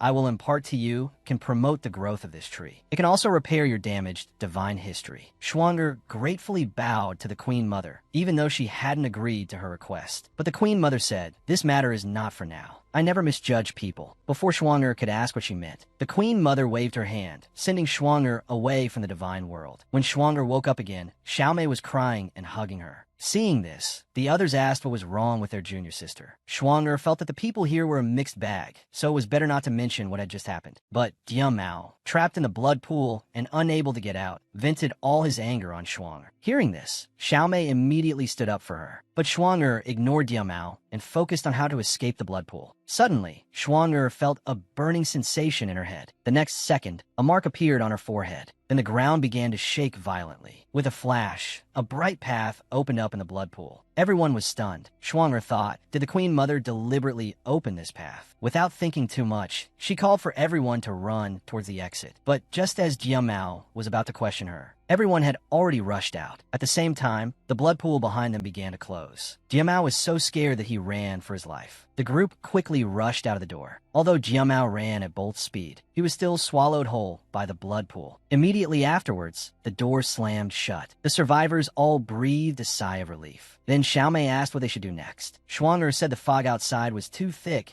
that let's walk and see, she suggested. So the three of them perked up and started walking again. But what they didn't know was that a few drops of blood from the blood pool had flown out through the crack in the door and landed right on Xiaomei's collarbone. Meanwhile, Long Ma Sheng was still slaying demons and searching for Schwanger. This time, just as he was about to kill a demon, the prone Xiongda suddenly spoke, begging for his life. Long Ma Sheng was surprised he had gained sentience, and asked Xiongda how his sense of smell was that, if you can find the owner of this handkerchief, he said, I'll spare your life. At this time, Schwanger and the others felt the fog getting thicker and thicker. Xiaomei couldn't even see the road beneath her feet, and almost tripped over a tree root. Even the bold Xiao Shuai didn't dare to continue walking. So Tang Sung said, "This humble monk has a magical treasure that can solve our worries." With that, he pulled a Dharma pearl from his armpit, tossed it into the air, and declared, "This Dharma pearl can illuminate a radius of 3 meters. It can also follow this humble monk's symbol." Xiao Shuai immediately jumped up with joy. But just as the group was peacefully on their way, an evil spirit quietly slipped into the Dharma pearl. The next second, the pearl unexpectedly ran off on its own. Tang Sung, seemingly bewitched by the evil spirit, appeared to be summoned by something. The Dharma pearl sped forward. The group looked ahead and saw a small lane temple appear. Upon seeing the Buddha, Tang Sung became instantly infatuated. Shuang'er wondered how the Queen Mother of the West could have a temple. But then Tang Sung suddenly ran towards the Buddha. Shuang'er immediately stepped forward to stop him, but a cliff suddenly appeared in front of them. After Tang Sung rushed into Lane Temple, its door slammed shut. Then, the temple strangely began to disappear.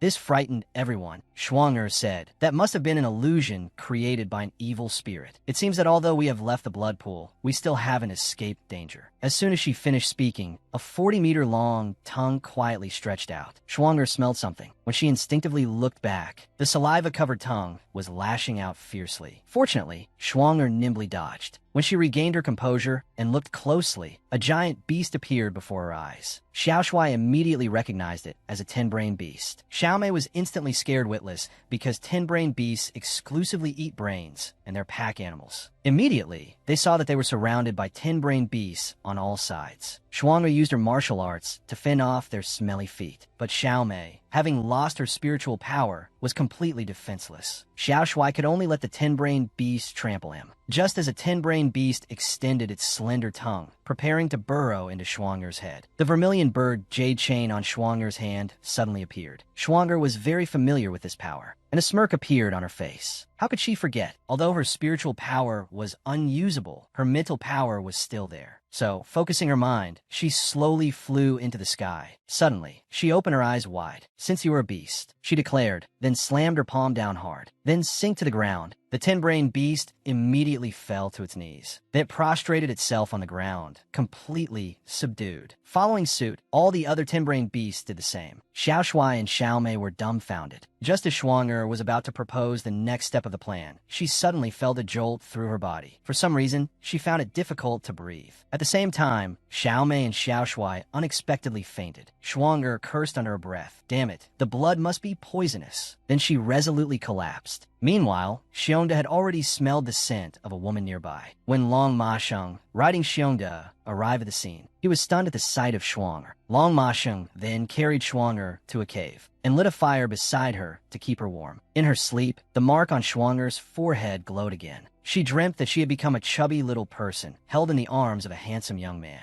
Looking closely, she realized the man was Long Ma Sheng. Could this be her past with Long Ma Sheng? It seemed they had been so in love. She then dreamt of herself after she had slimmed down and all the little moments she shared with Long Ma Sheng. They had experienced so much together. This time, Shuang'er would never forget these beautiful memories. When she woke up, she was already in tears and called out to Long Ma Sheng, "Imperial uncle." Seeing Shuang'er awake, Long Ma Sheng immediately covered the wounds on his body with his clothes. But then he froze. Did Shuang'er just call him Imperial uncle? They were already married, yet his wife never let him touch her. Even a simple hand-holding would be met with a look of disgust. It turned out that just a few days after their wedding, his wife had fallen off a cliff. When she woke up, she had lost all her memories, and by then, she was already pregnant. Even after their son turned 3, his wife still hadn't regained her memory. Naturally, she was very resistant to any intimacy from her unfamiliar husband. He could only patiently wait for her to recover her memories. Finally, his perseverance paid off. With the Queen Mother's help, she successfully restored her divine power and regained her lost memories. It turned out they had been so in love. When she woke up again, she was in tears and called out to him, "Imperial uncle." Long Ma Sheng froze, convinced he must be hallucinating. But the next second, Shuang'er's hand reached out. The sudden intimacy left him flustered. Shuang'er sobbed, I remember everything." Long Ma Sheng asked incredulously, "Do you really remember everything?" After Shuang'er nodded tearfully, Long Ma Sheng lifted her head and poured all his love into a kiss. Shuang'er's heart raced, filled with ecstasy. Just then, Xiongda returned from fishing. Seeing his master being affectionate, he became so excited that he drooled. He then barged into their cave with shining eyes, laying his head on the ground, hoping to learn a thing or two, as he was still a single bear. their faces darkened. Without a word, they kicked Xiongda out. Xiongda, tearful, could only eavesdrop from the doorway. After dealing with Xiongda, Long Mashing dusted himself off and was about to continue where they left off with Shuang'er. But Shuang'er looked at him thoughtfully. She noticed Long Mashing was injured. He brushed it off, saying it was nothing and they should continue what they were doing. But Shuang'er insisted that those things could wait. His health was more important. Long Mashing's face fell. He then looked dejected and empty. Shuang'er sighed. Seeing her Imperial uncle sad made her sad too. She proposed a gentle compromise. She would take the initiative. Upon hearing this, Long Mashing was instantly overjoyed. He immediately laid down on the straw mat at superluminal speed, indicating his readiness. Shuang'er rubbed her head in exasperation, wondering why Long Mashing seemed so emotionless. Then, she began to undress, deciding to teach this prince how things should be done. Long Mashing's heart pounded in his chest, captivated by Shuang'er's stunning figure. Next, Shuang'er touched his abs. Long Mashing blushed instantly and asked where he had learned this. He immediately sat up, eager to embrace Shuang'er, but she pushed him back down. "You promised me you wouldn't make the first move," she said, then closed her eyes and kissed him. A moment later, Shuang'er looked at him tenderly, telling him to just lie still. 2 hours passed, and Xiongda waited outside for the same amount of time. By this time, Xiongda figured they had been inside for a while and decided to sneak in and learn some knowledge at this crucial moment. He quietly poked his head in. The sight before him made him blush crimson. Suddenly, a stone struck him hard, knocking him unconscious. Shuang'er, being a natural beast tamer, had heard Xiongda's thoughts clearly. Long Mashing caressed Shuang'er's cheek. He told her not to be distracted by other matters. But by now, Shuang'er was starting to feel a little overwhelmed. She asked, "Imperial uncle, are you tireless?" Long Mashing immediately sat up and said, "Shuang, if you're tired, then you can lie down." Shuang'er was still worried about his injuries. But Long Mashing said these minor injuries were nothing to worry about. Besides, we have to travel tomorrow. You wouldn't want me to carry you the whole way, would you, Shuang'er? Hearing this, Shuang'er agreed incoherently. So Long Mashing accepted her offer. Outside the cave at that moment, Xiongda, with a large bump on his head, listened to the two of them being intimate and lamented the hardships of bear life. Time flew by, and it was the next day. The couple prepared to depart for home, full of love and affection. Suddenly, Xiongda charged towards them, his face filled with rage. He yelled, "Couples are so disgusting." Long Mashing replied, "Sour grapes, much? Poor single bear." Then Shuang'er asked, "Imperial uncle, how did you subdue Xiongda? I don't recall you having beast-taming abilities." Long Mashing thought for a moment, probably with my authority. After all, physical taming is also a method. Suddenly, Shuang'er asked, "Imperial uncle, do you remember the 2 people who were with me yesterday?" Long Mashing said their poisoning wasn't severe. They woke up earlier than you. They couldn't wait and went ahead to look for the exit. But in reality, Long Mashing had sent them away so he could be alone with Shuang. Hearing this, Shuang'er felt relieved. They must have left the Bloodvein Mountain range already. We should leave this place quickly too. Xiongda sat up abruptly. "Don't you know? This place is one way. You can only enter, not exit." This statement stunned the two of them. "You really don't know, do you? Some important person set up a barrier here." Xiongda began drawing on the ground. "It's supposed to seal something, I think. I don't know the details. Anyway, with this seal as the center, a triangular barrier has formed around it. It's easy to get in, but if you try to leave, you'll be blocked. You'll experience bone-chilling pain. You definitely won't want to try a second time." Long Mashing saw Shuang'er deep in thought and asked her what she was thinking. Shuang'er replied, "The person who set up the barrier he mentioned must be the Queen Mother of the West. Although she didn't tell me how to get out, I received her inheritance. I think we won't be trapped here." So, Long Mashing decided to test the edge of the barrier. Later, they arrived at the barrier. But Long Mashing remembered that when he entered, he hadn't felt any discomfort. He couldn't help but wonder if Xiongda was telling the truth. Xiongda put on an indifferent expression, implying, "Just try it and see." So Long Mashing walked in with a benevolent look, figuring it was safer to use his own body as a shield. But Shuang'er told Long Mashing not to bother. The only way to know if it would work was to try it themselves. She said and slowly extended her jade hand toward the barrier. But in the next second, the unexpected happened. Mu Wushuang had just regained her memory in the wilderness and couldn't wait to be close to her husband in the cave. Long Mashing had been waiting for this moment for over 3 years. But unfortunately, good times are always short-lived, because the next day, when they were about to go home to their mother, they found themselves trapped in the forest by a barrier. Xiongda told them not to touch the barrier. But Mu Wushuang believed she had protagonist luck and wouldn't be harmed. However, as soon as she reached out, Long Mashing grabbed her hand, because Long Mashing didn't want her to risk it alone. Schwanger thought her Imperial uncle was going to face it with her, but then she saw her Imperial uncle reach out towards the barrier first, because he decided to shoulder the danger alone. Only then did Mu Wushuang realize her Imperial uncle was protecting her. Before Schwanger could speak, Long Moshing's hand had already entered the barrier. Then, amidst Schwanger's cries of alarm, a bolt of lightning suddenly struck. The intense golden light prevented Schwanger from opening her eyes. When the golden light gradually dissipated, Long Moshing was seen thrown dozens of meters away. The next second, he vomited a large mouthful of blood. At this moment, he felt as if his whole body was being torn apart. Seeing this, Schwanger immediately rushed forward. Her Imperial uncle's injuries distressed her deeply. As Long Moshing was about to raise his head to speak, he suddenly fainted. Schwanger's tears could no longer be held back. Could it be that her Imperial uncle was? At this moment, Shionda came up and patted Schwanger, explaining that he had just fainted from the pain and would wake up soon, because he had experienced the same symptoms with his master before. But he didn't have such a strong reaction back then. Meanwhile, in the Lingxiao Divine Clan, a servant had gathered all the information about the forbidden area of the Demon Clan. The grandfather, upon learning that his granddaughter-in-law had fallen into the Bloodvein Mountain Range, was instantly terrified. And the servant added that the young emperor had also gone alone to the Bloodvein Mountain Range to rescue Mu Wushuang. Hearing this, the grandmother's heart tightened, because legend had it that no one had ever returned from there alive. Weren't Moshing and Wushuang facing certain death? The old man tried to comfort his wife, saying they couldn't just sit idly by.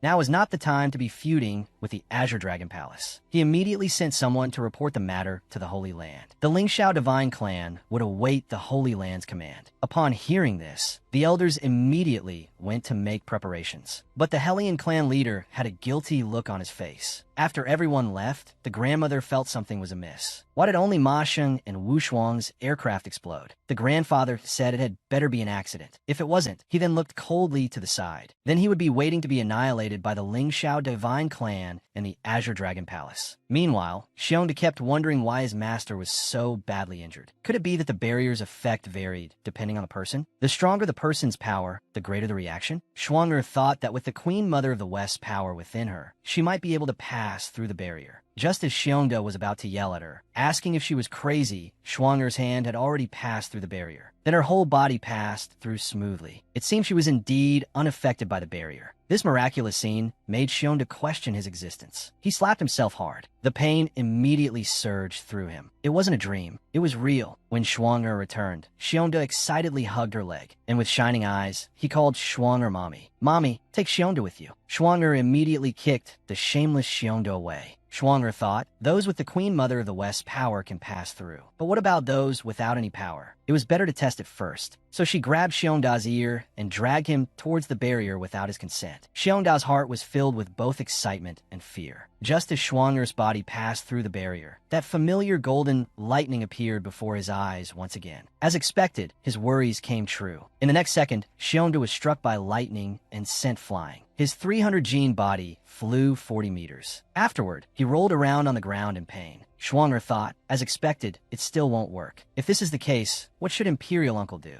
Could it be that he's trapped here forever? So, Schwanger gritted her teeth and made a decision that went against her ancestors. Xiongda sat on the ground, crying, after being electrocuted. Suddenly, he looked up and found Schwanger had returned. Schwanger asked him if he wanted to see the outside world. Xiongda said he dreamed of seeing poetry in distant lands. All right, carry your master on your back. We'll go together to find the dormant seal. A bewildered Xiongda was a bit confused. Could it be Mother you're thinking of? That's right. Since you can't get out, I'll break this barrier. Xiongda immediately carried his master on his back. Mother, you can't lie to Xiong. We Wushuangs always keep our word. Immediately, they set off to find the seal. But what they never expected was that a pair of eyes was watching them intently from the grass. A family of 3 was trapped in the forest by a barrier. The father almost lost half his life when he touched the barrier, but the mother could pass through the barrier safely. However, how could the mother abandon them? She had Xiong to carry his father on his back. Then she led them to find a way to break the barrier. Unbeknownst to them, a bad guy was watching them from the grass. At night, they found an open space to spend the night. At this time, Long Moshing woke up from his sleep, but as soon as he opened his eyes, he saw Xiongda calling Shuang a mother. Schwanger didn't want this bear child at all. Xiongda then said, "Then how about you be my grandma?"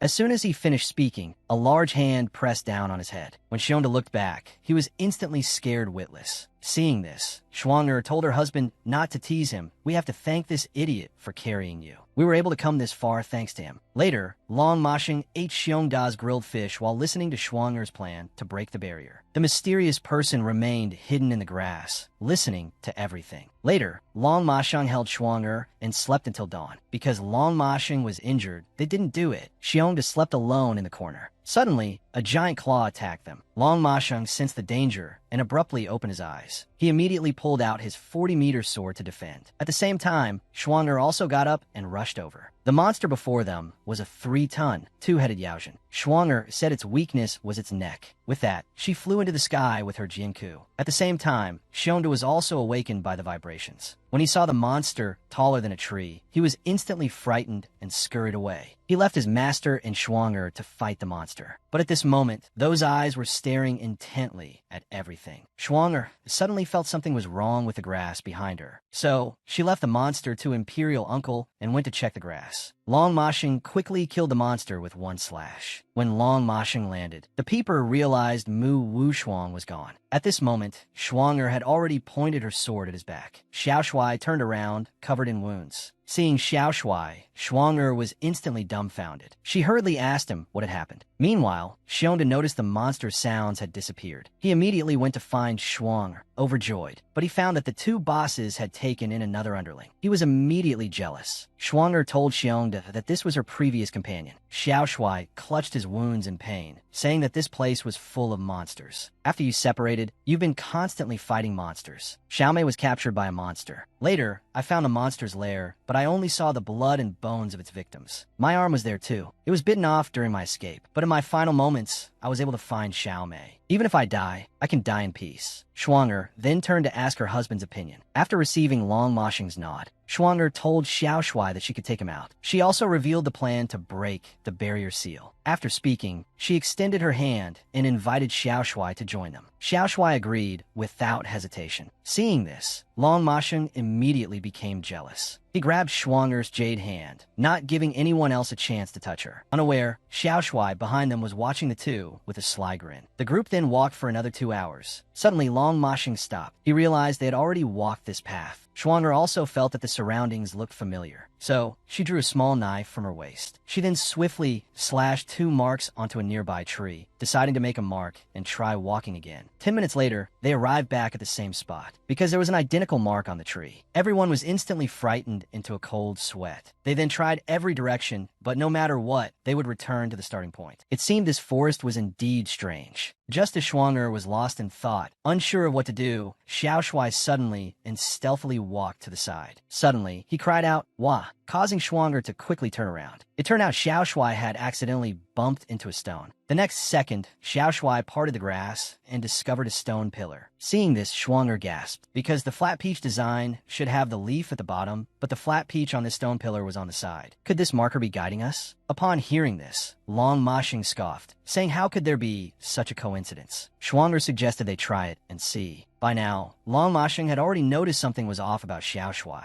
Along the way, Xiao Shuai was able to quickly find the markers, and whenever they encountered monsters, Xiao Shuai would shield Xiaomei. He was injured again while protecting Shuanger. An hour later, they finally made it out of the forest. Xiongda was immediately moved to tears. Shuanger kept praising Xiao Shuai, saying he was truly amazing and that it was thanks to him discovering the flat peach markers. Long Masheng, however, said he was just lucky. Now that we're out, carrying this injured person is just a burden. Shuanger was instantly furious upon hearing this. Long Masheng snorted coldly and turned his head away. At this time, Xiao Shuai said it was all his fault for holding them back. Shuanger told him not to think too much about it. Xiao Shuai was instantly overwhelmed with emotion. Later that night, the group settled down. Shuanger thoughtfully went to check on Xiao Shuai's injuries. Seeing this, Long Masheng was almost furious. Xiongda grinned mischievously and said, "Master, you're in danger." At daybreak, they set off again. But suddenly, the sight before them scared them witless, because this marker had 2 flat peaches on it. Everyone was instantly dumbfounded. After a long while, Shuanger asked which way was the correct one. Xiao Shuai said to go right. Long Masheng, however, said to go left. Holding opposing opinions, neither of them yielded to the other. Long Masheng stated that the white fog on the left was dissipating, so going left would definitely be safer. Xiao Shuai, however, said the left looked more like a trap. Long Masheng wanted to use his fist to reason with him. Xiao Shuai retorted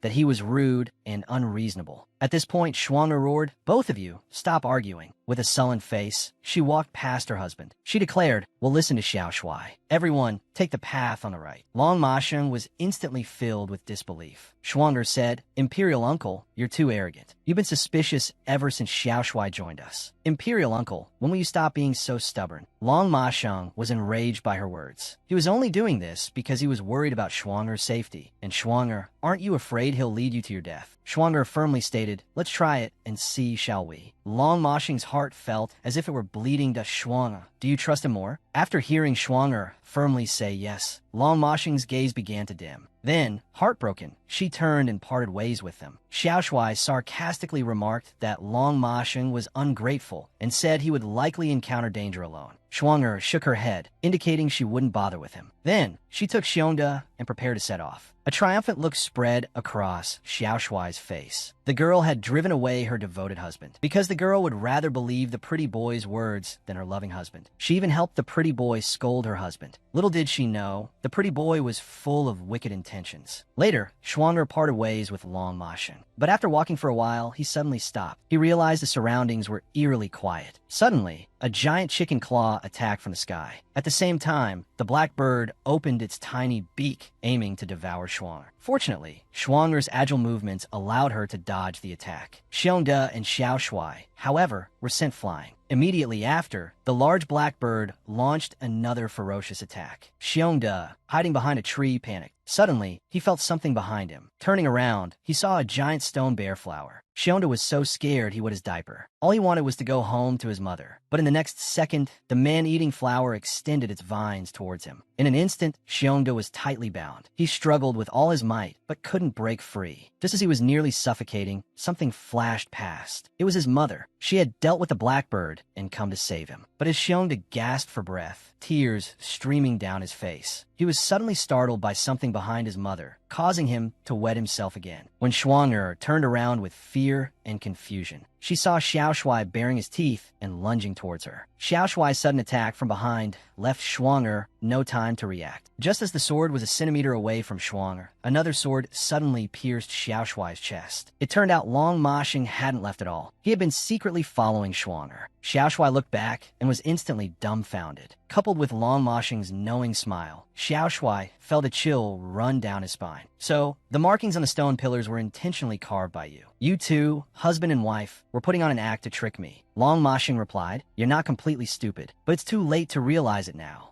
With that, he abruptly pulled the sword from Xiao Shuai's chest. Xiao Shuai's eyes rolled back, and he collapsed. Long Masheng immediately rushed to Shuang'er's side, concerned. Shuang'er, relieved, said she wasn't harmed at all. She then caressed Long Masheng's face. This incident deepened their bond, but Shuang'er couldn't understand. She had saved him repeatedly, so why would he try to kill her? Just as she finished speaking, Xiao Shuai, lying on the ground, let out a chilling laugh. Shuang'er was instantly terrified. The next moment, Xiao Shuai slowly stood up. He said, "I did this because you have another purpose." Seeing this, Long Masheng immediately shielded Shuang'er. Shuang'er now understood. Xiao Shuai's body had long been taken over by this evil being. Suddenly, the evil being flexed its right hand, and a thick, monstrous arm sprouted. "If you give me your body, I'll let you go," it declared, lunging toward Shuang'er. Shuang'er, not to be outdone, raised her sword to defend herself. She demanded to know what he had done with Xiaomei. The evil being's laughter became even more sinister. "If you want to see her, I'll send you to her." With that, it gathered its evil energy and charged toward Shuang. At the critical moment, Shuang'er cried out, "Imperial uncle." In the next second, Long Masheng, with lightning speed, thrust his sword forward. Just as the sword was about to pierce the evil being's throat, the evil being instantly broke out in a cold sweat. He immediately grabbed the lightsaber with his other hand. Then he let out a disdainful laugh. With a slight exertion of force, he flung Long Masheng's lightsaber away. This revealed the evil being's weakness to the two of them, his exposed throat. But the arrogant evil being completely disregarded them, laughing while fending off their attacks. However, he was about to lose his laughter, because he didn't know that in this world, there was also a sword technique that descended from the heavens. The evil being sensed impending doom and immediately used his Qilin arm to shield his throat. But how could he have anticipated Long Masheng kicking him from behind? The evil being lost his balance from the kick, and his throat was instantly exposed. With Mu Wushuang's cry of farewell, her long sword instantly pierced his vital point. The evil being collapsed to the ground with a thud. Looking at Xiao Shuai's corpse,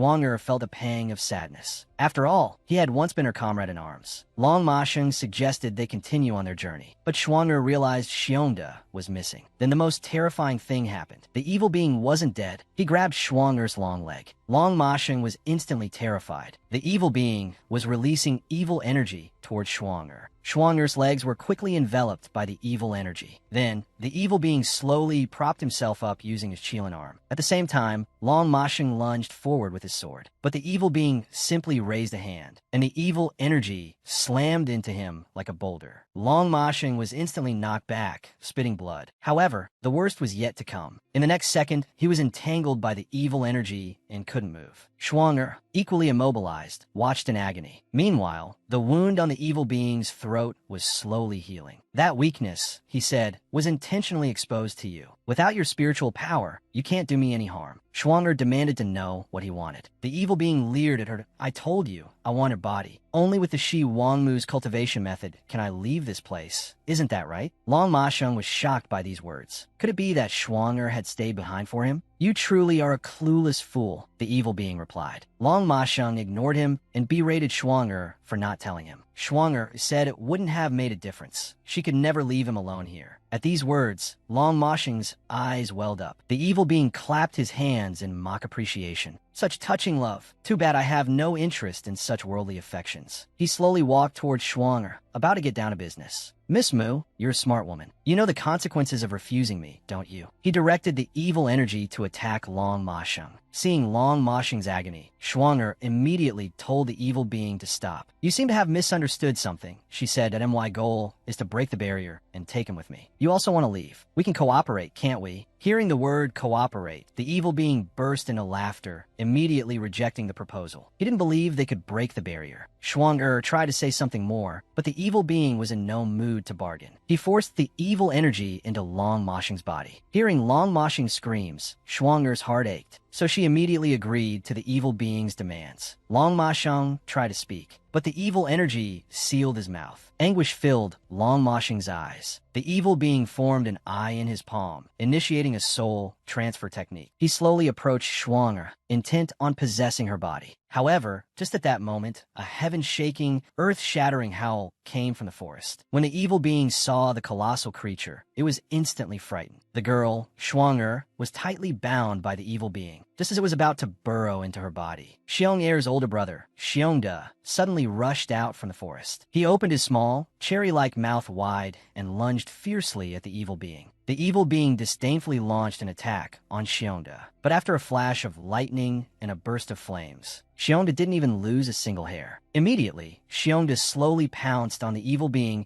at super light speed. He instantly grabbed the evil being tightly. Then he opened his jaws, unwashed for 800 years. With a single bite, he seemingly crunched the evil being. The evil aura on both of them quickly dissipated. But at this moment, Long Ma-sheng had completely lost his strength. His entire body fell uncontrollably from the sky. Fortunately, Xiongda used his bare paws to catch his master. He gently placed his master on his back, preparing to take his master and Shuang'er away from there. But just as the group escaped the scene, the blood on the ground unexpectedly fused back into the evil being's body. In a short while, it stood up again. After Xiongda had run strenuously for more than 10 minutes, his pace gradually slowed down. Shuang'er asked him what was wrong. Xiongda, sweating profusely, said he couldn't walk anymore. Just as the two jumped down from his back, Xiongda's body began to shrink at a visible rate. Shuang'er, thinking Xiongda was tired, said she would make him grilled fish that night. But Long Ma-sheng noticed that the ground was covered in Xiongda's blood. Seeing this, Shuang'er was shocked. In the next second, Xiongda's body went limp and he collapsed. He lay on the ground in pain, with a dark, gaping wound on his chest. Seeing this, Shuang'er's heart was filled with grief. Had Xiongda's heart been ripped out by the evil being? She quickly tore off a piece of cloth, wiped away the blood, and applied Yunnan Baiyao. Xiongda trembled in pain. Shuang'er comforted him, saying not to be afraid, the bleeding would soon stop. But Xiongda suddenly grabbed his mother's hand and told her not to bother anymore. He couldn't feel the pain anymore. Mother, don't be sad. If I hadn't met you, I wouldn't have known that I could also become so strong. Living in this forest is too tiring. I haven't been able to hold on for a long time. Before Xiongda could finish speaking, Shuang'er's tears flowed uncontrollably. Long Ma-sheng, with a pained expression, stepped forward to comfort her. Xiongda slowly spoke. spoke, telling his master to protect his mother well, that you're too weak. You always need my mother to save you. Master, you need to work harder. Long Ma-shing choked back tears and agreed. Suddenly, a bird's call came from the sky. Xiongda knew that someone was catching up. He told his mother to leave quickly. He then pointed ahead, saying, "Not far ahead is the center of the barrier. I saw it when I grew bigger. If there's a next life, will you be my mother again?" Shuang'er just frowned at Xiongda. Then she and Long Ma-sheng exchanged a knowing glance. Without speaking, they reached an agreement. Long Ma-sheng took off his outer garment. He said that Shuang'er and he were thinking the same thing. They would take Xiongda with them. Xiongda tearfully scolded them for being foolish, saying he was too heavy and would be a burden. But Long Ma-sheng ignored him and wrapped the garment around Xiongda.